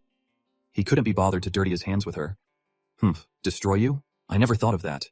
Why would I kill you after going through all this trouble? Having you is enough. That's right, from now on I'll call you immortal. Undying and immortal. That name suits you two perfectly. And so, he didn't kill her but left her in a state worse than death. She could only curse bitterly. Helpless. Damn you, I will remember today's humiliation. As soon as she gave him the crystal core, her body immediately started shrinking again. Damn it, I'm about to shrink again. What on earth happened? Why do I feel like I've just been through a long, intense dream? I have no strength in my body, and my mind is a mess. The real Bat 2 had returned. She heard the main guy call, Teacher Bat 2, let's go downstairs. Elsewhere, Bok Thwong held out a box. To Than, these are the crystal cores harvested from wiping out the zombie tide. Kov Ni also said, according to the base's rules, the crystal cores belong to whoever killed the mutated zombies. These are all yours. Thanks. He told Do-an, give these to Van Van first. She needs to consume a large amount of energy to level up, so don't be stingy with the crystal cores. The old man sincerely wanted to invite him back. The zombie tide has been quelled. Are you planning to return to the base next? The base will always welcome you, but with his abilities, he could be anywhere. No, the base is too restrictive. It doesn't suit me. Hearing that, the old man didn't press. If you've decided, I won't force you. Only Bok Thwong was openly disappointed, having to part ways again every time she got to have some fun. Just after giving Van Van the crystal, the whole vehicle shook. This is bad, the energy fluctuation is too intense. Tu then hurriedly pushed the door open and went in. What's wrong? Van Van was awake, but her whole body was red as a boiled shrimp. To then I'm so hot my whole body feels like it's about to catch fire. As she finished speaking, she ran over and kissed him passionately. The main guy could feel it clearly. Not good. A violent surge of energy is rapidly flowing from Van Van's body into mine. Doanya explained anxiously. Sorry, it's because she suddenly swallowed all the crystal cores in one go. After kissing him, the girl felt much more refreshed. That feels much better. I didn't do it on purpose. I was just so hungry then, I thought the crystal cores were food. But this was bad. She had transferred all her craving to him. Donna was shocked. What's wrong with you? To then can't handle the energy from so many crystal cores. If this continues, hell explode to Than. They'll help you draw out the energy right now. The sounds from inside the vehicle were all audible outside. Anyone who heard them blushed beet red. Kyovingi quickly slipped away. You all handle it. I'll go outside first. On top of that, the two could clearly see Van Van on top of him, acting coyly. To Than. Hang on a little longer. Bok Thuong volunteered, taking off her shirt right away. I'm coming to help too. Doanya agreed immediately. The more the merrier. Remember, don't overdo it. And so, the whole RV shook violently without end. Kyovingi could only give the order, strictly cordon off the area around the RV. Absolutely no unauthorized personnel are to approach, not even by a single step. All the armed soldiers shouted in unison, yes sir, even with their help, it's not enough, there are still abilities I can't absorb. Just then, his eyes landed on the cat. No one suffers more than it does working overtime like this for a few cans of pate. It might as well start speaking human, damn cat. The three young women enthusiastically helped our protagonist without stopping. After an unknown amount of time, the entire vehicle erupted and an immense source of power shot straight into the sky. Fo Tutu asked innocently, what is Than doing in there? Why is there such a huge commotion? Kyovingi stopped her. Are you here to see Than? Please wait a moment. After the ordeal, all three girls collapsed onto the bed in exhaustion, panting heavily. Once it was over, he looked at the girls. Van Van has reached level 2, and her ability has finally stabilized. Doanya and Bok Thung have also reached level 2. Even the cat leveled up to level 3. Only he remained the same. I clearly absorbed the most abilities, so why hasn't there been any change? Could it be that after level 3, you can no longer break through just by relying on crystal cores? As he opened the door and stepped out, he was met by the group of people standing guard. Hey, what is everyone? Kyovingi blushed, willing to stand guard for days. You are the base's benefactor. We came to protect you from being disturbed. Since you're finished, we should probably withdraw. Fotuta even asked, is everyone leaving already? The girl asked Tothan, confused. What on earth were you doing in there? Our protagonist decisively slammed the car door shut. What's it to you? What did you come here for? Always acting so mysterious. I came to ask you, is your promise to my grandpa to take me to Freedom City still on? Only now did he remember. The legendary apocalyptic base, Freedom City, hidden deep in the mountains? Of course, it's still on, the girl urged him. Then we have to hurry because Grandpa said something even more powerful than crystal cores has just appeared in Freedom City. This was interesting. He had never heard of it. Something more powerful than a crystal core? The girl told him. A type of fruit filled with special abilities. Before leaving, Tothan spoke to Kyovingi. General, we don't know if we'll be back from Freedom City this time. There's no need to see us off. The old man clapped his shoulder and advised seriously. Take care on your journey. Freedom City may not be bad, but the gates of our base will always be open for you. Just as they were having a reluctant farewell, boom, the entire building behind them exploded into pieces. Unable to react in time, the entire group was thrown far away, tumbling to the ground. Van Van clutched a bag and ran for her life. Run, an even bigger explosion is coming. The old man had no idea what was happening. What? Our protagonist looked confused as the girl scrambled into the car. What the hell did you do? He also hurried into the driver's seat. Only then did Fotutu confess. Earlier, while mixing enhancement and recovery potions, I accidentally caused an explosion. Van Van added, and I accidentally lit it on fire, and also ignited the gas station next door. This was truly shocking. Kyovingi's group couldn't believe it. What? Our protagonist reacted quickly and slammed on the gas. Sorry, we have to go first. Vungtung, after you finish forging the weapon, remember to find us in Freedom City. The old man, drenched in sweat, roared, Retreat, retreat now. In the middle of the chaos, Dako approached.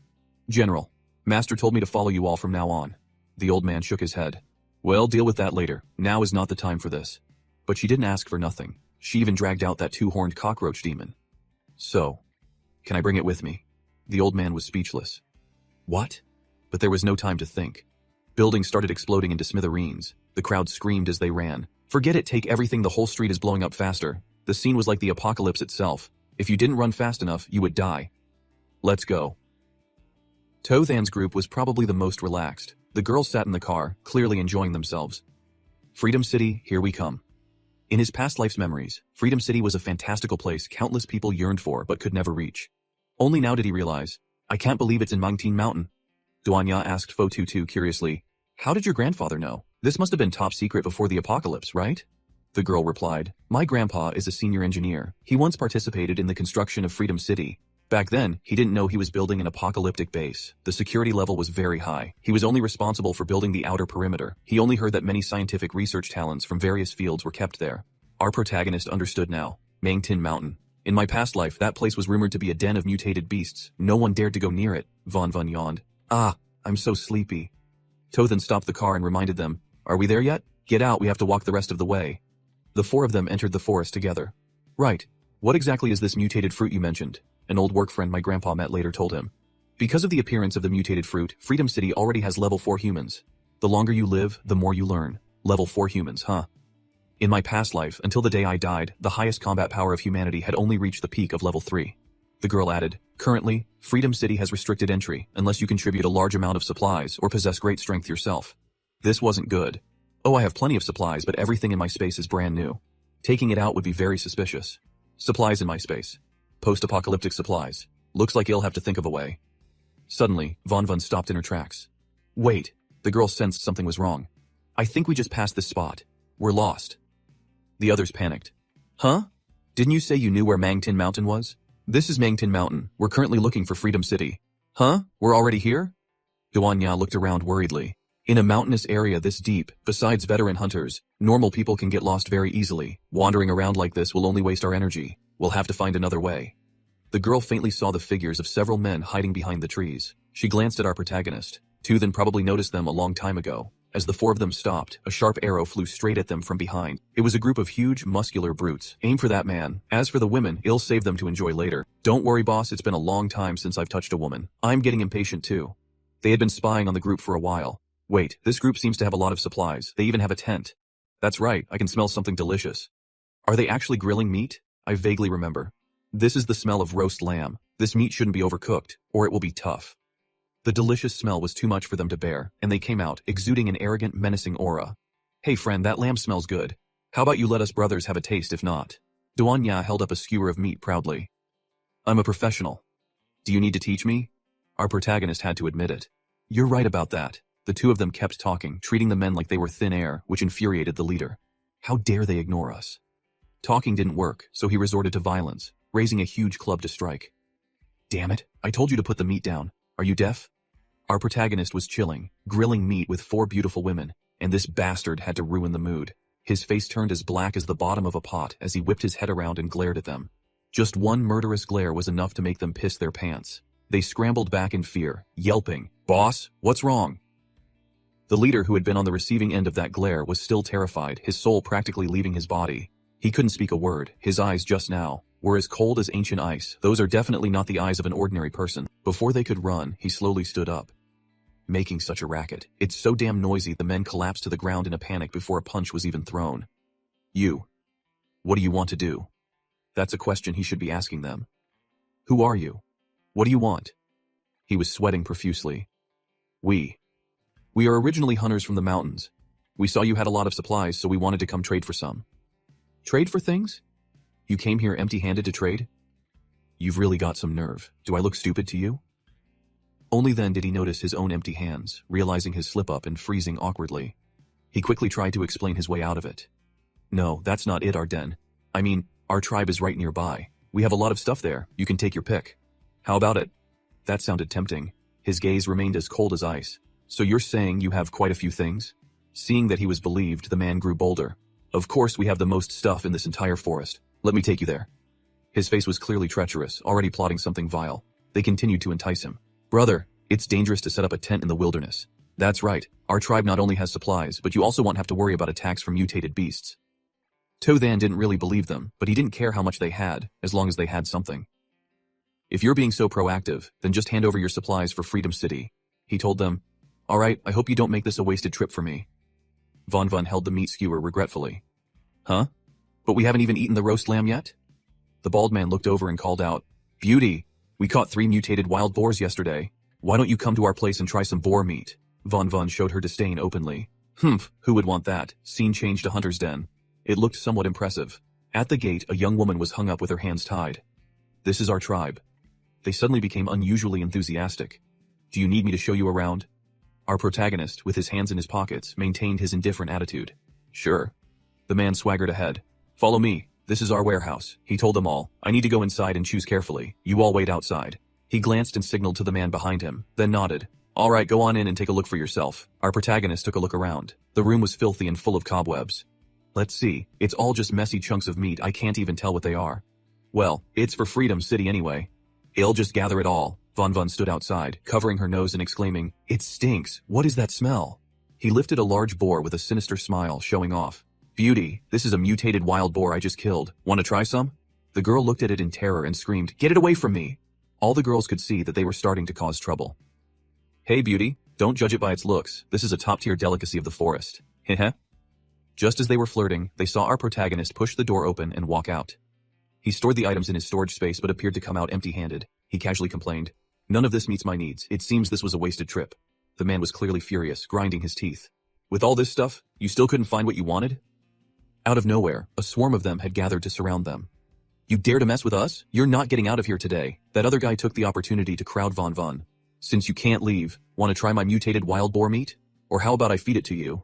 The girl had been holding back, waiting for Tuthan. Now that they had decided to turn hostile, there was no need to hold back anymore. She activated her giant skill. So noisy, she landed a world-shattering punch on him. Under her fist, that bastard was no different from an ant. One punch was enough to flatten his guts against his spine. The entire wall behind him was smashed to smithereens. Now these guys finally realize, an ability user, huh? The other two girls also didn't expect Van Van to be able to do this. Her arm got bigger? Now she doesn't need to turn her whole body giant. She can make any part big. After punching, she even threatened, You want to die? Glancing at the other guys, Do you guys want to taste too? Of course not. None of them dared to tease her anymore. Our Mick had to step in and remind her, Von Von, not so fast, we're new here after all. We should be a little more modest. The guy acted as if he'd found a life raft and immediately agreed. Haha, that's right. We just want to trade for some goat meat, brother. Can you reconsider? Then threw his head back and laughed heartily along with them. Haha, that is, of course. But in the next second, his expression changed, faster than flipping a pancake, and he growled, Not possible. The four left the village. These guys are no longer human, nor do they resemble the Thio clan.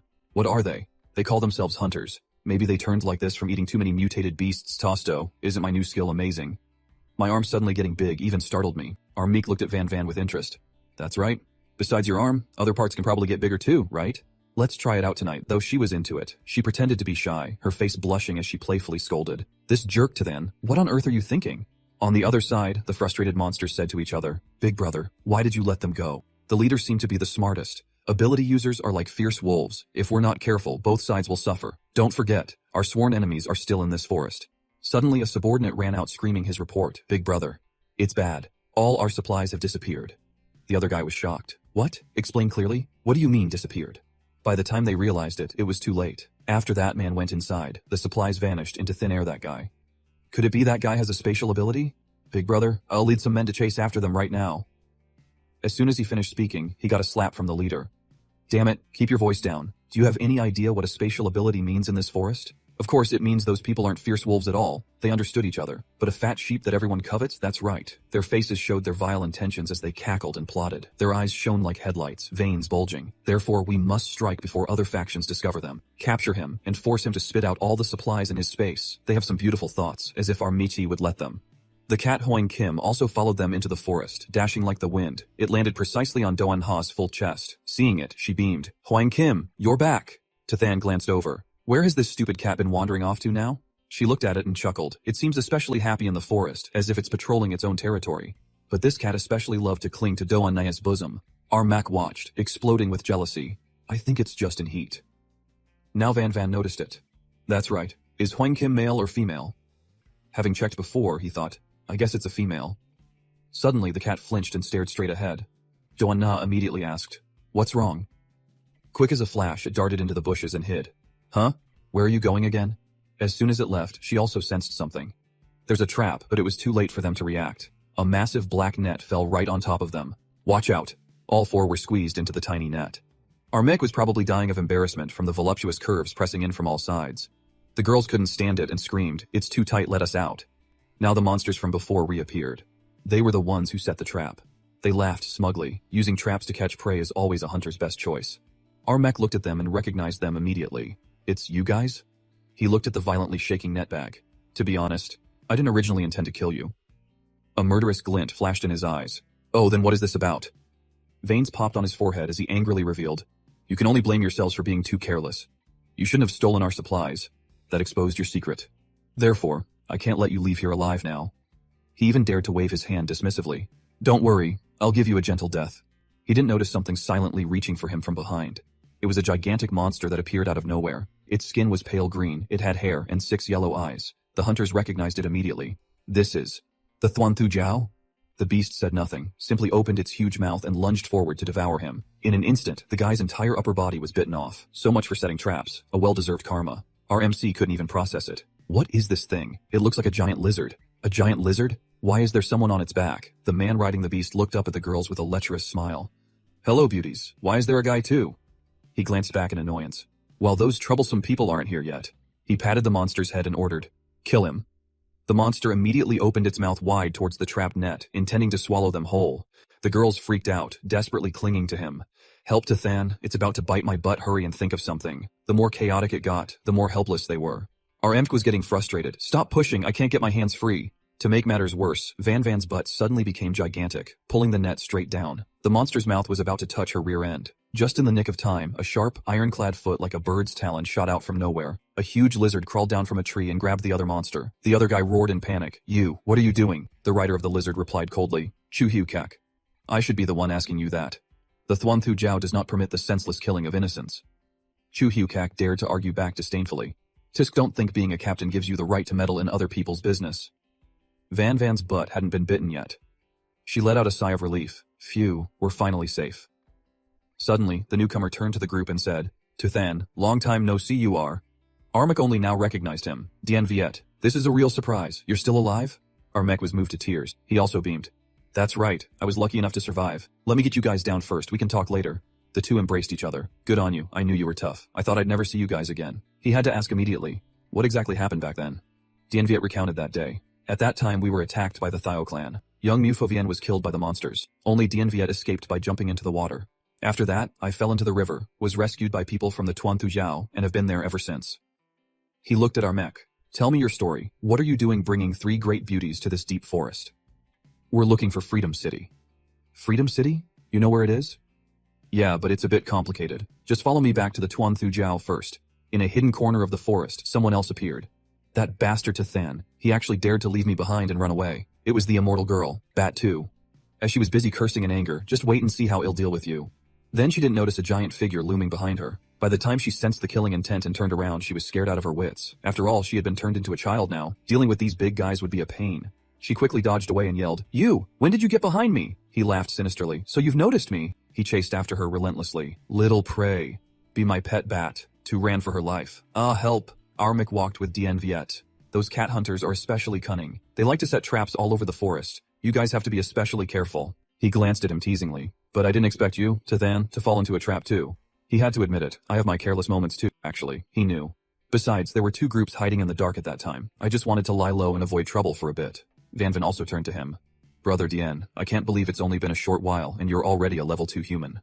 He replied modestly. I was just lucky. I happened to find a mutant fruit in the forest. You ate just 1 fruit and advanced to level 2?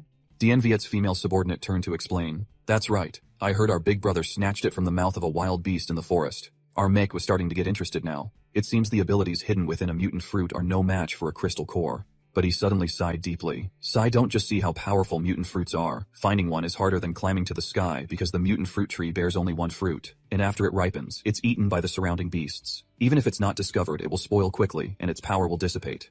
Moreover, the power of a mutant fruit is too strong. When I ate it, I thought I was going to die. That's why I said my luck was explosive.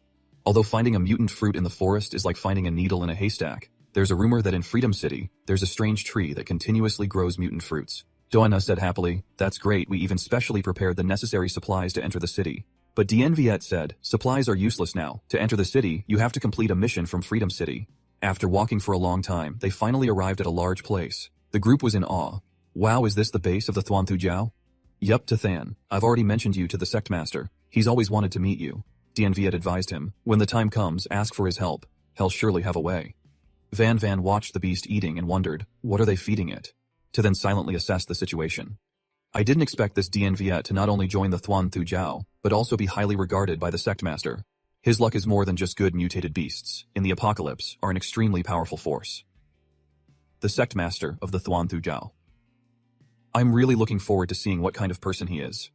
Mutated beasts in the apocalypse are an extremely powerful force. The sect master of the Thuan Thu Jiao.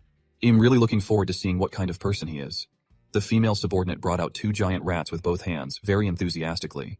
You all had a hard time getting here. You must try our local specialty, mutated rat meat. The girls shook their heads frantically, almost gagging. No need, thank you.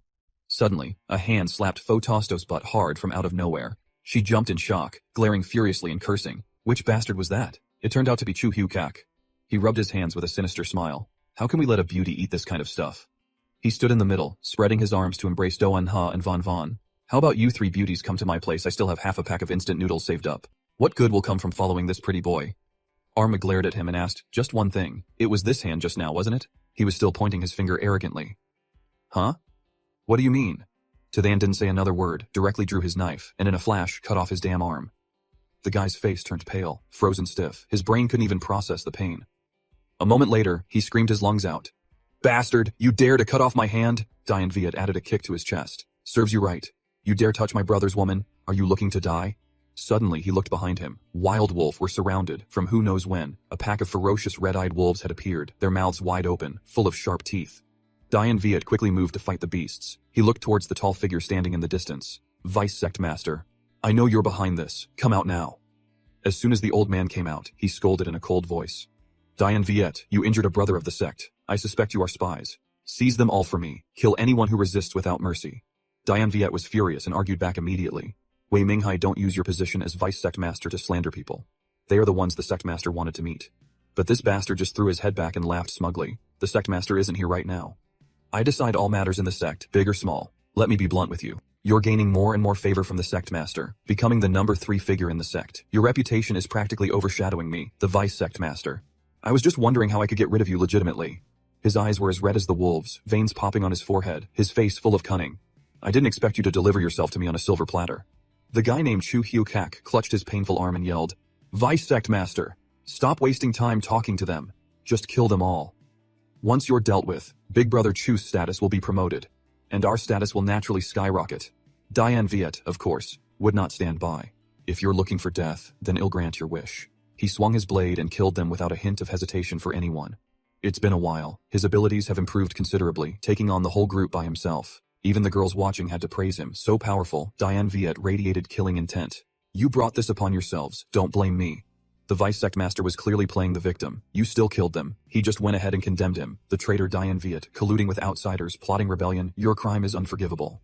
The old man also activated his ability. Activating skill, Thorn Cage. He stood arrogantly with his hands on his hips, countless roots sprouting from his lower body. I am a plant-type ability user. This forest is my territory. You won't escape now, even if you had wings. Diane Viet was starting to feel the pressure. Those sharp thorny branches were a bit hard to deal with. Are you planning to trap us with branches? He calmly raised his hand to his mouth and whistled a signal. Immediately, several lizards crawled in. It moved to let Diane Viet ride on its back. Before leaving, he said to the protagonist, I'm sorry, I've dragged everyone into the beast-taming sect's civil war. Tathan, you get them out of here, leave this to me.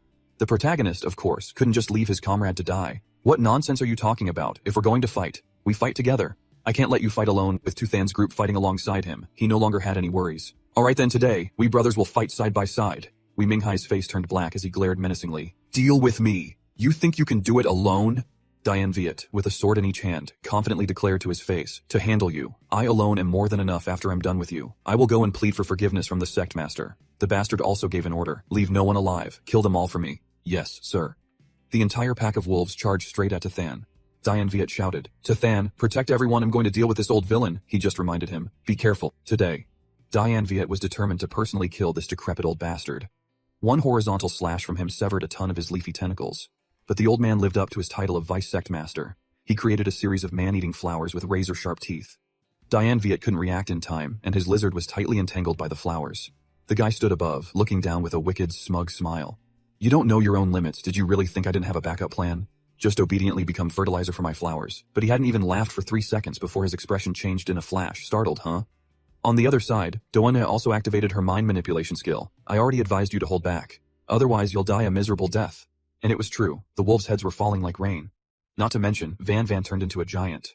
While crushing the wolves flat, she cursed, so disgusting, Fotuda's entire body also transformed, her muscles bulging no less than old foes before. I don't want to fight. I don't want to use violence, but I don't mind getting my hands dirty. Any wolf that took one of her punches would die on the spot. Wei Minghai couldn't believe his eyes, gritting his teeth in anger. Who on earth are you people, to be able to pressure my wolf combat team? To then hadn't even made a move yet, looking at him with contempt. What are you rambling about? If you have free time, you should worry about your own situation.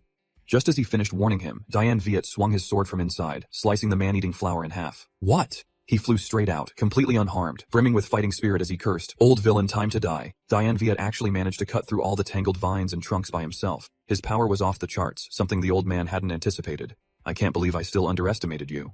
It seems I have to show my hand. His men took out some kind of potion and drank it all. The protagonist wondered, that thing is. Diane Viet glared and asked, what are you planning to do? After drinking the potion, those men seemed to have transformed into different people, their eyes turning blood red as ferocious as demons. Their strength also increased, and they charged straight at him to gang up on him. What's wrong with these people? They're like crazed beasts. The protagonist recognized it immediately, warning him, fall back, they've drunk the soul-devouring elixir. Their level, speed, and strength will surge for a short time. Moreover, they will attack relentlessly until their life force is completely drained. The old man Wei Minghai's face tensed up, wrinkling like a monkey's butt as he stared at the protagonist. You. How do you know about the soul-devouring elixir? He exposed him to his face. Not only the soul-devouring elixir, I also know you're a spy for the Genesis sect. Diane Viet was shocked and couldn't believe it, turning around in disbelief. What is the Genesis sect? The Genesis sect is a mysterious organization that specializes in infiltrating other organizations to brainwash people, eventually using the soul-devouring elixir to seize power. The reason he knew these things was because I encountered a similar situation in my past life. The protagonist hit a nerve, and the old man went crazy, wanting to kill him to silence him. I don't care who you are or how you know these things, but the secrets of the Genesis sect must never be revealed. Everyone, charge kill them. But at this point, to then no longer let Diane Viet handle it. He took a few steps forward. This beast-taming sect is still useful to me. Raising the blade forged by old foe, your conspiracy ends here. He swung his blade just once from right to left, and the old man's entire crew was wiped out, sliced cleanly in half. Even Wei Minghai had his legs cut off by Tathan. He screamed in pain. Brother, spare me, there's no grudge between us. Why are you helping that brat Diane Viet deal with me? If he hadn't said anything, it would have been fine, but his words only made him hate him more. In the apocalypse, the ones I despise the most are you scum from the Genesis sect, since I've run into you today. Just then, a voice echoed, what is going on here? A pelican with a huge beak appeared. On its back was a person wearing a mask and a hooded cloak who asked, what are you all doing? Diane Viet was startled upon seeing them. Sectmaster, you're back? He immediately pointed and accused, Wei Minghai is a spy for the Genesis sect. He used your absence to plot a rebellion. The man was still trying to argue. Wait. Diane Viet pulled the protagonist forward as a shield. Luckily, my brother Tathan was here. Before he could finish, the sectmaster raised a hand to stop him. The bald man was still shouting stubbornly, Sectmaster, I've been framed. It was Diane Viet who colluded with outsiders to slander me. I have always been loyal to you. How could I possibly rebel? He laughed smugly to himself. I am the vice-sectmaster of the beast-taming sect after all. Who knows who the sectmaster will believe? Unexpectedly, the sectmaster could read him like a book. Wei Minghai, I know better than anyone what kind of person you are. Stop pretending to be wronged here. He was startled. What? As soon as the words were spoken, his entire head was chopped clean off by the sectmaster's own hand. Donna's group looked on in horror. He killed him just like that? The sectmaster of the beast-taming sect is so decisive and ruthless? After killing him, the sectmaster said coldly, this old man relied on his unique ability to climb to the position of vice-sectmaster, and he has always coveted this leadership seat of mine. Walking behind, Diane Viet endlessly praised the protagonist, sectmaster. It's thanks to my brother too, then that his identity as a spy was discovered. Tu Than took the opportunity to ask, we want to enter Freedom City. May I ask if the sectmaster has a way? We are all brothers, so there's no need for such formalities. Since you helped me expose a traitor, I will definitely help you in return. But the mission to enter the city is extremely dangerous. Not just any weakling can take it on. As he said this, his eyes glowed red with a serious warning. Although Diane Viet has mentioned that your skills are not bad, I still have a responsibility towards you. He didn't quite understand his meaning. The sectmaster means. He looked over at his subordinates. You all go about your business. After they had all left, he slowly took off his mask. To accept the mission is simple. Just defeat me, and you're in. As he took off his clothes, they realized the sectmaster was a girl, and a hot, seductive one at that. Diane Viet knew this well and quickly tried to stop her. Sis, you're at it again. This isn't the time to be looking for a fight. The protagonist was shocked. How could Diane Viet have hidden something like this and not said anything earlier? The girl winked and gestured. Shh, don't be so loud. Don't let others hear. The protagonist's face darkened as he asked her, Sister Diane, why is it you? The girl whispered an explanation. I was lucky enough to get an ability, founded the beast taming sect, and even fished this kid out of the river. Diane Viet was speechless. You were the one who told me to hide my identity and help you secretly monitor the beast taming sect. Van finally understood. So they're real siblings? No wonder the vice sect master was wiped out with just one word from Diane Viet. This makes it easier to ask for a favor. Sister Diane, about our trip to Freedom City. Her expression darkened. That matter. The girl was still determined to fight. Beat me first, then we'll talk, if you insist. The main guy nodded curtly. Alright then. If my opponent is Sister Diane, then I won't use my powers. To then was true to his word, fighting with his bare hands. The others could only watch. These two. Are they really fighting? My sister is a martial arts fanatic. Back in college, when she visited my school, she beat up Than and his roommates until they ran for their lives. She was truly something else. Her two hands gripped his arm so tightly that it trembled with pain. She gritted her teeth and held on tight, even using her thighs to lock his arm. Give up yet? Don't push it. Your arm will really break. The main guy was speechless. Sister Diane, are you serious? Unexpectedly, she said. Give up on going to Freedom City. It's not a good place anyway. Suddenly, the main guy clenched his hand into a tight fist. Duan Nya and Vun knew this would happen. How could a weak girl hold down the main guy for long? He just had to flip his body slightly to turn the tables. His eyes gleamed. If he used his powers, she would be gone for sure. With one move, he flung her high into the sky. Dian Viet's jaw dropped in shock. No way. The main guy's strength was so great that he sent her flying out of the forest. After reaching the peak of her arc, her body free-falled straight down as she screamed in fear. Ah, ah, ah. Luckily for her, the main guy still had a conscience. Shirtless, he reached out with both hands to catch her. A soft cushion of flesh. She wasn't hurt at all. He had clearly won. So, is that enough? She was flustered but trying to hide it. Her face was flushed, her body slick with sweat. She stubbornly turned away. It was just so-so. Let me down. You passed the test. Okay. But don't think Freedom City is all that great. I'd rather stay out here than be in there. He didn't care about that. He just wanted to see it for himself. No problem. As for Foda 2, he patted her shoulder and pushed her forward. Right, this kid will just be a burden. Let's leave her with you all for now. Before the girl could refuse, hey wait, Sister Dian had already enthusiastically put an arm around her and accepted. Little sister, you can stay and help me and Dian Viet clean up the spies. Then she looked at Doan Ya and Vun.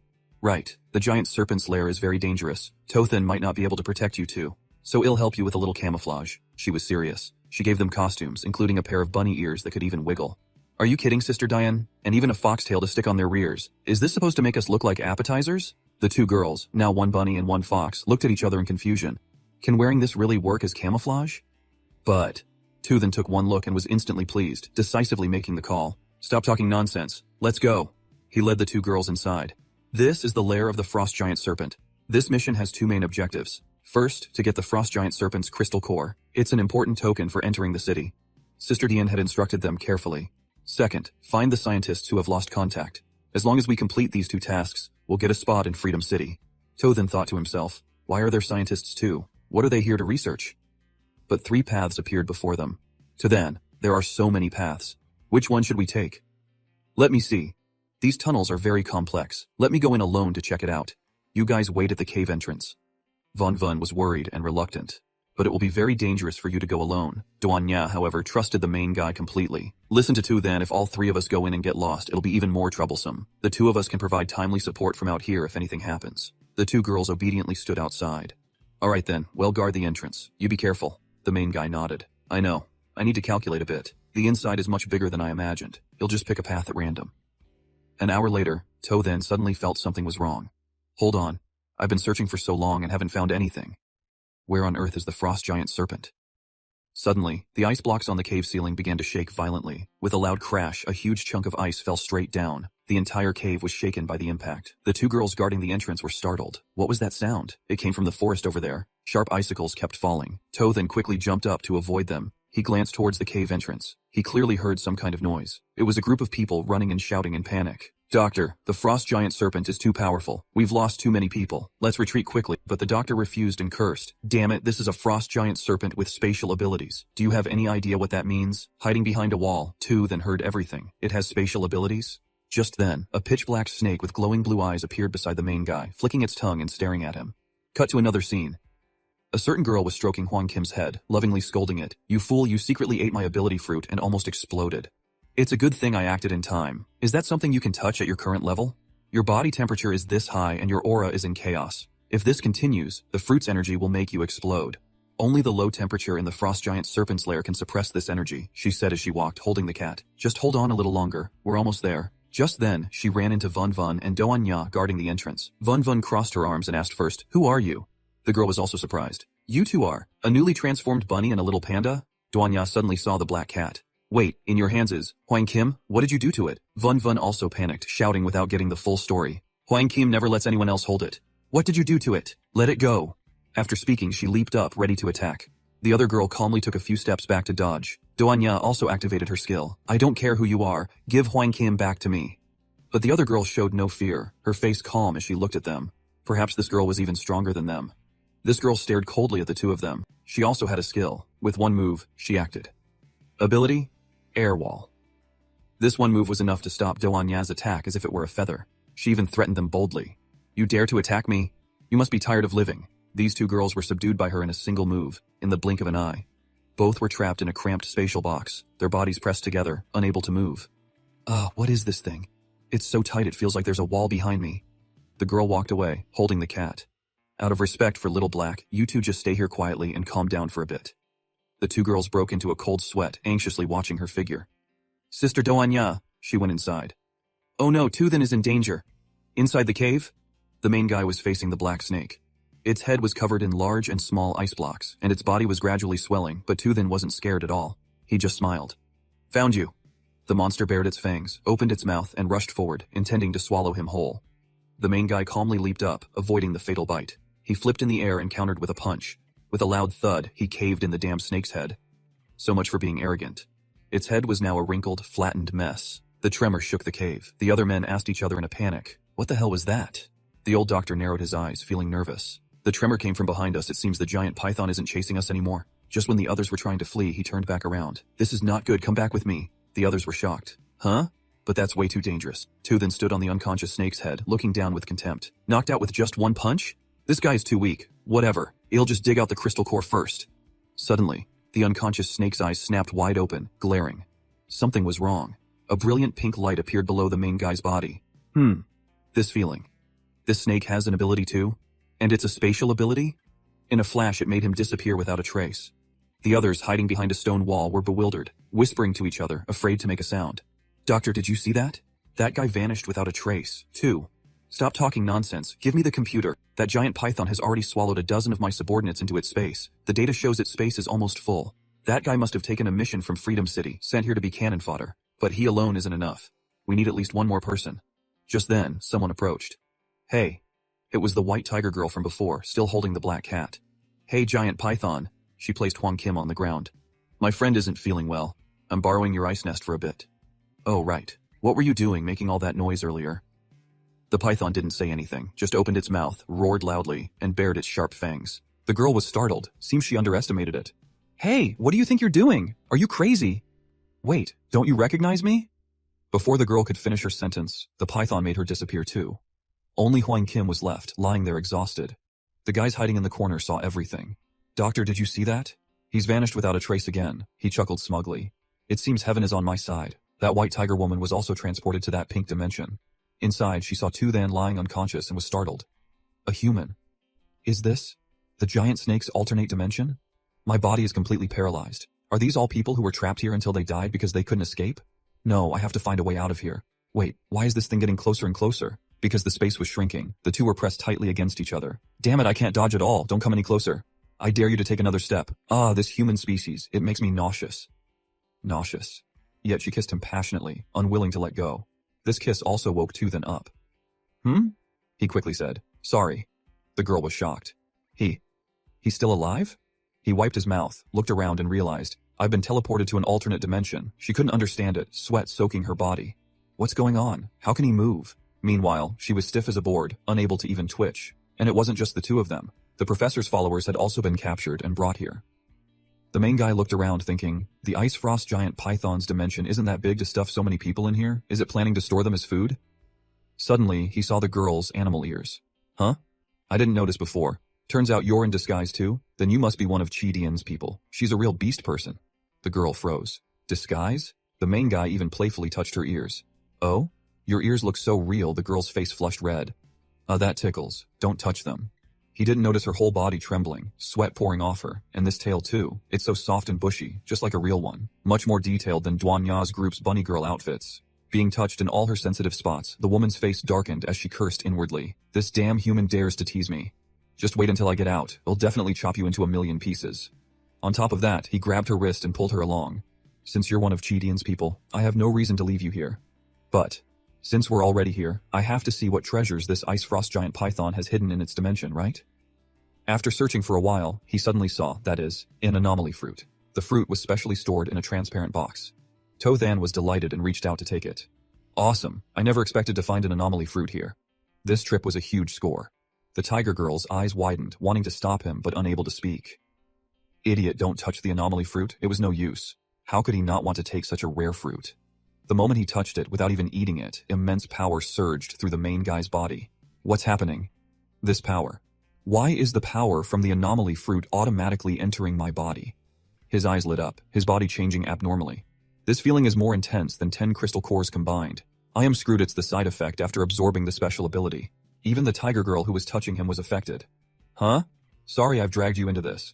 Outside, the python's eyes widened. That professor was giving orders. Everyone, charge for me. Destroy the ice frost giant python, we must get its spatial crystal core. If even Tothan couldn't do anything, what could these guys do? The python turned and spat out a single blast, a whole stream of brilliant pink light shooting from its mouth. The crowd of people inside its stomach shot out like cannonballs, crashing through the wall. The people outside watched in horror. The giant python is spitting people out of its dimension? Its power was truly immense. The few people who came were just fodder to fill its belly. The bald guys were scared shitless, yet they still dared to ask, "Doctor, what should we do now?" They turned around and saw him hauling ass, running away by himself. Huh? Doctor, this professor knew. The anomaly fruit contains enormous power. The ice frost giant python must have stored it in its dimension to absorb it slowly. But now it's constantly spitting things out. Something must have happened inside the dimension. Inside, Tothan also noticed something was wrong. People were disappearing one by one. He guessed, is it trying to kick us out? His eyes flashed, and he immediately opened his own space. Sorry, my current condition isn't suitable for fighting you. Of course, he didn't forget to bring the girl with him. Time to hide. It's still safer in my own space. He placed the unconscious girl on the bed. Let's just leave you here for now. I'll take you out when it's safe. The girl's body was weak and exhausted. Damn it, the side effects are getting worse. He quickly tried to think of a plan. I have to find a way to avoid that giant python to get out. He turned around, and that woman had woken up at some point, standing menacingly behind him with glowing eyes. She reached out and wrapped her arms tightly around Tothan's neck from behind. Only then did he notice her. Huh? You can move again. The woman's face was dark as she opened her mouth wide, baring her teeth, about to bite him. What are you trying to do? She had lost all reason, pinning him down directly, starting with a forceful kiss. Her whole body pressed down on him, clinging tightly and not letting go. She transformed into a beast, her eyes glowing brightly. She bit the main guy's body several times. Luckily, his iron-like skin could barely withstand it, but it still hurt a bit. Tothan still hadn't realized the problem and thought, this one, why is she acting like a wild beast? Scratching and biting. On top of that, her dark claws directly ripped his clothes to shreds. At this point, he couldn't let it go. If you're offering, he'll take it. Tothan gave a wicked smile. Very well. He grabbed her, his arms wrapping tightly around her. He turned and pinned her face down on the bed, ripping her clothes in return. You've provoked me. And so, the two of them became entangled endlessly. Her face was flushed red, and she was panting heavily. Tothan never turned down a beautiful woman. If you're going to serve yourself up on a platter, it'd be a waste not to indulge. Be a good girl and stay still. Don't cause me any more trouble. He even grabbed the girl's tail and tugged it. This tail is a bit in the way. But that was her G-spot. The more he tugged, the more pleasure she felt, but too hard and it hurts. Now the main guy froze, his brain taking a moment to process. Huh? This tail is... real? She was delirious, not knowing anything anymore, only that she craved the main guy's flesh. As for him, real or fake, a hole is a hole. You, in this state, you really look like a... kitten. On top of that, his body was still sensitive from absorbing the anomaly fruit's energy. Ah, damn it, the side effects again. He turned to leave. I have to get out and find Duan Ya's group quickly. But the girl wouldn't let him, forcing him to lie close to her and not letting go. He looked at her face. Don't tell me you're suffering from the side effects too? Well, might as well get some release first and figure it out later. He just clicked his tongue. Damn it, whatever. Meanwhile, with Duan Ya and the other girl, they were still trapped. Damn it, what is this stupid invisible wall? That woman has been gone for so long? Why hasn't she broken it yet? Suddenly, the space around the two girls began to rumble violently. Before they could understand what was happening, a huge python smashed through the wall and appeared, its mouth gaped open, ready to attack. The two girls were terrified, hugging each other tightly. They couldn't even run now, frozen to the spot, screaming, "Damn it, this beast is targeting us, think of something, quick. This invisible wall is restricting my ability. I can't grow bigger, it's over, it's over. Are we really going to die in the mouth of this beast?" Just then, the transparent box shattered into pieces. The girl Von got out, turned giant, and immediately blocked the python's mouth. although they didn't know what was happening. But the invisible wall suddenly disappeared. The two of them had definitely escaped death. Let's run. But before they could even move, a super powerful beam of light appeared in the python's mouth. A single blast shot straight at Vun Vun. The girl was knocked down, rolling on the ground. Donya was extremely worried and quickly asked, Vun Vun, are you okay? It wasn't life-threatening, but both of the girl's hands were frozen solid. Damn it, I forgot this beast knows ice-type skills. Donya also took action. Vun Vun, I'll use my psychic power to control it. You take this chance to attack. Vun Vun leaped high into the air and brought down a punch. You dare freeze my hands? Watch me smash your skull. She punched with all her pent-up anger. Suddenly, pink light from the snake's eyes enveloped the entire space. It was this move again. Vun Vun couldn't react in time and was sucked in. By the time she realized it, it was too late. An alternate dimension. It's too cramped. My whole body is stiff. I can't move. My chest is tight. It's hard to breathe, even my eyelids. To get out, why do I have to go through this giant python's dimension? She didn't know how long she was unconscious. When she opened her eyes, she dimly saw Tu Then embracing that other girl. He also recognized her. Vun Vun? It's her. Why is she here? At this rate, she'll die. I have to get her out quickly. Outside, Donya saw Vun Vun disappear and was furious. Damn beast, she used her strongest move to attack. Give Vun Vun back to me. But Vun Vun was too big for the python's space to contain completely, leaving her lower half from the butt down sticking out. The girl struggled free, immediately bringing her butt down to crush the python. You dare pull me into your alternate dimension? Die. She activated her crush with my body skill. The main guy also got out, placed his foot on the python's head and pressed down firmly. Well done. Next, it's time to end this. As he finished speaking, he thrust his hand into its body to feel for the crystal core. I've been waiting for this all day. Tu Then thrust his hand into the python's belly to grab the item quickly. After fumbling for a while, he still hadn't found anything. Suddenly, with a crack, he successfully pulled it out. The python reared its head back and roared in pain. The main guy held the crystal in his hand, feeling satisfied. Done, I've got the python's crystal core. Just then, Doanya saw the white tiger girl and frowned deeply. Why is it her? The main guy turned his head and explained, oh, she helped me a lot in that space, so I brought her out with me. Vun Vun didn't like this girl either, and jumped down to ask, how did she help you? He scratched his head, explaining awkwardly, she helped solve a little side effect problem. But the thing is, it seems she's a beast person. Just then, the white tiger girl's eyes flew open, glowing red, startling Doanya. The moment she woke up, she wanted to charge at him. Human, I will kill you. Tu Then was speechless and leaned aside to dodge. Is it that serious? You were clearly the one who initiated it earlier. I had no choice. She was as fierce now as she had been passionate before, roaring right in his face. Shut up. Don't say it. If this is how it's going to be, you'll have to teach her a lesson to make her behave. Very well. You turn on people so quickly, then I won't be polite either, Doanya quickly reminded him. Tu Then, don't be so rough. It'll be troublesome if you really anger her. Vun Vun wanted the main guy to act. What's there to be afraid of? She just used an air wall to trap us earlier. The white tiger girl was brimming with killing intent, ready for a fight. If she wants a fight, then I'll fight to the end. Who the hell am I afraid of? Don't worry, isn't dealing with her as easy as flipping my hand? She activated her skill, ability, air wall, and in a flash, leaped in front of the main guy. This was the first time Tu Then had witnessed this move. Is this the air wall? Her eyes glowed red, her sharp claws lunging forward. I thought it was something special, but it's just this. He pulled out a long blade of grass from his storage pouch. Too bad your air wall is useless in my ability space. He whipped the bundle right across her face. Each lash was enough to send her crashing headfirst to the ground. Seeing her twitching on the ground, he asked gleefully, how about it? How do you feel now? She was bound tightly, unable to move. Human, what have you done to me? Her body was once again filled with desire. She had no idea what was happening. What on earth is this thing? Vun Vun recognized it immediately. Catnip. Doanya was also shocked. Catnip can control a female beast person? The main guy explained. This is mutated catnip. The tiger girl's eyes widened in alarm. My body feels so strange. This human is terrifying. Just a whiff of catnip made her face flush bright red. Tu Then just tried it out a little. I didn't expect it to be this effective. How interesting. On the other side, the scientists were still alive. They were all hiding behind a stone wall. That was dangerous. We were almost crushed to death. Suddenly, the old man saw the main guy and was shocked. This kid is still alive. His luck isn't bad. Not only did he kill the giant python, but he also has so many beautiful women with him. Shamelessly, he walked out and yelled, hey kid, hand over the python's crystal core. On top of that, he was insatiably greedy. And hand those two beauties over to me. Let me tell you, whether you can enter Freedom City or not depends on a single word from me. The two girls glanced at him with disgust and contempt, saying to each other, who is this guy? So noisy. Just ignore them. It's getting interesting over here. The white tiger girl was still being stubborn. Ha ha ha ha. Humans, don't think you can make me submit with this strange grass. Ha, quick. The main guy pulled out another handful of grass. Really? But you were clearly enjoying it just now. Besides, I have as much of this as I want. All you have to do is call me master once. She was trembling but still tried to shout. You humans are delusional beast. People will never be slaves. She wouldn't listen to reason, so when he whipped her soundly, she started screaming for mercy. Master, I understand now, Master. I won't do it again. The main guy was satisfied. He'd suddenly gained another powerful subordinate and couldn't stop grinning. Wouldn't it have been better if you were like this from the start? From now on, follow me and I'll provide for you. The other guys' faces were as black as the bottom of a pot. They cursed, infuriated. Damn it, how dare they ignore us?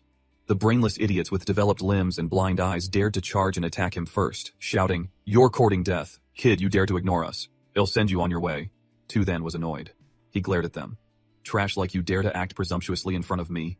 As he finished speaking, he activated his space skill, sucking all of them inside. That's what you get for being rowdy. Disappear. The scientist watched in horror. This is a space ability? He changed his tune faster than flipping a pancake, rubbing his hands together with a fawning smile. Brother, that was amazing truly. We didn't recognize a great man among us. I didn't expect you to be a level 4 powerhouse and a space-type human, the likes of which I've never seen before.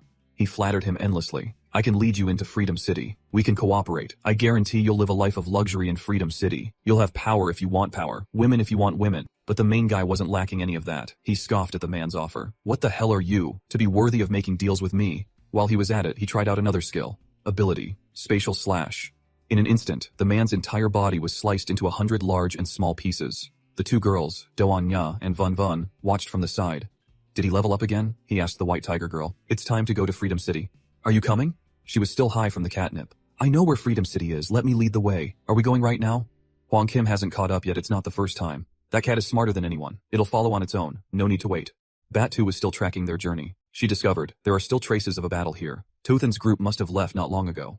Suddenly, she heard a loud noise nearby. A hand pushed its way up through the rubble. She didn't understand and asked, "Is that you?"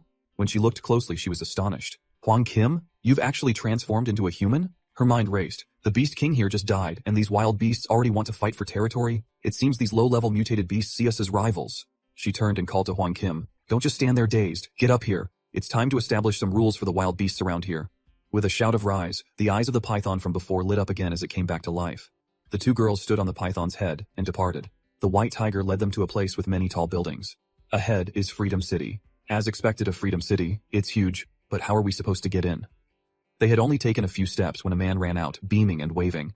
My friends, you don't look like you're from Freedom City. Tu then looked at him and asked, is there something you need? He quickly waved his hands appeasingly. Don't be tense. I see you're all new faces, so you must need some help, right? The main guy replied, we're here to turn in the city entry mission. He pointed inside. That place isn't easy to find, but I know this area best. I can take you there. They chatted back and forth. Uncle, you're so enthusiastic. May I ask how to address you? Just call me Old Hin when the apocalypse hit. I was in Freedom City. I only survived until now through sheer luck. The old man really did lead them into the mission area, saying as they walked, the world needs people like you for there to be hope, so I'm very willing to help newcomers, to make it easier for everyone to integrate into Freedom City. He went to the reception desk. Hello, these people are here to turn in the city entry mission. The guy sitting there rested his chin on his hand and asked boredly, what mission? Tu then replied, the beast-taming sect, the frost giant python. He placed the crystal on the table. This is the giant python's crystal core. Old Hin looked on in shock. You guys killed the frost giant python? The other guy couldn't believe it either. Brother, how did you do it? It really is the giant python's crystal core, but where's the scientist you were supposed to protect? The main guy said coolly, acting flawlessly without batting an eye. He was already dead when I found him. Old Hin was alarmed. What? Dead? The old man awkwardly explained further. Brother, you might not be aware, but the person you protect in the entry mission is also your sponsor to get into the city. The other guy also returned the crystal core. That's right. Completing the escort and protecting the target proves you have the strength and value to be eligible to enter the city. If you can't even protect the person, you're either useless baggage or murderers and thieves. Unexpectedly, Old Hin decisively turned to help. Don't be like that, brother. These people don't look like that type. Don't you just need a sponsor? As it happens, my security team is severely short-staffed. Let me sponsor them, use my slot. But brother, I've already given you the recruitment slot in the mine area. Tomorrow, you have to come to the mine and help me with something, of course. Since you've been so righteous, big brother, I can't be wishy-washy either. The matter was considered settled. The other guy accepted. All right, with Old Hin's sponsorship, there's no problem. He looked at the guy sitting next to him. You handle their paperwork. I have to step out for a bit, the other person agreed immediately. Come over here and fill out some information. But there seemed to be something off about the guy who just left. To then made an excuse. Excuse me, is there a restroom here? It was true. The man had dared to take his crystal, admiringly caressing it in his hand. The quality of the frost giant python's crystal core is excellent indeed. If I hand this to the captain later, he'll definitely be praised. I might even get some benefits out of it. But as soon as he looked up, he saw Tu Than waiting for him. He was startled. You're that guy from before, what do you want? He stared at him, asking nervously, "It's you? Aren't you the kid who just submitted the crystal core? Where did you come from?" The main guy didn't beat around the bush and got straight to the point. "I risked my life fighting the frost giant python to get this crystal core." "Where do you think you're taking it?" The man deliberately played dumb. "What do you mean?" Before anyone did anything, his face went pale with fear. "What do you want to do?" "I'm with the law enforcement team." As he finished speaking, Tothan decisively pushed him into his space. "So you like to steal things?" In the end, his body disappeared, leaving only the crystal core behind. He coolly picked up the crystal and uttered, "You dare to touch my things?" The main guy calculated a bit. "It seems I can't casually reveal my space ability. Once I catch the eye of Freedom City's upper echelon, it will inevitably lead to trouble. I need to be more restrained." Old Hein leads them for a walk down the street. "Brother, the city entry procedures are all done. It'll take you all to your residence to get settled first." Tothan, "Look, there's even a place selling fruit. Freedom City is truly an apocalyptic fortress. It's still preserved so much technology." White Tiger also notices, "This is my first time here. It's much more bustling than I imagined." The old man, pleased with the praise, says, "Our Freedom City may be a mixed bag, but security has always been guaranteed. Once you're settled, it won't be too late to take a leisurely stroll." Just then, a group of people runs over like mad, shouting, "Get out of the way! Get out of the way! The law enforcement team is at work. Don't block the path. They look arrogant." The old man tenses up, sweating bullets. "The law enforcement team?" He quickly turns to remind the main character, "Brother, right now you all only have temporary residence rights. Absolutely do not get into a conflict with the law enforcement team. Remember, you must come find me at the mining area tomorrow so I can help you register for permanent residency." After saying that, the old man quickly slips away. The other people on the street start whispering, "What's going on? Why did the law enforcement team suddenly appear?" "Everyone, look, it's Captain Hatho and Hahua. It seems this matter is not small at all," one of them arrogantly announces. "The person in charge of transporting the law enforcement team's crystal cores has gone missing. They aim straight for Tothan's group. You people just entered the city. Your backgrounds are unclear. You are the prime suspects. Come with us to the law enforcement team for investigation." The others see this and whisper to each other, daring to mess with the law enforcement team. These outsiders are really looking for death. The main character stares at them and calmly retorts, "Suspicion? Do you have any evidence to prove this is related to us? You don't intend to make me go with you based on a single word of suspicion, do you?" These guys never listen to reason. They turn to each other and laugh, refusing a toast only to be forced to drink a forfeit in this Freedom City. The suspicion of the law enforcement team is enough to take you in for questioning. Since you're resisting, don't blame us for being impolite. The two of them slam their hands together with a loud clap. An immense light immediately radiates out. Doanya's group, standing nearby, is also affected. It's too bright. One of them activates his ability, Light Sword, and slashes straight down at the main character. It seemed like a big deal, but he just leans to one side and dodges it. The only thing he hit was a large rock. The other guy also rushes forward, activating his ability, Corrosive Hand. He is also dodged by him, and his whole body tumbles to the ground. The ground his hand touched immediately sizzled as it corroded. That was really scary, quite dangerous. It's the first time he has seen such a bizarre ability. He, unresigned to his miss, turns his head and sneers. "I didn't expect a little outsider like you to have such quick reflexes. They intend to fight 2 against 1. That was just a lucky break between us. 2 brothers. One has an incomparably sharp light sword, and the other has hands that can corrode all things. We've never tasted defeat since we started fighting together." Before making a move, Tu then warns them. "Then that's truly unfortunate today. Not only will you 2 brothers lose, but you'll also leave your lives behind." The guy with the sword charges forward immediately. "Stubborn brat, I'll block off your escape route first. Let's see how you run." The guy with the corrosive hands also rushes in, and I'll attack your weak point head on. "Take this." It's unclear how he was fighting, but he didn't even notice the main character appearing and disappearing right behind him. A truly vicious attack, but unfortunately, your speed is too slow. His face freezes as he yells, "What?" Only to be met with a kick. The main character didn't even need to take his hands out of his pockets from start to finish. With that one kick, he sent him flying in front of the advancing swordsman. This is bad. The 2 of them couldn't dodge each other in time, so the swordsman got a face full of both hands, his skin instantly sizzling as if splashed with acid.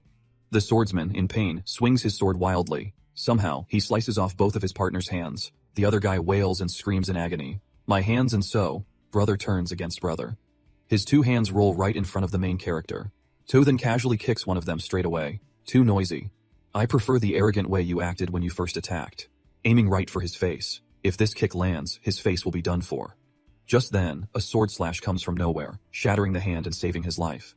The newcomer, holding a long sword, stands blocking his path. It's just a small squabble. Was it necessary to be so ruthless? The others are shocked upon seeing this person, their jaws dropping. Its leader Tanman, she's a level 4 powerhouse. The surrounding crowd also buzzes. She actually made a move herself. Seeing her intervene, Tothan asks with an annoyed frown, "Are you with them? Planning to silence me by killing me?" With a calm, cold expression, she replies, "You misunderstand. I just don't want things to get more complicated. I saw everything that just happened. The Ha brothers were truly blind to have provoked a level 4 powerhouse. They deserve to die. but they are squad captains of the law enforcement team. If they are killed in public, Freedom City will lose face. For my sake, let's stop here. Seeing this, the other guy quickly turns and begs, "Leader, Tan Man, please save my life." Seeing right through her, he glares with contempt and questions, "Is that so? A moment ago when they were surrounding and trying to kill me, you didn't show up. You waited until I was about to kill this scum to step in and stop me? If we were the ones at a disadvantage just now, I'm afraid you wouldn't have bothered to show yourself, would you?" She doesn't deny it, nodding in acknowledgement. Of course, the apocalypse is about the strong preying on the weak. The life and death of the weak are not worth my intervention. Well, at least she's honest. He doesn't bother arguing further. "Ha, you're almost unbelievably straightforward." Seeing the guy isn't dead yet, he casually stomps on him again, stomping him to death directly. "You think you can make me stop with just a single sentence? You're taking things too lightly." Seeing her words had no effect, the woman's killing intent flares up and an immense power emanates from her. "Are you trying to challenge the authority of Freedom City?" The surrounding people are all affected, quickly shielding their faces. Woe level 4? 2 then can't deny it either. Freedom City truly lives up to its name. You can run into a level 4 powerhouse just by walking around. If she's going to flex her power, hell erupt with his own to show her. I'm not challenging anything. It's just that without an equivalent price, it won't be that easy to make me spare him. But this Tan Man doesn't panic, she just smiles calmly. "Your strength is indeed not bad, but have you ever thought, if you risk your life against me here, even if you could win, those girls behind you, could you protect them?" Daring to threaten him with his beloved girls. "What are you trying to say?" She sheathes her sword. "I can use my status as a leader of the law enforcement team to provide you all with protection. I guarantee that no one here will dare to cause trouble for you. The condition is, you must promise that if there comes a day I need your help, you won't refuse." Then she takes out a stack of papers. "These are residency permits. If you agree, you can go to the residential area and find Old Black 5. He will find a place for you to stay." "Nice deal. This is acceptable." The main character agrees immediately. "All right, I agree." She glances at the other guys. "In that case, I'll take my men and leave." Before leaving, she suddenly turns back and warns him seriously. "Oh right, little brother, there's a curfew at night in Freedom City. Don't run around outside if you don't have to. If something really happens, I won't be able to protect you." After saying that, they leave. Doanya asks puzzled, "To then, aren't you going to ask what she wants you to do?" Of course I paid attention, but it's just a promise. "Well, figure it out when the time comes. Besides, she has a point. Freedom City is full of masters. I need to quickly improve your strengths." He gives the Python crystal core to her. "Take this. Find some time to absorb it." The White Tiger, having witnessed this from start to finish, is starting to become wary of humans. This trip has been a real eye-opener for her. That night, in a wooden house, a bald butler comes out to greet them. "You must be the ones Leader Tan sent, right? It must have been a tough journey. The rooms have been prepared. Please follow me. Accommodations in Freedom City are scarce, so for now you'll have to make do with this place." In the room, there's a plate of fruit. Von Von is delighted.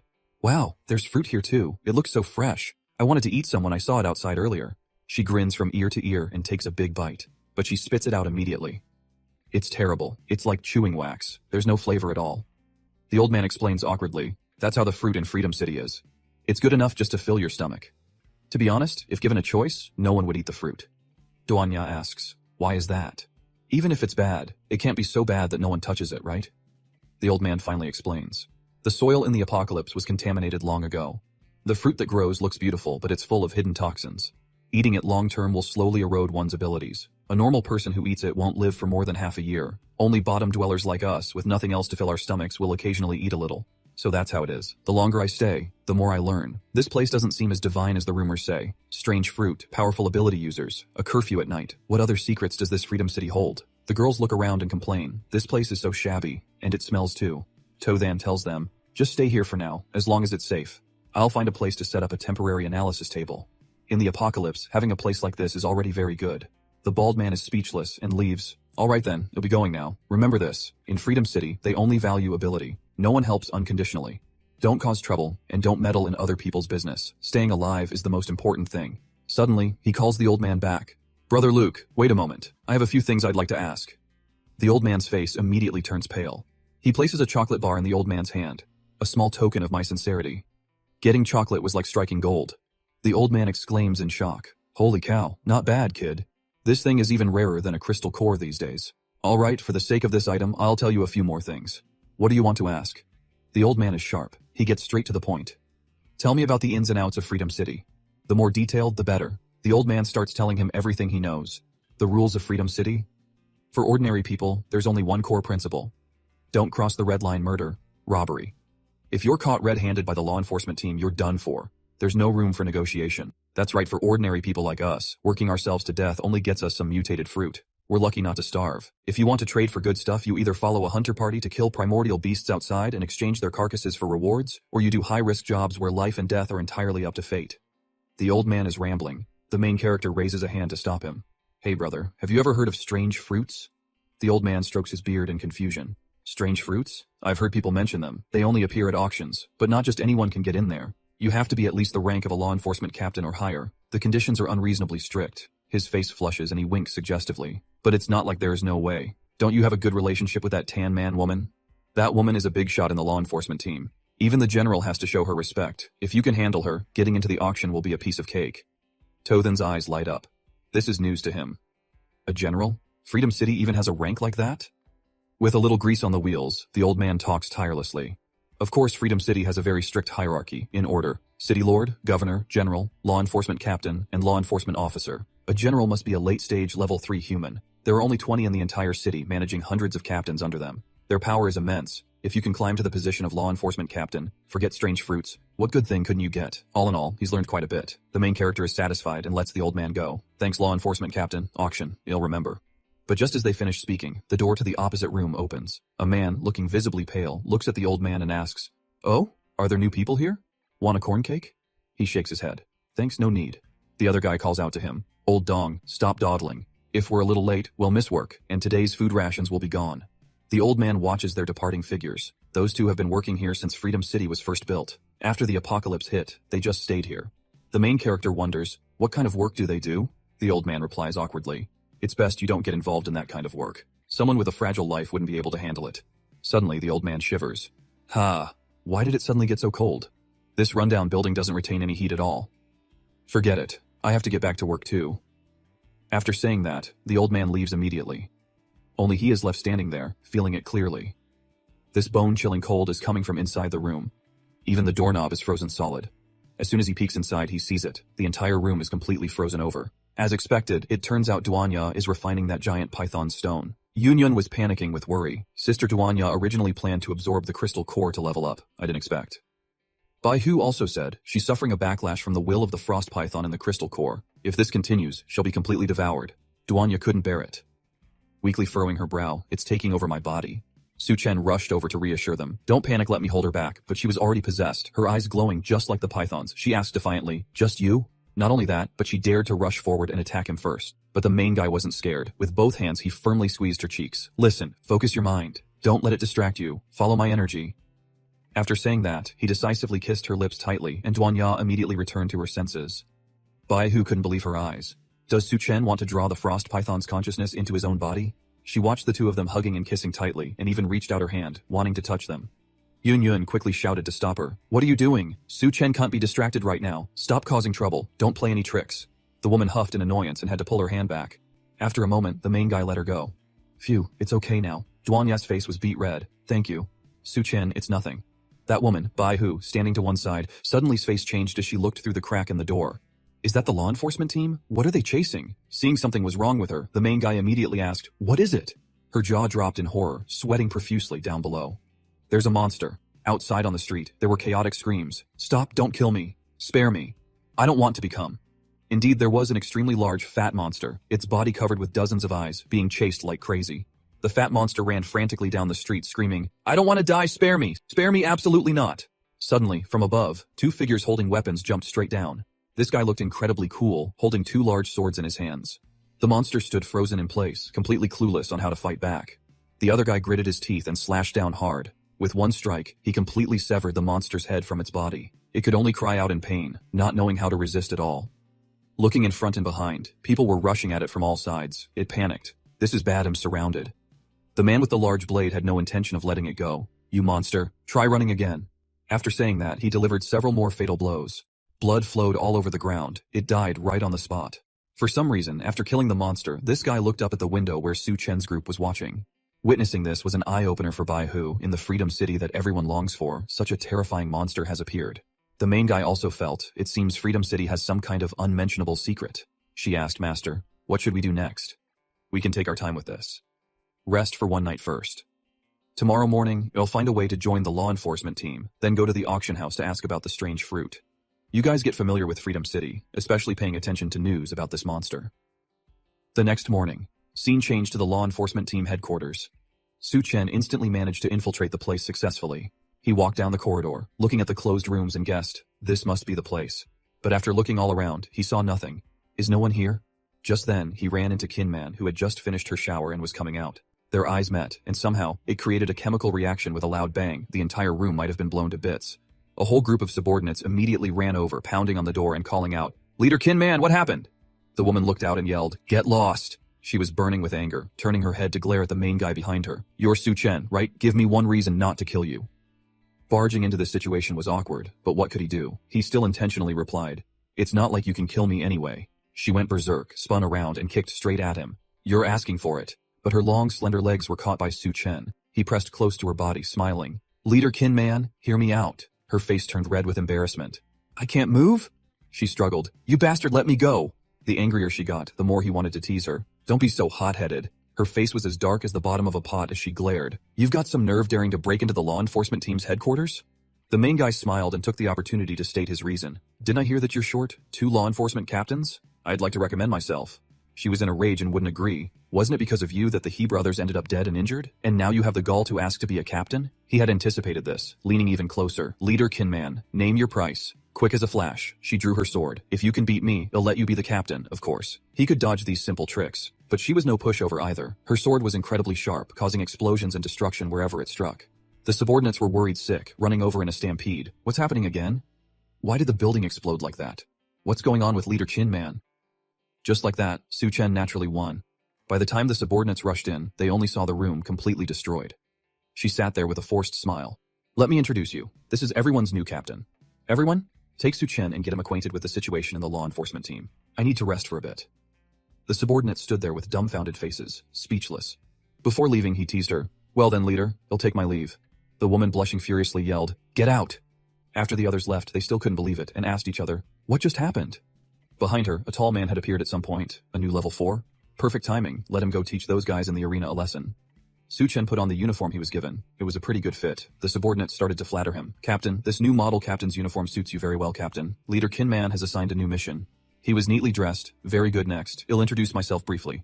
My name is Su Chen, and from now on, I am your captain. However, I have no interest in knowing your names. I'll call you number 1, 2, 3, okay? That's faster.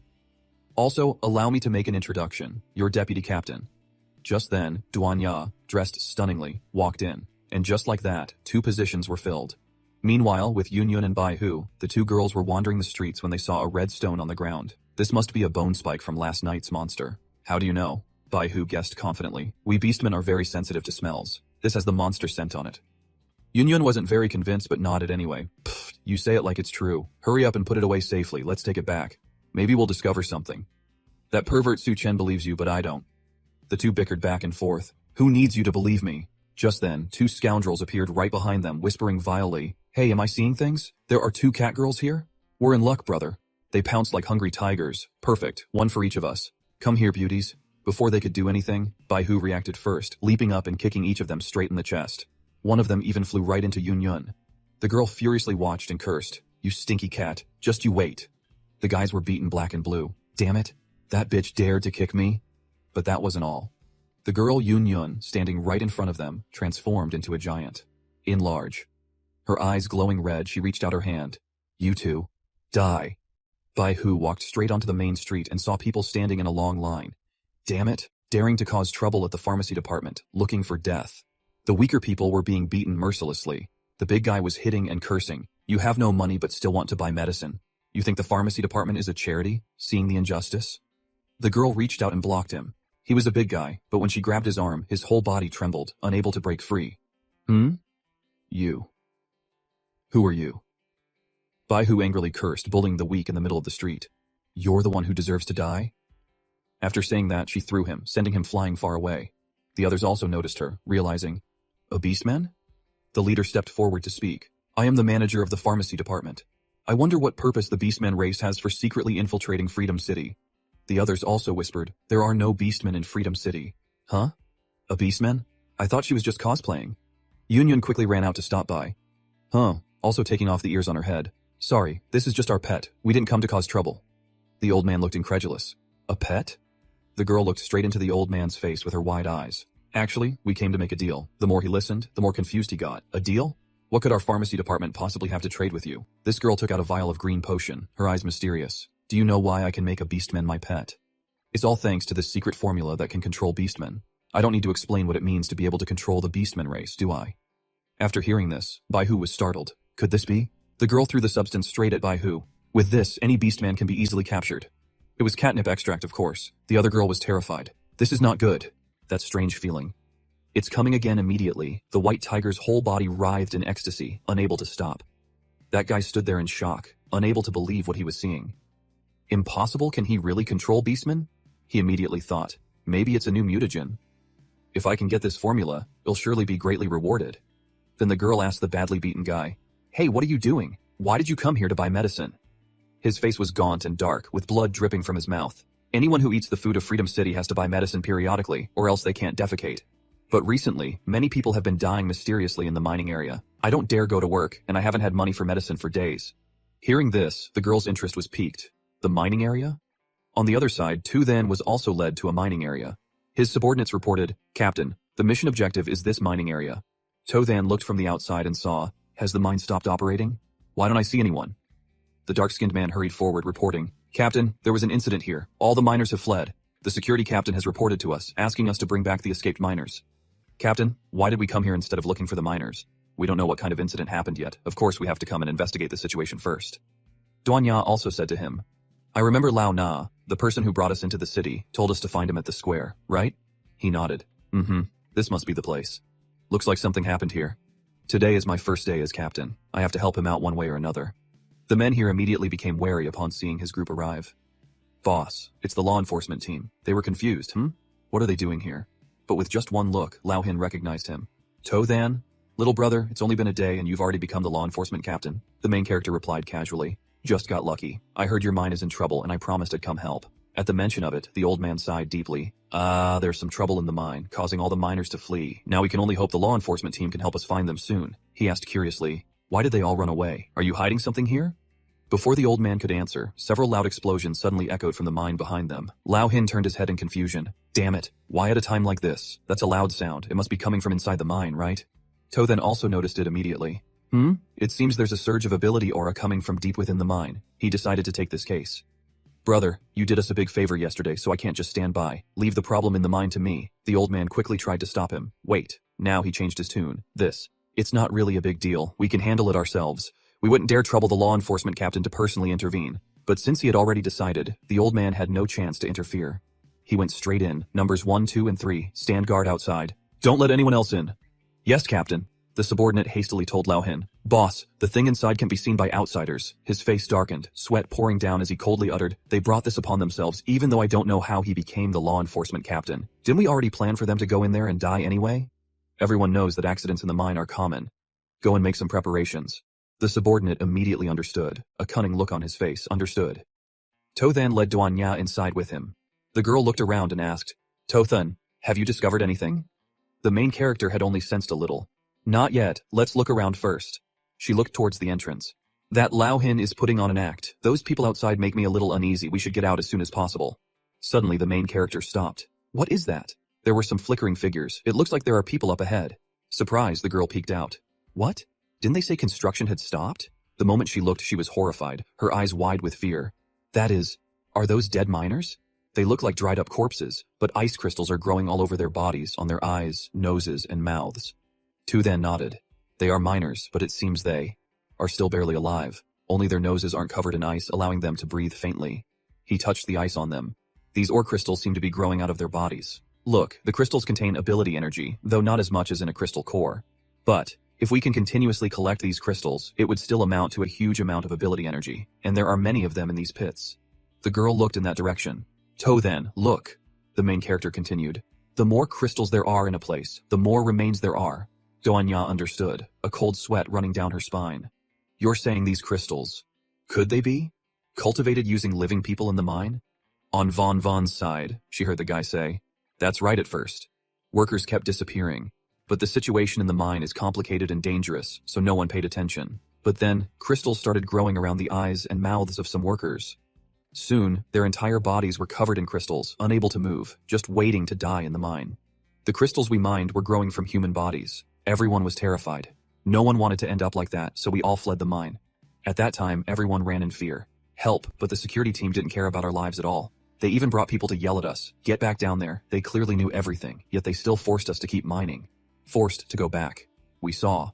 He covered his eyes in fear as he spoke. Tears streamed down his face as he continued. We saw. A demon. It turns out that place wasn't a mine at all. But it's the devil's lair, and what this man said is absolutely true, and that devil is now right above Doanya. The demon furiously attacked straight down. Doanya didn't notice, but luckily To then yelled, "Watch out!"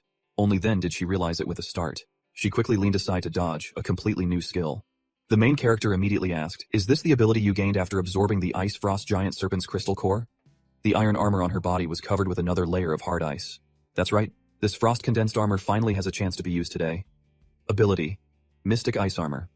Looking at the disgusting monster with a head full of red eyes, is it a mutated insect that lives in the ore mine? Doanya had made up her mind. Tothan, can you let me handle this one? The main character wondered. What are you planning to do? Actually, she wanted to. Let it test the strength of my mystic ice armor. Besides, this thing isn't worth your time. If that's the case, Tothan agreed immediately. Alright, be careful, he thought to himself. With Doanya's current ability, she doesn't need my protection anymore. Her expression changed and she faced it seriously, challenging the monster. Come on, you little bug. As if it understood the invitation, it lunged forward with its wide-open mouth full of sharp teeth. Jump! The girl condensed a super thick, large ice shield. The two forces collided with a loud crash. The monster was shattered to pieces by her strike. The main character walked around for a look. There's nothing here but crystals. Forget it. In any case, I can't have come here for nothing. I'll collect all the crystals in this mine then. Maybe they'll be useful later. Just then, an axe came swinging straight at him. Tothan jumped back, startled. What are you doing? Several workers swarmed to attack. They dare to attack me? Is it because I took the crystals here? He fought off several of them at once. You've already come to this. What's the use of keeping these things? How about I help you find release? But after one group was defeated, another appeared. There were quite a lot of them. There's still more? Two then threw a punch. Then let's finish this all at once. Go. A thunderous punch sent three of them flying in three directions, their heads crashing into the cliff wall. He felt that they're clearly zombies, yet they know how to ambush. Could something be controlling them? Outside, the bastards who had planted the bombs said to each other, "They'll probably die in there, right?" Lao Hin gave the order. Don't wait any longer. Do it. The three men, 1, 2, and 3, stood guard outside, oblivious. They said to each other, "It seems like there's some commotion inside. Maybe we should go in and help." Just as they were about to go, the other guys detonated the bombs, blowing everything to smithereens. The whole group was in a panicked uproar. What? Inside, Doanya, having just finished off the monster, felt the whole mine shake and immediately guessed, was that an explosion? The rocks and earth overhead are shaking and falling. Suddenly, deep inside, she saw a huge, round, crimson eye. The moment she saw it, she panicked, her heart skipping a beat. It looked terrifying. What kind of monster is this? Suddenly, the eye contracted. Thinking it was about to do something, a large amount of liquid suddenly spewed out from the hole in the middle. Doanya quickly brought up her shield to block. How disgusting. Even more surprisingly, the vomit turned into crystals. So heavy. If that had hit me, I'd be dead. Tothan is still inside. I absolutely cannot let this monster get in there. I have to lure it out first. No sooner said than done. She turned and ran, shouting loudly, "Hey, you big worm, over here, come on!" It actually chased after her. She ran as fast as she could, thinking, almost at the exit. But it was no good. She froze, stunned. What? The exit? It's blocked? Now it was just a pile of ruins. The explosion had caused the mine entrance to collapse completely. They were determined to trap the two of them inside. On the main character's side, everything was resolved easily. A dead end? There are rather few crystals in this mine. Suddenly, he felt the tunnel shake violently. Something is coming out. From Duanya's direction. Realizing something was wrong, he shot out like an arrow. Something's happened at the exit. Duanya lured the monster here, only to find the entrance had collapsed. It's over. We can't get out this time. The girl's face turned pale with worry. She turned to see the monster still chasing right behind her. What do I do now? There's no way out. The monster's giant mouth lunged straight at her. The girl desperately used her condensation ability, hoping to buy any extra time she could. Condensation right in front of the damn monsters. Snout any slower and it would have chewed her to pieces. Suddenly, its whole body coiled up tightly like a giant worm. The main character arrived just in time, huh? He had to stop and assess the situation immediately. He looked at it, unable to figure it out. What is this thing? It's completely blocking the cave entrance. He lifted his leg and gave it a kick. It's soft and squishy. Could it be some kind of creature? But it even reacted. The hole in the middle contracted. It counterattacked his kick immediately. On top of that, it shot out a bunch of crystal stones. Tothan looked at the pile of crystals, confused. What on earth is this thing? Whatever. You'll just draw my weapon first and figure it out later. His eyes glowed red, blazing with killing intent. No matter what you are, since you're blocking my way, I'll cut you open. He delivered a super powerful downward thrust. This time, the monster had met its match. The eye in the middle opened wide, staring. It plunged straight into the ground, trying to escape. Lao Hin's men were still waiting outside, peeking in. They sensed something was wrong. Wait, I think something's coming. They couldn't understand. Why is the oreworm running out here? Isn't it supposed to hate the light? Right behind it was the main character in hot pursuit, determined not to let it go. The men looked on in horror. It's two, then he actually managed to kill the oreworm. The monster suddenly dropped a giant blue stone. They were scared shitless and scrambled to run. Damn it, the oreworm is dead, quick, report to the general. The main character stopped curiously to look. Why is there an orb here? But what was even more surprising was that when the orb opened, Doanya was inside. Doanya? So you were the one inside. The girl's face flushed red. I was almost swallowed whole just now. Luckily, you cut down this giant worm in time. Now that you mention it, there really are a lot of crystals inside this giant worm's body. The main character also understood. No wonder there were so few crystals in the mine. Turns out they were all inside this worm's body. In that case, I won't be polite. He collected them all, knowing they would be useful someday. Just then, a lucky survivor pushed aside some rocks. Captain? He asked him, confused. Didn't I tell you guys to keep watch outside? What happened? The man was weak and out of breath. Sorry, he stated firmly. It must have been the people from the mining area who blew up the mine entrance. I know where they are. I'll take you to them. Over with Van, the guy holding the medicine bottle she gave him asked. Is this the medicine to control the beast people? Young lady, since you have a secret formula to control the beast people like this, why don't you come to our pharmacy department, stay here and be my deputy? I guarantee no one will dare to bother you in the future. The girl was even kind enough to give the guy some money. Take this? Thank you? Bakho's face darkened as she asked tensely. Are there other beast people in Freedom City? He trembled at her gaze. Why? Yes, there are. The girl dragged him away immediately. Go, take me to them. Van quickly called out. Huh? Wait for me. They didn't notice the guy's expression change. He smiled wickedly, staring at them. Such an important medicinal ingredient. I'm afraid a little girl like you won't be able to hold on to it.